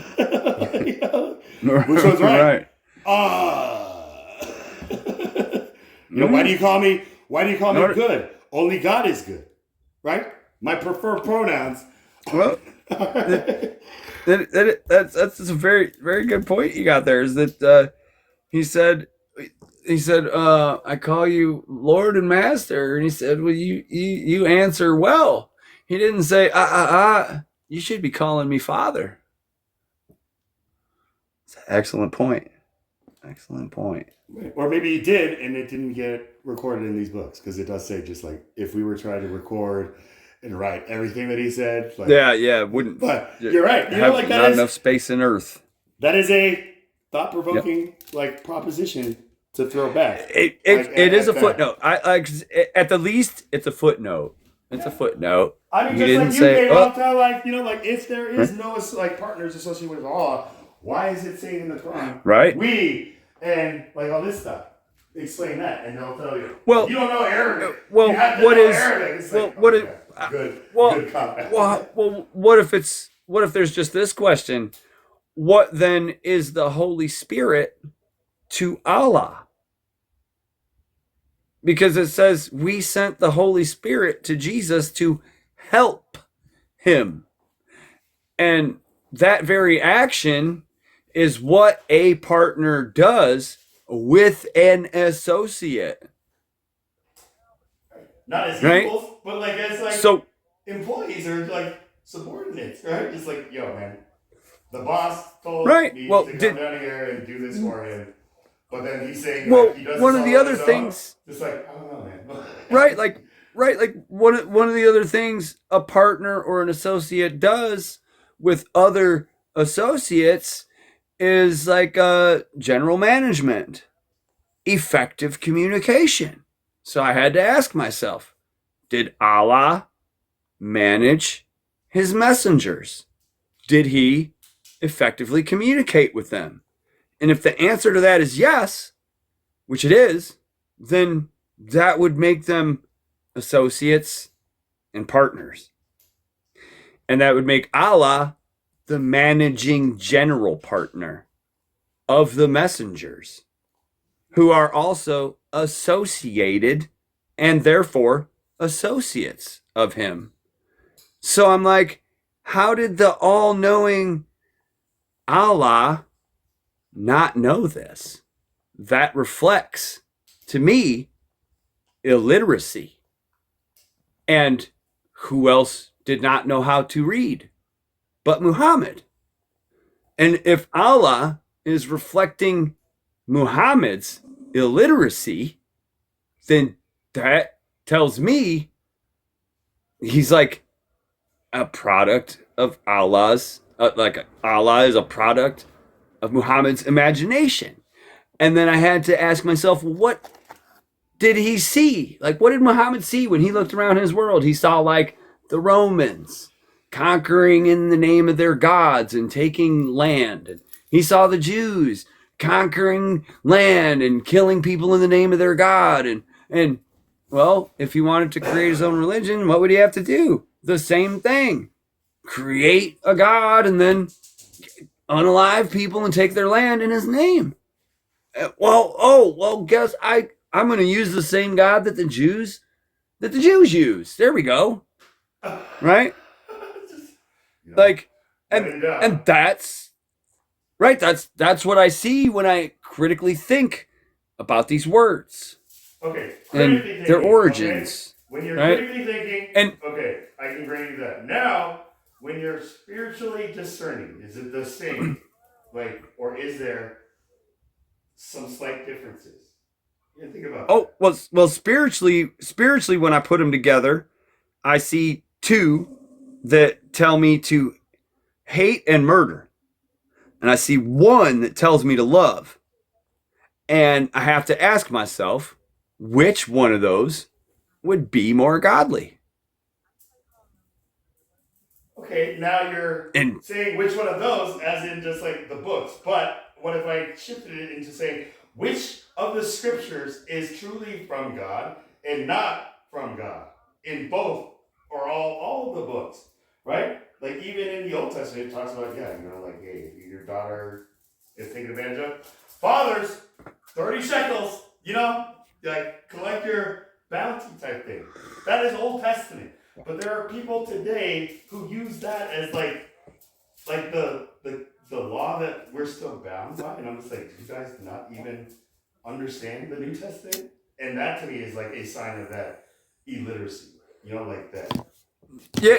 Oh, yeah. No, I see mankind's arrogance, ignorance, and willingness to disobey God and take the law into their own hands and twist what God says. I see that reflected all throughout the Old Testament and even in the New Testament.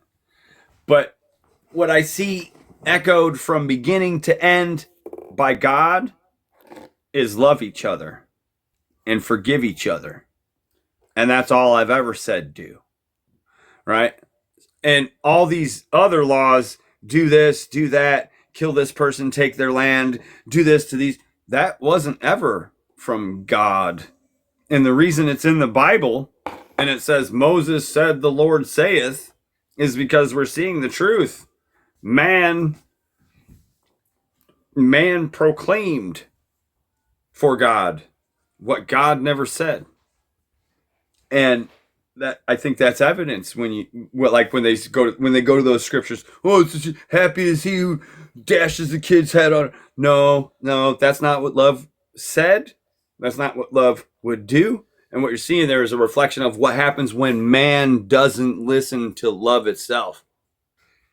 Love said, love them, forgive them. Of Christ in the New Testament, right? Like, we have gone so far off the rail that we thought this was like the law type thing, where it's just like these things where it's like, no, man. Well, so there was that point with the partners and associates, right? And then there was the right. You had it with you got it up there, kind of like with the moose lamb kind of thing, right? It's like one who submits to the will of God, but yours is one who submits to the will of the Son of God, right? And that's one thing I don't see reflected in Islam that Muhammad never did, which like 1 John 3:23 would have been floating around his area geographically for 600 years. There has to be at least like a 13% probability chance that he would have heard somebody say it, right? Especially as a merchant, meeting other merchants from all parts of the world, sharing. Right. You got stories that are in the Gospel of Thomas in the Quran, which tells me he would have heard the Gospel of Thomas. It would have been on a library shelf near him somewhere, right? Like a couple days camel ride, something. But right, somewhere at Trader Joe's, right? Like, so he had a copy of like or like what this a trilogy. Right, these copies were out, right? So if he's building an Abrahamic religion that gives him the right to conquer land in the name of Abraham's God, what would he use? Current available texts, right? Like the Torah, the Gospel of Thomas, the Gospel of Mary, the Gospel of Abraham, Abraham's book, right? Like, and these are things that I think were later collected by the Roman Church. They're probably buried in the basement of the Vatican. I'm sure there's miles of crazy stuff under there I'd love to see, but the command there in 1 John 3:23 is, it says his command is that we believe in the name of his Son, Jesus Christ, and love one another. So I don't see that reflected by Muhammad or anywhere in the Quran. And Jesus also tells us to love our enemies. So if Jesus is giving us his Father's word, and that word is love each other like I love you, love each other like you love yourselves, love your enemies the same way. And that's the only person saying that. Muhammad doesn't say it. The Jews don't practice it. They both practice the opposite of that. Like, I have to ask myself again, if God is love. Is that accurate? Like, right? Which today, I would say that changed. They don't like stick to like the Old Testament. Like, they don't. They have right. They both They both ignore God's word to love each other, their neighbors, and their enemies, like God loves them and like they love themselves. And every time I question them on it, Hashem, like it's different from how like dude, I question when I talked to a Jewish rabbi the other day, dude, and I said, "How come you guys don't love your enemies?" And he's like, "Oh, why do you speak this violence against my people?" I said, "What the fuck are you talking about, dude?" I said, "Love your enemies, like God says." And you speak violence against my people. I said, "Dude, I didn't tell anybody to be violent. Why don't you love your enemies as you love yourself?" And then his response is, "I love that, like in person, just like why?" Right. Why do you speak violence against me? I'm like, what are you, dude? I never said be violent at all. How do you interpret love your enemies as, how do you hear, like I said the words love your enemies, but he heard be violent. No, okay. Like, I don't, like, if I'm this rabbi and I hear you, Red, come up and just like, why don't you love your enemies as you love yourselves? Like, I'm just like, you don't even know me, man. Right. Like, who says I don't? Type thing. Why are you like saying I'm not doing this type thing? You know, I'm not saying this is exactly what maybe he was thinking, but yeah.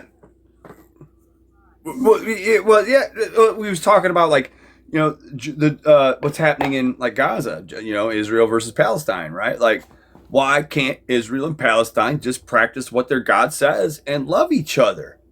And he's like, "Wow, you speak violence against my people?" I said, "What are you talking about, dude? We're all God's people." You speak violence against my people. I said, "What are you doing, dude?"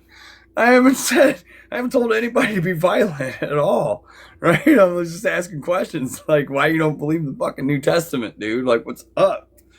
You speak violence, and kicked me out of his chat, dude. I was like, wow. It's just, whenever you're ready to have a conversation, as a dude. I never said anybody should be violent towards you or your people. But you were the way you worded it initially. Why don't you? Now I know you weren't talking about like a specific like you, but a proverbial kind of like us. Why don't we? Essentially, but the use of just like that pronoun, right? Like, why don't you? Can be like interpreted as a first impression, just like you think me? It triggered something in him that made him offended, eh? Like. No, I mean, I think it was like an opportunity. He made a maybe chest he felt move back. Attacked. He moved his chest piece and just like, why do you put all this violence on my people? And then your next move seems to be the exact same move, like worded, like, you know, like, what are you talking about? I just said, like, why don't you believe in the New Testament? It's like, oh, you know, like, why did you bring this about my people? It's just like, you know, like, this is the thing where, like Thomas Edison said, like, insanity is trying the same thing over and over again, expecting a different result. Yeah. So, you know, like when different people, results, like fantasy tell me just like, Charlie, is Jesus the Father? Who is the Spirit? I'm just like, man, I told you. Once, I'll tell you again. And then whatever I say, they're just like, oh yeah, I forgot. You took those shadows, so you denied Jesus completely. I'm like, I never said that. You're saying I said that. And when I stood up against, like, I had my straw with Adam, and I was just like, I'm sick of this. When did I ever say that? And he was like, I have receipts. And I was like, no, I have receipts. And therefore, when I bring out my receipts, you know what they say to me? What kind of person, like, records everybody and everything they're doing on social media? And I'm just like, this guy, right? And then I was just like, hold up. This guy. You don't think other people other than me are doing this? What about God? You think God is not, like, storing all of this? And when some of them would tell me just like, I don't think God is going to judge us on like how we are here. This isn't even real life. And I'm just like, ooh, checkmate, my friend. Like, you know, like you're playing like Connect 4 when we're playing. How terribly funny and ironic would it be to find out, you know, something silly like, you know, Jesus owns TikTok and he's, you know. I think that would be Jesus and Donald Trump have already had a nice long conversation about TikTok and who really owns it and what's really going on. I mean, I'm sure Jesus like sees Donald Trump just like, this guy's just trying to squeeze into it's like, Donald, you're not going to own any of this thing, but he's trying to ring my people in, like, he's trying to take some credit. There's like I helped you, Jesus. Remember, I said like to all the soldiers, it's like this whole war with Iran is like the initiation of like the coming of Jesus Christ. I'm just trying to give us the fast. Like that was like I don't like a Did thing. he say that? He says that we got to do this because it's Revelations. Like I No, that I do have a he clip was of Donald Trump he saying, was told by Jesus to do this conflict to usher in his return. I like not word for. I have the prompt. So let me find it. It was just like whoa. But again, Joe Biden also said it too. Well, you know. Yeah, that doesn't surprise. It's all. I mean, I can see how it all ties together with the New World Order. But like, yeah, they say nobody can say Jesus Christ is Lord, but by the Holy Spirit, right? Like, so on Easter, right? We got Donald Trump saying this. I'm proud to join with Christians across the country and around the world to celebrate the most glorious miracle in all of time, the resurrection of our Lord and Savior Jesus Christ. In his life, Christ displayed true humility. In his death, he modeled true love. And in his resurrection from the tomb, he proved that even death itself will not silence those who place their trust in Almighty God. As it says in Gospel of John, for God so loved the world that he gave his only Son, for whoever believes in him should not perish, but have eternal life. I'm proud to join with Christians. After hearing Donald say that, I mean, and knowing that, you know, nobody can say Jesus Christ is Lord, but by the Holy Spirit. This is the facial expression. I can see Donald Trump like reading this. I'm just like, yeah, they believe this. You know, like, yeah. But yeah, like the Easter thing, and then earlier, like on Twitter, he came out with like some AI generated meme that Catholics took completely offended by. That he like just said like, I thought it was like me as a doctor. Just like, I'm being a doctor. Gosh, that's Red Cross man. Red Cross man. Like I'm healing people, you know. Like here's a testament, just like how much have I helped your husband? A lot, Mr. President. You see, I heal people, and then this is where John Stewart was just like addressing the meme. He was like, zoom in on like the patient. Does that not look exactly like John Stewart? He's like, hold on, like well, I didn't know we got here, Donald. You know, like well, I didn't know we got here type thing. So, you know, but again, there was like a whistle. I don't know if maybe whistleblower is the correct like identity for this person, but there was like a leak saying like amongst military, like maybe Pete Hegseth is telling soldiers that Donald Trump is doing what he's doing because he has been anointed by God to usher in the second coming of Jesus Christ, and this is Armageddon, right? Like, and they were just like, you know, if I zoom out a little bit and I look at Bitcoins and their technology and data centers and AI and self-scanned kiosks, and I know what Revelations 13 says about won't be able to buy, sell, or trade without it. Well, and then you couple that with the rumor about what Trump's telling his people, ushering in end times. Well, that would fit with, U.S. troops were told Iran war, Armageddon, return of Jesus. Yeah, it does. Yeah, it all lines up, dude. It lines up with Matthew 24, right?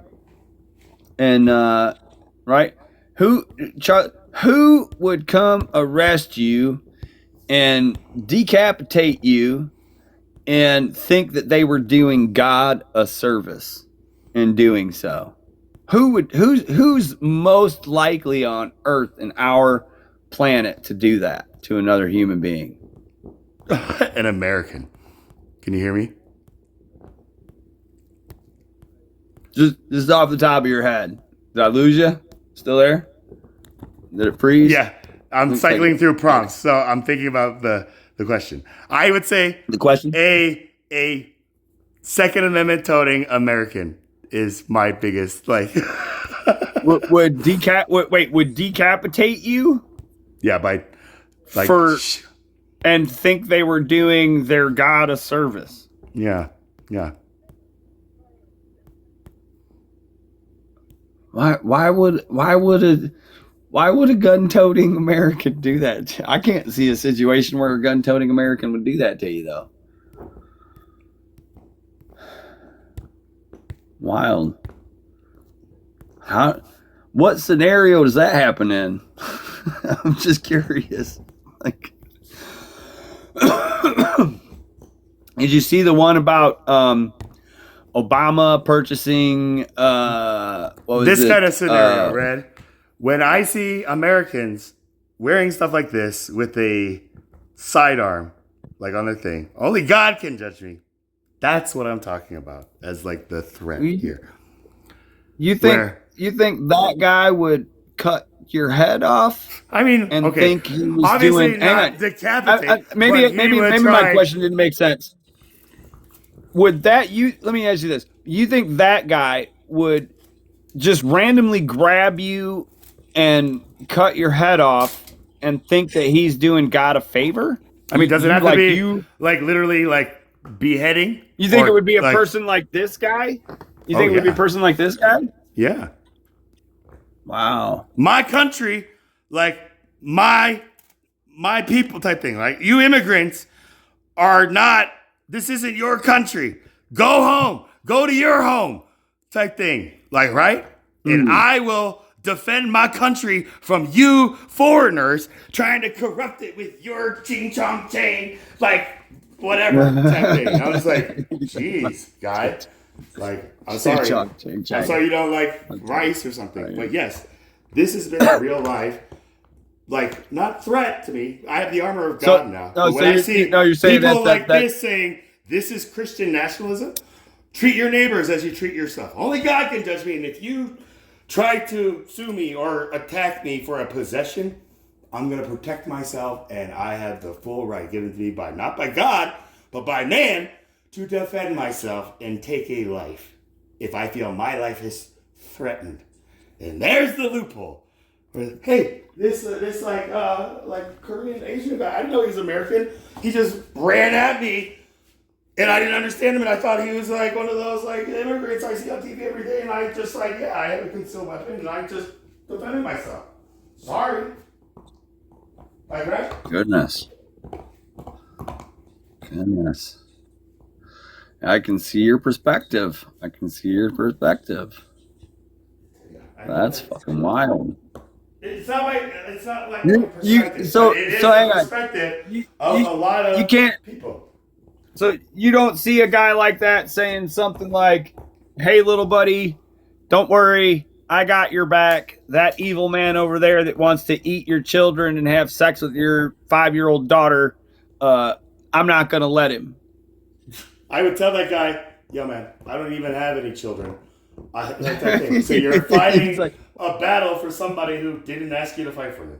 You know, so that's not doing it for me, guy. So if you want to go virtue signal, then there's plenty of other people, but I'm not the one. That's what I'm going to tell these Christians, right? Like, my state's like representative, Lauren Boebert, is one of the biggest like female Second Amendment advocates, because she's a woman, and she is like also like under the threat that men pose on like women, especially here in our country, right? So when a woman says like, yeah, they will carry an arm, maybe I give a little different grace. But then when I see her say, you know, now that we're redefining everything, like men and women, why don't we just call this a cordless hole puncher? And she has a t-shirt that has an AK that says just like, why don't we call this a cordless hole puncher? Like, and she says she is a true Christian who I love it. Gives all glory to God, but everything is through Donald Trump. And I'm just like, this liar. But because she's actually attractive, I see all the comments just like, you say it, girl. You tell them. And I'm just like, we men are no longer righteous anymore, right? Like, this is the opportunity when we have to stand up and be like, look, I hear you, Congresswoman, but just like to call yourself a Christian and this a Christian nation and make a t-shirt like this as a joke. She even says, it was a joke. Too bad you're not a comedian. You are a politician, right? Like the freaking like Capitol isn't an open mic stage that politicians today are treating it like, right? And so now, Well, I mean, as a politician, I do think it's important they have a sense of humor. B, I do think it's important they literally defend and uphold the freedom of speech for all people, which they're doing a terrible job at. And okay, but now yeah, does you know, freedom of like, speech entail no consequences? Right? We can that's yell literally fire, that's but literally we yeah, know that's literally that we could be slapped with a fine because the law is you cannot well, yell that type thing, which is well, kind of well ironic.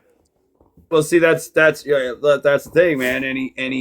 Any statute, code, or policy that's repugnant to the United States Constitution is null and void on the paper it's written.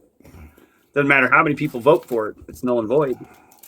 And Okay, so like Roe v. Wade, there shall be and no law made. There shall be no law made against free speech.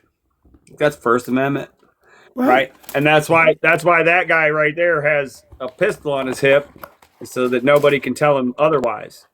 Right? That's so Second like Amendment. the free That's speech Second that Amendment. is on his T-shirt is backed up, right? Just like Right. only God can judge me, free speech.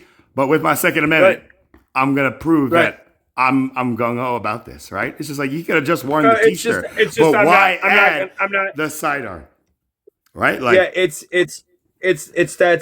and what's happened is there's a lot of people that literally are letting free speech be infringed upon, dude. Like the whole idea of free speech is that you can speak what's on your mind and nobody can punish you for it. And you know what the irony is?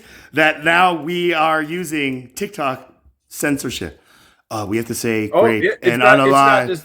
So like our free speech is being hindered upon by our own free will. Correct. That's why I mentioned earlier who is making money off TikTok. Who is real? Like if you make $500 off TikTok, did you make $500 or did you make a communist who doesn't want you to have the right to free speech money? More Both. Money than you made. Why not both?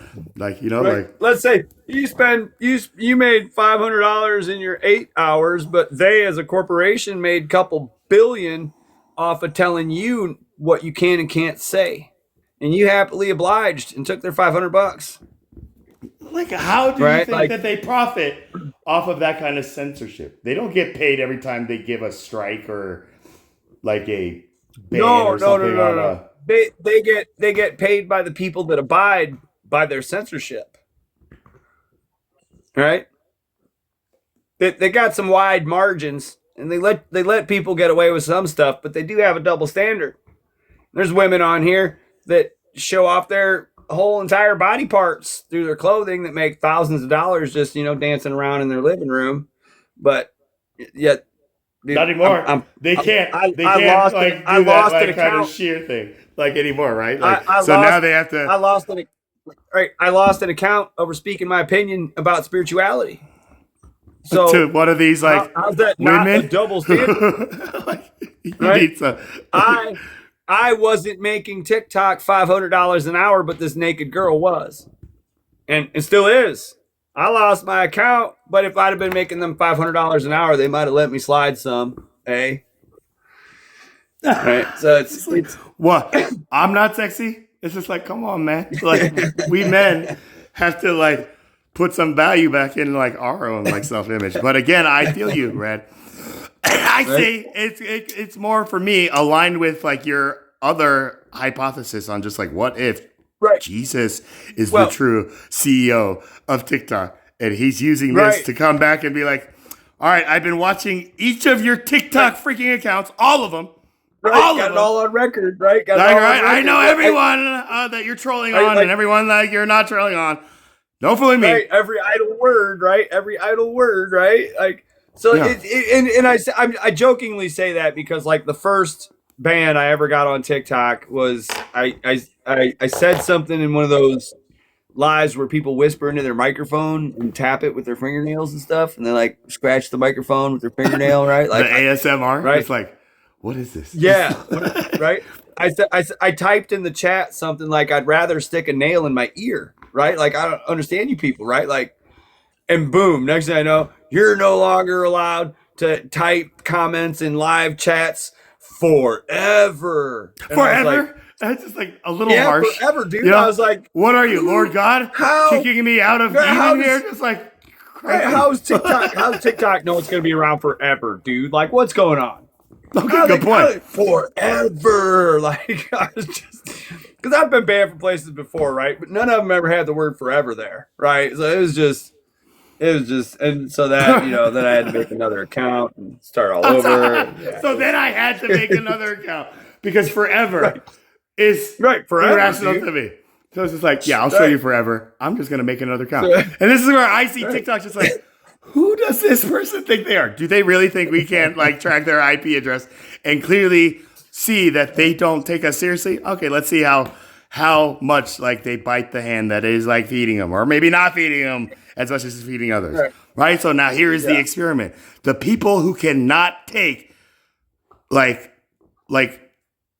a command or a chastising or punishment from like an authority of something that has an actual authority, right? Like the owner of TikTok, who is a Singaporean, an American like congressman, are asking him just like, do you work for the Chinese? He's like, I'm Singaporean congressman. He's like, yes, but like, were you born in China? And he's like, I'm Singaporean. I was born in Singapore. He's like, yes, but do you have ties? He's like, I'm Singaporean. I served in the Singaporean army. I have no ties to China, as maybe you Americans have been led to believe, right? Like that's like exposing the hypocrisy. So now when Trump comes in with his big stick and just says, you know what? Tariffs.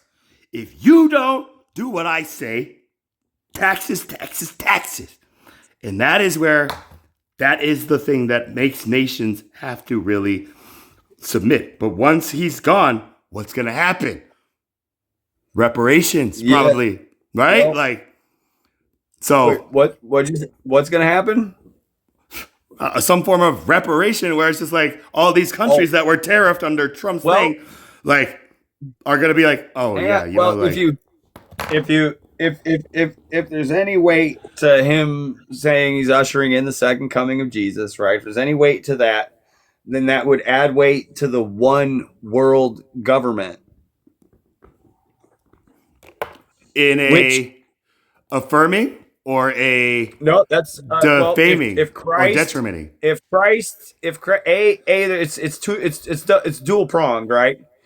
If Satan is the god of this world and he's going to set up a one world government and he's going to eliminate Jesus Christ and pretend to be Jesus Christ himself, that would require a one world government with a one world leader religion, with or a one world religion. Okay, so what's the other prong in that dual prong? And a one if world, Jesus and a one world returns leader, right? and retakes his rule, then what will it be? Will it not also be a one world government under the authority of Jesus? So it's going to be a one world government either way. Who's behind it? Where does America fall in line? And if you look at Revelation and what it says about the governments, the current Israel isn't the real one. And the war over there is all written in Revelation, and it's all falling into play in peace and time. Right? Persia is Iran. Iran is Persia. So it's like, and this is what trips me out. Finkel is Einhorn. Einhorn is a man. Right? Well, this is what else trips me out, right? Like in the book of Revelation, there's a letter to the church in Philadelphia. Right. Dude. Yeah. There's only one in Philadelphia that I'm aware of. Right? Do you know of another Philadelphia? I mean, I guess Philadelphia, Greece or something. I was just like, what other Philadelphia in the old world is there? Probably some like there's the old world like Philadelphia old Rome anywhere. Like, you know, I know like Philadelphia is like a Greek word for maybe brotherly love, but we know Philadelphia is or was like the capital of the colonies of these United States, right? And Benjamin it Franklin, was even to the tribes of Benjamin, right? And yeah. Philadelphia. In the book of Revelation, Church of Philadelphia is one of the 7 churches in Asia. Right. So this is where it spoke to me. that I'm just means like Asian Americans, is American Asians. America, right? If America's only 250 years old, right? Is America really Asia?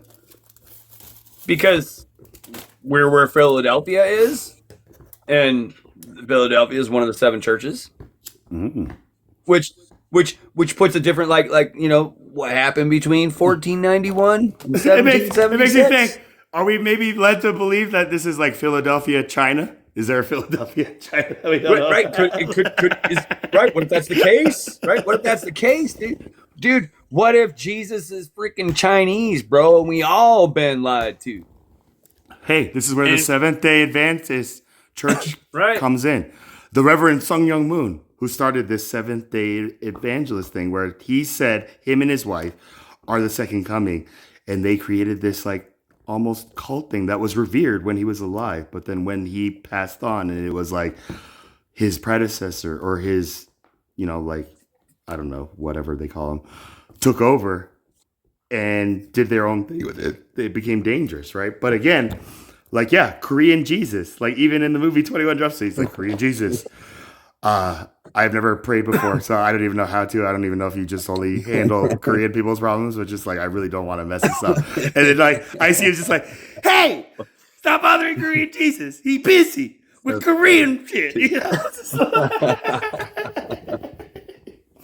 And then I start like using that as just like a comedy thing to tell people if they can't understand Muslim, then I'm going to tell them I'm Korean Jesus. And they're like, oh, so now you're Korean Jesus. I think I know, whatever. And they make it a game. Just like, I'm going to gather all you Jesuses and make you battle one another. I've heard fantasy even say that. I'm just like, do it.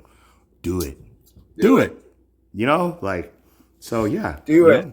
I have my Messiah complex. I know I'm my version of Jesus that has been circumcised in my heart, and that is who I am, and I don't expect anybody else to be like me.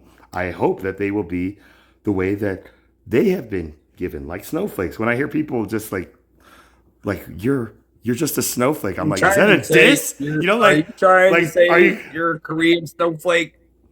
Yeah, I mean, just like, I'm an American Korean snowflake is what I really say. But today, when it's just like, everybody's just being a snowflake, I'm just like, is this like a negative connotation where like snowflakes are unique, and like that reference was made to like remind us that no snowflake like is alike, but they all look alike type thing, but we're all unique. So when I hear people, don't call me a snowflake, I'm just like, man, stop being like not gay, man. Try to be gay. And they're like, you can't be gay, Christian. I'm like, I'm not talking about a sexual orientation, man. I'm talking about like merry and joyful. Had we forgotten? Yeah, snowflake at one point in time was referred to as, like soft and crushable. You can make them cry real easy with a couple of words. Snowflake. Sissy. Fragile, real fragile. Stop being such a sissy. And now when we go get called sis, don't call me a sis. Well, I'm funny how you guys called me sissy the whole time, and when I shorten it down, it's like, a snowflake. In example, needs a safe place where words won't hurt their feelings. All right, and melt them into some other state. They won't melt into a little puddle of water. I gotta have a safe space for words. Right? Like, and it's and maybe that's a context for this whole thing about lukewarm. Like, it says like, he would prefer us to be either hot or cold, but since we're neither, he will like regurgitate us out of his mouth because we're lukewarm. It's like, I mean, like, it's just like, I would rather have lukewarm water like right at the bat rather than something piping hot or just actually ice cold. But again, today's like hot is very cold in like the heart. Does that make sense? So people tell me I'm lukewarm and I'm serving two masters. So I'm like, no, you're just using me as your mirror, and this is what you see in me in you, right? Like, we are all like Jesus in this world. And so if therefore somebody says, I'm not Jesus, and there's no such thing as a Korean Jesus, they fail, right? This is where 1 John 4, test the spirits, whether they are of God, because not every spirit is born of God, because many false prophets have gone out into the world. This isn't talking about Muhammad. This is talking about everybody before Paul and John, right? But today everybody's like, this is talking about Islam. And I'm just like, yo guys, you're making a very big quantum leap there. You know, like, maybe we can get there, but we haven't gotten there yet. It's like when people are just like, if we allow gays to get married, what's next? People are gonna marry their like pets, and I'm just like, jeez, that is such a big like, you know, if you give them an inch, they'll take a mile. That makes sense, right? But to say like, if we allow love just to be love, you know, and then say like, if we do that, then we're gonna love everything and anything, like sexually. That's where I see like our mind is completely in the gutter right now, and we need to cleanse it and make it holy again, right? Sanctify it. Nothing seems to be holy anymore. Everything is a deception and Satan, because Satan does control this world, and we're all waiting for him to come back and take us all home. When I hear that, I'm just like, where's home? Where are we all going to if it's not this earth? Are we all gonna pass away and go to heaven and kick it?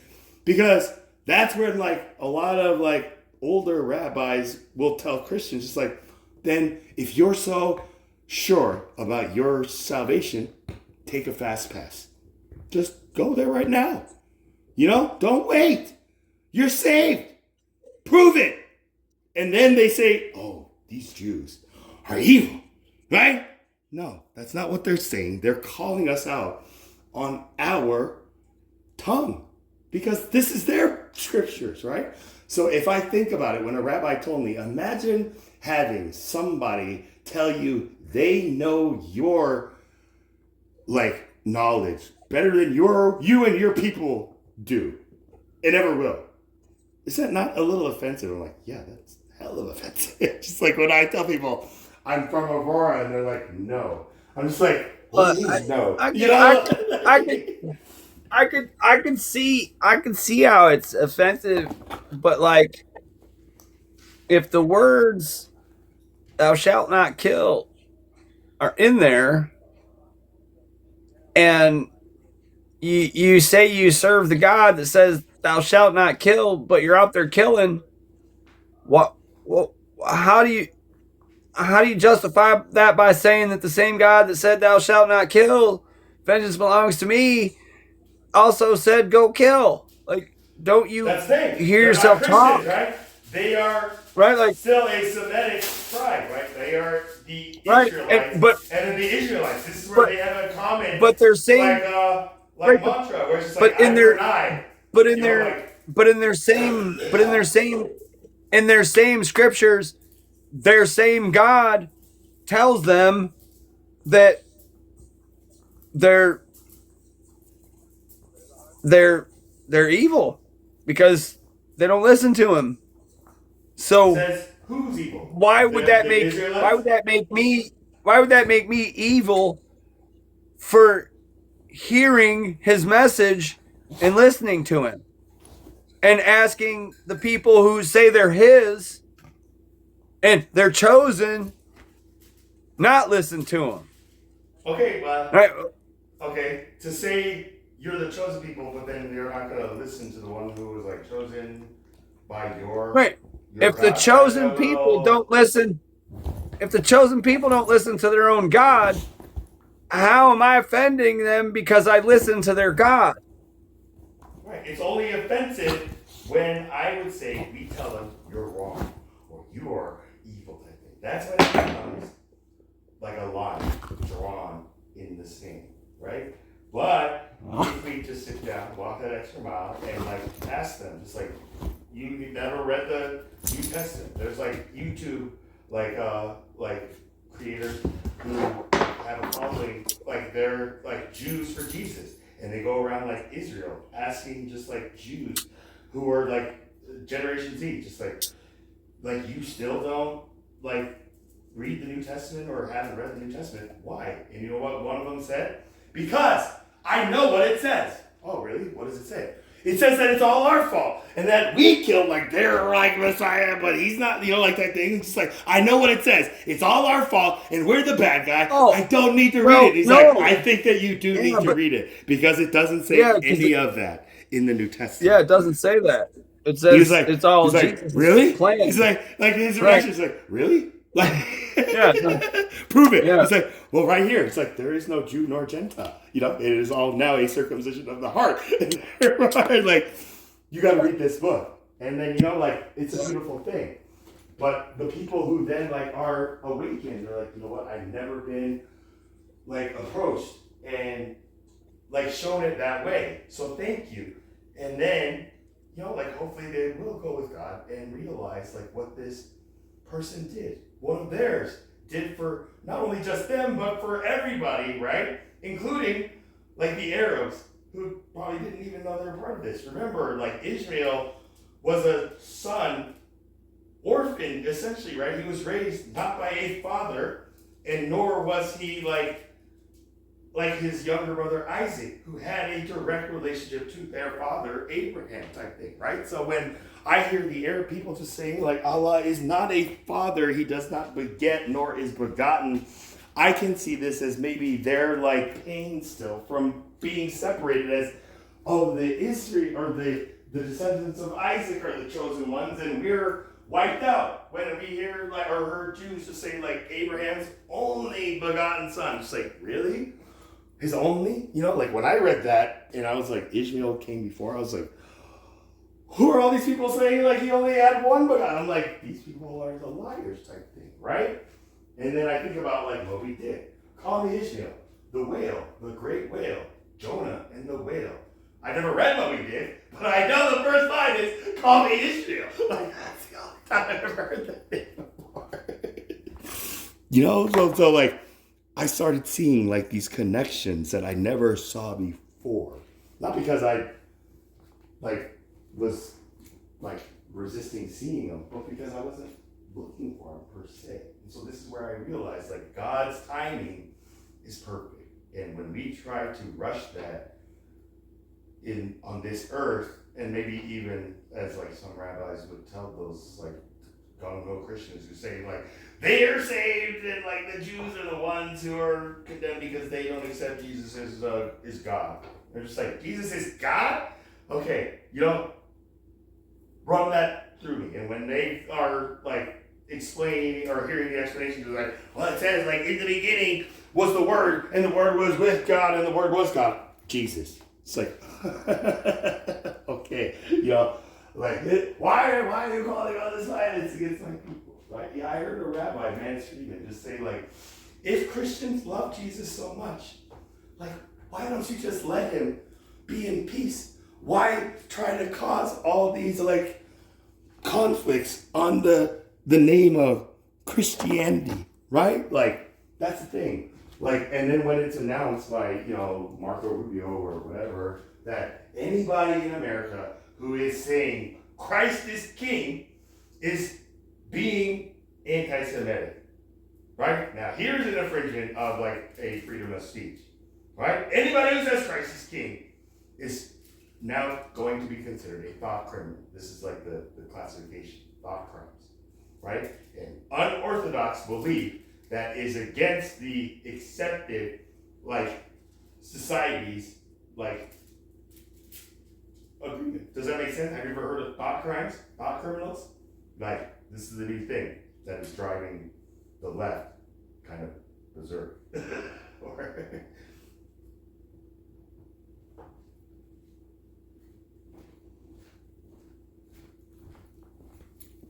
Did I lose you? Are you there? No, I'm still here. I'm still here. I'm still here. Were you looking up thought crime? No, I had to look at my bank account real quick. What? What are we talking? Couple zeros on the right of the decimal point. Yeah, there need to be a couple million more zeros there for sure. That's the thing. I do have some fancy ideas that are worth like I do have one that's particularly worth $20 million a month, and I can't really talk about it around phones. What's that? What's that? You value A it month. as 20 mil a month. You know, like, That's so this that's is like literally. Hang on. That's on the low end, dude. Do you watch Shark Tank? Like, No. you never Yeah, watched I've Shark seen Tank? it. I know what it is. Yeah, I know what it is. Yeah. But, yeah, Like these entrepreneurs need. are just like saying, I will like sell 25% like control of my company for $5 million. And they're just like, okay, 15% at $5 million. You are valuing this company at this price. And they're just like, yep. And then every shark will be like, you know, Right. reconcile Well, that for let me. me put it. Justify that for me. And Let, it's let, like, well, you know, we, like, in let our me first year, we made 20,000 let me put in it this way. sales. And we've only been around for I a year. have an idea. I have an idea that I'm fairly certain what I could convince 1 million people to contribute $20 a month to. Let me put it that way. Convince them. Okay. No, this Right. is interesting, the language. So all you gotta do Right. is convince 20 people to give you $20 every month, and you will make 1 million. $20 Yep. million a month. Yeah. But now, That's what are you convincing? It's just like, dude, man, like, right. so, Right. DoorDash account, like, you know, like, is it a legitimate service or is it a Oh yeah. convincing? Yep. Legitimate. Okay. Yep. Legitimate service. Legitimate service. Right. But it's just all in how it's worded and marketed, really. And the thing is that 1 million is the target customer retention, right? The possibility that it could grow to 5 or 10 million people, the potential's there, right? Like the need is there, the demand is there, What right? is like The need and the stopping you demand is right there. now from fulfilling this demand and the need? Right? Like every successful entrepreneur will tell you, you find a need or a lack and fulfill that need and scale it. Right? So what is stopping you? You haven't been able to convince 20 people? Physical equipment, and probably 1 to 10 silent financial partners. Okay. All right, like that could see also my vision and be like, here you go. $20 a month? Actually, I'm gonna need a capital of like a couple mil. It's like, yo, man. Right. I just bought well, like 10 million subscriptions. I own 10 million. right. Well, you know, 20 million in 5 months is how much? Right. Okay. Have you ever heard of It's 100 million. investors? Like that's the thing, man. I have. There's one that floats around on TikTok. That's literally his name, Angel Investor. Met him when I first got on here. Okay, well, I think I made him mad. I think I cussed too much around him, but like Hell's Angels Investor. right? Those might, I might have more luck with one of them, but it is, you know, with a population of 8 billion people, right? I could serve 1 to 10 million of them, right? Like, I'm pretty sure there's 1 to 10 million of them out there. And yeah, it's definitely a service. Okay, I'm pretty sure there's 1 to 10 million of them out there, right? Now, if you like worded that into, I'm sure there's 1 to 10 million of us out there who are really definitely 1 to 10 million of us, definitely us, which would also be them, out there. No, not necessarily. Like, you know, when you say us, because like, they would share something in common with me. A lot of things in common with me. All right. So yeah, it would be a lot of me serving me. And that's the thing too, after by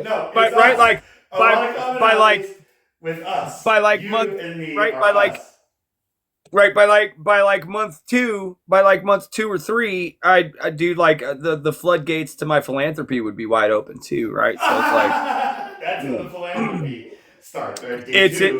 it's part We're of the monthly. plan.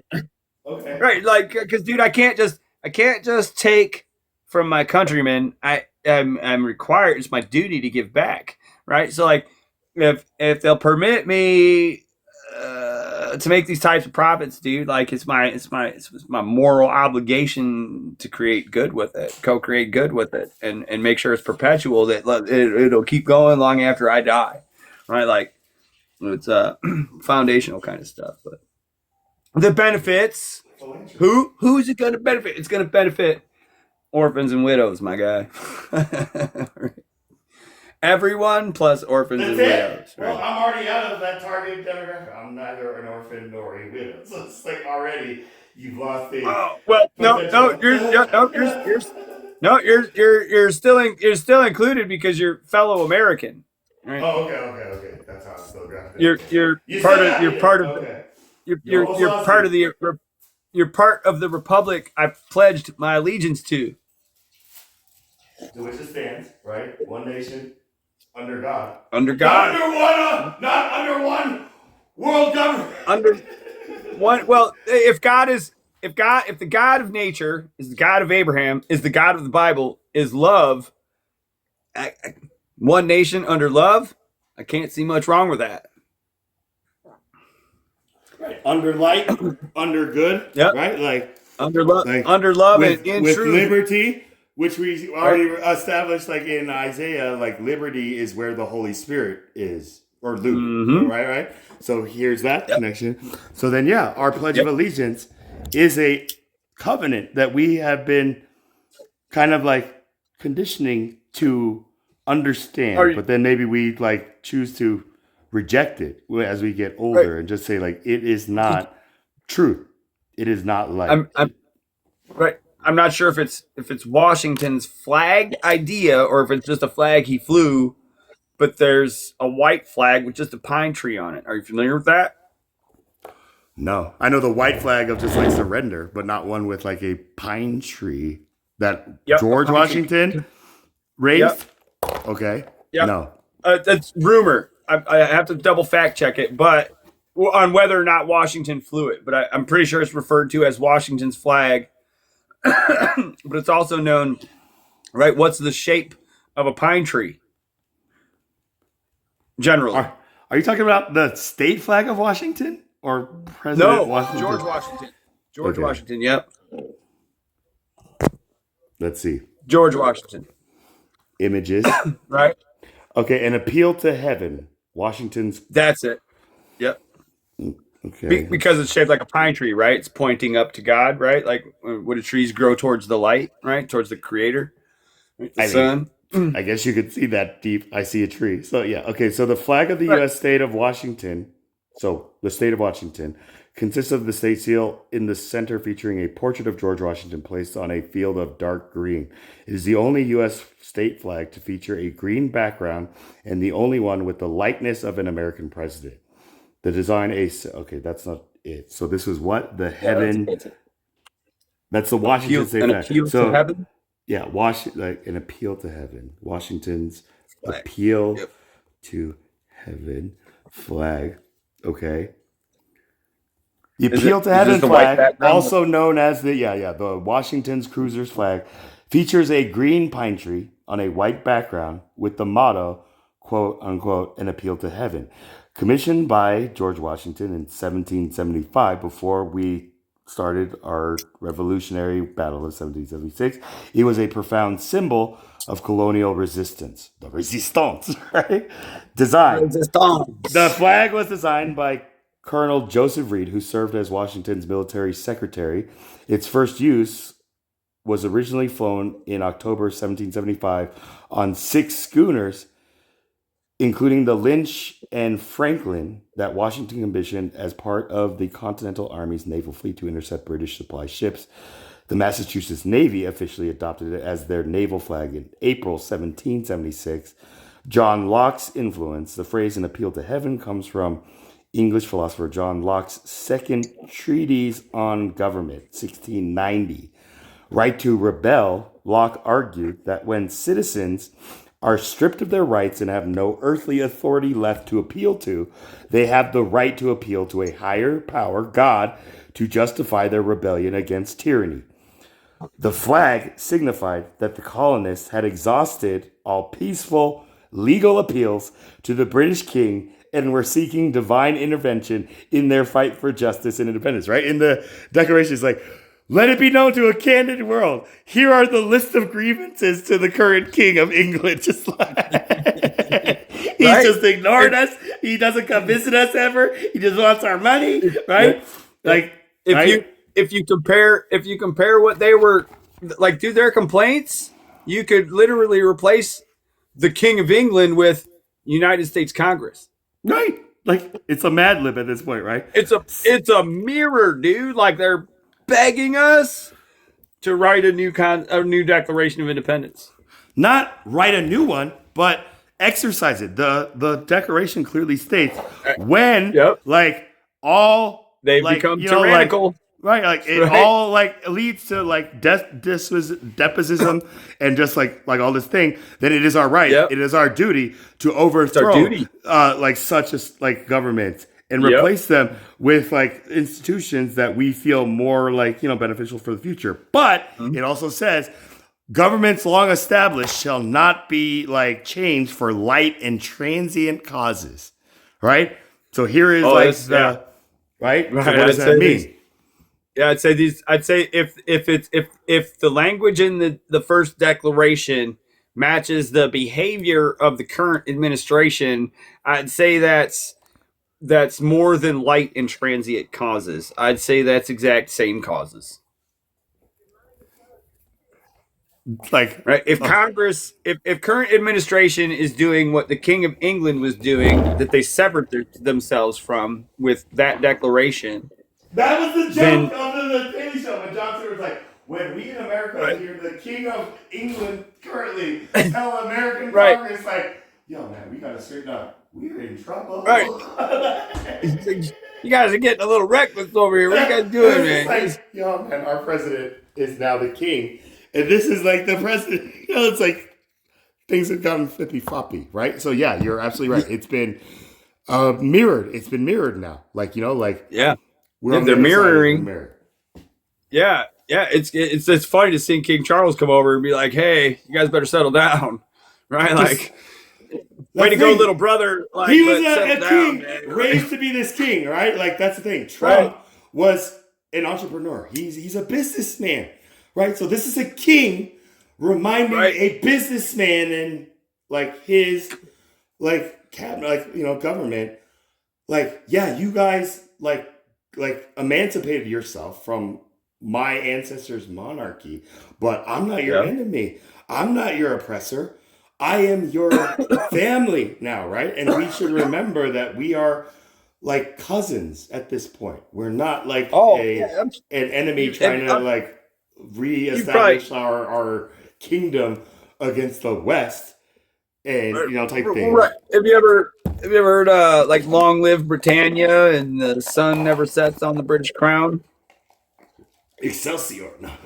Yeah, right. Well, it's because like no matter where you go around, you know, on the planet, there's somewhere owned by Britain. It's like so there's a piece of Britain that's always under daylight.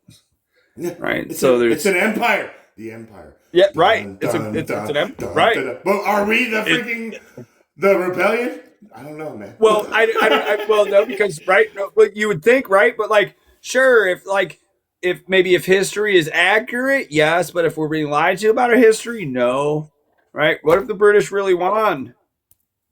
Won? And what if they said, let's let them think that they won? Just let them have it. They don't get that. Right. Right. Just let them think. Right. Just let them think that they won.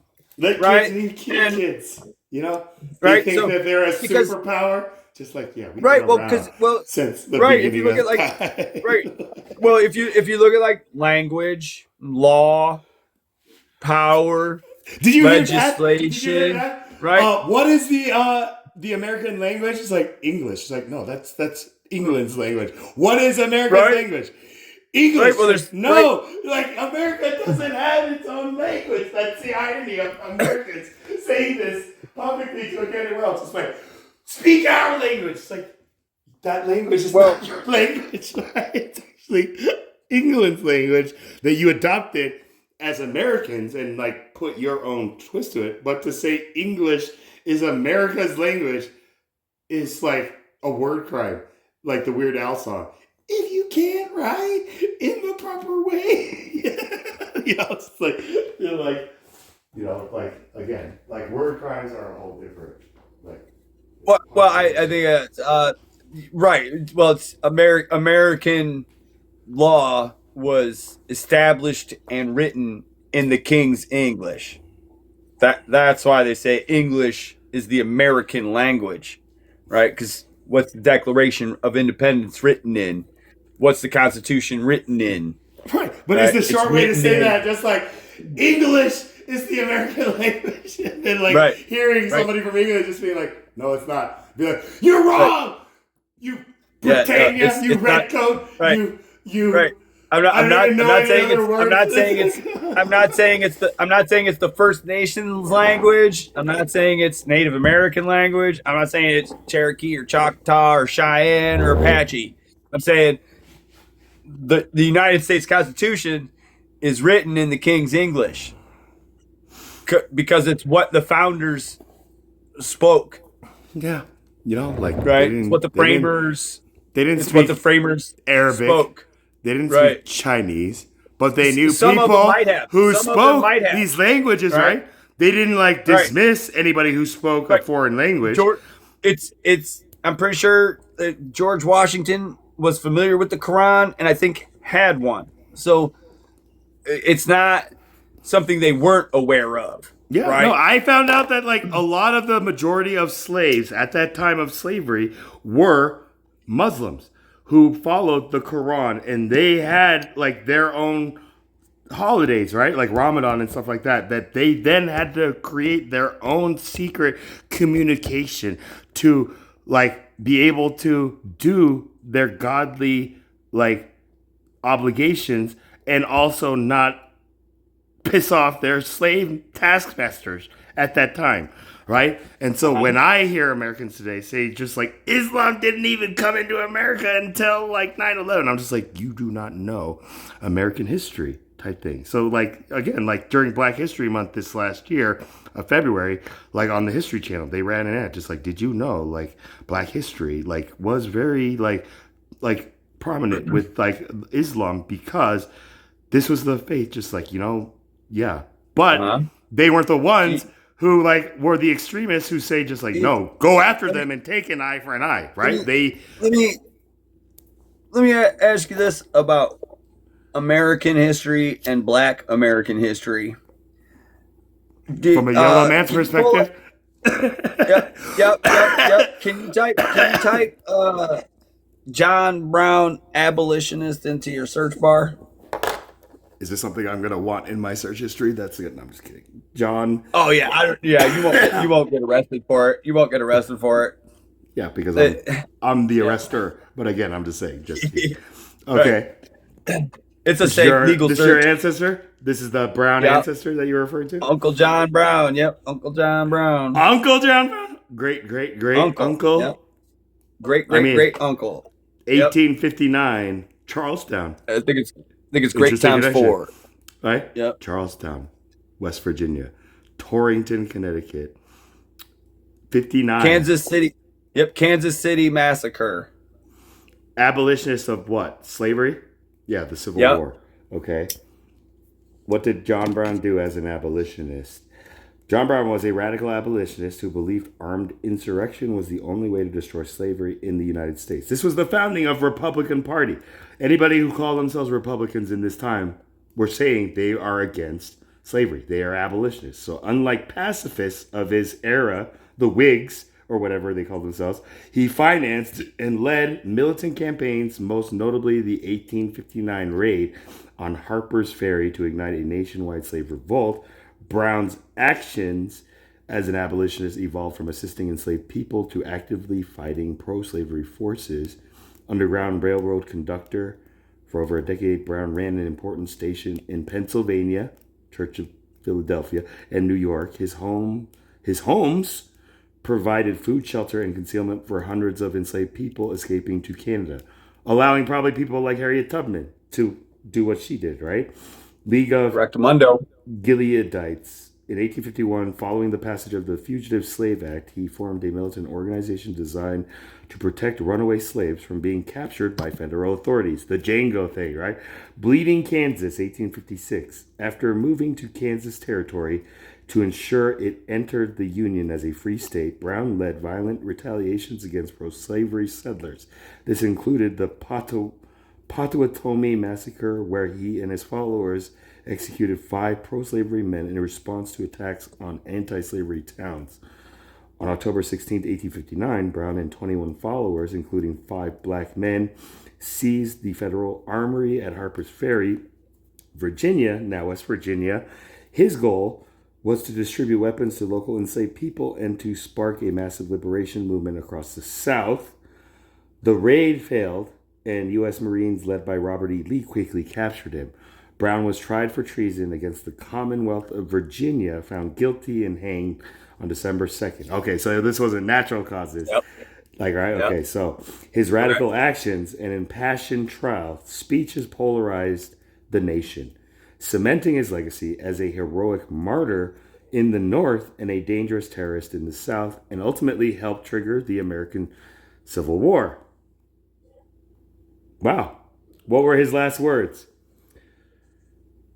Oh, I don't remember. I have no idea, to be honest. This is a beautiful country. I never had the pleasure of seeing it before. His final written message, handed to a guard just before walking to the scaffold, was a grim prophecy. I, John Brown, am now quite certain that the crimes of this guilty land will never be purged away, but with blood. I had, as I now think, vainly flattered myself that without very much bloodshed, it might be done. That's deep, bro. So, hey. Right. So, is that something that should be included in Black history in America?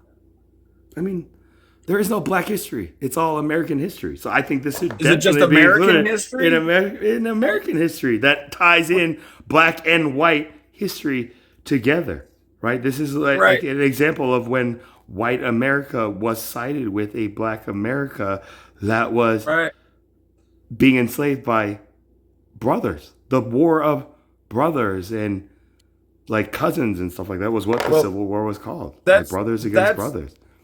That's the story they gave the general public. There's some research that kind of demonstrates that it was Masonic Lodge versus Masonic Lodge, and what like homonyms? Yeah. What's LODGE versus what's the other lodge? LOG. They were just different lodges. Like you know how like you can drive through your town and you can see like a Masonic Lodge here and a Masonic Lodge there. Yeah, like a FA 51 and a FA like 109. It's like what the heck is like Lodge 801 and Lodge 903, right? They stick together and they the strongest of their 2 lodges armed up and went south and fought against Southern lodges. Right? By arming. If you look at the properties that were burned in the South, they were all owned by Southern Masons.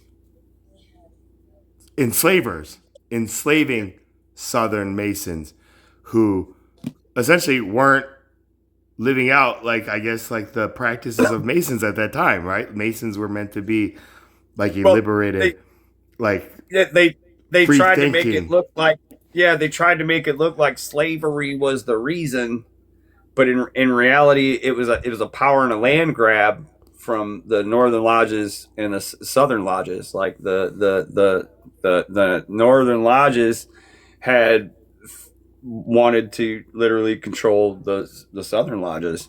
So the Southern rebelled against the Northern Lodges, and that's what sparked it. But they're like, well, what do we tell the public? Well, we tell the public that it's over slavery. I mean, that seems like maybe a bad kind of like thought out kind of like solution. You know, like it couldn't have been anything else. It couldn't have been just like that's the only thing that was burned in the South was Masonic owned property. How do you explain that? Right. That the North wants to take away our right to have this property because they think that the Northern Masonic lodges wanted control of the Southern Masonic lodges. Yeah, under the guise of Emancipation Proclamation type thing, right? But now, are you saying or speculating that it was never really about that, or it was never really about that? Yeah, it was never really about that. It was never really about slavery, dude. It was about federal control of your monies, your towns. Like the Southern lodges, the Southern Masonic lodges wanted to keep the money in house in the South, and they didn't want to be ruled by the Northern lodges, who were tethered to the British Masonic lodges. Really? Still? Still? Oh, still. Are you familiar? Like, what's that? District of Columbia, dude. It's a 10 square miles. That's it. Washington D.C. is 10 square miles. It's the District of Columbia. London. It's not a state. Right? It's a province or like a district, right? Like It's the three state. It's a three state union. What was it? Britain. France. D.C. Yep, Britain, D.C., and the Vatican. 3 states. Through like Egyptian symbolism, Masonic, like design, and just all this like enlightened kind of knowledge. Check this out. For commerce, dude. Not for God, for commerce. So that China, like literally, dude, like the railroad was built and funded by the Vatican, the government, and the Mormon Church, right? Like, really? They bro. were the ones paying Chinese people to run around with like TNT. Check it out. $15,000 a mile, bro. $15,000 a mile. Yep. That's the thing. And it wasn't a church. It was one man, one American I know who like commissioned that thing. And it was that offer, just like he will pay by the mile, and that it motivated railroad workers to work faster because now the more track they lay, they're going to pay more. And that is how he was able to build the railroad so quick. It wasn't the Vatican Church. Maybe he was a believer in Catholicism, but it was a single man. Like, right? And I believe it was maybe the same man who then was like tasked with building the Hoover Dam. Like these engineers who were very efficient with managing labor and being able to meet a time budget, especially a government type thing. Like the Hoover Dam thing was like this guy who just like was the king of like concrete, like how long it takes to cure, like it's like stress and all this stuff, like the pioneer. And therefore he was like, oh, you know what? If the government's going to offer, you said like something dollars per mile. This is now like thousands of dollars, which today's money is like millions type thing, where now the government is offering like these private contractors and engineers. If you can get this done within the time that we give you, then we'll pay you this. But if you do not meet this obligation, we will penalize you. Right? So this was like the deadline between the worker and the labor force, where then this guy, you know, there's like no air conditioning. There's these things, these people are like hanging off of like cement buckets. It's all trickle down. It's all trickle down economics based in commerce. The reason they funded the railroad, right, and built the railroad was so that commercial vessels wouldn't have to sail around the Americas. They could just hit one coast, put it on rail, ship it to the other coast. Yeah, and then the grand design of the Panama Canal. It's like, you know what? We are going to need these ships though. Let's just freaking dig out an entire freaking section. Don't get me wrong, dude. Like I back when I think it was like Trump's first term, maybe I had like, dude, I think it would be not like the Panama Canal, but like straight up just a flat channel from one coast to the other. And Where? the quickest place, the shortest distance would be literally from like right along the Mexican border, from Texas to San Diego, dude. Like What? just The a mile shortest? wide, right? A Right. mile wide. It is like That's it the is like shortest? I think it was 22 or 1,800 miles. It was pretty 1,200 miles maybe. But look, check it out. Think, That's right, follow me here, a right? moat? They, Building a moat they, around America rather right. than a wall. That's just Well, think about think about it, right? Think about it, right? Like 1 mile wide, 600 feet deep, right? Connects Gulf to the Pacific, right? And it would create brand new coastline for Mexico, oceanfront. That's high dollar value property, right? Brand new oceanfront property for 18 to 2,200 miles of America. That's not high dollar oceanfront. value, right? That is a Panama Channel front. Like, look at Right, this like stream. right, like We just see a bunch of ships going through. right. Well, I mean, don't get me wrong. That's just phase one, dude. There's still Phase one. Okay, phase two, phase right? one. There's still phase two, right? And phase three, right? Phase two is right once that channel is complete, right? Bridges and brand new real estate developments for it, and dude, the construction of this would provide an economy in America for a while, dude. Probably a good 50, 60 for a long time. Probably another 250 years. Are gonna sign Right, up like right. by the miles, like to do this intensive Right. labor project. Hey, right, dude. Call it the big dig or something, right? But like, big dig. right, the big dig, right? We could get Mexico involved in it too, dude. Like every excavator in fucking Mexico, Like, hey, dude. I'm gonna make Mexico build my wall. I was like, bad idea, man. They're gonna put Mile trapdoors everywhere. Just like, yeah, we built Right, like right, mile, right. Right, checkpoint every mile or 5 or something, you know. This is where, you know what? I would go out to the Chinese and ask them, just like, who built your wall? Can I hire them? They just would like, can I get their consulting on this massive, big, what do you call it? The big big dig, dude. It's the big dig for the big channel, right? The big dig for the big channel, right? This would create lots of jobs. It would create a huge economy, right? It would be a huge boost to the economy for centuries, dude. Like it could literally propel America the next 250 to 500 years, right? And but that's just phase one, right? Phase two is coast to coast from like Virginia straight through the country all the way to like California, right? To like for LA. what purpose exactly? For the sake of immigration, policy, or another like shipping, or like yep, travel, another mile, yep, another mile wide oceanic shipping lane, that's both commercial, right, and like private residential, right? Like because it's a mile wide, right? There'd be a shipping lane in the middle, but because it's like 500-600 feet deep, right, all the way through.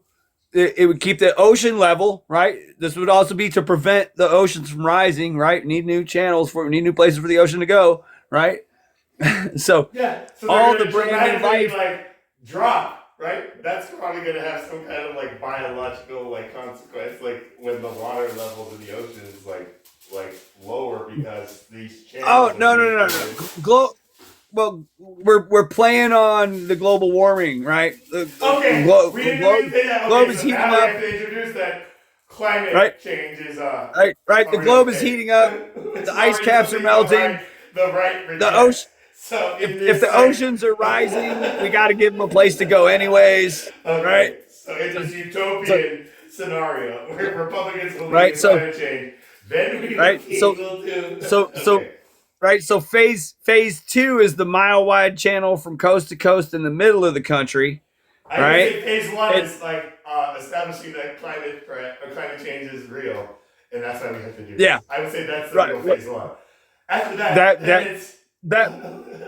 PR wise, correct. Yep, PR wise, correct. Yep, that'd have to get out in front. This is to change the climate. This is to protect us all from climate change and make us all rich.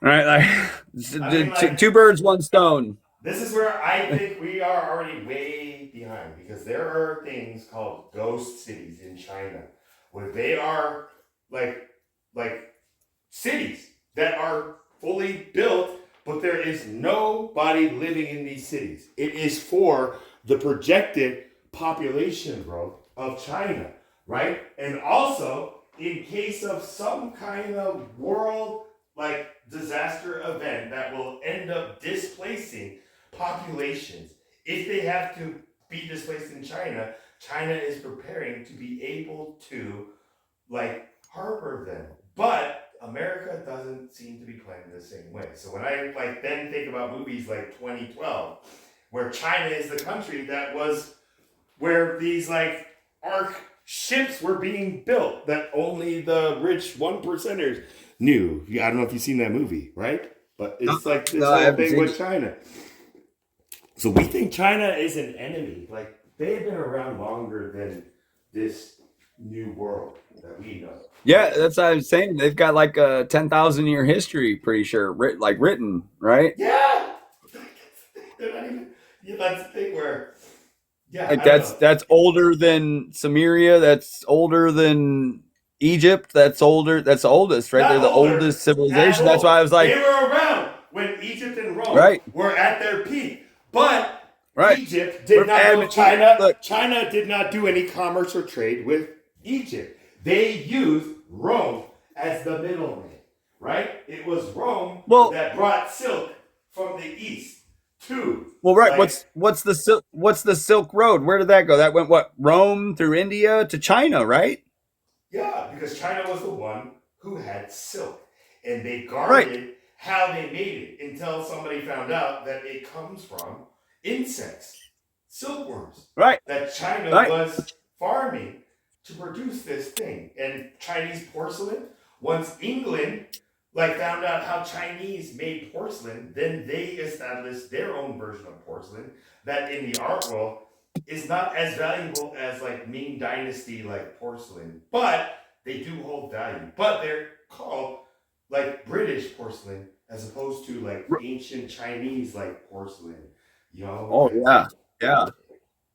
Yeah, dude, China's got a super rich culture, man. Super rich culture. But I couldn't figure out, right? Because the dragons, the mystery, the shrouds, the multi-layer gods. Is China the real cradle of civilization? Is that where the real Garden of Eden started? Is that where Adam and Eve are really from? China? Or is it Africa? Right? Or is it Africa? Or is it neither? Right? Or is it what if it was Pangea? Right? We're not thinking farther back because we've been told by science that Pangea existed before humans and dinosaurs. Well, but the Bible says I've never really the people and our languages were scattered, right? In Genesis 11. Well, if you follow the Noah account dictates that the earth was flooded, which would wipe out Pangea, but that the waters receded, but it doesn't say exactly how far. It doesn't say they went all the way back to pre-flood levels, right? It just says they receded and land appeared. So I could see earth still being flooded beyond pre-flood levels. Because where else was the water going to go? Right? Except turn into clouds and start being recycled. Because I guess it never rained before. So then people who are living in the Himalayas, where Mount Everest is, right? The highest point we know today. Yeah. Do we think the waters reached that high? Or these people didn't even know about maybe this particular flood? There are seashells. There are seashells from salt water on top of Mount Everest. Okay. So there is archaeological evidence that this flood happened, right? So it was at least to the top of Everest. Okay.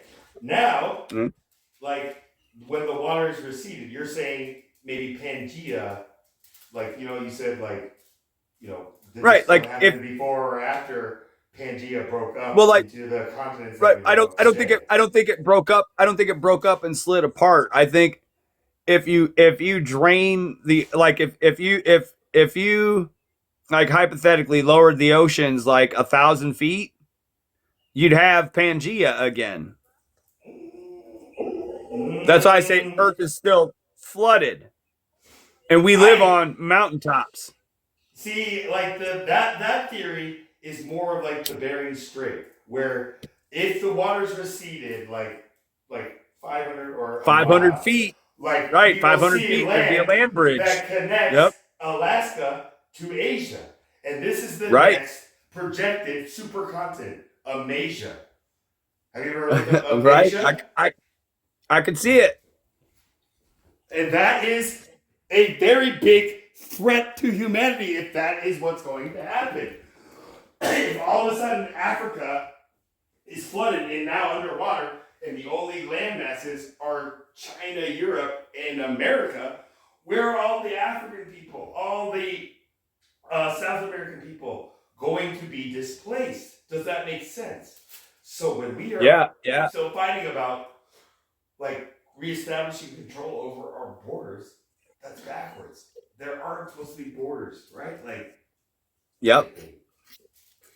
So I don't know, like the land, the big deal. I'll, like if I like run for president again this next term, like like I'll put that in my maybe consideration box. But like I think that we need complete out of the box thinking from the current system that we've been just heavily brought up into, if that makes sense. So this is where I think quantum supremacy, that term, is in play.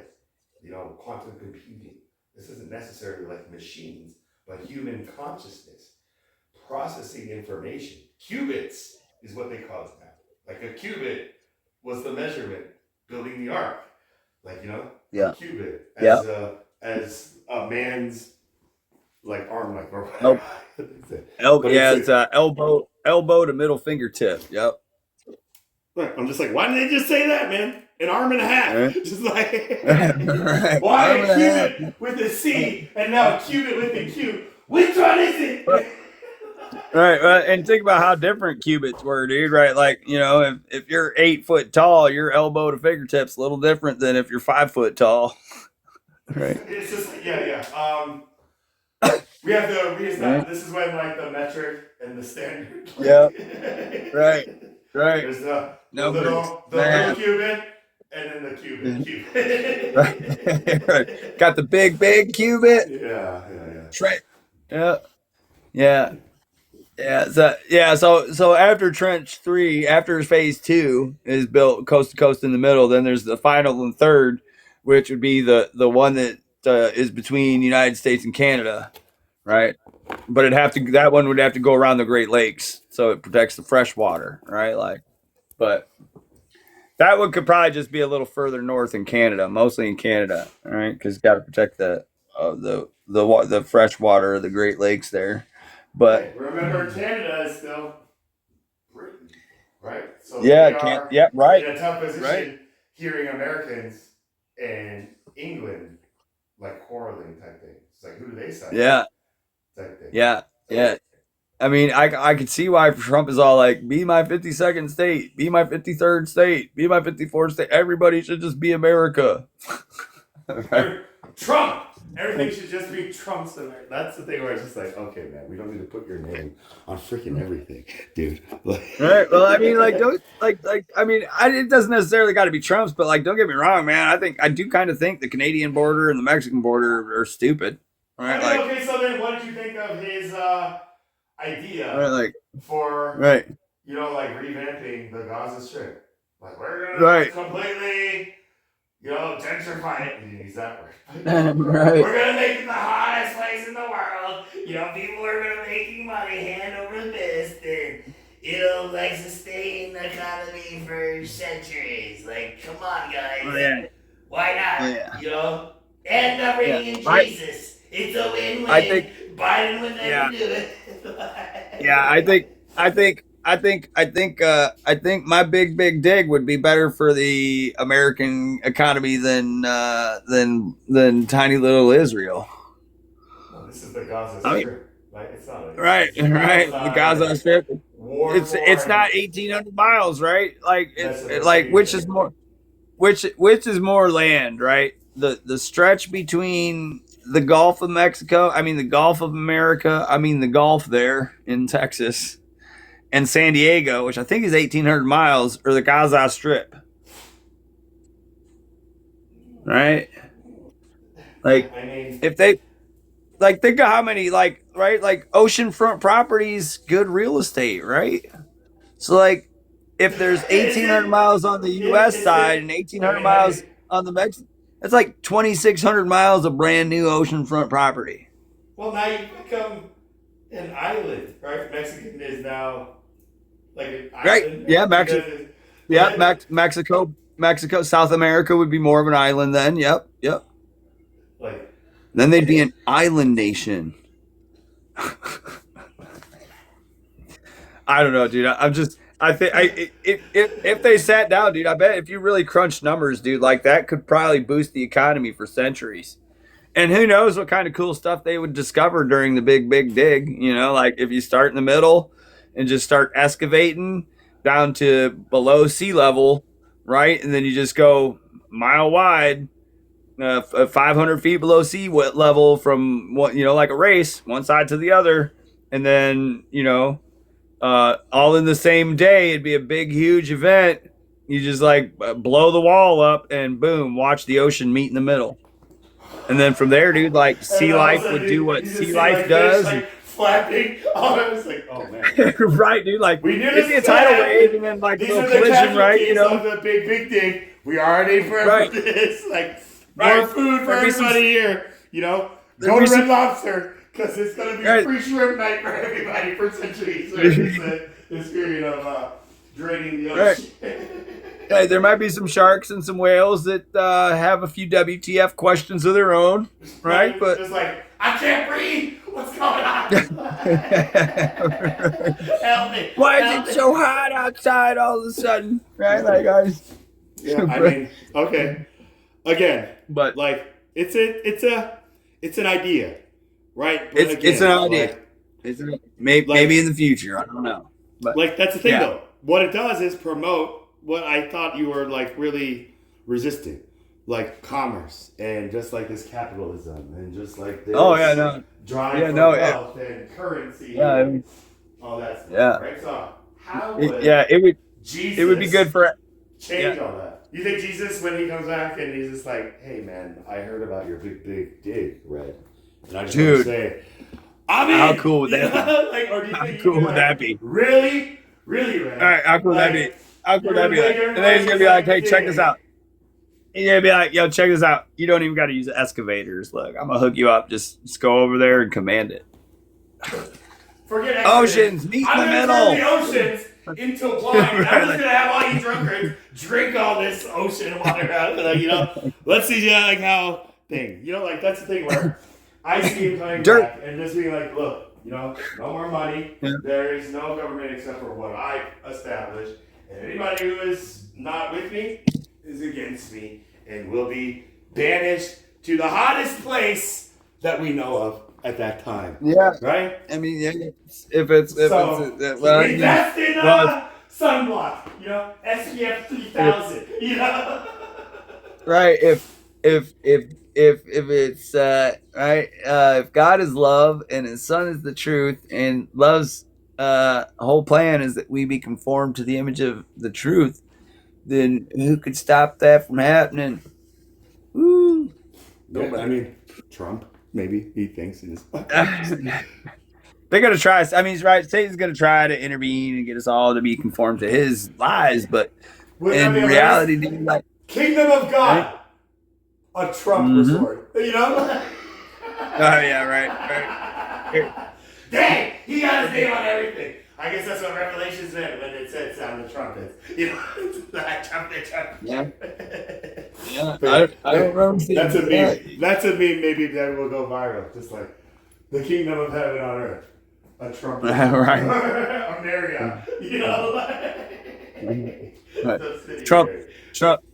Trump and Jesus on a really tall mountain, and Trump, hey, I'll give you this kingdom and that kingdom and this kingdom and that kingdom. I mean, just Make a Trump's trade. audacity Come on, to art of the be deal. like Art of the deal. writing a new American like Standard Bible and then like selling it for like $80 and then boasting about just like how well it's doing and just like America's more Christian than ever. Just see how much like these Bible prophets are making me. You know, I'm just like, good grief. You know, like, does anybody in his family care about like their patriarch's like legacy type thing? Because once like Don Jr. is like the King Charles, I mean that whole Trump family is in trouble. Yeah, You know, well, you never know, man. I mean, 50 years from now, it might. Well, you know, presidential. They're gonna end up collector's items, right? Because you know, history, art, value, historical item, right? Like, yeah, history. the Trump, But that's the thing where that is kind of like the interesting part to think about. You know, like the value, right, I mean, like technically, it's inflation not. of just like these things that Trump has come up with, like his own, you know, like Right, like I mean, Bitcoin, and his own Bible, and his own Truth Social thing, and like all this stuff, and well, you know, even under just the code of a library, right? Libraries want to have like every book ever written in them, right? So like, that's if you write a book, chances are your book will end up in multiple libraries, right? Because it's like their job to who even goes to a library fiction, anymore? Do nonfiction, libraries still all exist? kinds. Just like isn't everything on a tablet? Like, you know, like you think there's still gonna be like a physical library with books that is in every city or town, or it's just gonna be like one building that is now like an actual depository? Oh, I got an update.